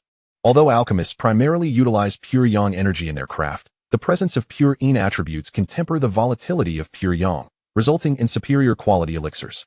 Additionally, only a few rare spiritual items, such as the everlasting ice condensation saliva and pure blood, can remedy the damage caused by failed alchemy or explosive cauldrons. Thus, despite the mere few drops of pure blood, its value in alchemy is immeasurable. As a fourth-tier alchemist, Dan Kunlun was well aware of its rarity. He hastily shook his head in refusal. No, this is far too precious. I cannot accept it. Take it. It is merely a few drops of blood. Dan Yao insisted. Dan Kunlun continued to decline, but Dan Qingli interjected. She wishes for you to accept it. You should do so. Internally, she was elated, as she had been struggling to ascertain his true identity, and now he was unwittingly facilitating her efforts. Blood is thicker than water, and nothing serves as a better means of verification than blood testing. Dan Qingli, with her keen intellect, excelled at exploiting opportunities. Unbeknownst to Dan Yao, her eagerness to concoct the Azura blood pill inadvertently provided Dan Qingli with the means to pinpoint her identity. With Dan Yao's earnest offer, Dan Kunlun had no choice but to accept the precious drops of pure blood. Soon after, Dan Kunlun escorted Dan Yao to a luxurious mansion located in the southern part of the city. Pointing at the grand structure, he smiled and said, Old Du Yunshan resides here. The value of the Azura thorn and pure blood is incomparable. Even a single drop is worth 10 times that of the thorn. Remember to ask for several items. This old coot is not just a fourth-tier alchemist, but also a collector of rare treasures. Take what you can, do not hold back. Of course, Dan Yao replied, but I have no clue what valuable items he possesses. How should I approach him? Dan Kunlun chuckled. Fear not. I have already prepared for this. These are all treasures accumulated over the years by the old man. Feel free to ask for whatever you desire. Seize the opportunity. He relishes the prospect of a significant transaction. As he spoke, he handed her a pre-written note. Seeing his scheming smile, Dan Yao felt a wave of exasperation wash over her. Previously, she had observed Dan Kunlun managing the Dan family with great diligence and authority. assuming he was a stern patriarch. Now, she realized he was nothing more than a cunning old fox, willing to exploit any opportunity for personal gain. His previously stern demeanor was clearly a facade for outsiders. With just a few drops of her pure Yin blood, his true, scheming nature was laid bare. Coughing lightly, Dan Cunlin sensed he had let his guard down, not befitting his usual persona. He quickly masked his smile, adopting a stern expression. Dan Yao, witnessing his shift in demeanor, felt speechless and hesitant to expose him, merely stating, "I have not dealt with Du Yunshan before, nor do I know his character. Perhaps we should collaborate on this. Aside from the Azura thorn, we could split the rest evenly?" Upon hearing this, Dan Cunlin nodded. "That works. The old coot has often tried to undermine me. This time, I will show him how it's done. We shall play good cop and bad cop, ensuring he understands the arrangement clearly." Subsequently, the two of them, through a servant, announced their arrival at Du Yunshan's residence. "Old man, I have come to see you. Why do you not come out to greet your guests? Is this how you treat visitors?" Dan Cunlin shouted as he noticed the door remained shut. "I did not invite you over. Why should I be obliged to welcome you? If you wish for hospitality, it is simple. Walk 300 meters outside, and you will find a girl in the alleys, each more beautiful than the last. Just hope your capabilities are up to par before you even step through the door," came Du Yunshan's sarcastic retort from within. "You old fool. I have brought someone with me this time. Do not speak such nonsense in front of the young lady. You may be shameless, but I still have my dignity." Dan Cunlin rebuked angrily. "Bah, you old fox are so accustomed to being shameless. What dignity do you have left? Spare yourself the embellishments. Old man, I have no time for your banter today. I have serious matters to discuss. Open the door, or I shall tear it down. By all means, go ahead and try. I am curious to see just how capable you really are. Very well, I shall break down this door and then deal with your old bones." With that, Dan Cunlin unleashed a palm strike, unleashing a torrent of fiery true energy infused with elemental spiritual energy, which surged towards the door. Just then, the door suddenly opened slightly, and several streams of icy water shot out. Oh no! Dan Cunlin's pupils constricted, and he hastily retreated, but it was too late. The icy water emerging from the door extinguished his fiery true energy entirely, and the water that splashed onto his hand left a layer of frost. "Ha! You old fox. After the last time you tricked me, I specifically sought out a few barrels of Dragon's Cry water. This water, sourced from the bitter cold lands of the Northwest, is extremely Yin and cold, specifically designed to counter your Dan family's spring yang melting snow technique. Do you now understand its power?" Du Yunshan's voice echoed with glee from within. "You immortal wretch, I never expected you to have such a trick up your sleeve." Dan Cunlin's face turned green with anger as he hastily circulated his true energy to melt the frost forming on his arm, though his hand still felt numb and red. Dan Yao concentrated her true energy, forming an icy needle in her palm, which she offered to Dan Cunlin. Use this to let him taste some of his own medicine. "Is this truly effective?" Dan Cunlin asked, dubious. "Why not give it a try to find out?" exclaimed Dan Cunlin, as he summoned his inner energy and forcefully directed it towards the door. The door, sensing the impending attack, unleashed a torrent of dragon roar water once more. This dragon roar water was meticulously arranged by Du Yunshan to counter Dan Cunlin's spring sun melting snow technique. Little did he anticipate that Dan Yao, standing beside him, practiced an art of utmost Yin and chilling nature. The dragon roar water, inherently frigid, encountered the ice needles formed by the Mingyu technique, amplifying the coldness and intensifying the frost. In an instant, the spouting dragon roar water was solidified into ice, completely sealing the door. Now, it was Du Yunshan's turn to panic. "You sly fox. What trickery is this? The door is frozen shut. How am I supposed to get out?" he lamented. Such formidable chill, surely even a revered master could not achieve this. Dan Cunlin, having not heard Du Yunshan's outcry, was taken aback upon witnessing Dan Yao freeze the door with just a single needle, involuntarily gasping in astonishment. "Old fox, I'm speaking to you. Have you gone deaf?" Du Yunshan shouted. "Not deaf, but aren't you quite impressive? Why not break through the door yourself?" The tides had turned, and now Dan Cunlin reveled in Du Yunshan's misfortune. Du Yunshan cursed vehemently. "You wait and see how I deal with this." A surge of potent spiritual energy erupted from him, crashing against the door. With several resounding thuds, the door remained utterly unyielding. "Damn this stubborn door. How can it be so resilient?" the old man remarked, as you stated. Dragon roar water is the epitome of Yin and cold. Thus, the door it has sealed is indestructible. This is a classic case of bringing upon oneself the very misfortune one sought to inflict upon others. Dan Cunlin's laughter echoed with glee. "You." Du Yunshan was furious, nearly bursting with rage as he continued to channel his energy against the door. After waiting a while, Dan Cunlin observed that Du Yunshan's patience was wearing thin, and he exchanged a knowing glance with Dan Yao. Understanding his cue, Dan Yao delicately pointed a finger at the door. Du Yunshan, frustrated after repeated failed attempts to break through, gritted his teeth and poured all his spiritual power into a single, forceful kick. To his surprise, the door swung open at that moment, and the ice that had covered it vanished entirely. Realizing the danger too late, Du Yunshan hastily retracted his energy but was unable to halt his momentum in time. With a powerful thrust, he stumbled forward, hurtling straight towards Dan Yao and Dan Kunlun. The pair deftly sidestepped, allowing Du Yunshan to crash to the ground with a resounding thud, landing in a most undignified manner. Exchanging amused glances, the duo could not contain their laughter. "Curse that old rascal, every encounter with you ends in disaster." Du Yunshan grumbled as he struggled to rise, cursing incessantly. "Mind your language, there's a young lady present." Dan Kunlun chided. "Bah, birds of a feather flock together. The people you bring are likely just as troublesome. Why should I bother with decorum?" Du Yunshan retorted, casting a glance at Dan Yao. Noticing her youthful beauty, he felt his words were overly harsh and chose to remain silent. Upon entering the room, they were taken aback to find rows of crystal ice cabinets lining the walls, filled with rare and precious medicinal materials: snow lotus fruit, jade tree silver flower, everlasting spring grass, white weasel marrow, and black mandrake flowers. These extraordinary alchemical treasures, usually seldom seen, were astonishingly displayed before them.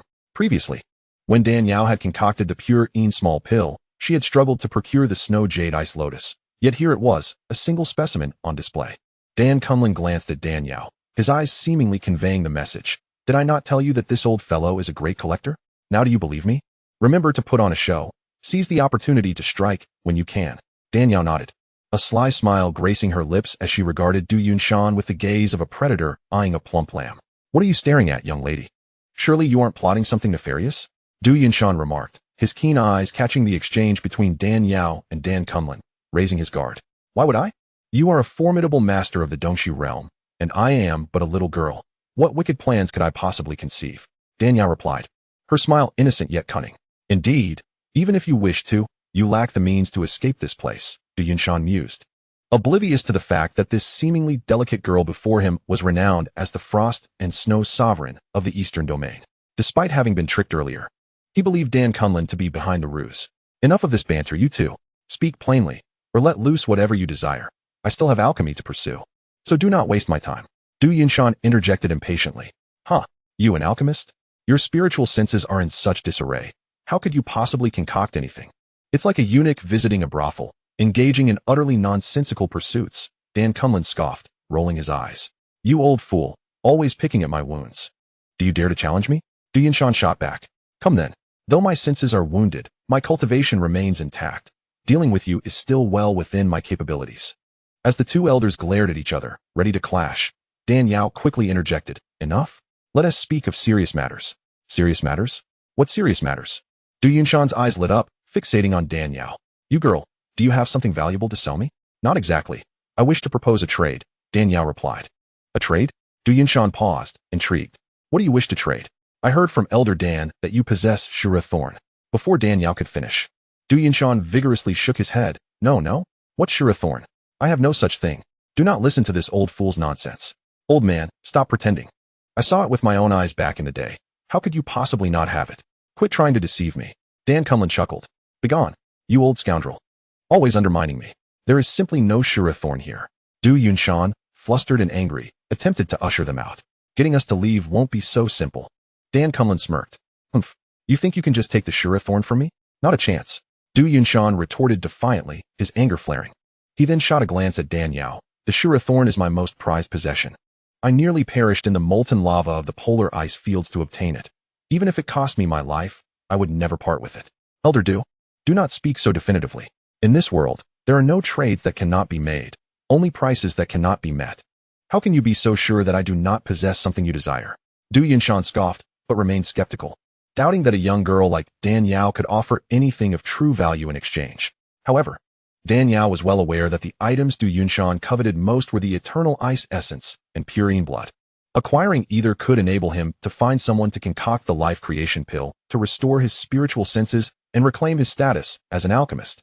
Yet, given that the old man held such disdain for him, she knew she had to play her cards close to her chest for the moment. Seated on a stool, Dan Yao furrowed her brows, feigning indecision as she contemplated which of her many treasures to offer in exchange for the Shurathorn. "Ah, it seems you possess some merit. My dear girl. However, the Shura thorn I acquired was no easy feat, so do not think to deceive me with those worthless trinkets. Upon observing Dan Yao's expression, Du Yunshan assumed she held a treasure trove, though he was unaware of what she might offer in exchange, and thus grew intrigued, eager to see what exquisite items she could present. Chapter 454, Heaven Does Not Abandon Me. Feigning deep contemplation for an extended moment, Dan Yao finally gritted her teeth and declared, "Very well, let it be this one." Gently caressing her spatial ring, an exquisitely crafted jade vial materialized in her palm. "Take a look, does this pique your interest?" Dan Yao uncorked the vial, releasing a chilling aura mingled with a sanguine essence. The previously stifling air within the room was instantly refreshed, as if an air conditioner had been activated. Sensing the sudden drop in temperature, Du Yunshan was slightly taken aback. Such a diminutive vial could emanate such potent frigid energy, clearly indicating its extraordinary nature. "Quickly, hand it to me." Fearless of him seizing it, Dan Yao flicked her finger. The small jade vial spun gracefully in midair before gently landing in Du Yunshan's hands. Indeed, it is a remarkable item. As soon as he grasped the vial, he felt an overwhelming and pure energy emanating from it. Such intense energy was typically only found in rare treasures formed over millennia in the depths of the earth. Curiosity piqued, Du Yunshan summoned a protective surge of spiritual power into his palm and cautiously tilted the vial to release its contents. A blood-red orb floated within his grasp, radiant and translucent, resembling a fine pigeon blood ruby, shimmering with a chilling aura that could freeze the very soul. "This is..." Du Yunshan's expression shifted dramatically as he exclaimed, "Pure blood. It is truly pure blood." His excitement nearly propelled him into the air, scarcely believing that the elusive pure blood he had sought after had come to him so readily. "What did you say, pure blood?" Dan Kunlun, suddenly animated, exclaimed. "How can this be? How could pure blood possibly exist here?" He quickly leaned closer, gasping in astonishment. "Heavens! It is indeed pure blood. The vitality is so rich, and the energy so pure. This could only belong to a female cultivator of the heavenly sovereign realm." Dan Yao, observing her grandfather's exuberant antics, couldn't help but admire his theatrical prowess. It is undoubtedly the pure blood of a female cultivator from the heavenly sovereign realm. A rare and unparalleled treasure. To have stumbled upon the legendary pure blood without effort, it seems heaven has not forsaken me. Du Yunshan, brimming with excitement akin to a giddy old groundhog, proclaimed, "My dear girl, this transaction is most advantageous for me. I shall procure the Shura thorn for you in exchange."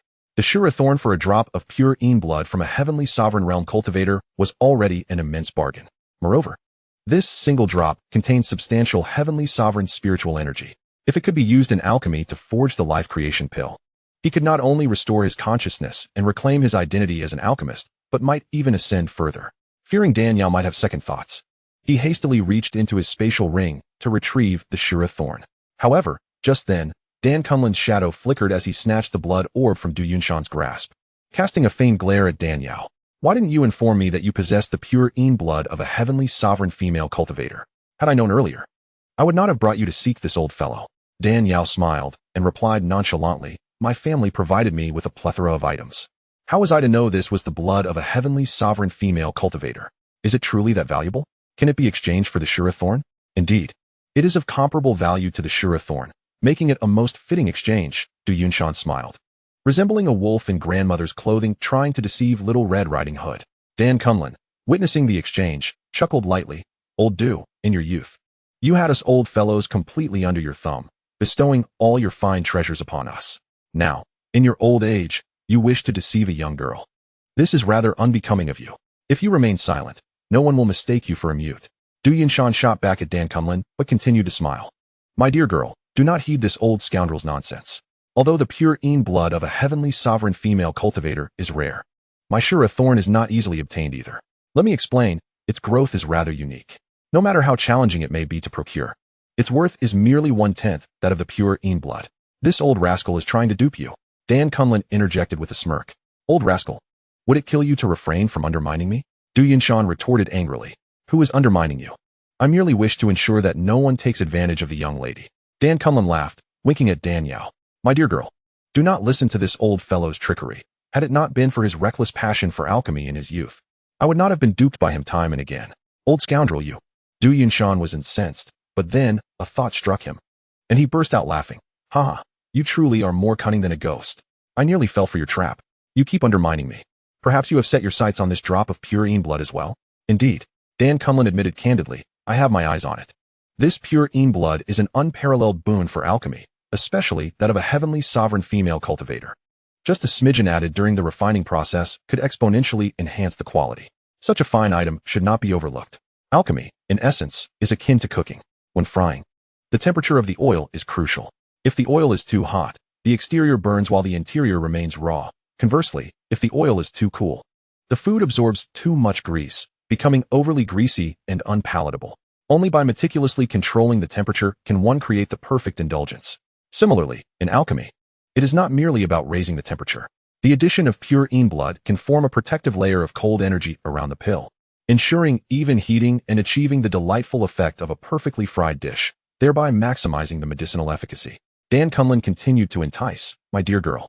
Sell me this drop of pure Een blood, and you may set your own terms. Du Yunshan, grinding his teeth in frustration, snapped, this girl seeks the Shura thorn. Do you have it? Why are you meddling? Yet Dan Yao interjected, my quest for the Shura thorn is merely a diversion. I heard it could be used to forge the Shura blood pill, which is why I sought to acquire it for experimentation. Ah, I see, Dan Cumlin replied. The Shura blood pill is indeed rather peculiar. As a young lady, you would find little use in refining it. I, however, have something even more intriguing. How about the Jade Countenance pill? The Jade Countenance pill? Dan Yao blinked. What is its purpose? It sounds like something for beauty enhancement. Precisely. It is a beauty-enhancing elixir. With this pill, you shall never fear the ravages of time. Old scoundrel. How despicable of you to use the Jade Countenance pill to ensnare a young girl. Du Yunshan fumed, nearly bursting with indignation. Chapter 456. Choose as you will. Women are inherently drawn to beauty. Especially the most beautiful among them tend to cherish their appearances above all else. To tempt a young and lovely woman with the Jade Countenance pill is akin to striking at a serpent's weakest point. Dan Cumlin chuckled. We have known each other for several centuries. Did you only just realize what sort of person I am? The rarity of pure Een blood is undeniable. And now that I have encountered it, I shall not let this opportunity slip away. Du Yunshan clenched his teeth fiercely. The Jade Face pill. I can procure it as well. Haven't you lost the ability to refine pills? Where do you intend to obtain the Jade Face pill? Are you attempting to deceive me under false pretenses? Who is deceiving? I cannot refine it currently. But I still have some stock left from my previous endeavors. 3 Jade Face pills, coupled with the Shura buckthorn. What do you think, little girl? Dan Yao, however, offered no response, merely glancing at Dan Cumlin with an expression that suggested she was weighing her options. I shall also present 3 Jade Face pills, along with a Snow Mountain Fire, a Peach Blossom Pearl, and a Golden-Edged Mandrake. The Snow Mountain Fire, a vivid red lotus blooming atop the snowy peak, appeared from a distance as a blazing flame, hence its name. Typically, the luminescence of night pearls is white or pale green. Yet the Peach Blossom Pearl is a gentle pink, reminiscent of blooming peach blossoms, capable of stirring even the hearts of the most rugged men. The Golden-Edged Mandrake is the most exquisite and extraordinary of its kind. The 3 items presented by Dan Cumlin not only boasted remarkable beauty, but also held immense medicinal value, each surpassing the Shura buckthorn. Seeing him offer these extraordinary treasures for exchange left Du Yunshan in a state of surprise and ire. Yet he found himself powerless to resist. The pure Een blood was an indispensable primary ingredient for concocting the life creation pill. He had no intention of relinquishing it. Taking a deep breath, Du Yunshan said, Young lady, let me speak candidly. This pure Een blood is my sole hope of restoring my alchemical abilities. I cannot abandon it. My life's collection is all here. As long as you are willing to transfer the pure Een blood to me, you may select anything from this collection. As many items as you wish. Dan Yao, upon hearing this, smiled faintly. After performing for so long, she had awaited this very statement. Very well, I shall comply. Following the list provided by Dan Cumlin, she began her selections one by one. The reason Du Yunshan permitted Dan Yao to choose was twofold. Firstly, the pure Een blood was of paramount importance to him. Secondly, he believed that the young girl, being so inexperienced, would not recognize the value of the treasures. And even if given the freedom to choose, she would not select many valuable items. Little did he know, Dan Yao had once been the flower girl of the 7 Stars Palace and was well versed in the flora of the world. Most of the materials used in alchemy were indeed those very flowers and herbs. Even without Dan Cumlin's list, she could still select the finest items. With each choice she made, Du Yunshan felt a pang in his heart. By the end of her selections, he felt as though his very essence was being siphoned away. Just then, a thought struck him, and his expression shifted to one of cold amusement. All right, that will suffice. Dan Yao placed the selected materials before Du Yunshan.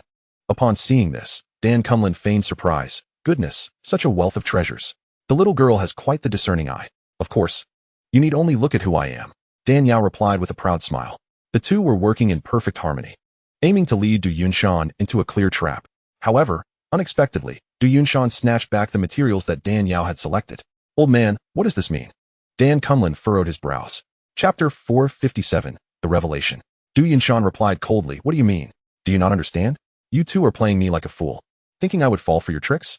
Dan Yao was taken aback, pondering how the old man could see through their performance so easily. Dan Kunlun had not anticipated this realization either, continuing to feign ignorance. What are you talking about, old man? Still pretending? Do you truly believe I am a fool? It is clear that you two are akin to one another. Upon seeing this girl, I sensed a resemblance, but dared not confirm it. But after witnessing your shared glances and the identical cunning expressions, I knew you were colluding to deceive me. Hearing this, Dan Kunlun was even more astonished. Du Yunshan's insight was notoriously sharp, and if he claimed that the girl resembled him, could she truly be the daughter of Feng'er? Unable to restrain herself, Dan Yao asked, how did you discern that this was a trap?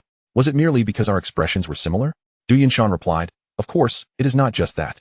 It is also your actions when selecting the materials. Actions? Dan Yao was momentarily taken aback. What is wrong with my actions? Du Yunshan chuckled coldly. You clever girl. Undoubtedly know which of the materials I possess are treasures and which are inferior.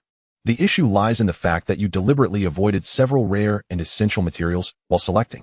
If you were unaware of my lost ability to refine pills and my need for those specific materials to craft the life creation pill, how could you know I required them?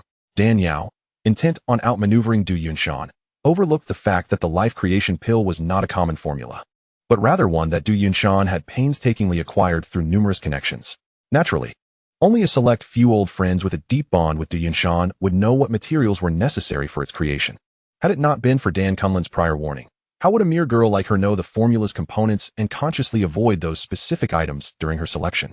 Du Yunshan cast a cold gaze at Dan Kunlun. Old man, your intentions are transparent. You reminded this girl to leave behind the materials essential for crafting the life creation pill. Should I express my gratitude? Dan Kunlun laughed off the suggestion. What is there to thank? Our friendship spans many years. Such formalities are unnecessary. Formalities, you say? You wretched old toad. All you do is covet these few items in my possession. Had I not been cautious, I might have truly fallen into your trap today, Du Yunshan grumbled angrily. Dan Kunlun awkwardly touched his nose and asked, so are you still willing to trade? Trade? Not on your life. Do not think for a moment that I cannot see through your ulterior motives. Your goal is the Shurasi buckthorn in my possession. At this point, Du Yunshan glanced at Dan Yao. This item is of great importance to you, is it not? Otherwise, you would not have sought me out. If you truly wish to trade, it shall be item for item. Dan Yao smiled, pointing her finger to draw the pure Yin blood from Dan Kunlun's grasp into a small jade vial. Old sir, indeed, my grandfather and I were merely performing. However, if you think you can seize the advantage, it will not be so simple. As a fourth-tier alchemist, you should be well aware of the immense value of pure Yin blood, especially since it is a drop from a female cultivator of the heavenly sovereign realm. Chapter 458, The Psychological Tactics. This item, if auctioned, would surely incite fierce competition among alchemists and practitioners of the Yin cold arts, should you choose to disregard it. Many others would not. However, allow me to remind you that a pure Yin physique is an exceedingly rare occurrence, emerging in only one woman among millions. Due to their unique constitution, they are often targeted by malevolent cultivators seeking to supplement their own vitality. Those who manage to thrive are exceedingly few. This drop of pure Yin blood from a heavenly sovereign female cultivator was obtained through great effort on my part. I cannot simply relinquish it to you at a paltry price. If you wish to acquire it, you must offer the materials I selected along with the Shurasi buckthorn in exchange. If not, then so be it. With that, Dan Yao placed the small jade vial into her spatial ring, awaiting his response. Du Yunshan found himself momentarily at a loss for words. He had believed himself to be sufficiently unscrupulous, only to discover that Dan Yao was even more shrewd, marking her as a worthy adversary. Taking a deep breath, Du Yunshan gritted his teeth and declared, forget it, I will not engage in a losing trade. You may leave. Upon hearing this, Dan Yao's expression remained unchanged. She stood up, smiled, and said, I apologize for the disturbance. Should the opportunity arise, we shall converse again. She winked at Dan Kunlun. Old sir, let us take our leave. Perhaps it was the bond of blood that enabled Dan Kunlun to perceive the cunning calculation in Dan Yao's eyes at once. With a smile, Dan Kunlun said, very well, let us proceed. Although the Shura thorn is rare, it is not singular. I shall seek assistance in locating more. If the southern region yields nothing, we shall venture to the western region, and if that proves fruitless, we will turn to the northern region. After all, we are not in haste. We can take our time. With that, the two turned and made their way towards the door. Du Yunshan's gaze bore down on them, his eyes narrowing with determination. Dan Yao, facing away from the room, wore a serene smile, yet her heart raced with urgency. Only 7 days remained until the alchemist conference. If she could not refine the Shura blood pill in time and set everything in motion, her meticulously crafted scheme to divert disaster would come to naught. However, she was unwilling to allow the old fox, Du Yunshan, to take advantage of her circumstances. If she could not outmaneuver him, she would engage him in a battle of wits. Clearly, Du Yunshan had a greater need for the pure Yin blood than for the Shura thorn. She wagered that he would not relinquish this precious item. Dan Kunlun shared a similar sentiment, confident that Du Yunshan would not forfeit the opportunity. Just as they were about to exit, Dan Yao suddenly called out, "Old man, your ancestor practiced the Yin cold techniques, did he not?" Dan Kunlun hesitated for a moment before comprehending her intent, nodding with a smile. Indeed, the pure Yin blood is the essence of both cold and Yin, brimming with spiritual energy. If she were to consume it, her cultivation would surely increase significantly, wouldn't it? Certainly. Our ancestor has reached the latter stage of Earth Sovereign and is now preparing to break through to the pinnacle. If she had this drop of pure Yin blood, her chances of success would be greatly enhanced. Rather than allowing it to benefit others, it would be more fitting to offer it to our ancestor, thus fulfilling our duty as her descendants. The interplay between Dan Yao and Dan Kunlun deftly heightened Du Yunshan's agitation. Unable to restrain himself any longer, he shouted, "Come back. Both of you return." Feigning ignorance, Dan Yao and Dan Kunlun quickened their pace. Du Yunshan feared that Dan Yao might bestow the pure Yin blood upon Dan Qingli to facilitate a breakthrough. Chapter 459. Sixth-rank alchemist. He rushed out like a cannonball, positioning himself in front of Dan Yao. "Girl, I must concede, your psychological tactics are truly remarkable. I surrender. The herbs you selected earlier, including the Shura thorn, are yours. Just give me the pure Yin blood." Dan Yao and Dan Kunlun exchanged knowing glances, their cunning intentions unspoken yet palpable. After successfully obtaining the Shura thorn, Dan Yao wasted no time and hurried to the alchemy hall to concoct the Shura blood pill. Outside the hall, Dan Kunlun recounted their earlier trickery against Du Yunshan to Dan Qingli. Unable to suppress his laughter, Dan Qingli joined in the mirth. "That old man, Du Yunshan, is both miserly and unscrupulous. He has pilfered countless treasures from the Dan family over the years, and now he is forced to repay with interest." Dan Kunlun chuckled. "Strike while the iron is hot. Given how desperately that old fiend needs the pure Yin blood, one must seize the moment to deal him a severe blow. Such an opportunity may never arise again. Who says there won't be another chance?" "There is an even greater opportunity," Dan Qingli replied. "Oh, pray tell," Dan Kunlun inquired. Curiosity piqued. "The only way for that old fool to restore his damaged consciousness is to refine the life creation pill. You must be aware of how difficult it is to concoct such a pill, correct?" "Indeed. The life creation pill is a 6th-rank elixir. Only a 6th-rank alchemist can produce it. Even if Du Yunshan's alchemical skills remain, he is but a 4th-rank alchemist and therefore incapable of crafting it. The president of the Alchemist Guild, Earth Sovereign Fengying, is merely a 5th rank and cannot transcend ranks to produce 6th-rank pills. Aside from the central region, only the dual supreme of the northern region possesses such capability. Yet how could a figure of such stature deign to concoct pills for a mere 4th-rank alchemist?" At this point, Dan Kunlun furrowed his brow. While he relished in tricking Du Yunshan, as an old friend of several centuries, he genuinely wished for Du Yunshan's swift recovery. "Indeed," Dan Qingli scoffed. "What are the odds that a 6th-rank alchemist of the heavenly sovereign realm would lower themselves for a 4th-rank alchemist? Does that mean he will never again become an alchemist in this lifetime?" Dan Kunlun asked, his voice heavy with disappointment. "Not necessarily. I know someone who can assist him in refining the life creation pill." "What? There is a second 6th-rank alchemist among the 4 great domains apart from the dual supreme?" Dan Kunlun exclaimed, astonished. One must realize that the path to the heavenly sovereign realm is extraordinarily arduous. To simultaneously pursue alchemical mastery while cultivating is an endeavor akin to scaling the heavens. Notably, the innate limitations of alchemists are immense. Their alchemical abilities must correspond with their strength to succeed. A heavenly sovereign is not guaranteed to be a 6th-rank alchemist, yet every 6th-rank alchemist must be a heavenly sovereign. For only those of the heavenly sovereign realm can withstand the terrifying Dan thunder generated by 6th-rank pills. Achieving the dual mastery of strength and alchemical prowess to reach both the heavenly sovereign and 6th-rank realms is an extraordinarily daunting task. This is the fundamental reason why only one 6th-rank alchemist exists in the 4 great domains. Yes, this individual has indeed attained the 6th-rank level of alchemical expertise, Dan Qingli remarked, gazing at the door leading to the inner chamber of the alchemy hall. Dan Kunlun followed her gaze, and a tumultuous wave of shock surged within him as he stammered, "Ancestor, you cannot mean that the sixth-rank alchemist you speak of is..." Dan Qingli nodded affirmatively. "Precisely. How is that even possible?" Chapter 460. Blood is thicker than water. Dan Kunlun was utterly dumbfounded, unable to accept the revelation. Dan Qingli's voice was low and contemplative. "It is true. At first, I too found it hard to believe, yet I could not deny it. Do you know how I recovered my peak strength with the pure small restoration pill? Wasn't it passed down from the ancestors of the Dan family?" Dan Kunlun was aware that Dan Qingli had regained her strength through the pure small restoration pill, but was unaware of its origins, assuming it was an ancestral heirloom. If it had been an ancestral heirloom, I would have used it long ago. Why would I have waited until now? This pure small restoration pill was concocted by her for me, and at this moment, she is employing the Shura thorn to refine the fifth-rank Shura blood pill. My heavens! Dan Kunlun's mouth fell agape, rendered speechless.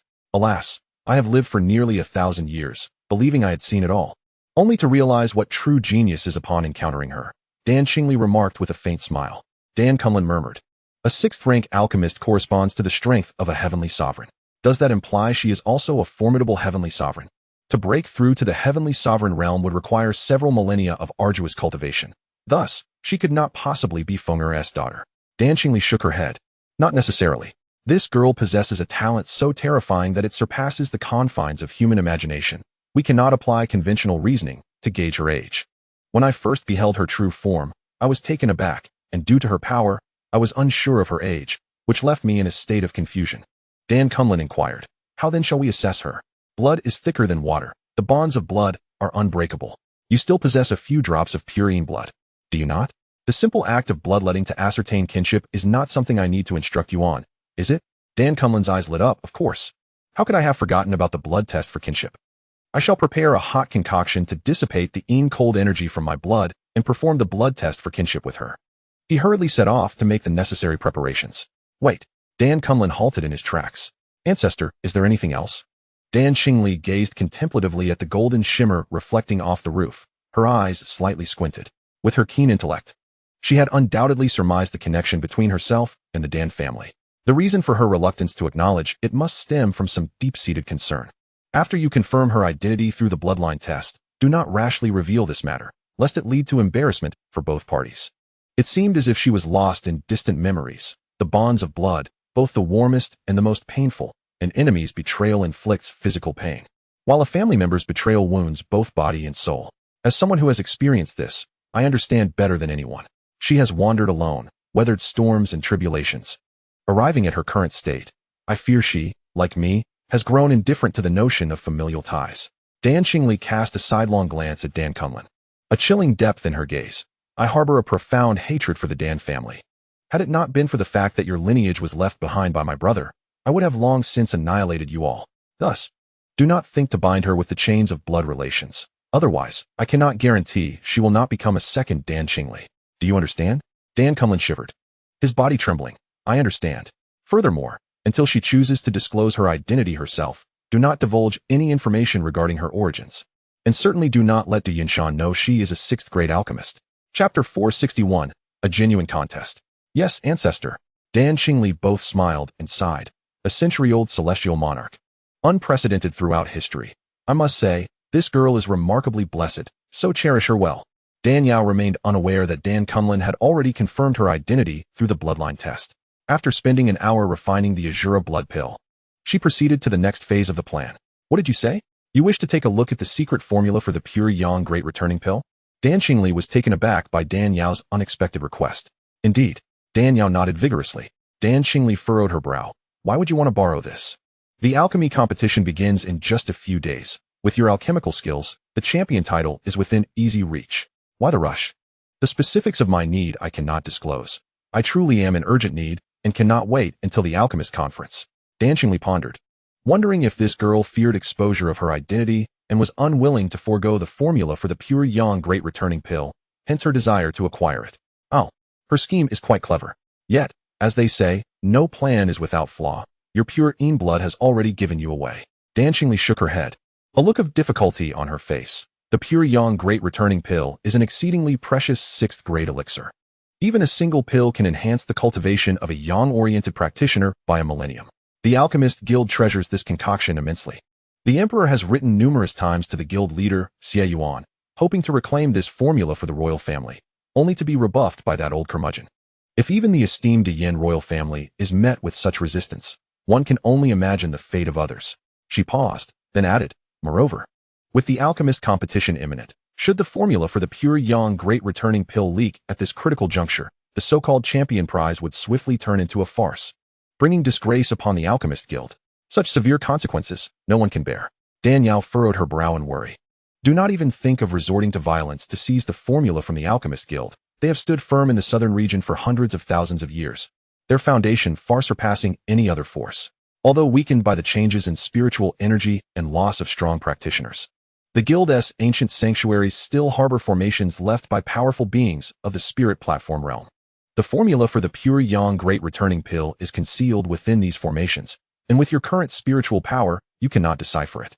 Dan Xingli saw through Dan Yao's intention to sneak into the alchemist guild and cautioned her. Is there truly no other way? Do you genuinely need the formula for the pure yang great returning pill so desperately? Dan Yao nodded emphatically. Yes, I must have it. I only wish to borrow it, not to possess it permanently. Dan Xingli mused. In addition to rightfully winning the champion title at this alchemist conference, there is indeed another way to obtain the formula for the pure yang great returning pill. What method? Dan Yao inquired eagerly. On the Tianxian continent, strength reigns supreme, and the weak perish under the strong. The alchemist profession is no exception. The leap from 5th grade to 6th grade alchemist represents a monumental divide. If you can defeat Xie Yuan with the prowess of a 6th grade alchemist, not only will you be able to borrow the formula for the pure yang great returning pill, but you may also aspire to become the guild leader of the alchemist guild without fear of reproach. Very well, then let us engage in a genuine contest. Dan Yao replied with a smile. Dan Xingli was taken aback. Are you truly willing to compete? Chapter 462, Returning to the Alchemist Guild. Dan Yao shrugged her shoulders. What other choice do I have? A 6th grade alchemist corresponds to the strength of a celestial monarch. If you reveal your 6th grade alchemist abilities, would that not expose your identity as the Frost and Snow Celestial Monarch? You do not wish for too many to know you are the Frost and Snow Celestial Monarch, do you? Dan Xingli had initially expected Dan Yao to retreat upon hearing of the competition. The participants in the Alchemist Conference are all young individuals, even with exceptional talent. Their alchemical capabilities, constrained by their limited cultivation time and experience, seldom exceed the 4th grade level. Should Dan Yao participate, it would be akin to a tiger masquerading as a kitten, easily dominating the competition.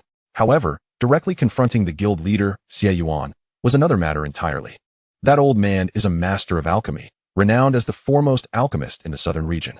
Competing against him would afford no room for trickery to triumph over him. One must exhibit 6th grade prowess. Yet, Dan Yao smiled brightly. Who says that revealing the strength of a 6th grade alchemist will unveil the identity of the Frost and Snow Celestial Monarch? I possess a method that allows me to concoct a 6th grade spirit pill without exposing my identity. Dan Xingli inquired with curiosity. What method? Dan Yao smiled enigmatically. You will know in due time. Well then, enough of the chatter. Time is not on my side. Quickly, take me to the Alchemist Guild. Dan Yao's request for Dan Xingli to accompany her to the Alchemist Guild was not merely to showcase her alchemical skills, but to leverage Dan Xingli's identity as a means of access. Xie Yuan, the guild leader, is a dual master of both spiritual pills and alchemy, being a high-ranking 5th grade alchemist and one of the 5 most formidable figures in the southern region. Such a high status and renown, second only to the celestial monarch of longevity, cannot be easily approached. Should she venture alone to find Xie Yuan at the Alchemist Guild, she would likely be ridiculed for her lack of self-awareness. Do you think you can meet the guild leader? Have you looked in the mirror to assess your own identity? Even if Xie Yuan were to meet her, her request to borrow the formula for the pure yang great returning pill would be declined. After a refusal, proposing a competition in alchemy would seem to him an act of frivolity. He might even think, this little girl dares challenge me in alchemy. Is she out of her mind? Even if he were to win, it would appear as if he were bullying a child, inviting ridicule. Thus, time would drag on, potentially jeopardizing the entire plan. However, with Dan Xingli accompanying her, these troubles would dissipate. As one of the 5 most powerful figures in the southern region, and with strength surpassing that of Xie Yuan, as well as being the ancestor of the Dan family, her status would compel Xie Yuan to treat the matter with utmost seriousness. Utilizing Dan Xingli's identity would expedite their purpose. Indeed, as Dan Yao had anticipated, the moment Dan Xingli appeared at the Alchemist Guild, it caused quite a stir. Various practitioners and alchemists, upon witnessing the renowned Rakshasa Earth Sovereign of the southern region, rushed forth to catch a glimpse of her. When they beheld Dan Xingli, their hearts trembled in astonishment. The fearsome reputation of the Rakshasa Lord had led them to expect a menacing old hag, yet they were met with a captivating and graceful matron. Upon catching sight of Dan Yao by her side, their gazes were electrified, rendered dazed as if struck by lightning, resembling a flock of stunned geese.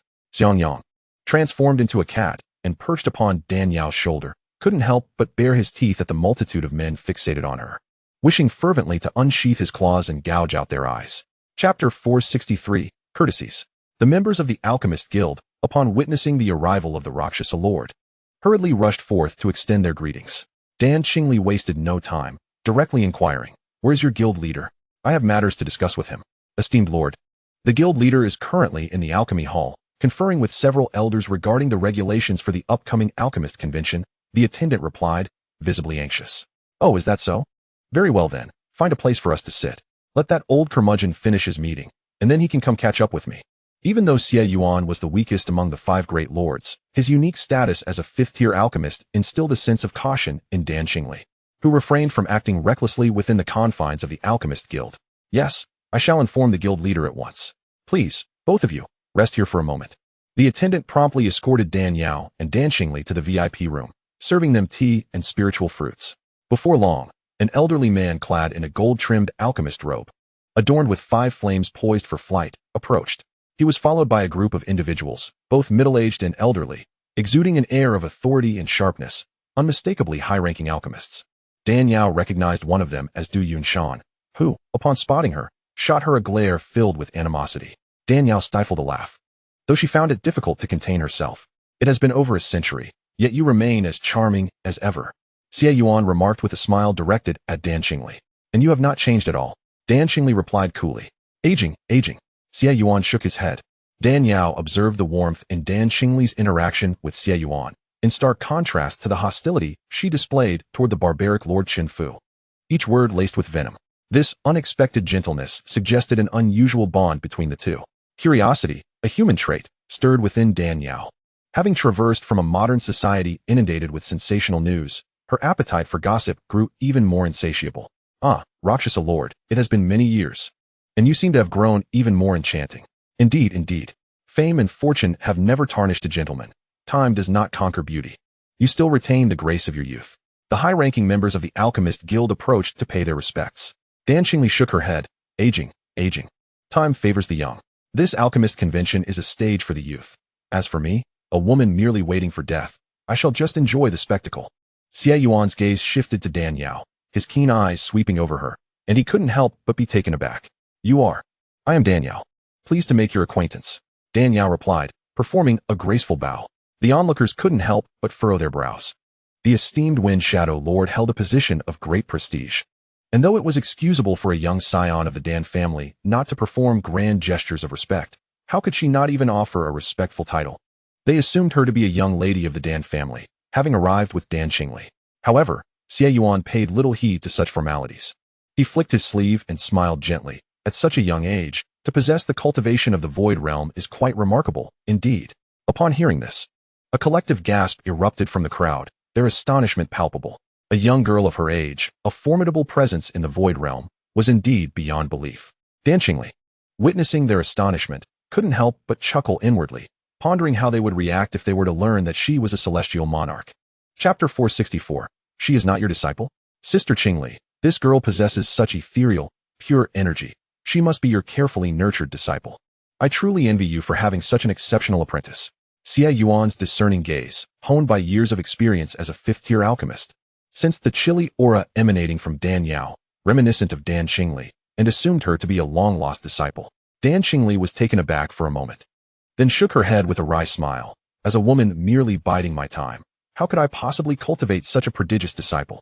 I would love to have a disciple like her, but alas, I lack such fortune." Her words fell like thunder, stunning all present. "Lack of fortune? She is not your disciple?" Xie Yuan exclaimed, bewildered. "Certainly not. If my disciples possessed even half her talent, I would wake up laughing in my dreams." The crowd was left in a state of disbelief, their eyes filled with astonishment, wonder, and shock as they gazed at Dan Yao. As one of the 5 greatest powers in the southern region, many sought to become her disciple, yet here was Dan Xingli, claiming she lacked the fortune to take on a girl of such extraordinary beauty and talent. Surely, This must be a jest. Indeed, it had to be a joke. Who would not desire to be the disciple of a mighty lord? Unless, of course, they were touched by insanity. With such thoughts, the crowd dismissed it as mere humor. Erupting into laughter, Xie Yuan chuckled as well, though a hint of astonishment lingered in his expression. Having known Dan Xingli for nearly a millennium, he understood her disposition, cold and aloof, with only a flicker of warmth buried deep within her heart. She would never jest in public. Suppressing his surprise, Xie Yuan inquired with a smile, "Miss Dan, may I inquire about the name of your esteemed master? I am quite curious to know which eminent figure could nurture such an outstanding disciple." Dan Yao gently shook her head. "My master has long since departed from this world. He was an unremarkable villager. Even if I were to name him, you might not have heard of him." Xie Yuan recognized her evasive nature, but chose not to press further. In his eyes, to cultivate a 100-year void realm practitioner was indeed the work of a true master. Likely a lord, or even a celestial monarch. The might of a celestial monarch is not to be trifled with, and since she wished to keep her past private, there was no need to pry further, lest he provoke the powerful figure behind her. Dan Xingli cast a glance at Xie Yuan, signaling that she wished to speak with him privately. Xie Yuan understood and waved his hand. "All right, it is getting late. You all may leave." "Yes, guild leader." The crowd gradually dispersed, leaving only Dan Yao, Dan Xingli, and Xie Yuan in the spacious VIP room. "Now that we are alone, what do you wish to discuss with me?" Xie Yuan queried directly. Dan Xingli gestured towards Dan Yao. "It is not I who seeks you out. It is she who wishes to speak with you." "She?" Xie Yuan blinked in surprise, asking, "What do you wish to speak to me about?" Dan Yao replied, "I have heard that the prize for this alchemist convention is a recipe for the pure yang great restoration pill inscribed on sheepskin." Xie Yuan nodded in affirmation. "Indeed. What of it? Is it something you desire?" "I had intended to claim it, but now I simply wish to borrow it for a glance." "That won't do. That won't do." Xie Yuan vigorously shook his head. "The recipe for the pure yang great restoration pill is a closely guarded royal secret, only revealed for the purpose of attracting talent. It cannot be lent out. If you wish to obtain it, you must secure the championship." Dan Yao sighed, "But this time, I must obtain the secret formula for the pure yang grand elixir." Xie Yuan's expression changed abruptly, and he admonished sternly, "The Alchemist Guild is not a place for reckless behavior. If you wish to take the formula from here, you must first pass my trial. Miss Dan, I implore you to exercise caution and refrain from forcing my hand." Dan Yao's eyes sparkled with mischief. "I have long heard of the esteemed name of Fengying Dizu, and today, I wish to seek your guidance." Xie Yuan replied with a smile, "Though you possess extraordinary talent, you are still too young. If you wish to contend with me, you must first cultivate for another century or two." "Who said I wanted to challenge you regarding spiritual cultivation?" Xie Yuan was taken aback. "Then what do you wish to inquire about?" Dan Yao replied earnestly, "We are in the Alchemist Guild, so naturally, I wish to discuss the art of alchemy." Upon hearing this, Xie Yuan could not help but burst into laughter, as if he had heard the most absurd joke. "What are you laughing at? Do you think so little of me?" Dan Yao's eyes narrowed slightly in annoyance. "It is not that I look down upon you, but alchemy requires pure yang true qi to catalyze the process. With your cold, inane energy, how could you possibly refine spiritual elixirs? Spare me such jesting." Before Xie Yuan could finish his words, he suddenly sensed an overwhelmingly intense heat. "Pure yang true qi? How is this possible?" Xie Yuan stared in disbelief at the radiant sun-like energy emanating from Dan Yao's delicate fingers. Although Dan Xingli was aware that Dan Yao could refine elixirs, she had remained outside the alchemy hall during the preparation of the pure Een small grand elixir and was unaware of her methods. Now, witnessing the release of such blazing pure yang energy, she was equally astonished. "Is this not pure yang energy?" Dan Yao flicked her finger, and the searing true energy transformed into a dazzling spark, dancing at her fingertips like a lively red sprite. "Indeed, it is pure yang energy. It is pure yang energy." Xie Yuan, having studied alchemy for a millennium, was exceedingly familiar with the essence of pure yang energy used to catalyze elixirs. He could hardly mistake this aura, which was indeed the pure yang energy essential for crafting the finest elixirs. What astonished him further was that this pure yang energy was even more refined than his own spiritual energy, which he had painstakingly cultivated for over 1,000 years. Xie Yuan stared blankly, his lips moving in disbelief. How did you achieve this?" "This method of reversing yin and yang was imparted to me by my master. As for the specifics, I cannot divulge. I can only tell you that when water is full, it overflows, and when the moon is full, it wanes. Yin and yang are not absolute."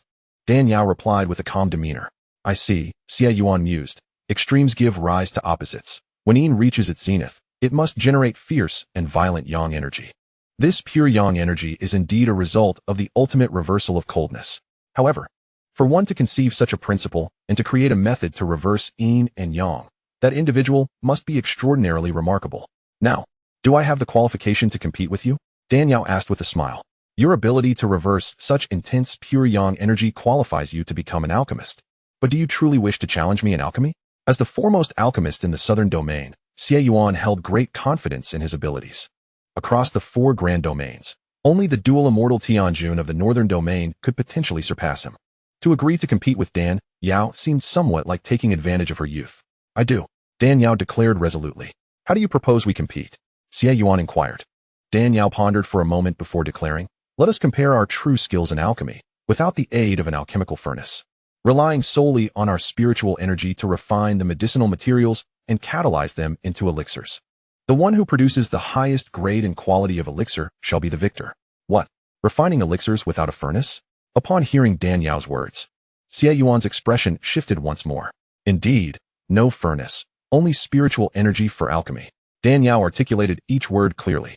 It is often said that a skilled cook finds it difficult to prepare a meal without rice. However, if one has only rice and ingredients but lacks the cooking utensils, even the most talented cook would struggle to create a delicious dish. The alchemical furnace serves as the equivalent of a cook's tools. Without the furnace, even the most skilled alchemist could only produce an elixir of a lower rank than their own. A 6th-grade alchemist can only refine 5th-grade elixirs, and a 5th-grade alchemist can only refine 4th-grade elixirs, and so on. Dan Yao had only mastered the first volume of the Fire Elixir Divine Scroll and had not learned the body-refining techniques from the second volume. This limitation meant she must endure the alchemical tribulations, akin to other alchemists, using her own strength to withstand the elixir lightning generated during the process. Although her cultivation of the Mingyu technique was exceptionally unique and far more formidable than ordinary methods, she could at most refine beginner 7th-grade elixirs. In the absence of a furnace, she could easily refine 5th-grade elixirs, but 6th-grade elixirs would be quite challenging, with a high probability of failure. Dan Yao did not underestimate Xie Yuan, the president of the Alchemist Guild, believing that to defeat him, she must refine 6th-grade elixirs. 6th-grade elixirs mark a watershed in alchemy, where the daunting elixir lightning begins to manifest, causing immense pressure for countless alchemists. As the grade increases, the tribulations become increasingly formidable. Should she successfully refine a 6th-grade elixir and invoke the elixir lightning, it would undoubtedly attract great attention and commotion. Before this, she was unconcerned. What of 6th-grade alchemists? I am a 6th-grade alchemist, the Frost and Snow Tianjun. I have neither stolen nor cheated. I have reached this position through sheer skill.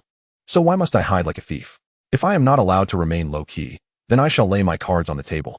The problem is, Yi Chun is determined to be the best at the Alchemist Conference, allowing no one to surpass him.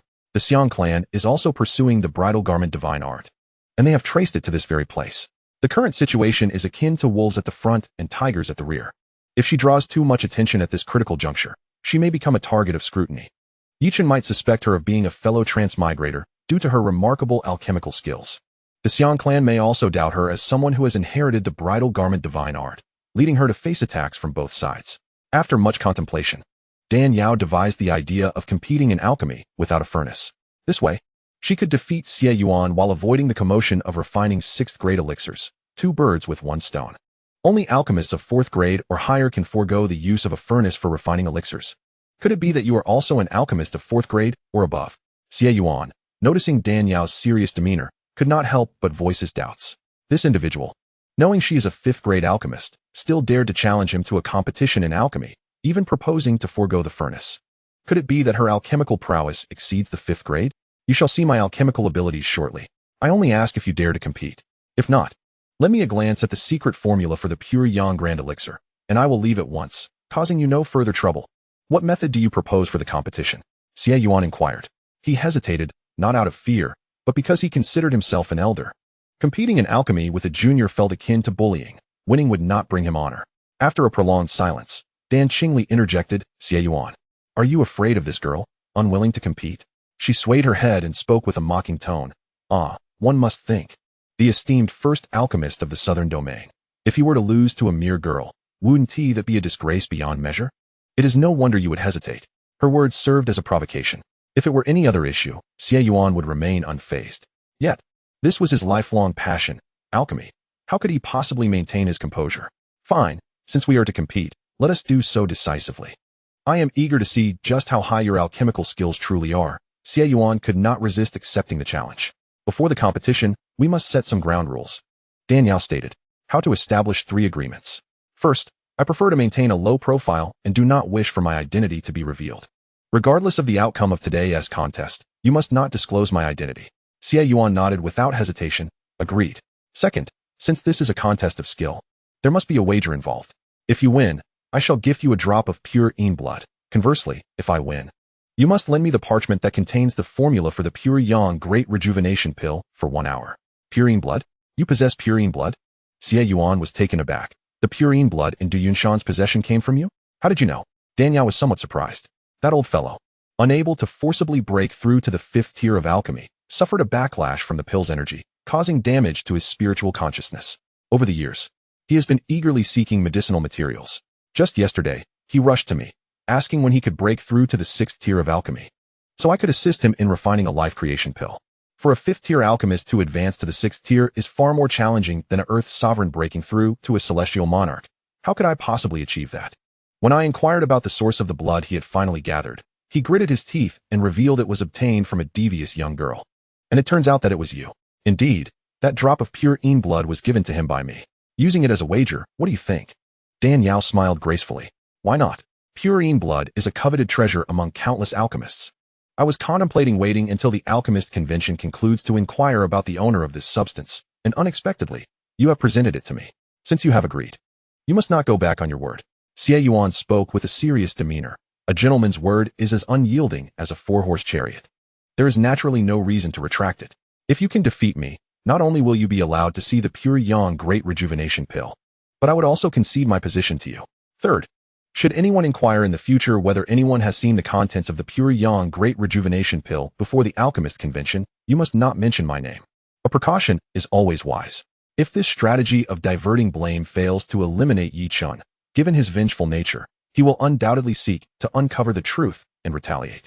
She must guard against this in advance to prevent him from tracing it back to her, which would be disastrous. No problem. I agree to all 3 stipulations. Xie Yuan thought to himself, even if you remain silent, I would never disclose this matter. Chapter 468, Alchemical Contest, 4. If word got out that the champion's prize had already been seen and used, rendering it secondhand, wouldn't the Alchemist Guild's reputation be tarnished? Subsequently, Xie Yuan led Dan Yao to the guild's medicinal material repository, allowing her to select materials for refining. Dan Yao gazed at the materials, twinkling like stars in the night sky, and could not help but marvel at the guild's wealth.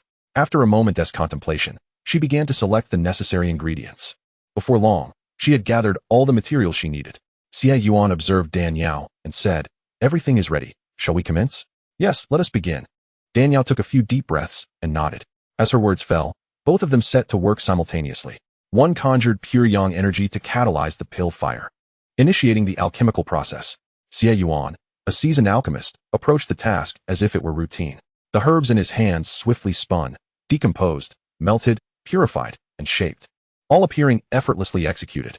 Dan Yao, not to be outdone, though she had only been practicing alchemy for a mere month or so, benefited from the Fire Pill Divine Scroll and the Ice Extreme Fire Transformation Technique, her movements and techniques surpassing even seasoned practitioners. Dan Qingli, observing nearby, noted how Xie Yuan maintained such proficiency without the aid of an alchemy furnace, and she nodded in approval. This old fellow truly deserves the title of the foremost alchemist in the southern domain. He is indeed remarkable. Unfortunately, though she hailed from a family of alchemists with extraordinary talent, her overly cold physique prevented her from practicing the family's spring yang melting snow technique. Otherwise, she could have been an alchemist on par with Xie Yuan. Dan Qingli turned her gaze to Dan Yao. Upon witnessing Dan Yao's alchemical techniques, she was utterly astounded, nearly dropping her eyes in disbelief. Dan Yao's delicate fingers danced, causing the materials on the table to soar, spinning and leaping as they decomposed, purified, condensed, and fused. Her movements were neither hurried nor slow, methodical and graceful, embodying the profound principles of the universe. Even more astonishing was that Dan Yao employed pure yang energy to foster the pill fire, refining and decomposing the materials without a trace of spiritual energy fluctuation. To merge into a pill without utilizing spiritual energy? How is this possible? The decomposition of materials into medicinal liquid typically requires spiritual energy for fusion. This is a fundamental principle of alchemy. How could there exist a technique that allows for fusion without spiritual energy? Dan Qingli thought she must have misread, rubbing her eyes. Yet the sight remained unchanged, to fuse into a pill without a hint of spiritual energy. If this is the case, then with the assistance of an alchemy furnace, even someone inherently unable to cultivate spiritual energy could become an alchemist through this method. The more she pondered, the more astonished she became. A prodigy indeed. This girl is truly a marvel. Watching Dan Yao's effortless yet enchanting techniques, filled with the mysteries of the universe, Dan Qingli was left in awe. Alchemists are typically engaged in a rather tedious and arduous profession. Were it not for the high status, substantial rewards, and respect associated with this field, few would choose to become alchemists. Now, witnessing Dan Yao's alchemical techniques, so pleasing to the eye, was akin to a dancer gracefully waving white sleeves, trailing ink across pristine silk, leaping and splashing, creating fresh and exquisite landscapes with her movements, so beautiful that one could hardly look away. This was not merely alchemy. It was an art that transformed the mundane into the extraordinary. Chapter 469, Alchemical Contest, 5. No way, she can actually merge pills without a trace of spiritual energy. Xie Yuan, initially engrossed in alchemy, could not help but glance over upon hearing Dan Qingli's soft exclamation. It was a shocking sight. He nearly dropped the materials he was holding. The return to origin pill? She is actually a 6th-tier alchemist. Seeing that Dan Yao was using a 7-colored purple lotus among the materials, Xie Yuan realized she was refining the return to origin pill, which could restore a cultivator's energy when it was nearly depleted. Only the return to origin pill requires the 7-colored purple lotus as an ingredient. To dare to refine such a pill under these circumstances, employing such ingenious techniques. Clearly, she is an alchemist of 6th tier or higher. Only those exceeding the 6th tier can refine the return to origin pill without the assistance of an alchemy furnace. The foremost alchemist in the southern domain. Though Xie Yuan did not place much importance on fame and fortune, he felt a sense of pride in this title. After all, it was a testament to the alchemical skills he had devoted most of his life to mastering.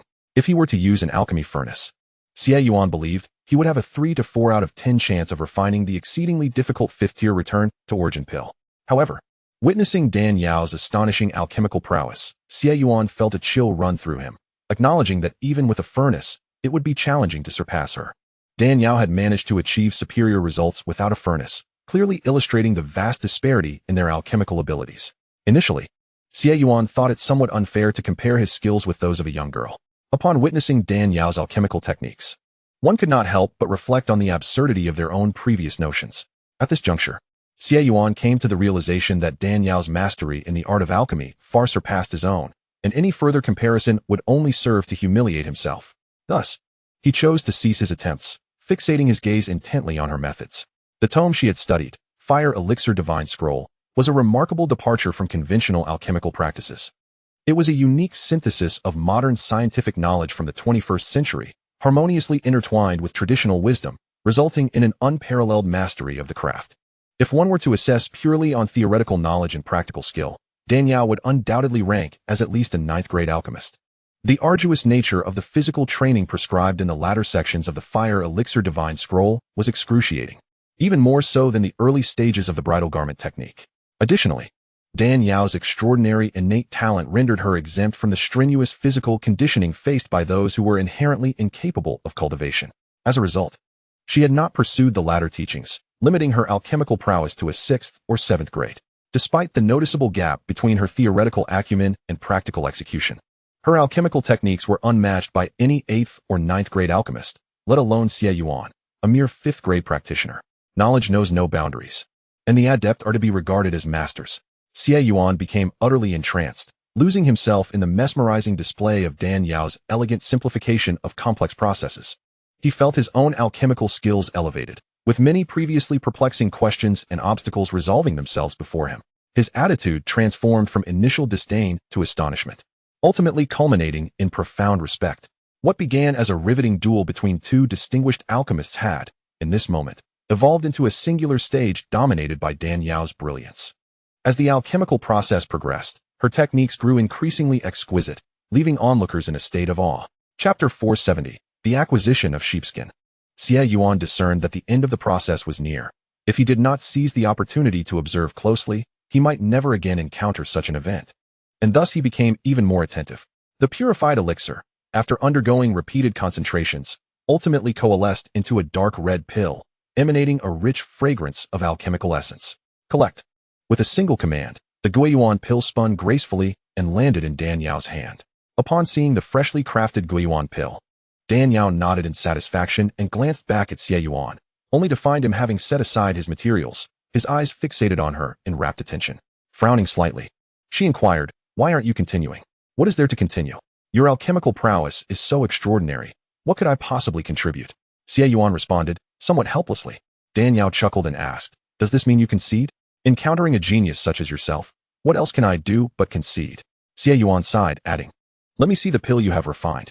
Upon hearing this, Dan Yao flicked her fingers, sending the guiyuan pill soaring towards him. Xie Yuan reached out to catch it, astonished to notice 3 silver streaks coursing through the pill. "Is this truly a high-grade elixir?" he exclaimed in disbelief. For ordinary alchemists, producing a high-grade elixir is notoriously challenging, especially without the aid of a pill furnace, truly remarkable. Yet, Dan Yao remained unfazed. Previously, she had refined the same 5th-grade purine pill, yielding 5 pills, 2 of which bore the exquisite markings of a superior grade. Consequently, crafting a high-grade elixir without a furnace was merely a display of her normal capabilities. Not wishing to dampen Xie Yuan's spirits, she refrained from boasting, instead shifting the conversation. "Since you have conceded, I trust you understand what is required of you." Xie Yuan smiled. "I accept the terms. I am not one to shy away from defeat. The formula for the Pure Yang Great Return pill is now yours." As he spoke, he activated his spatial ring, retrieving an ancient, yellowed piece of sheepskin and presenting it to Dan Yao. She accepted it, scrutinizing its contents before smiling. "I do not wish to disrupt this alchemist conference, nor do I wish to complicate matters for you as president. I merely wish to borrow it for an hour for my contemplation, after which I shall promptly return it. It may still serve as a prize for the champion. However," Xie Yuan shook his head, "with your abilities, if you were to participate in this alchemist conference, victory would be assured. Even if you were to take this, the other members of the Alchemist Guild would harbor no objections. In our profession, strength is paramount. A 6th-grade alchemist is an undisputed monarch across the 4 great domains of the southeast, southwest, northeast, and northwest. Even formidable cultivators of the celestial monarch realm must bow before a 6th-grade alchemist. This is not solely due to the inherent strength of a 6th-grade alchemist being comparable to that of a celestial monarch, but also because of their formidable alchemical capabilities. Cultivators of the Earth's sovereign realm seeking to break through to the celestial monarch level must engage in years of relentless training or rely on the miraculous breakthrough monarch pill to assist them. The breakthrough monarch pill is the most extraordinary creation among 6th-grade elixirs, attainable only by high-tier 6th-grade alchemists. In other words, as long as the materials are available, a 6th-grade alchemist can produce a steady stream of celestial monarchs. Conversely, 5th-grade alchemists are clearly unable to achieve such feats. It is precisely for this reason that 6th-grade alchemists rise above celestial monarchs, becoming the most formidable presence in the 4 great domains. Before a 6th-grade alchemist, no force nor individual dares to challenge their supremacy. Chapter 471, The Alchemical Formula. The Twin Supremes of the Northern Domain. Had it not been for their nearing expiration of life during their breakthrough to the celestial monarch realm, leading to severe physical degradation, they would have long since produced a multitude of celestial monarchs, unifying the 4 great domains. Nevertheless, even in their diminished state, the Twin Supremes remain the most esteemed and terrifying figures among the celestial monarchs across the 4 great domains. While Xie Yuan was unaware of how Dan Yao managed to refine pills without expending spiritual energy, her formidable alchemical prowess would ensure that with a mere call, a throng of powerful individuals would rush to serve her, including those of the celestial monarch realm. Upon reaching the celestial monarch stage, cultivation becomes exceedingly slow. Yet the elixirs crafted by 6th-grade alchemists can still expedite their progress. Such an immense aura of authority could hardly be a source of contention for the Alchemist Guild. As president, Xie Yuan dared not cultivate such a formidable adversary. On the contrary, he harbored hopes that Dan Yao would assume the presidency of the guild. Though a 5th-grade alchemist can summon countless strong individuals to serve them, they lack the ability to sway celestial monarchs. Lei Xian, relying on his connection to the eternal life celestial monarch, has frequently exploited the Alchemist Guild, demanding this and that. Xie Yuan felt both angered and exasperated, yet helpless. As who could contest the might of a celestial monarch? Should Dan Yao take on the role of president, the next time Lei Xian dared to intrude, he could easily dismiss him with a mere gesture. With a 6th-grade alchemist at the helm, even the most powerful celestial monarch must relent. Dan Yao had spent over a century in the Eastern Domain. Due to the region's impoverished nature, combined with the fact that the vermilion bird flame of the Southern Domain countered the azure dragon wood of the Eastern Domain, not a single alchemist could be found among the major sects of the Eastern Domain. At this moment, She remained unaware of the terrifying influence wielded by sixth-grade alchemists. Observing Xie Yuan concede with such grace, Dan Yao felt a sense of delight and remarked, "Please assist me in finding a secluded chamber. I wish to contemplate for an hour." "Certainly." Xie Yuan responded with utmost respect and eagerness, practically venerating her as an esteemed ancestor. "This is the chamber where I regularly practice. If the esteemed alchemist finds it suitable, please feel free to meditate here." Esteemed alchemist is a term of reverence for sixth-grade alchemists, akin to addressing the strongest celestial monarch, reflecting their kingly status among alchemists. Dan Yao observed that the surroundings were constructed from the exceedingly rare volcanic crystal, abundant in fire elements. The alchemist practicing the pure yang cultivation technique found that a single day spent here equated to 3 days outside, accelerating her progress threefold. And she couldn't help but nod in approval. Quite impressive, indeed, to have chosen such a location. Initially, she had contemplated having Xiang Yang consume the Shura blood pill to temporarily restore his cultivation before deploying the ice silk cage to isolate their powers and prevent detection by the Xiang clan. However, with this chamber constructed entirely from volcanic crystal, the pure yang aura of the wedding dress divine skill radiating within it was akin to a drop of water merging into the ocean, blending seamlessly and becoming nearly imperceptible, thus sparing her the trouble of further efforts. Xie Yuan smiled and said, "You flatter me, esteemed alchemist. If that is the case, please take your time to comprehend here. I shall not intrude." Dan Yao nodded, watching Xie Yuan retreat, and with a graceful wave of her hand, the heavy chamber door closed with a resounding thud.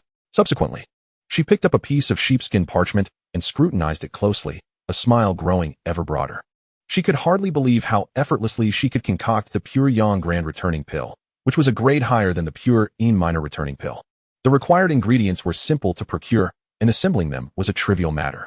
In contrast to the pure yin minor returning pill, which demanded rare and intricate materials such as snow jade, ice lotus, and 10,000-year cold jade, the process was remarkably more accommodating. In truth, both the pure yang grand returning pill and the pure yin minor returning pill served as complementary elixirs, each capable of enhancing a cultivator's prowess by a millennium. The distinction lay in the fact that one was beneficial solely for practitioners of yang-based techniques, while the other was suitable only for those attuned to yin and cold energies. The difficulty in crafting these paired pills was relatively equal. However, the challenge of the pure yin minor returning pill stemmed from its exceedingly complex and rare ingredients. For instance, even the Dan family, a lineage steeped in alchemical tradition for over 10 millennia, could not procure a single snow jade ice lotus. Conversely, the pure yang grand returning pill was characterized by its straightforward ingredient list, with the real complexity residing in the method of its preparation. The alchemist tasked with its creation must possess profound mastery of pure yang spiritual energy, continuously infusing it throughout the process to transform the mundane into the extraordinary, extracting remarkable efficacy from the most commonplace materials. While the 1,000-year potency of the pure yin minor returning pill originated from the ingredients themselves, the effectiveness of the pure yang grand returning pill was derived from the skill of the alchemist. This striking contrast resulted in 2 elixirs with nearly identical effects. Yet one was rated as a 5th-tier pill while the other reached the 6th tier. The pure yin minor returning pill was classified as a high-tier 5th-grade elixir, renowned for its difficulty in crafting. It was precisely due to this challenge that Dan Xingli was unable to enlist her old friend Xie Yuan for assistance, instead seeking Dan Yao's help, hoping to leverage her celestial realm cultivation to compensate for her own shortcomings in alchemy. The method of concocting the pure yang grand returning pill, though deemed the simplest among 6th-tier pills, remained a formidable hurdle. Only a 6th-tier alchemist could successfully produce it.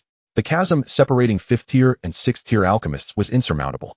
Celestial realm powerhouses could command 5th-tier alchemists at will, yet they dared not utter a word in the presence of a 6th-tier alchemist, highlighting the disparity. This significant difference rendered the pure yang grand returning pill far more scarce than its counterpart. It was no wonder that the De Yen royal family held the pure yang grand returning pill in such high regard, treating it as a national treasure, and would only use it under the most dire circumstances, for 6th-tier alchemists were exceedingly rare, and even if one were found, the royal family could not afford their services. Dan Yao possessed an extraordinary memory. Having glanced at the recipe only a few times, she committed the method for crafting the pure yang grand returning pill to memory. All right, Ahua, I've memorized the formula. Now it's your turn to take action. Upon hearing this, Xiangyang did not immediately transform into his human form, but instead prowled around the vicinity, cautious of any devices that might capture their actions and jeopardize their plan. As the saying goes, a cautious approach ensures longevity. It was precisely this vigilance and sensitivity that had allowed Xianxiang to evade capture time and again. After thoroughly inspecting the area and confirming its safety, he relaxed and shed his feline form, reverting to his human shape. Dan Yao produced a crimson pill. This is the Shura blood pill. Once consumed, your cultivation will be restored in an instant. But its effects will last only as long as a single cup of tea, so you must act swiftly. Xianxiang weighed the Shura blood pill in his hand and chuckled. A cup of tea is more than sufficient. With that, he settled into a cross-legged position and swallowed the pill. Dan Yao stood quietly beside him, safeguarding him while extending her divine sense to monitor the surroundings of the Alchemist Guild, wary of any potential leaks of the wedding dress divine skills aura that might attract attention from the Xiang clan. As the Shura blood pill entered Xiangyang's body, it melded with his blood, coursing through his meridians and invigorating the depleted source of his power. In no time, a potent and pure yang aura radiated from him. In an instant, his tightly shut eyes flew open, unleashing an overwhelming surge of yang energy akin to a volcanic eruption. Dan Yao was taken aback.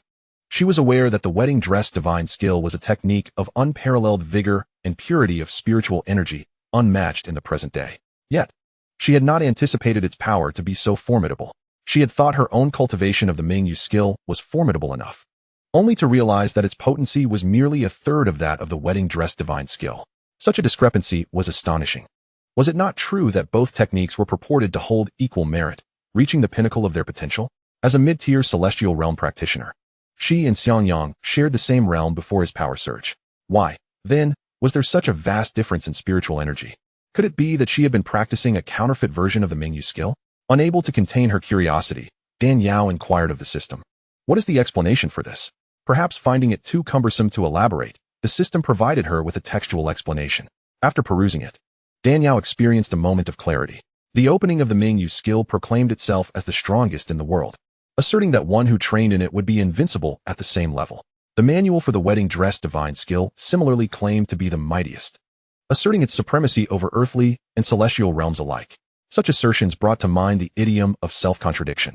In the state of Chu, a weapon vendor claimed his spear was the sharpest, capable of piercing anything, while simultaneously asserting that his shield was the most impenetrable, impervious to any sharp weapon. When confronted with the question of what would happen if his spear were to strike his shield, the vendor was left blushing and speechless, much to the amusement of onlookers. Both the wedding dress divine skill and the Mingyu skill claimed to be the strongest and unmatched at the same level, reminiscent of the vendor's contradictory claims. In truth, these two techniques were not contradictory. The reason the wedding dress divine skill was deemed the strongest lay in its exceedingly fierce and profound spiritual energy. A single strike could unleash the might of heaven and earth's thunder and fire, instilling terror in any practitioner of the same realm who dared confront it. In the heat of battle, one need not employ a second strike. The enemy would already succumb to the overwhelming force. Such formidable energy could even enable practitioners to challenge those of higher ranks, akin to a snake swallowing an elephant. Despite Xianxiang being merely a mid-tier celestial realm practitioner, should he unleash his full power, he would dare to contend with a formidable opponent at the spirit platform realm. No matter how unique other techniques might be, they could not rival the ferocity of the wedding dress divine skill. This was the true reason why celestial realm powerhouses found themselves unable to contend with Xiaolu Li, while Xianxiang could obliterate it with a single palm strike. However, it is precisely due to the overwhelming nature of this power that it is prone to fracture. The initial training of the bridal garment divine art is thus exceedingly arduous. Furthermore, the formidable force exerted by the bridal garment divine art results in a substantial depletion of spiritual energy, necessitating swift and decisive engagements. One strike must suffice. Otherwise, once the energy is exhausted, one becomes utterly vulnerable. On the other hand, the characteristics of the Mingyu art, embodying both rigidity and softness, yield a force that, while potent, cannot match the ferocity of the bridal garment divine art, a limitation dictated by the nature of spiritual energy that remains immutable. Yet, the overly yielding nature of the Mingyu art causes its spiritual energy to continuously retract inward. In Chapter 474, a comparison of these extraordinary arts reveals that the true energy retracts like a swirling vortex, perpetually spinning and thriving, ultimately reaching a state of harmonious clarity. In combat, the more one utilizes their spiritual energy, the more invigorated they become, while the opponent experiences a gradual depletion. Therefore, even if one stands on equal ground with her, defeat is inevitable. The Mingyu art dares to proclaim itself the strongest precisely because its spiritual energy is boundless, capable of outlasting adversaries through sheer endurance. Both extraordinary arts possess their strengths and weaknesses. One is predominantly yang, akin to a volcanic eruption, with flames that ravage and obliterate. However, such terrifying power inevitably faces exhaustion and requires a period of accumulation before it can erupt anew, making it suitable for blitzkrieg tactics but ill-suited for prolonged conflict. The other, predominantly yin, resembles ice, enshrouding all in a frigid expanse, solidifying all it encounters. Yet, the formation of ice takes time. The longer it endures, the thicker it becomes, thus favoring extended battles over swift skirmishes. In summary, the bridal garment divine art is undeniably fierce but lacks endurance, while the Mingyu art is enduring yet lacks ferocity. Of course, the perceived lack of ferocity in the Mingyu art is relative. When compared to other techniques, this yin and yielding spiritual energy remains remarkably formidable. It is only in the face of the bridal garment divine art's appallingly powerful inner strength, so potent that it could breach the laws of advertising, that it appears diminished. Dan Yao is unaware of the strengths of the bridal garment divine art, and having seen Xiangyang previously in a state of near defeat, she mistakenly assumes that the two arts are roughly equivalent. Now, with Xiangyang's rebirth through the Shura blood pill, he has regained his full strength, leading Dan Yao to mistakenly believe that her Mingyu art is a mere imitation, wondering how the disparity in power could be so vast. Simultaneously, Xiangyang is equally astonished. He never anticipated that after being rendered incapacitated and subsequently retraining, his spiritual energy would surpass threefold compared to before.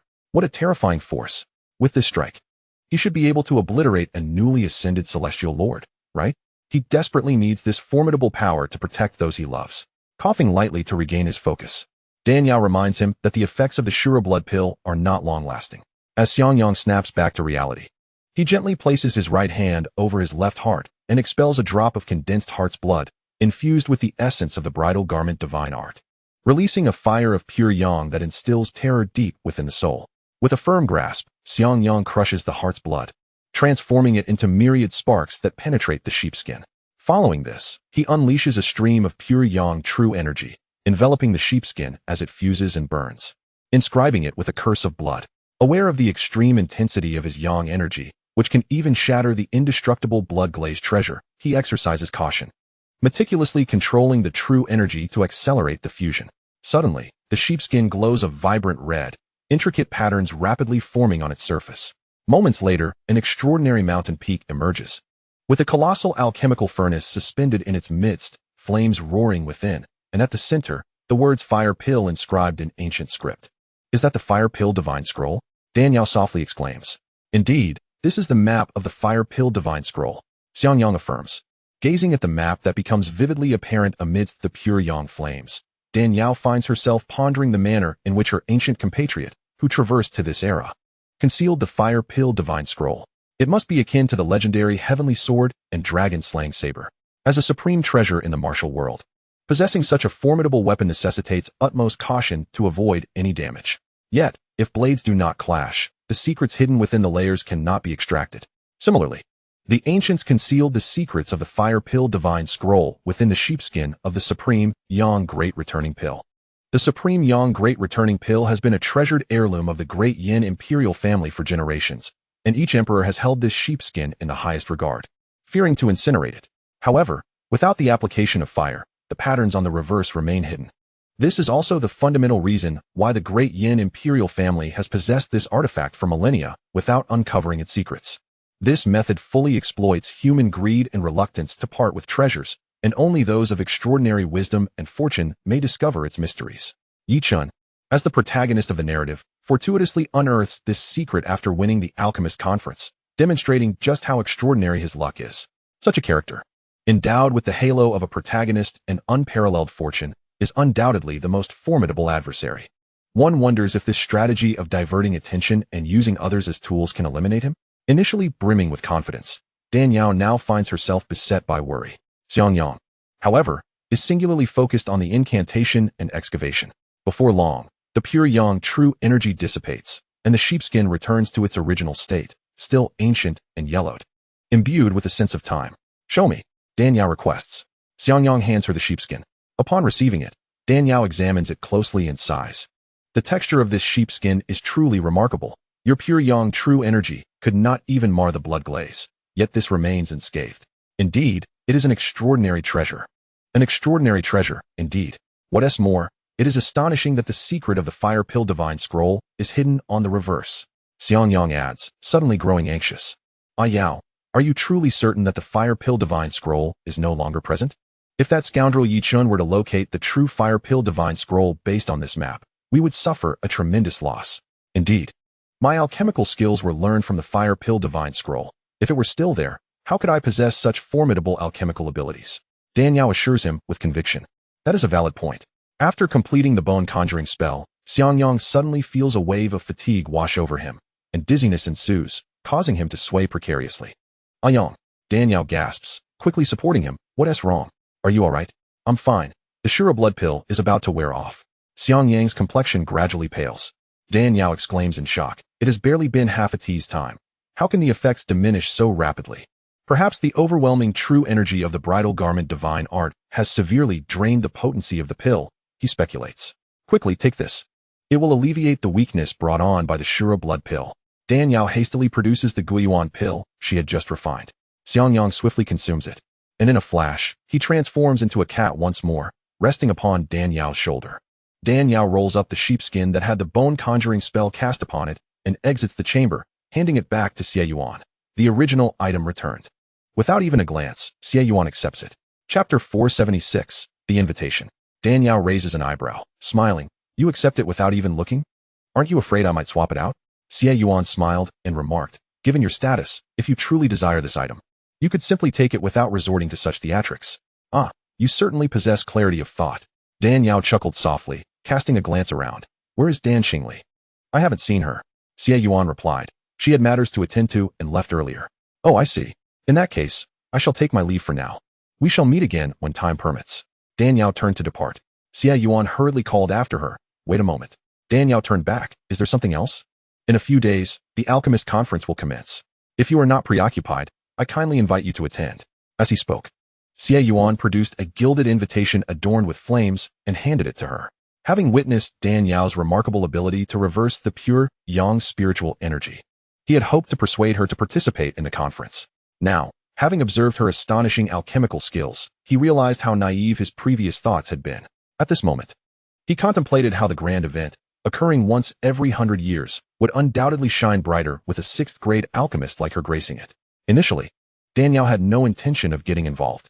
However, upon reflection, she recalled that Yi Chun was the fated male protagonist of the novel, blessed with extraordinary fortune. Even with the bone-binding curse, he might not be easily vanquished. Therefore, it would be prudent to utilize this alchemist conference to probe his capabilities and discern the extent of the residual soul behind him. With this thought, Dan Yao accepted the invitation. Very well, please reserve a seat for me. I shall arrive punctually. Xie Yuan beamed with delight. Certainly. Meanwhile, Dan Xingli was making use of Dan Yao's endeavor to concoct the Shura blood pill, seizing the opportunity to obtain her blood, hoping to have Dan Kunlun perform a bloodline verification to confirm her identity. Yet, she had underestimated the complexity of the situation. After Dan Yao refined the 10,000-year-old ice condensation saliva into a pure Yin body, her formidable strength as a heavenly monarch and the profound nature of her Mingyu skill, which was inherently Yin and gentle, resulted in an exceptionally cold and chilling pure Yin blood.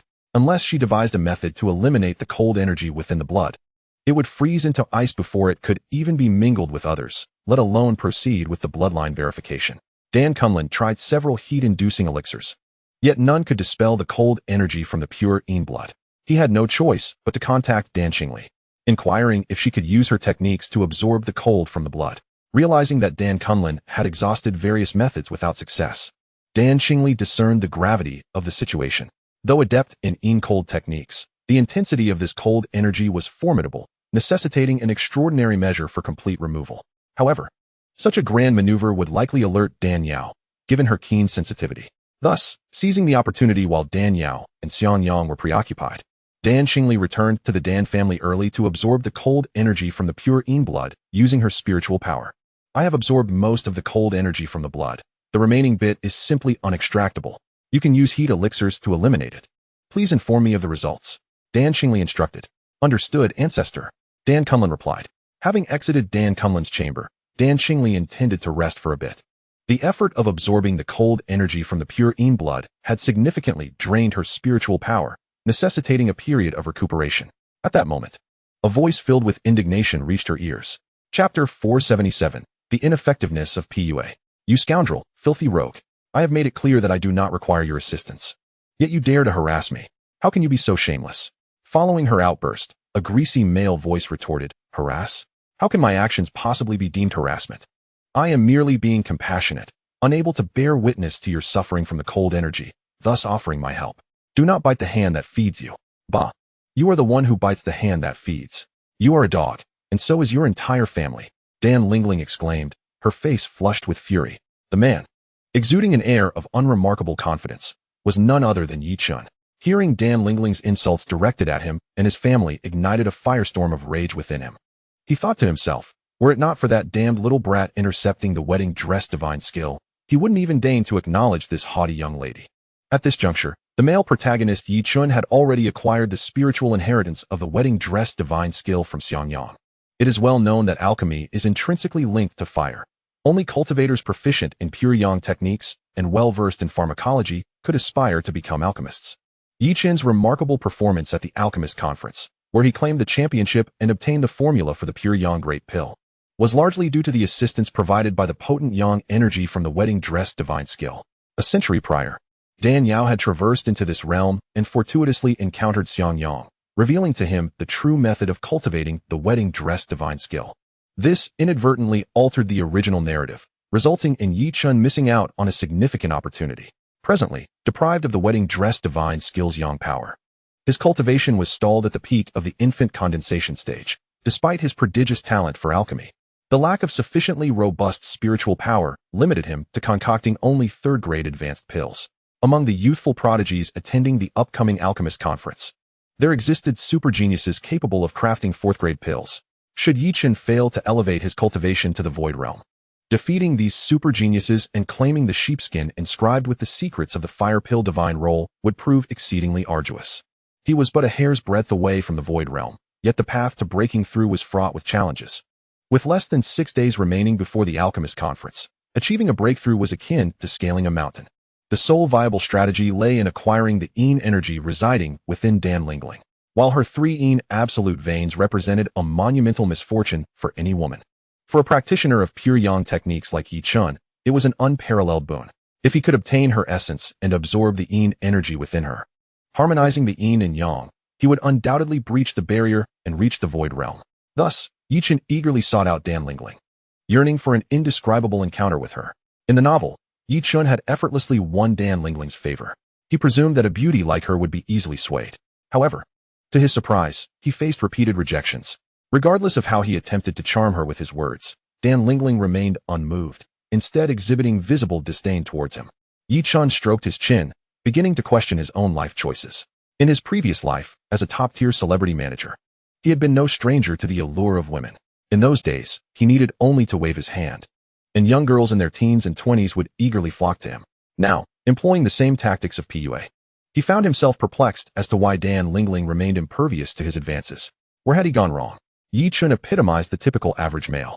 He remained oblivious to the fact that the reason those young girls had succumbed to his charms in his past life was not due to his looks or prowess, but rather because they were drawn to the top-tier male stars he represented.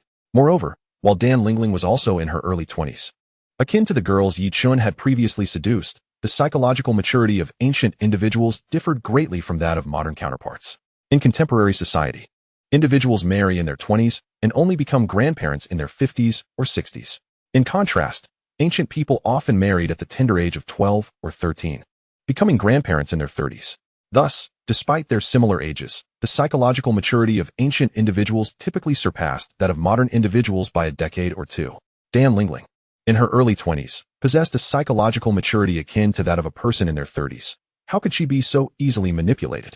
Yi Chun, feeling quite pleased with himself, mistakenly wandered into another's vegetable garden while intending to toil in his own, naively believing he had reaped an entire autumn's harvest. Unbeknownst to him, this was a grave miscalculation. As he lavished her with sweet words and veiled threats, Dan Lingling remained unfazed, countering his advances with vehement reproaches. Yi Chun was infuriated. This ungrateful little minx, did she truly think he was so enamored with her? If it weren't for the dark energy within her, which could aid him in refining his own cultivation, he would have no interest in such a worthless creature. Upon their first encounter, Yi Chun had indeed been captivated by Dan Lingling's beauty. Yet, as the saying goes, one can only die in comparison. After a fleeting glimpse of Dan Yao, Lingling's charms paled in comparison, rendering her mere ordinary in his eyes. Listening to Yi Chen's insipid flattery made Dan Qingli feel utterly repulsed, and she contemplated delivering a swift reprimand to this toad aspiring to dine with swans. However, upon sensing the potent aura emanating from Yi Chen, she was taken aback. Such a robust essence of pure yang. This young man, merely at the pinnacle of the infant condensation stage, how could he possess such overwhelming yang energy? Little did Dan Qingli know that Yi Chen was the male protagonist from the original novel. The substantial yang energy within him was cultivated with painstaking effort, intended to harness the formidable power of the bridal garment technique. Alas, it was inadvertently disrupted by Dan Yao, rendering all his efforts in vain. Contemplating the sheer strength of his yang energy, Dan Qingli deemed it a pity to simply extinguish it. Instead, she thought, why not? Haha. Dan Qingli chuckled to herself. Absorbing yang energy to complement yin was indeed a nefarious method. Yet it was one of the most expedient paths for female cultivators to enhance their power.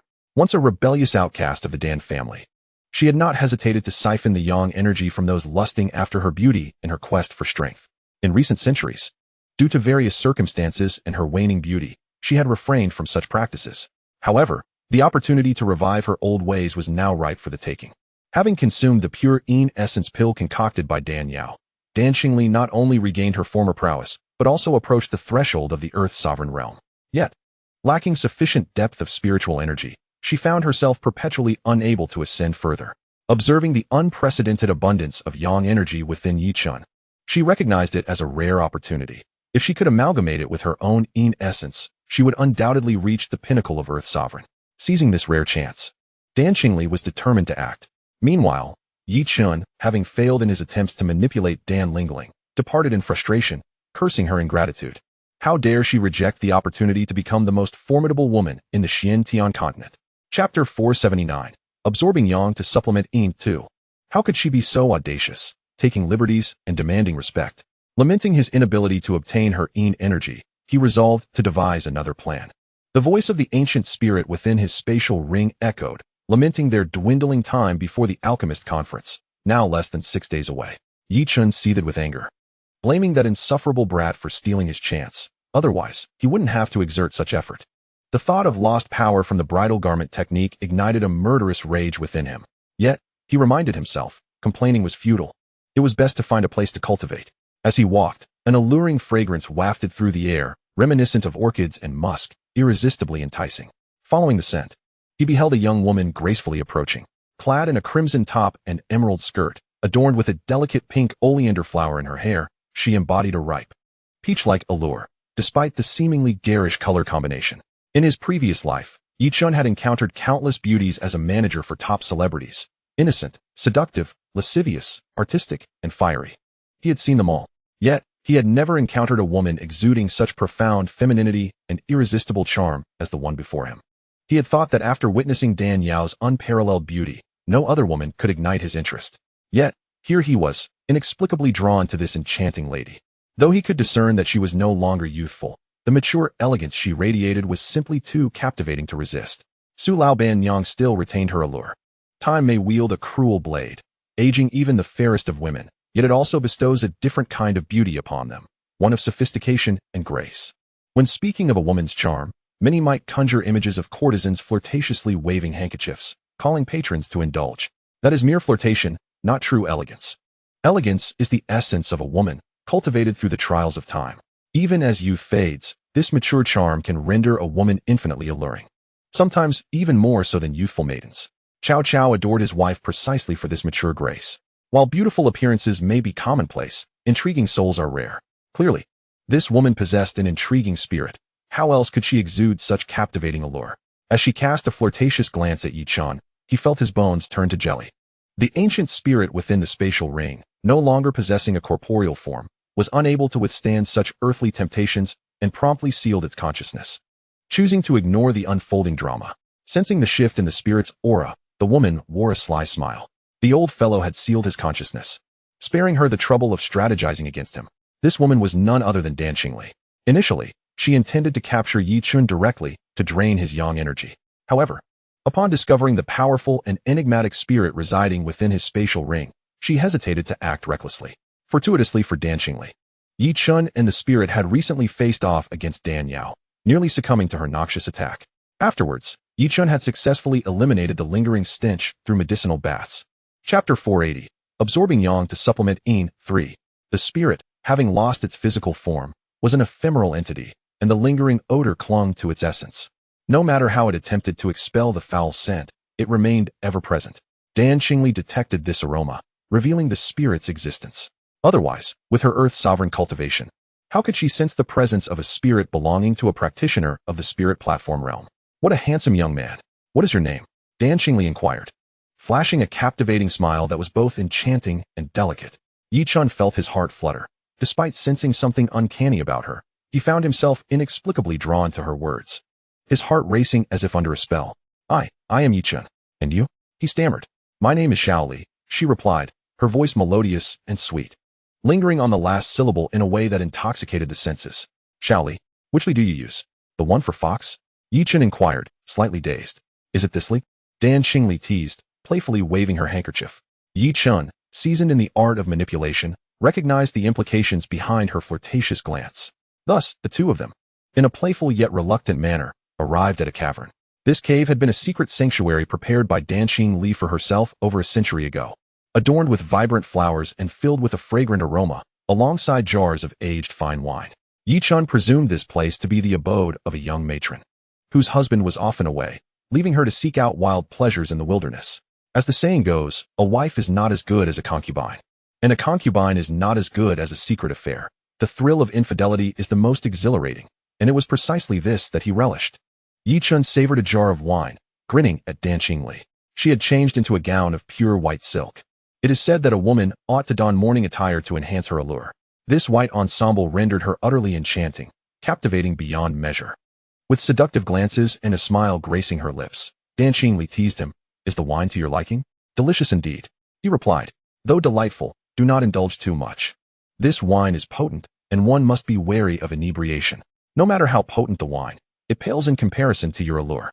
One may become intoxicated by the wine, but it is you who is truly intoxicating.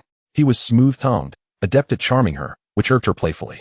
Dan Qingli huffed, her demeanor both coy and alluring. Yi Chun, beaming with joy, drew her closer. With feigned reluctance, she leaned against his shoulder, her body languid as if all her bones had been extracted, soft as a serpent. Yet, she was a venomous serpent. A careless bite could leave him wounded. Yi Chun shed his outer garment, revealing a physique tanned and muscular, and ran his fingers through Dan Qingli's hair, exclaiming, Your hair is delightful, so soft and smooth. Akin to satin. Is it so? You wouldn't be flattering me, would you? How could I? A man's words may deceive, but I speak only truth. Dan Qingli lightly spat at him. Men are indeed deceitful. If they were not bad, women would not adore them.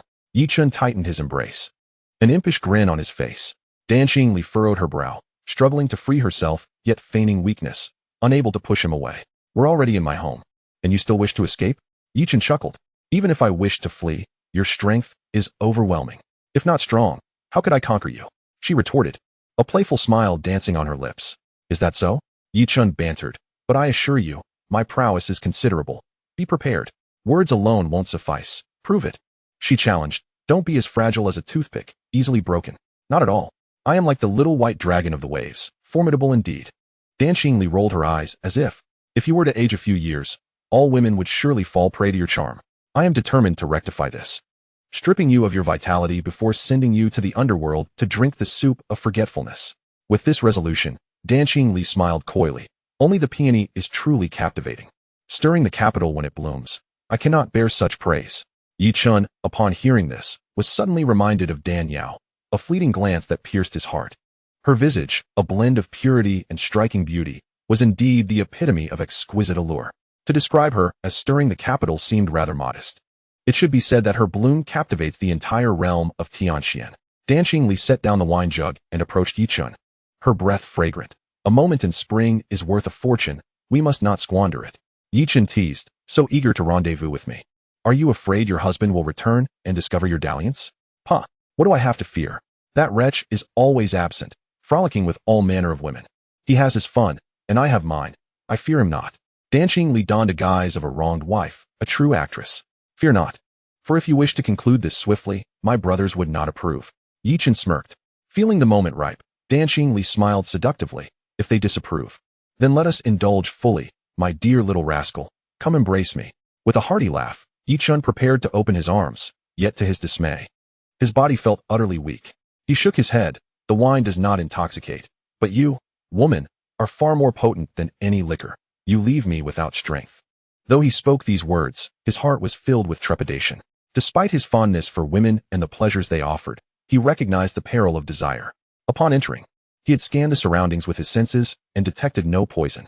How could he, a man of considerable drinking prowess, be rendered powerless after merely 2 jars of wine? Dan Xingli, noticing his plight, laughed. Come now, are you not the fierce one? Your brothers are strong. How can you lack the strength to embrace me? You aren't just a paper tiger, are you? Men abhor being labeled as ineffectual, and Yi Chun was no exception. The moment he heard her words, he bristled like a cat whose tail had been stepped on. He struggled to rise, determined to pin her to the bed and show her what a real man was capable of. Yet, as he attempted to stand, his legs turned to jelly, and he collapsed once more.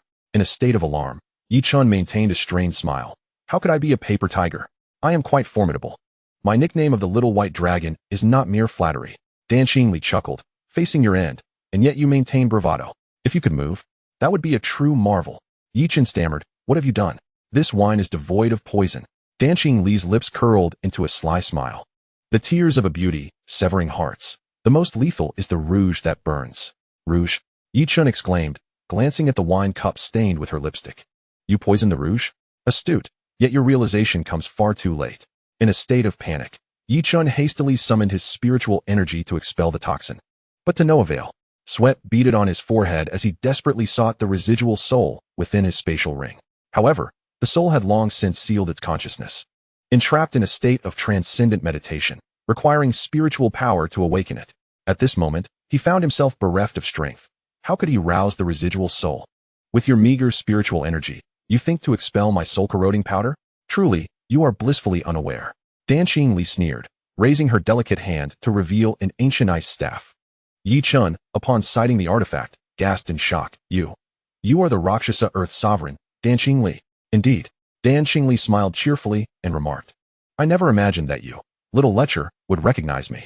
Your eyesight is quite commendable. I don't comprehend. What do you not comprehend? Yi Chun retorted. As a dignified Earth Sovereign, second only to the heavens and above countless others, why resort to such despicable means to scheme against me?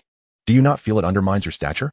Dan Xingli remained silent, twirling the old popsicle in her hand, which transformed into a long, ice-blue cord. Go, she commanded lightly, and the cord shot forth, binding Yi Chun tightly, encasing him like a rice dumpling. Yi Chun struggled desperately, but found himself utterly immobilized, crying out repeatedly. I've been struck by your soul-devouring powder, rendering me powerless. Your cultivation far exceeds mine. Why bind me? Little lecher, do you take me for a fool? That remnant soul within your ring is quite formidable. If I do not bind your limbs, once it possesses your body, I would surely meet my demise at your hands. Upon hearing this, Yi Chun was left dumbfounded, his eyes widening in disbelief. So, you have already disowned that? How did you figure it out? It was known that the remnant soul within his spatial ring had once been a powerful being of the spirit platform realm. Even without a physical body, it was still far beyond the capabilities of an Earth Sovereign, who was 2 major realms beneath it. Dan Xingli chuckled. That is something you must answer. Me? Yi Chun replied, his face a picture of confusion. Indeed. Have you been secretly plotted against recently? That remnant soul of yours emanates a foul odor. Though faint, it is still perceptible to my keen senses. Yi Chun forced a bitter smile. So it was because of that stinky orb. No wonder you detected it. Stinky orb? Dan Xingli gasped in shock. I've heard that this object is the most repugnant in existence, nearly unmatched beneath the heavenly sovereign. That you could endure it. It seems you possess quite the capability. As she spoke, Dan Xingli infused additional spiritual power into the binding cord to prevent any unforeseen incidents. Yi Chun lamented, wishing he could slap himself twice. I shouldn't have said anything. Now it's even harder to escape. In this moment of peril, Yi Chun suddenly recalled the countless times he had seen in novels and dramas how antagonists perished due to excessive chatter. As the male protagonist of the original story, he naturally represented the righteous side. Dan Xingli, this cunning and seductive old hag, dared to use her charms to ensnare him, undoubtedly placing her in the role of the antagonist. Antagonists fall due to their verbosity. If he could delay long enough, he might evade this calamity and even turn the tables. Little did he expect Dan Xingli to be so astute and treacherous. Upon hearing that he could withstand the stinky orb, she immediately intensified the binding force upon him. Dan Qingli smiled alluringly. Little lecher, tell me, how should I deal with you? Before Yichen arrived in the southern region, he had long heard of the exploits of Dan Qingli, the Rakshasa Earth Sovereign, one of the 5 supreme beings. Though a woman, she wielded more cunning than many ordinary men and was far more sinister. Now that he had fallen into her hands, escaping seemed nearly impossible. The only strategy left was to stall for time, hoping for the protagonist's aura to manifest, allowing his master to awaken early and thus escape this predicament. Yichen chuckled. Didn't I just say? Dying beneath the peony blossoms is still a form of romance. Do as you please. I leave my fate in your hands. Oh, is that so? Dan Qingli laughed like a flower laced with poison. Indeed. A word of lust is like a knife. Since you leave it to me, then. Her gaze fell provocatively upon a certain area of Yi Chen's lower body. Then I shall castrate you, rendering you incapable of being a man. This way, you need never worry about being ensnared by women again. Wouldn't that be splendid? Upon hearing this, Yi Chen felt as if struck by thunder, his body turning weak, breaths trembling, beads of sweat forming on his forehead, nearly overwhelmed by fear. Dan Qingli teased sweetly. Oh dear, I was merely jesting. Why are you so frightened? Where has your manly bravado gone? I. Yi Chen, having been bullied by the sycophants in his family since his arrival, had grown accustomed to suffering. However, no matter how much he was beaten or tormented, he had never been wounded to the core. Now, with Dan Qingli threatening him in this manner, it was not merely a blow to his essence. It was a push towards a dead end. Without that part, would he still be considered a man? What would be the point of living? Oh, so you're afraid. Dan Qingli sneered. I thought you were quite tough. Yet here you are, just a spineless coward. I have no interest in your little member. Castrating you would only dirty my hands. Yi Chen, already terrified, finally found his spirit upon hearing her words. Dan Qingli giggled. Just because I want to lay hands on your little member doesn't mean I'll let you go. You, despite your lecherousness and greasiness, possess a vibrant yang energy within. I have lived for half a lifetime and have never encountered such a vigorous man. If I absorb your yang energy, my cultivation will surely advance. So you set this seductive trap to absorb my yang energy? Yi Chen trembled. Of course. What other reason would there be? Did you truly think I was enamored with your masculine charm? Uffed. Dan Qingli spat disdainfully at him. You should take a look at your own character. Yi Chen was infuriated, his rage nearly bursting forth. What do you mean? You reckless fool. You dare to toy with my junior, Dan Lingling? You are surely courting death. Once I have absorbed your yang essence, I'll ensure you retain just enough vitality to send you to a brothel, where I'll summon a dozen or 20 infected courtesans to take turns with you, so you can truly understand what it means to die beneath the peony blossoms. Ha ha ha. Yi Chen's face changed drastically. You vile old crone, how wicked you are. The most venomous of all is a woman's heart. Have you never heard that saying? Dan Qingli chuckled coldly. You. Enough. I have no time to chat with you. Hand over your yang energy obediently. Dan Qingli's gaze turned cold as one hand gripped his shoulder while the other seized his chin, bringing their lips together as she began to draw in his essence. In an instant, the years of carefully cultivated yang energy within Yi Chen surged forth like a dam bursting, flooding into Dan Qingli's mouth and nose. Having absorbed such a potent yang essence, Dan Qingli appeared as if under the influence of an aphrodisiac, humming and sighing with an indescribable satisfaction. Meanwhile, Yi Chen felt increasingly weakened, as if his very essence was being drained. He desperately focused his energy, attempting to resist the terrifying pull of this yin-yang absorption. However, Dan Qingli was a late-stage Earth sovereign, while he was merely at the pinnacle of the nascent infant stage. The disparity in strength was immense. Without the assistance of the remnant soul, how could he possibly withstand this force? In just a few breaths, 4 to 5 portions of his yang energy had already been siphoned away into Dan Qingli's body. Indeed, I did not misjudge you. Your yang energy is truly remarkable and exceptionally pure, a true boon. You shameless harlot, how dare you cultivate in such a manner? On the brink of death, Yi Chen could no longer contain himself, unleashing a torrent of vile and filthy curses, his words shockingly base. Yet Dan Qingli, having lived for nearly a millennium, was no stranger to humiliation. Enduring countless grievances and insults throughout her life, these filthy words were but a drizzle of rain to her. Dismissed as mere barking from a dog. Curse away. Unleash your fury to your heart's content. Once I drain your primordial essence, you'll be rendered speechless. Ha ha. In a moment of dire peril, Yi Chen suddenly felt a surge of strength in his hands. The icy chains that had bound him severed silently by a wave of searing spiritual energy. He was all too familiar with this power, recognizing it as his master coming to his rescue. Old hag, perish. Before he could savor the moment, he sensed the primordial essence within him rapidly dissipating, his rage boiling over as he struck out fiercely. Chapter 485. The bold thrive, the timid perish. Danqing could hardly fathom that Yi Chun, now a captive, could shatter the icy chains forged from her path to transcendence. Caught off guard, he struck her left shoulder, sending her tumbling like a rag doll. She crashed heavily to the ground, only to bounce back up like a ping-pong ball. Taking a deep breath, her still radiant face bore an expression of disbelief. How could you possibly break free from my icy chains? Yi Chen's countenance was as pale as a ghost, his voice crackling with age. A mere earth sovereign dares to lay hands on my disciple? What audacity you possess. Danqing sighed. So it was your remnant soul that took over his body.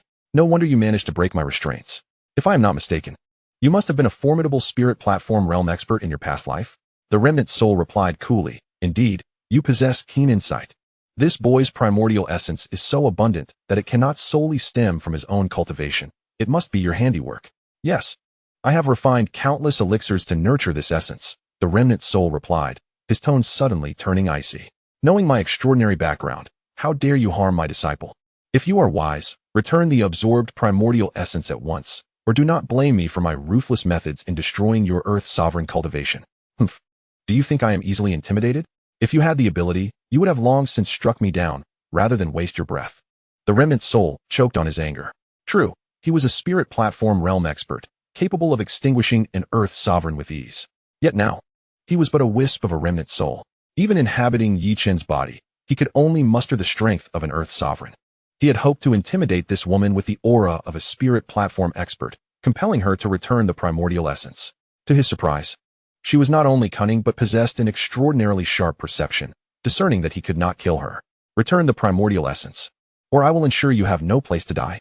A fallen phoenix is still better than a chicken, now reduced to a remnant soul. How dare he boast before her? She was eager to see who would meet their end today. The remnant soul was determined not to let Danqing take Yi Chen's primordial essence, while Danqing was equally unwilling to relinquish such a prize. When she had absorbed the essence, she felt its power surpassed her expectations, rich and profound. It was clear that this was the fruit of the remnant soul's painstaking efforts. Having only absorbed about 40 to 50%, the barrier to the peak of Earth Sovereign was almost paper thin, ready to be breached. If she could fully absorb this boy's primordial essence, not only would she surpass the peak of Earth Sovereign, but she might also be on the verge of becoming a half-step celestial monarch. Such an opportunity was indeed rare. Miss it, and it may never return. They say the bold thrive, while the timid perish. If she could seize this chance to advance, even if it meant offending a weakened spirit platform realm expert, it would be worth it. Old fool, prepare to face my wrath. Danqing unleashed her Earth Sovereign aura, which exploded violently, shaking the cave and shattering tables and fine wines. Liquor splattered everywhere, transforming into icy needles aimed at Yi Chun and the remnant soul. Chapter 486. Coercion and Temptation. Indeed, like the sting of a wasp's tail, a woman's heart can be the most venomous. She is adept at using her needles, but what can she do against me? The remnant soul scoffed coldly, flames of orange-red erupting from his palm, morphing into a ribbon of blazing fire. With a sweep of the fiery ribbon, the searing flames consumed the icy needles, vaporizing them in an instant. Danqing was taken aback. She had not anticipated that he, as a remnant soul, could unleash such formidable spiritual power while residing within Yi Chen's body, which was afflicted by the soul erosion powder. The remnant soul neutralized her attack, but refrained from countering, coldly stating, "In a small place like the Southern Domain, your achievements as a woman to reach the Earth's sovereign realm are commendable. And I do not wish to bully women, but do not force my hand." Danqing laughed derisively. "Do you mean you look down on female cultivators? Let me enlighten you. The path of cultivation knows no gender. Male cultivators may be unmatched talents, but female cultivators can also be unparalleled wonders. Those who despise women may find themselves meeting their end at their hands. Dare to belittle women? Just wait until you cross paths with Dan Yao. Then you'll know the consequences." At this moment, Danqing was unaware that Dan Yao had laid a trap for both the remnant soul and Yi Chun. The remnant soul sighed. "Your scheming mind is indeed formidable and should not be underestimated. Here's the deal. If you willingly return the primordial essence, not only will I overlook today's events, but once I regain my strength, I can assist you in refining a breaking monarch pill to help you ascend to the celestial monarch realm. What say you?" Danqing's expression shifted. Breaking monarch pill? Are you a sixth-grade alchemist? Initially indifferent towards the remnant soul, she now regarded him with seriousness upon hearing he could concoct a sixth-grade pill. The remnant soul replied, "A sixth-grade alchemist is a far cry from my former self. Before my incident, my alchemical skills had reached the pinnacle of seventh grade. merely a step away from 8th grade. You should understand how terrifying a 7th grade high-tier alchemist can be. Why provoke such a formidable enemy over a mere strand of primordial essence? Danqing Li was well aware of the vast difference in power with each grade of alchemy. A 7th grade high-tier alchemist, just shy of 8th grade, was an exceptionally fearsome figure, even in the strongholds of the 4 domains, let alone in the central domain teeming with powerhouses. Given her current strength and status, even a 6th grade alchemist was someone she dared not offend, let alone a 7th grade high-tier. Understanding the peril of provoking him, she was about to nod in agreement, granting the remnant's soul a favor. However, she reconsidered. How could a 7th grade high-tier alchemist care about a mere earth sovereign? Furthermore, having reached the spirit platform realm and formed a spiritual embryo, even with severe setbacks. As long as the primordial spirit remained intact, he could reshape his body without needing to possess another. This old wretch, once a spirit platform realm expert and a 7th grade alchemist, possessed extraordinary means. How could he not be capable of rebirth? The only possibility was that he had been schemed against, suffering immense damage to his primordial spirit and spiritual embryo, thus unable to reconstruct his body. The fact that he was willing to lower himself as a 7th grade alchemist to tempt her with the breaking monarch pill indicated just how vital the primordial essence was to Yichun. Now, caught in a deadlock, if she were to return the primordial essence, it would be akin to releasing a tiger back into the wild, inviting her own demise. With this thought, Danqing Li couldn't help but laugh coldly. Chapter 487, A Fierce Battle. Do you take me for a mere child, easily deceived? Once the meat has entered my mouth, it has never been spat out. The remnant's soul seethed with fury. That damned woman, utterly unyielding. Little did he know that Danqing Li, a formidable figure at the Earth Sovereign level, was a Rakshasa woman forged from the trials of blood and strife. Although she was the legitimate daughter of a prestigious family, unlike others who basked in the glory of their noble status, she endured relentless bullying from a young age. Forced to navigate the treacherous waters of social dynamics with caution. Over time, her mentality became increasingly distorted, giving rise to a complex character marked by a dark, sinister, suspicious, and cunning nature. Throughout her life, she would encounter countless individuals of remarkable intelligence. Even the exceptionally clever youths like Dan Yao and Xiang Yang had once fallen victim to her schemes. How could mere flowery words from a disembodied soul deceive her? Bring it on if you have the capability. Spare me your sweet talk. I am not easily swayed, she declared defiantly. If you refuse my hospitality, then I shall act as the hand of heaven and eradicate you, the source of calamity. The disembodied soul, harnessing the power of the Earth's sovereign realm through Yi Chen's body, unleashed a torrent of scorching sunfire from its palms, transforming into a blazing heart seal aimed at Danqing Li. Having suffered greatly at the hands of the Crimson Fire's fierce sun finger, she was acutely aware that had it not been for Dan Yao's assistance, she would still be enduring hardship in the Blackwater domain.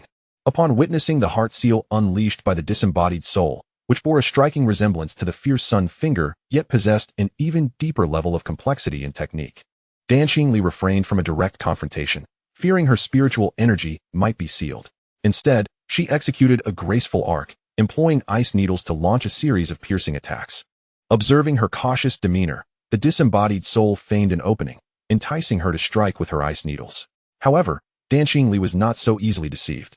While launching her surprise attack with the ice needles, she swiftly retreated, causing the heart seal to miss its target entirely. Having lost its physical form and now residing within Yi Chun, the disembodied soul could only exert the power of a mid-level Earth Sovereign. In contrast, Danqing Li was a late-stage Earth Sovereign, a full minor realm above him. Yet, due to the disembodied soul's former prowess as a spirit platform realm expert, its techniques surpassed Danqing Li's significantly, sufficiently bridging the gap in realm. The battle unfolded with both combatants testing each other's strengths and weaknesses. The disembodied soul relied on its superior techniques and extensive combat experience, while Danqing Li employed her higher cultivation level to maintain dominance. Engaging in their respective areas of expertise, they exchanged blows. Ice-piercing strike. Danqing Li elegantly raised her hand, channeling her spiritual energy to condense the moisture in the air into 2 sharp ice spikes that hurtled towards her opponent. Wrath of Zhu Rong. The disembodied soul formed seals with its hands, summoning a massive shield of pure yang fire to deflect the ice-piercing strikes. The ice-piercing strike was a renowned technique of the Rakshasa Earth Sovereign, propelled by chilling spiritual energy, and was notoriously insidious, requiring even peak Earth Sovereigns to tread carefully. However, the heart seal practiced by the disembodied soul, imbued with pure yang energy, was its nemesis, far surpassing the fierce sun finger in potency. Danqing Li spun gracefully, unleashing a barrage of ice-piercing strikes, all of which were absorbed by the fiery shield conjured from the heart seal. Your ice-piercing strike may be formidable, but my heart seal counters it perfectly. If you know what is good for you, relinquish your primal yang energy, and I might spare your wretched life. Otherwise, prepare to be reduced to ashes under this inferno, it taunted. Such audacity. You claim my heart seal can withstand your ice-piercing strike. Yet it cannot contend with objects of extreme heat and extreme cold. I have recently acquired something extraordinary, and you shall serve as my test subject. Dan Xingli retorted, summoning a blood drop as crimson as a ruby in the palm of her hand, which she flicked with her middle finger. With a swift motion, the blood drop erupted with an overwhelming chill, surging towards the disembodied soul. Alarmed, the soul hastily manifested the heart seal to form a fire shield, attempting to intercept the blood drop. However, despite its diminutive size, the blood drop's frigid aura was terrifyingly potent, penetrating the fire shield and striking into Yi Chen's body. Assailing his primordial spirit, the disembodied soul's expression shifted to one of horror. Pure blood? How do you possess such a thing? Dan Xingli laughed heartily. Indeed, it is pure blood, and not just any kind, but that extracted from a female cultivator of the celestial monarch realm. It turned out that when Dan Kunlun obtained pure blood from Dan Yao, aside from 1 drop for bloodline verification and 2 for alchemical purposes, the rest was generously gifted to the venerable Dan Xingli. Understanding the value of this substance, which could not only enhance cultivation but also counteract practitioners of yang techniques, she had wisely chosen to reserve it for self-defense after her previous encounter with the fierce Sun Finger. Today, facing an adversary like the disembodied soul, it proved to be immensely useful. For alchemists who practiced yang techniques, pure blood was both a treasure for refining and a formidable adversary. As the disembodied soul felt its primordial spirit being engulfed by the chilling energy, it froze incrementally, prompting an urgent need to circulate its true energy to dispel the effects. Yet, Dan Xingli would not grant it such a reprieve, launching a relentless onslaught of ice needles and ice-piercing strikes that forced the disembodied soul to dodge clumsily. Resembling a stray dog without a home, unable to muster its powers, the potency of the pure blood from a celestial monarch was formidable, as it permeated the body. If no countermeasures were taken, it would soon invade the meridians, destroying Yi Chen's hard-earned pure yang spiritual energy and his meticulously cultivated primal yang energy. The disembodied soul shouted in anger, "Know when to stop. Don't go too far. Humph, if you don't eradicate the roots, they will sprout anew with the spring breeze. You shall perish." Dan Xingli observed the soul's complexion turning as pale as a corpse, its aura waning. Realizing that its spiritual energy was being consumed by the pure blood, if she could keep the pressure on for a while longer, allowing the full force of the pure blood to manifest, the disembodied soul would inevitably succumb. This old wretch, with such formidable power in life, if allowed to escape today, would surely return in the future to reconstruct its body and regain its strength, leaving her with no refuge. She had no intention of inviting future troubles. Thus, she pressed forward, alternating her ice-piercing strikes and ice needles, ready to send him to the afterlife. "Old hag, you have pushed me to this." As Yi Chen's visage began to contort with madness, Dan Xingli felt a chill run down her spine, an unsettling aura spreading from her heart. "Annihilate the heavens and extinguish the earth." The disembodied soul roared, striking at Yi Chen's heart. A burst of purple-blue flames erupted from Yi Chen's mouth, transforming into a violet fire lotus. The violet fire lotus spun rapidly, emanating an aura of terrifying destruction that made Dan Xingli's heart race. This was the heavenly spirit fire. The so-called heavenly spirit fire was a rare entity, born from the natural order of the universe, brimming with catastrophic destructive power. Even those at the celestial monarch level dared not underestimate it. Dan Xingli had not anticipated that. Alongside the primal yang energy within Yi Chen, such a formidable spiritual entity lay hidden. "Old hag, perish." The disembodied soul, channeling its true energy, ignited the purple fire lotus, unleashing a cataclysmic force that surged towards Dan Xingli. Damn it. The value of the heavenly spirit fire was immeasurable. Even celestial monarchs and spirit platform experts coveted it. Dan Xingli was caught off guard by the disembodied soul's ruthless resolve to self-destruct with the heavenly spirit fire to eliminate her. She knew that her Earth's sovereign-level protective true energy could not withstand the explosion of such a heavenly entity. At this moment, Dan Xingli, disregarding her own heartache, immediately extracted all of the pure blood. Biting her fingertip, she invoked a blood curse, merging it with the pure blood. The blood energy and the essence of utmost erupted violently, swiftly forming a crystalline blood shield of profound ice that collided with the violet fire lotus. A thunderous explosion resonated, shaking the earth and sky, the sound reverberating across the landscape. The terrifying force of destruction rapidly spread. instantly leveling the cave that Danxing Li had meticulously arranged. In an instant, the area within 100 kilometers felt as though the heavens were collapsing and the mountains were trembling. Even the intangible void began to warp. What on earth was this old demoness up to? In the inner palace of the great Yin royal family, the savage earth sovereign, Chen Fu, was deep in meditation within a secret chamber. Sensing the two terrifying forces, one of which emanated from Danxing Li, he abruptly opened his eyes. An expression of horror overtaking his aged visage. Reflecting on the previous incident at the Red Fire Conference, where several from the Dan family had perished, rumors had circulated that Danxing Li had obtained 3 talismans from Heavenly Realm experts. Given the overwhelming nature of this power, it must be the second talisman at work. What could this old woman, long abandoned by others, have done to provoke such formidable beings?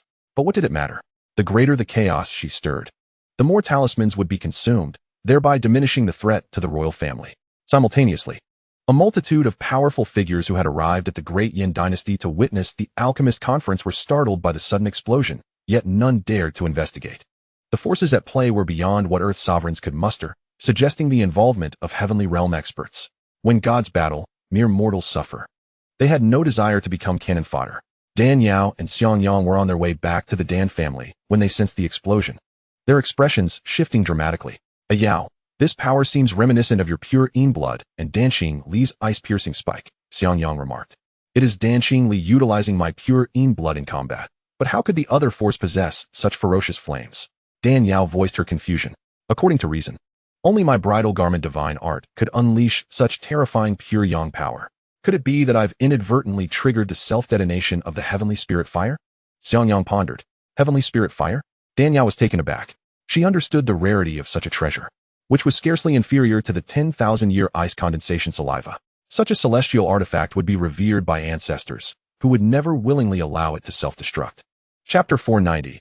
Oh my, it's blindingly bright. Suddenly, Dan Yao's complexion shifted. The heavenly spirit fire is precious, and so is pure Yin blood. Especially for a practitioner like Danxing Li, who cultivates Yin cold techniques. Unless absolutely necessary, why would she use such a resource in battle? She must be facing an insurmountable enemy. What are we waiting for? Let us hurry and take a look. Although Xiang Yang harbored resentment towards Danxing Li for having previously plotted against him and Dan Yao, he acknowledged the unbreakable blood ties between them. Even if he did not intend to reconcile, the innate familial bond was difficult to dismiss. The two hastened toward the source of the explosion. The devastation wrought by the self-detonation of the heavenly spirit fire was terrifying. Even Heavenly Realm and Spirit Platform experts would hesitate to confront it head-on. Fortunately, Yi Chun had obtained a nascent form of the fire, which was far less destructive than a mature spirit fire. Nonetheless, Danxing Li was severely battered, her clothing charred and torn, revealing the exquisite and alluring pink bodice adorned with golden embellishments underneath. Her internal foundation suffered substantial damage, causing her to cough up blood repeatedly. Damn that old hag. She actually self-detonated the heavenly spirit fire to deal with me. How utterly infuriating. Danxing Li cursed, though internally, she was relieved. Thankfully, her quick reflexes allowed her to expend the remaining pure Yin blood to form a protective shield. Otherwise, she would have been reduced to ashes. Uncertain whether the old hag and that little lecher had perished, Danxing Li surveyed the surrounding ruins, believing both to be dead. At that moment, a voice filled with rage echoed from a distance. I will not rest until this grudge is avenged, old woman. Just you wait. That little brat, you're still alive? Danxing Li turned around, only to find that Yi Chun had already fled, leaving no trace behind. Her heart raced with fear. This boy, merely at the peak of the infant condensation stage, had managed to escape from such a terrifying explosion after being afflicted by her soul-corroding powder and pure Yin blood. This boy, could he possibly be a monster? Indestructible and unyielding. Not long after Yi Chun's departure, Dan Yao arrived gracefully, her brow furrowing at the sight of Danxing Li's condition. Xiang Yang averted his gaze entirely. This old woman, despite her age, is still wearing such an alluring bodice. My heavens, it's blinding. Noticing Dan Yao's expression of embarrassment, Danxing Li felt mortified. Although she practiced techniques to gather Yang energy and cultivated alluring arts, Dan Yao was her junior. How could a senior expose herself so shamelessly before a younger generation? Just as she sought something to cover herself, she found the surroundings had been reduced to ashes by the heavenly spirit fire, leaving no garments to replace her attire. Seeing her discomfort, Dan Yao promptly removed her outer robe adorned with a pattern of apricot blossoms and gracefully draped it over Danxing Li using her spiritual power. Danxing Li hurriedly wrapped herself up before inquiring, what brings you here? Dan Yao rolled her eyes. You stirred up such a commotion. How could I not come? Who did you encounter that left you in such a disheveled state? Dan Xingli gritted her teeth. A detestable little brat. A detestable little brat? Dan Yao paused, suddenly realizing. The heavenly spirit fire can only be possessed by someone with extraordinary luck. You can't possibly be referring to Yi Chun, can you? Dan Xingli's eyes widened. What? You know him as well? Dan Yao sneered coldly. Know him? It's more than just knowing. I've even clashed with him. Chapter 491. You've truly infuriated me. Dan Xingli, perplexed, asked. This boy is devious and cunning, harboring an insidious spirit behind him. Given your strength, it should be a piece of cake to eliminate him. Why do you still allow him to roam free? Dan Yao sighed. This boy possesses immense fortune. He is not so easily disposed of. By the way, how did you come to provoke him? The story goes like this. After returning from the Alchemist Guild, I planned to rest for a while, but unexpectedly saw him causing trouble for Ling Ling. I intended to eliminate this little rogue who fancied himself a swan-esque suitor, but discovered that his primal yang energy was exponentially stronger than that of ordinary cultivators, which led to Dan Xingli recounted how she used her alluring arts to entice Yi Chun, how she absorbed his primal yang energy, and how she battled against the insidious spirit, detailing the events meticulously. Hearing this, Dan Yao felt a tumult of emotions, her heart akin to a mixed bottle of flavors.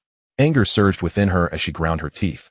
I fear not a formidable opponent, but a team member akin to a pig. You've truly infuriated me this time. Dan Xingli appeared bewildered. What have I done? That boy is so despicable. My intent to absorb his primal yang energy was to uphold justice. How did it turn into a bad deed? I've just mentioned that this little thief is a child of destiny. His prowess lies not merely in his skills or strength, but in his indestructible physique and his uncanny fortune that grants him treasures wherever he goes. To deal with him is no easy feat. I had just set a trap, ready to ensnare him, but then Dan Yao shook her head, sighing deeply. Dan Xingli could hardly fathom the weight Dan Yao placed on Yi Chun. Reflecting on her earlier attempts to ensnare him using alluring techniques and her various means of confronting him, only to end up severely injured by the heavenly spirit fire, she found herself increasingly alarmed. This youth is destined to endure, impervious to death, torment, or destruction. It is no wonder that Dan Yao has gone to such lengths to scheme against him. With such machinations, I might inadvertently jeopardize her grand ambitions. What course of action should I take now? Dan Yao, with a hint of irritation, remarked, this child has suffered a significant loss of his primordial yang energy. I fear he may find it challenging to triumph at the Alchemist Conference. If he fails to secure victory, all my intricate plans will come to naught. Should I perish before achieving my aims? I am at a loss for what to do. That boy, having detonated the remnants of his soul alongside the celestial spirit fire, must be gravely injured. Furthermore, having been afflicted by the soul-devouring powder and the pure Yin blood, perhaps we should hasten our pursuit to eliminate him? Dan Xingli declared fiercely. Dan Yao shook her head in resignation. It is too late. How can it be too late? With your speed, that boy cannot escape.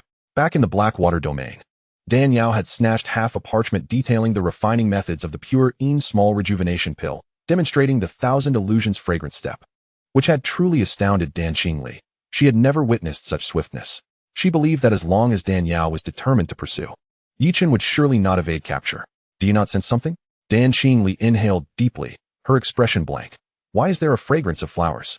This is the miasma powder crafted from soul infant pollen, capable of obliterating the scent trails of cultivators. I suspect he scattered it as he fled, obscuring his escape route in the process. No matter how fervently we chase, we cannot catch him, especially with a cunning and experienced remnant soul by his side. Even if we were to catch up, I may not be able to slay him. There is no need to engage in futile endeavors. Chapter 492. The Clever Spirit Fire. Dan Xingli's heart felt heavy as lead. Then never mind. You are gravely injured. Return to recuperate. We can discuss matters later. Dan Yao understood that Dan Xingli's misstep was unintentional. Now that the situation has been compromised, blaming her would be futile. She paused, then added, that boy possesses an indomitable life force. Even if injured, he may still attend the Alchemist Conference. Xie Yuan has already invited me as a guest at the event, so you need not go, lest he recognizes you and escapes again. Indeed, Dan Xingli was more than happy with this arrangement. Having been injured by the celestial spirit fire, she urgently required a place to recover. Furthermore, having absorbed nearly half of Yi Chen's primordial yang energy, she must refine it swiftly to reach the pinnacle of Earth Sovereign. Dan Xingli ceased speaking and transformed into a streak of light, vanishing swiftly. Dan Yao gazed at the desolate landscape before her, shaking her head in resignation. Just as she was about to depart, suddenly, she heard Xiangyang exclaim, "Ah Yao, what is that?" Following his clawed finger, Dan Yao beheld a patch of charred rubble glowing red. Yet, she sensed a trace of searing heat emanating from it. A realization struck her, and a smile of delight graced her lips. With her delicate fingers outstretched, she clawed at the debris, extracting a dozen strands of purple residual fire. Gather, Dan Yao commanded sweetly, and the dozen strands of purple fire coalesced in her palm, merging until they transformed into a purple fire lotus, indistinguishable from the one before the remnant soul's explosion. Xianxiang chuckled. As I suspected, how could such a precious treasure as the celestial spirit fire be so easily destroyed? Furthermore, the remnant soul, weakened by the pure Yin blood, lacked the capacity to fully detonate it. Dan Yao replied with a smile. Indeed, the celestial spirit fire is inherently destructive and violent. Not even cultivators of the celestial monarch realm, let alone those of the spirit platform realm, could withstand its wrath. Although Dan Xingli had formed a protective barrier using my pure Yin blood in a moment of crisis, it could not withstand such a fearsome explosion. The so-called self-detonation was merely a partial sacrifice of the fire's essence, a deliberately crafted illusion. Yet, it was still cunning. Ahwa. Your attention to detail has spared us from being deceived by that wretched remnant soul. Xianxiang grinned. It is not merely my attentiveness, but rather my cultivation of the true yang vital energy, which has an innate affinity for extreme yang and heat, allowing me to keenly sense the fire elements in the air. Had I practiced any other technique, no matter how formidable, I would not have perceived its presence. Dan Yao lowered her gaze to the swirling purple fire lotus in her palm, feeling its terrifying heat and destructive power, exclaiming in awe, what an extraordinary flame. Yi Chun, as the child of destiny, is indeed fortunate to possess such a treasure. Despite his good fortune, this time, he will still fall into Dan Xingli's hands and inadvertently grant us a significant boon. Xianxiang observed the purple fire lotus and remarked, this fire has only recently been birthed and remains in its juvenile state. The explosion has diminished its essence considerably. Its current power is less than 1/10 of that of other formed spirit fires. It must be nurtured for some time before it can be utilized again. This is simple. I happen to have a spirit nurturing bottle in my spatial ring, perfectly suited for nurturing this fire lotus. Chapter 493. Is there a problem with this fire? Dan Yao quickly retrieved the spirit nurturing bottle and absorbed the purple fire lotus within. Very well. This place has become a battleground. We should depart. Yes. Just as they prepared to leave, Dan Yao suddenly halted, struck by a thought. Ah Yao, what is it? Cunning and shrewd, while Yi Chun is indeed impetuous. The remnant soul by his side is a crafty veteran. While we have discovered that the celestial spirit fire is intact, as a high-ranking alchemist and a master of pyrotechnics, he surely knows this as well. This ruse is merely to mislead Dan Xingli. It won't be long before the master and disciple return to this location in search of the dissipated residual fire. What do you think about leaving them a grand gift? Dan Yao smiled with a devious glint. Xianxiang frowned, contemplating. If we had not orchestrated the diversion, it would indeed be appropriate to leave them a gift. However, after suffering significant losses at Dan Xingli's hands, they have become like startled birds. If we were to tamper with things here, we might frighten them into withdrawing from the alchemist conference, which would be counterproductive. Dan Yao nodded. You have a point. Let us spare them for now. Once our plan succeeds, they will surely regret their actions. Shortly after their departure, a shadow glided into the scene, observing the devastation around. The shadow shook its head in disappointment, murmuring, such a ferocious heat wave. I initially thought someone was employing the wedding garment technique, only to discover it was the celestial spirit fire's explosion. What a wasted trip. Upon this realization, the shadow narrowed its eyes. The inheritor of the wedding garment technique is quite adept at hiding. If you can evade me, it would be prudent to continue doing so. Otherwise, haha. Returning to the Dan family, Dan Yao learned from Dan Kunlin that Dan Xingli had not yet returned, leading her to speculate that something may have befallen her. However, upon further reflection, she dismissed the notion. Dan Xingli, with her formidable strength and cunning, was not one to fall into peril easily. If her intuition served her correctly, Dan Xingli likely sought refuge, wary of potential assailants taking advantage of her injuries. Alas, this woman is quite crafty. It is no wonder that Yi Chun, as the child of destiny, has been ensnared by her schemes, suffering grievous wounds and losing half of his primordial yang energy alongside the celestial spirit fire. This time, he has suffered a tremendous loss. Dan Yao shook her head, retrieving the inked jade mat to offer to Xianxiang for cultivation while she settled down on the bed to resume her practice. At that moment, Xianxiang suddenly recalled something and exclaimed, Ah Yao, please bring out that celestial spirit fire once more. Dan Yao chuckled. You wish to refine this spirit fire? Very well. As I practice the true Yin technique, this fire, being of pure yang, conflicts with my cultivation, but it harmonizes with your true yang spiritual power. you may refine it, thus ensuring it is put to good use. Her bond with Xiangyang, forged over a century of shared perils and adventures, had long transcended mere companionship. Whether he refined the celestial fire of heaven and earth, or she did, the distinction was negligible. Xiangyang shook his head. I do not intend to refine this celestial fire. Then what is your purpose? Dan Yao inquired with curiosity. Allow me to observe first. I shall explain in due time. Very well. Dan Yao retrieved the spirit-containing bottle and poured out the purple fire lotus, offering it to Xiangyang. He cradled it delicately in his paw, scrutinizing it intently, his brow furrowed deeply. This is not right. He should not be utilizing this fire. What is wrong with it? Dan Yao asked, perplexed. Chapter 494. The Young Form of Celestial Fire. There is no inherent issue, yet he ought not to employ this fire. Huh. Dan Yao's face reflected confusion. Your words are rather vague. What precisely is the problem? The expression on Xiangyang's feline visage grew peculiar. Ah Yao.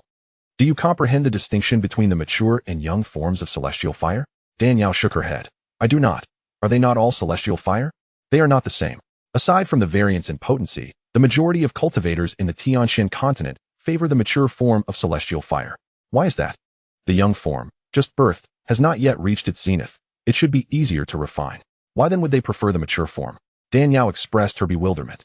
It is akin to the misconception regarding venomous snakes. Many believe that adult snakes are more venomous than their juvenile counterparts. Yet the reality is quite the opposite. The venomous properties remain identical. Adult snakes carefully regulate their venom while hunting, fearing depletion against hidden foes. In contrast, young snakes, having just emerged, lack the maturity to control their venom output, injecting it in its entirety with each bite, leading to more severe symptoms of poisoning and a higher mortality rate. Likewise, the recently formed celestial fire is far less stable than its mature counterparts. A moment's inattention could lead to self-immolation. Thus, even though the allure of celestial fire is irresistible, cultivators and alchemists in the Tianxian continent will strive to seek out the mature form for refinement, even at the cost of additional effort, as it is preferable to avoid self-immolation. Xiangyang spoke slowly, his brow deeply furrowed. Upon hearing this, Dan Yao too frowned. This celestial fire is a young form, and its danger is significantly greater than that of the mature form. Could it be that Yi Chun was unable to find a mature form, hence resorting to refining this young form? After all, celestial fire is so rare that finding even one is a monumental challenge. If one were to obtain one, it would be sheer fortune. How could he afford to be picky between mature and young forms? Xiangyang shook his head. Impossible. Even if he could not locate a mature form, the remnant soul accompanying Yi Chun, being a high-tier alchemist, would devise a way to utilize materials to accelerate the young form's evolution into a mature one, and would never allow Yi Chun to take such a risk. That is true, considering the volatility of the young celestial fire. Even the celestial sovereign and earth venerable would hesitate to refine it. Yi Chun, merely at the pinnacle of the incubation stage, would hardly dare to venture such a peril, unless the young celestial fire possesses some unforeseen utility. Dan Yao pondered deeply, gazing at Xiangyang. Their eyes met, and simultaneously, they exclaimed, the bridal garment technique. Upon uttering this, Dan Yao immediately sensed she had let slip a secret. Xiangyang looked at her in astonishment. Ah Yao, how did you come to think of the bridal garment technique? Dan Yao could not disclose that she was a time traveler, aware that Yi Chun was the protagonist of a novel, while Xiangyang's painstakingly cultivated spiritual power ultimately benefited this identity-thieving player. The bridal garment technique, being a method of utmost rigidity and yang energy, is intrinsically linked to celestial fire, and she would not believe otherwise. Dan Yao vaguely replied, just now, when Yi Chun detonated the celestial fire, you mentioned its formidable destructive power, which can only be unleashed by the bridal garment technique, leading me to that train of thought. Chapter 495. The Secrets of the Xiang Clan. So that is how it is. Ah Yao, you are truly astute. Had I been in your position without knowledge of the circumstances, I would never have deduced that. Dan Yao chuckled lightly. It is merely coincidence. Pausing for a moment, she then asked, what connection does the young celestial fire have with the bridal garment technique? Xiangyang spoke in a somber tone. This matter harks back to our ancestor, Xianxia Song, the founder of the Xiang clan. In ancient times, the bridal garment technique and the Mingyu technique emerged, becoming the coveted ultimate techniques sought by countless cultivators. The Mingyu technique, envied for its defiance against fate, was lost early on, while the bridal garment technique was preserved in its entirety. Since its inception, innumerable exceptional talents have practiced this technique, yet all without exception met tragic ends, their aspirations unfulfilled. Only our ancestor, through a series of fortuitous events, succeeded in mastering the technique, earning the title of the foremost individual of his era, and established the Xiang clan's legacy spanning millions of years. Little did he know that another powerful faction, the Immortal Water Palace, led by the enchanting green wild fairy, had acquired the Mingyu technique and, through her cultivation, achieved formidable prowess. Though she had not perfected the technique to its ultimate level and was merely at the initial stage of the Divine Void Realm, she commanded the absolute loyalty of numerous peak cultivators in the Divine Void Realm. At the time when our ancestor Xianxiaaudiobooks had mastered the bridal garment technique and was brimming with confidence, he could not abide the green wild fairy overshadowing him. Thus he issued a challenge to the Immortal Water Palace. Dan Yao inquired with curiosity, what was the outcome? Xiangyang replied with a bitter smile. The result was a devastating defeat for our ancestor. After the battle, he was left with a sense of injustice, unable to comprehend why, despite the bridal garment technique and Mingyu technique being equally formidable, and his own cultivation at the pinnacle of the Divine Void Realm, he suffered such a calamitous loss. Dan Yao chuckled. That is because the bridal garment technique was transmitted to him, and once passed on to another, its spiritual energy diminishes. How could he possibly compete against the Mingyu technique? The bridal garment technique is not only unique in its cultivation method, but also produces spiritual energy of varying strengths. It exists in 3 versions. The transference version, which is the weakest and easily outclassed by the Mingyu technique. The endurance version, which is the one Xiangyang previously practiced, matching the Mingyu technique in power, yet the Mingyu technique grows stronger with use, ultimately leading to defeat. And finally, the most powerful version, which entails a complete rebuild, resulting in a dramatic increase in spiritual energy, surpassing the Mingyu technique by 3-fold. Only this most potent manifestation of yang energy can stand equal to the Mingyu technique. Achieving a balance. Xiangyang nodded.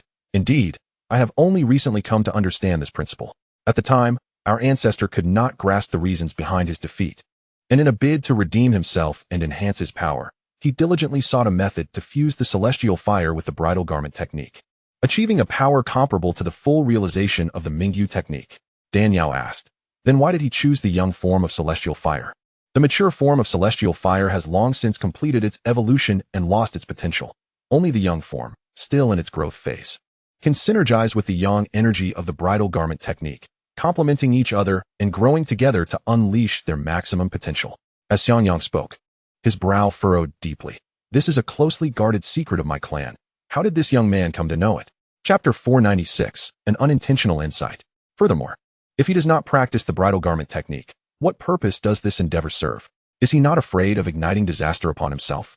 Xiangyang pondered, increasingly perplexed. Dan Yao thought to herself, little do you know, both Yi Chun and I are time travelers, well versed in the original plot.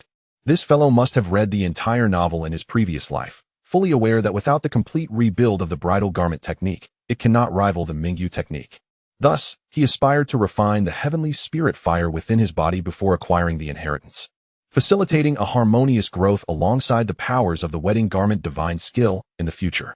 However, unbeknownst to him, there existed another transmigrator in this world, who had arrived nearly a century prior to him.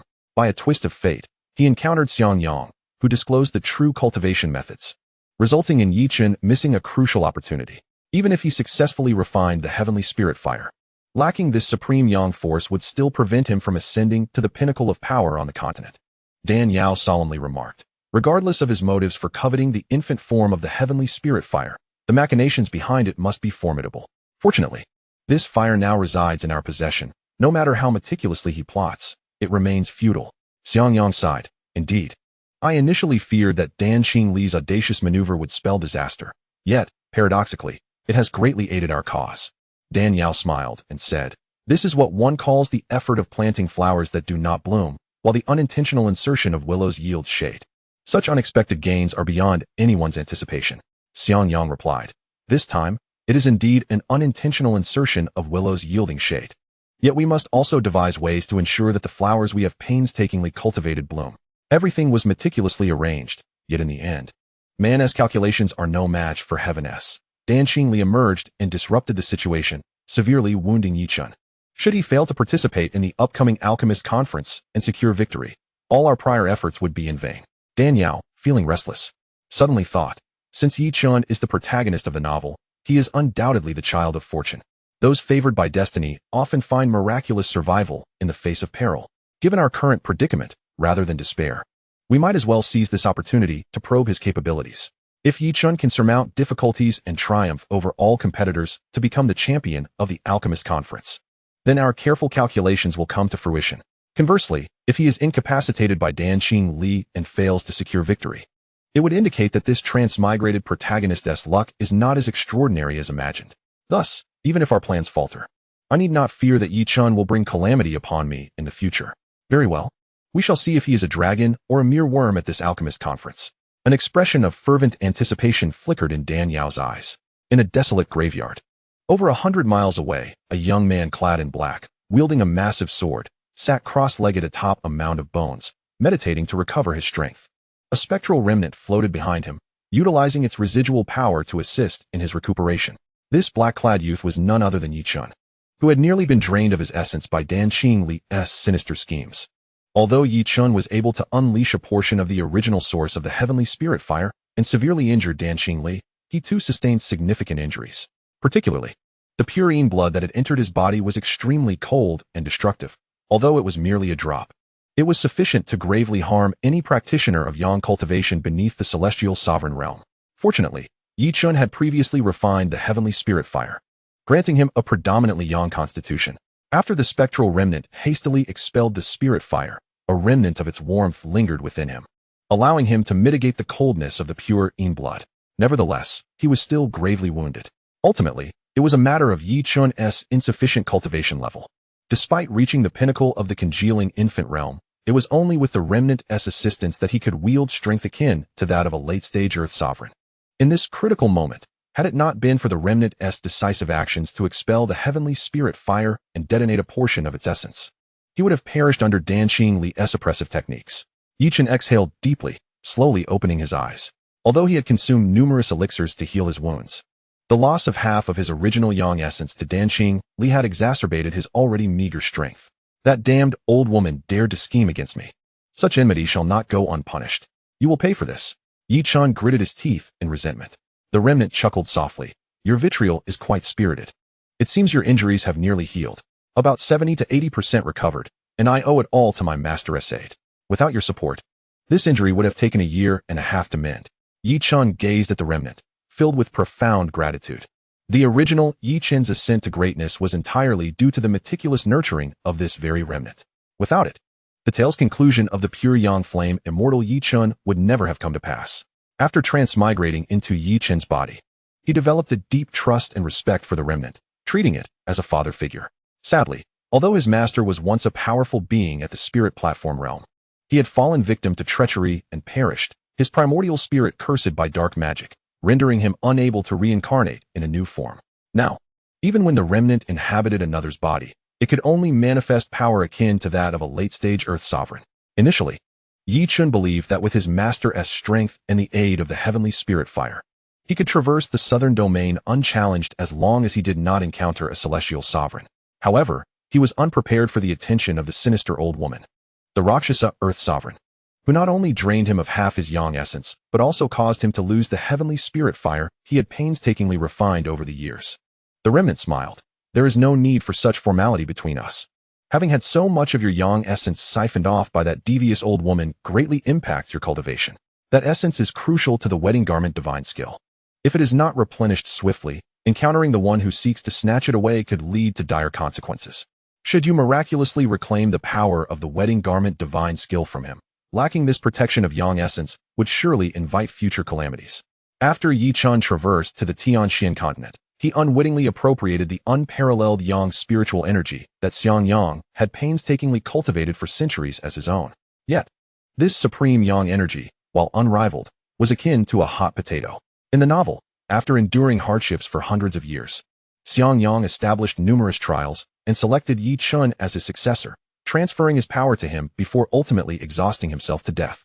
Simultaneously, Xiang Banshan sensed the disappearance of the wedding garment divine skill's power through a blood curse, dispatching numerous experts to relentlessly hunt down Yi Chun, the chosen heir. Consequently, Yi Chun endured significant tribulations, narrowly escaping death at the hands of the Xiang clan on several occasions. As the modern soul of Yi Chun, well versed in the narrative, he sought the power of the wedding garment divine skill while evading the Xiang clan's relentless pursuit, opting instead to conceal himself and adopt a guise of innocence. However, The wedding garment divine skill and the Mingyu skill were two diametrically opposed methodologies. The Mingyu skill is reserved and allows for boundless spiritual energy, while the wedding garment divine skill is exceedingly outwardly expressive, resulting in formidable explosive power.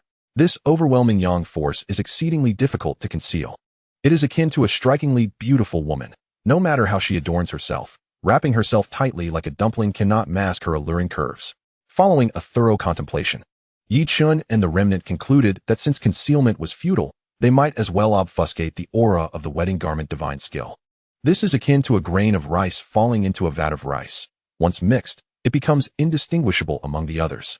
Thus, the remnant employed various elixirs and rare materials to alter Yi Chun's constitution, cultivating a yang essence within his dantian. This yang essence was exuberantly outward, merging with the violent and destructive aura of the heavenly spirit fire, sufficiently muddling the yang energy of the wedding garment divine skill, rendering it impossible for the Xiang clan to pinpoint him. However, plans often succumb to unforeseen changes. Dan Yao traversed time ahead of schedule and encountered Xiangyang, rescuing him from the depths of despair and inadvertently causing Yi Chun to miss a grand opportunity. The excessive vitality of the yang energy attracted formidable and cunning figures like Danxing Li, a ruthless demoness, who sought to siphon it for her own gain, nearly endangering his life. Dan Yao mistakenly believed Danxing Li to be a clumsy ally, unaware that she was, in fact, a true divine supporter. Although the scheme she and Xiangyang meticulously concocted to divert disaster was exceptionally clever, they overlooked the variable of the yang energy. Had it not been for a fortuitous turn of events, Danxing Li's fixation on Yi Chun resulted in her scheming to extract half of his yang energy, thereby compromising his constitution. Even if all unfolded as Dan Yao desired, with Yi Chun winning the championship, he would still be vulnerable to the curse left by Xiangyang on the sheepskin. The yang energy within him would conceal the terrifying essence of the bridal gown technique. Thus, the carefully devised diversion plan would ultimately fail. If Dan Yao were privy to the full truth, she would certainly express her gratitude to Danxing Li for her remarkable intervention, which not only helped her acquire the heavenly spiritual fire, but also patched the loopholes in her plan, an accomplishment bordering on the miraculous. With half of the yang energy siphoned away, the overwhelming essence of the bridal gown technique could no longer be shrouded, necessitating a strategy to reclaim it. However, the loss of the heavenly spiritual fire was even more regrettable. The power of the bridal gown technique, whether it could be reclaimed from the usurper, remained uncertain. If it could not be retrieved, even possessing complete yang energy would be akin to a mere trinket. The heavenly fire, a supreme creation nurtured by the heavens, was a coveted treasure sought by countless alchemists. Even someone as formidable as the celestial monarch would find it irresistible. Yet, had the essence of the fire not been detonated, he would likely have already perished at the hands of that old witch. Danxing Li, contemplating this, Yi Chun was nearly driven to the brink of bloodshed with rage. Danxing Li, you had better not fall into my hands, otherwise, I shall strip you of your cultivation, carve 17 or 18 wounds across your face, and send you to the borderlands as a military concubine. Subject to the whims of those brutish men, the remnant soul chuckled and said, cease your frowning, stand tall, the alchemist conference is about to commence. But how can I win the alchemist conference now that that old woman has siphoned away half of my yang energy, and I have lost the heavenly spiritual fire? Yi Chun lamented despondently. Chapter 499, A Devastating Loss. Who said the heavenly spiritual fire was destroyed? Huh. Yi Chun blinked in astonishment. Master, didn't the heavenly spiritual fire explode? How could it still be here? The remnant soul replied, I was compelled to detonate the heavenly spiritual fire, but only a small portion of its essence was released. The vast majority of its essence remains intact. Is that truly the case? Yi Chun asked, skeptical. Of course it's true. Have I ever deceived you? After the fire lotus exploded, I feared that old woman would discover it. So I split it into several remnants and concealed them amidst the rubble. As long as we can reassemble them, the heavenly spiritual fire will still be yours. Yi Chun was overjoyed. Then what are we waiting for? We must hurry. Hold on. The remnant soul cautioned. The commotion from this battle has attracted many powerful individuals who will come to investigate. That old witch is likely to return as well. We must proceed with caution. Should anyone discern our intentions, the treasure could fall into someone else's hands, and we would suffer a tremendous loss. The master and disciple acted prudently, observing the battleground for some time until they confirmed it was safe before proceeding. However, their search yielded no results. Master, didn't you say the heavenly spiritual fire was hidden here? Where is it? Gazing at the charred remains of the rubble, devoid of any trace of spiritual fire, Yi Chun was left dumbfounded. The remnant soul wore a similarly perplexed expression, murmuring, how could this be? It was definitely hidden here. It cannot simply vanish. We must have looked in the wrong place. Let's search again. Yichen insisted. Yes, let's search again. The fire is here. You have refined it before and are most familiar with its essence. Quickly, use your divine sense to sense it. Unbeknownst to them, the heavenly spiritual fire had already been taken by Dan Yao.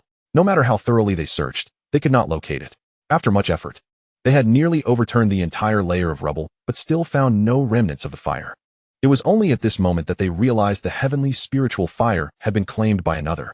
Faced with such an outcome, both were filled with frustration and anger. After a prolonged silence, the remnant soul finally spoke. Disciple, we have sustained a tremendous loss. Yichen gripped his great sword tightly and swung it fiercely, sending debris flying in all directions. This is a massive setback. First the bridal gown technique, now the heavenly spiritual fire. Who is it that seeks to thwart me? Yichen could not contain his fury, his facial muscles twitching in a grotesque manner. Seeing him in such a rage, the remnant soul sighed helplessly. At this point, no amount of anger will change the situation. We must focus on securing the championship of the Alchemist Conference. Yes, the championship. The championship of the Alchemist Conference. Yichen's eyes sparkled with determination. Though I have lost the heavenly spiritual fire and the bridal gown technique, I cannot afford to lose the Fire Dan Divine Scroll and the Fire Feather Sword. If I can win the championship, I will follow the hidden map on the sheepskin to locate the Fire Dan Divine Scroll. Even without the bridal gown technique, I can still become a revered alchemist admired by many. Master, you must assist me in this endeavor. The remnant soul sighed wistfully. With the yang energy greatly diminished and the heavenly spiritual fire lost, it will not be easy to triumph over these young alchemical prodigies. Master, I understand it won't be easy, but you must have a plan, don't you? Chapter 500, The Alchemist Conference, 1. Yichen looked at the remnant soul, like a drowning man clinging to the last piece of driftwood. The remnant soul remained silent for a moment before saying, "It seems we must take a gamble." Before long, the Alchemist Conference commenced. As the most significant event in the southern region, held once every 100 years. It was nothing short of a spectacle. On this day, the sky was clear and the breeze gentle. The usually tranquil alchemist guild was now akin to a boiling cauldron, bubbling with excitement and fervor. Countless powerful individuals and factions flocked from all corners of the great Yin dynasty's capital, determined not to miss this once-in-a-century event. The significance of the Alchemist Conference was beyond doubt. Throughout history, those who emerged victorious and claimed the championship title had invariably become titans within the realm of alchemy. The Alchemist Guild, with its immense wealth, was lavishly decorated and expansive, rivaling even the great Yin imperial palace. However, the overwhelming number of spectators meant that the outside was teeming with people capable of crushing low-level cultivators. The Alchemist Guild was protected by 3 layers of guards, each stronger than the last, and anyone outside the celestial monarch would refrain from acting recklessly here, for many powerful individuals sought the assistance of alchemists. Those who dared to engage in combat would only invite a brutal beating. Of course, these powerful individuals and guards were merely the supporting cast. The true stars of the Alchemist Conference were the young prodigies, the focal point of everyone's attention. The immense allure of the Alchemist Conference drew forth waves of alchemists, typically aloof and rarely seen, who appeared in groups. Clad in alchemist robes, the spirited and vibrant youths looked extraordinarily impressive. The Alchemist Guild was fervently engaged in a series of processes, while Dan Yao leisurely reveled in the beauty of the blooming camellias in the western chamber. Dan Kunlun approached her, his smile radiating warmth and kindness. Did Chairman Xian not invite you to observe? The competition is about to commence. Why are you still here? Dan Yao, oblivious to the peculiarity etched on his face, gently caressed a precious camellia and replied nonchalantly, I am the grand finale, naturally. I shall make my entrance a tad later. As a distinguished guest, invited with great honor by the Alchemist Guild, her appearance was not yet warranted. After all, prominent figures typically emerged last. Dan Kunlun chuckled. The Alchemist Conference is a rare event that occurs once a century. Do you not intend to participate? Am I not participating? She retorted. I refer to the competition, the Alchemist Contest. Should you choose to partake, you would undoubtedly astound the audience, winning the championship as effortlessly as drinking water. Dan Yao gently shook her head. Precisely because winning the championship is as simple for me as quenching my thirst, it holds no significance. Thus, I disdain participating. Moreover, Xie Yuan has long regarded me as a paragon of the alchemical profession. If I were to compete in such a contest for the younger generation, wouldn't that be akin to bullying the less experienced, a degradation of my own stature? Such an act is beneath me. Your age is not that advanced. It sounds peculiar to refer to them as juniors, Dan Kunlun teased with a smile. There is no chronological precedence in learning. The worthy are the teachers. This is not mere self-promotion. With my capabilities, I could easily be their mentor, even their ancestral figure. If I were to compete, winning would not be a matter of honor. After engaging in idle chatter with Dan Kunlun for quite some time, Dan Yao glanced at the time and decided to set off with her invitation in hand. Halfway along her path, Xiangyang suddenly spoke up. Ah Yao, what identity do you plan to assume at this alchemist conference? The alchemist conference, where strength reigns supreme. Only those formidable in the realm of cultivation could occupy the esteemed guest seats. Although Xie Yuan had bestowed upon Dan Yao the most prestigious invitation, without showcasing some degree of prowess, it would be challenging to maintain her position among the dignitaries. Dan Yao furrowed her brow at his words. The most commendable identity to present at the alchemist conference would undoubtedly be that of a sixth-rank alchemist. Should she reveal this status, even the celestial monarch of longevity would be compelled to offer her a smile. However, sixth-rank alchemists were exceedingly rare in the 4 major regions of the southeast. Only the dual extremes monarch of the northern domain had barely achieved this level. One could only imagine the uproar if it were known that she possessed the ability to refine sixth-rank elixirs. Fame brings its own burdens, as the saying goes. A pig fears not the boiling water. At present, she merely wished to draw the attention of others towards Yichun, allowing the envoy from the Xiang clan to focus on him, without complications arising at this critical juncture. What about adopting the identity of a celestial monarch? The moment this thought crossed her mind, it was immediately suppressed. Celestial monarchs are undeniably powerful, the most formidable beings outside the central domain. The celestial monarchs of the 4 major regions could be counted on one's fingers. Currently, the only female to reach such heights was the frost and snow monarch of the eastern domain. If she were to attend under the guise of a celestial monarch, even if all present were to be foolish, they would inevitably deduce her identity as the frost and snow monarch. Her involvement in the scheme to seize the eternal ice condensation saliva in the Blackwater domain had already spread far and wide. Once her identity was revealed, it could bring about unnecessary troubles. Even if her celestial monarch prowess instilled caution in others, the Xiang clan, lurking in the shadows in search of the bride's divine skill legacy, would not be easily deterred. Should a nefarious individual seek to exploit her for their own gain, it would spell disaster. Thus, the identity of a celestial monarch was not a viable option either. After a lengthy contemplation, Dan Yao finally stated, "Then I shall adopt the identity of a member of the Dan family." A member of the Dan family? Xiangyang was taken aback. I shall say that Dan Xingli is unwell and has sent me to attend in her stead. Dan Xingli was known for her ruthless and venomous demeanor. She had undoubtedly offended many. Would you not fear trouble arising from representing her? Dan Yao smiled. What is there to fear? Previously, to conceal my existence. Did not Dan Xingli claim to possess 3 celestial monarch talismans? Upon hearing this, Xiangyang also smiled, scratching the back of his head. Indeed. How could I have forgotten about that detail? With those 3 non-existent celestial monarch talismans, you can wield power and command the entire assembly. Bah, it's not mere bluster. That is genuine strength. Dan Yao playfully glared at him. With her hands forming seals, an influx of pure spiritual energy surged forth from her left hand, while her right hand harnessed the ice and fire of extremes, manifesting pure yang spiritual energy. The 2 forms of spiritual energy intertwined, forming a Taiji diagram, which ultimately coalesced into a palm-sized yin-yang talisman. The celestial monarch talismans that Dan Xingli spoke of were not ordinary talismans. They were the crystallization of energy left behind by a celestial monarch before their demise. Due to the constraints imposed by the rules of heaven and earth on the Tianxian continent, it was virtually impossible for a powerful figure of the spiritual platform realm to emerge in the 4 major regions.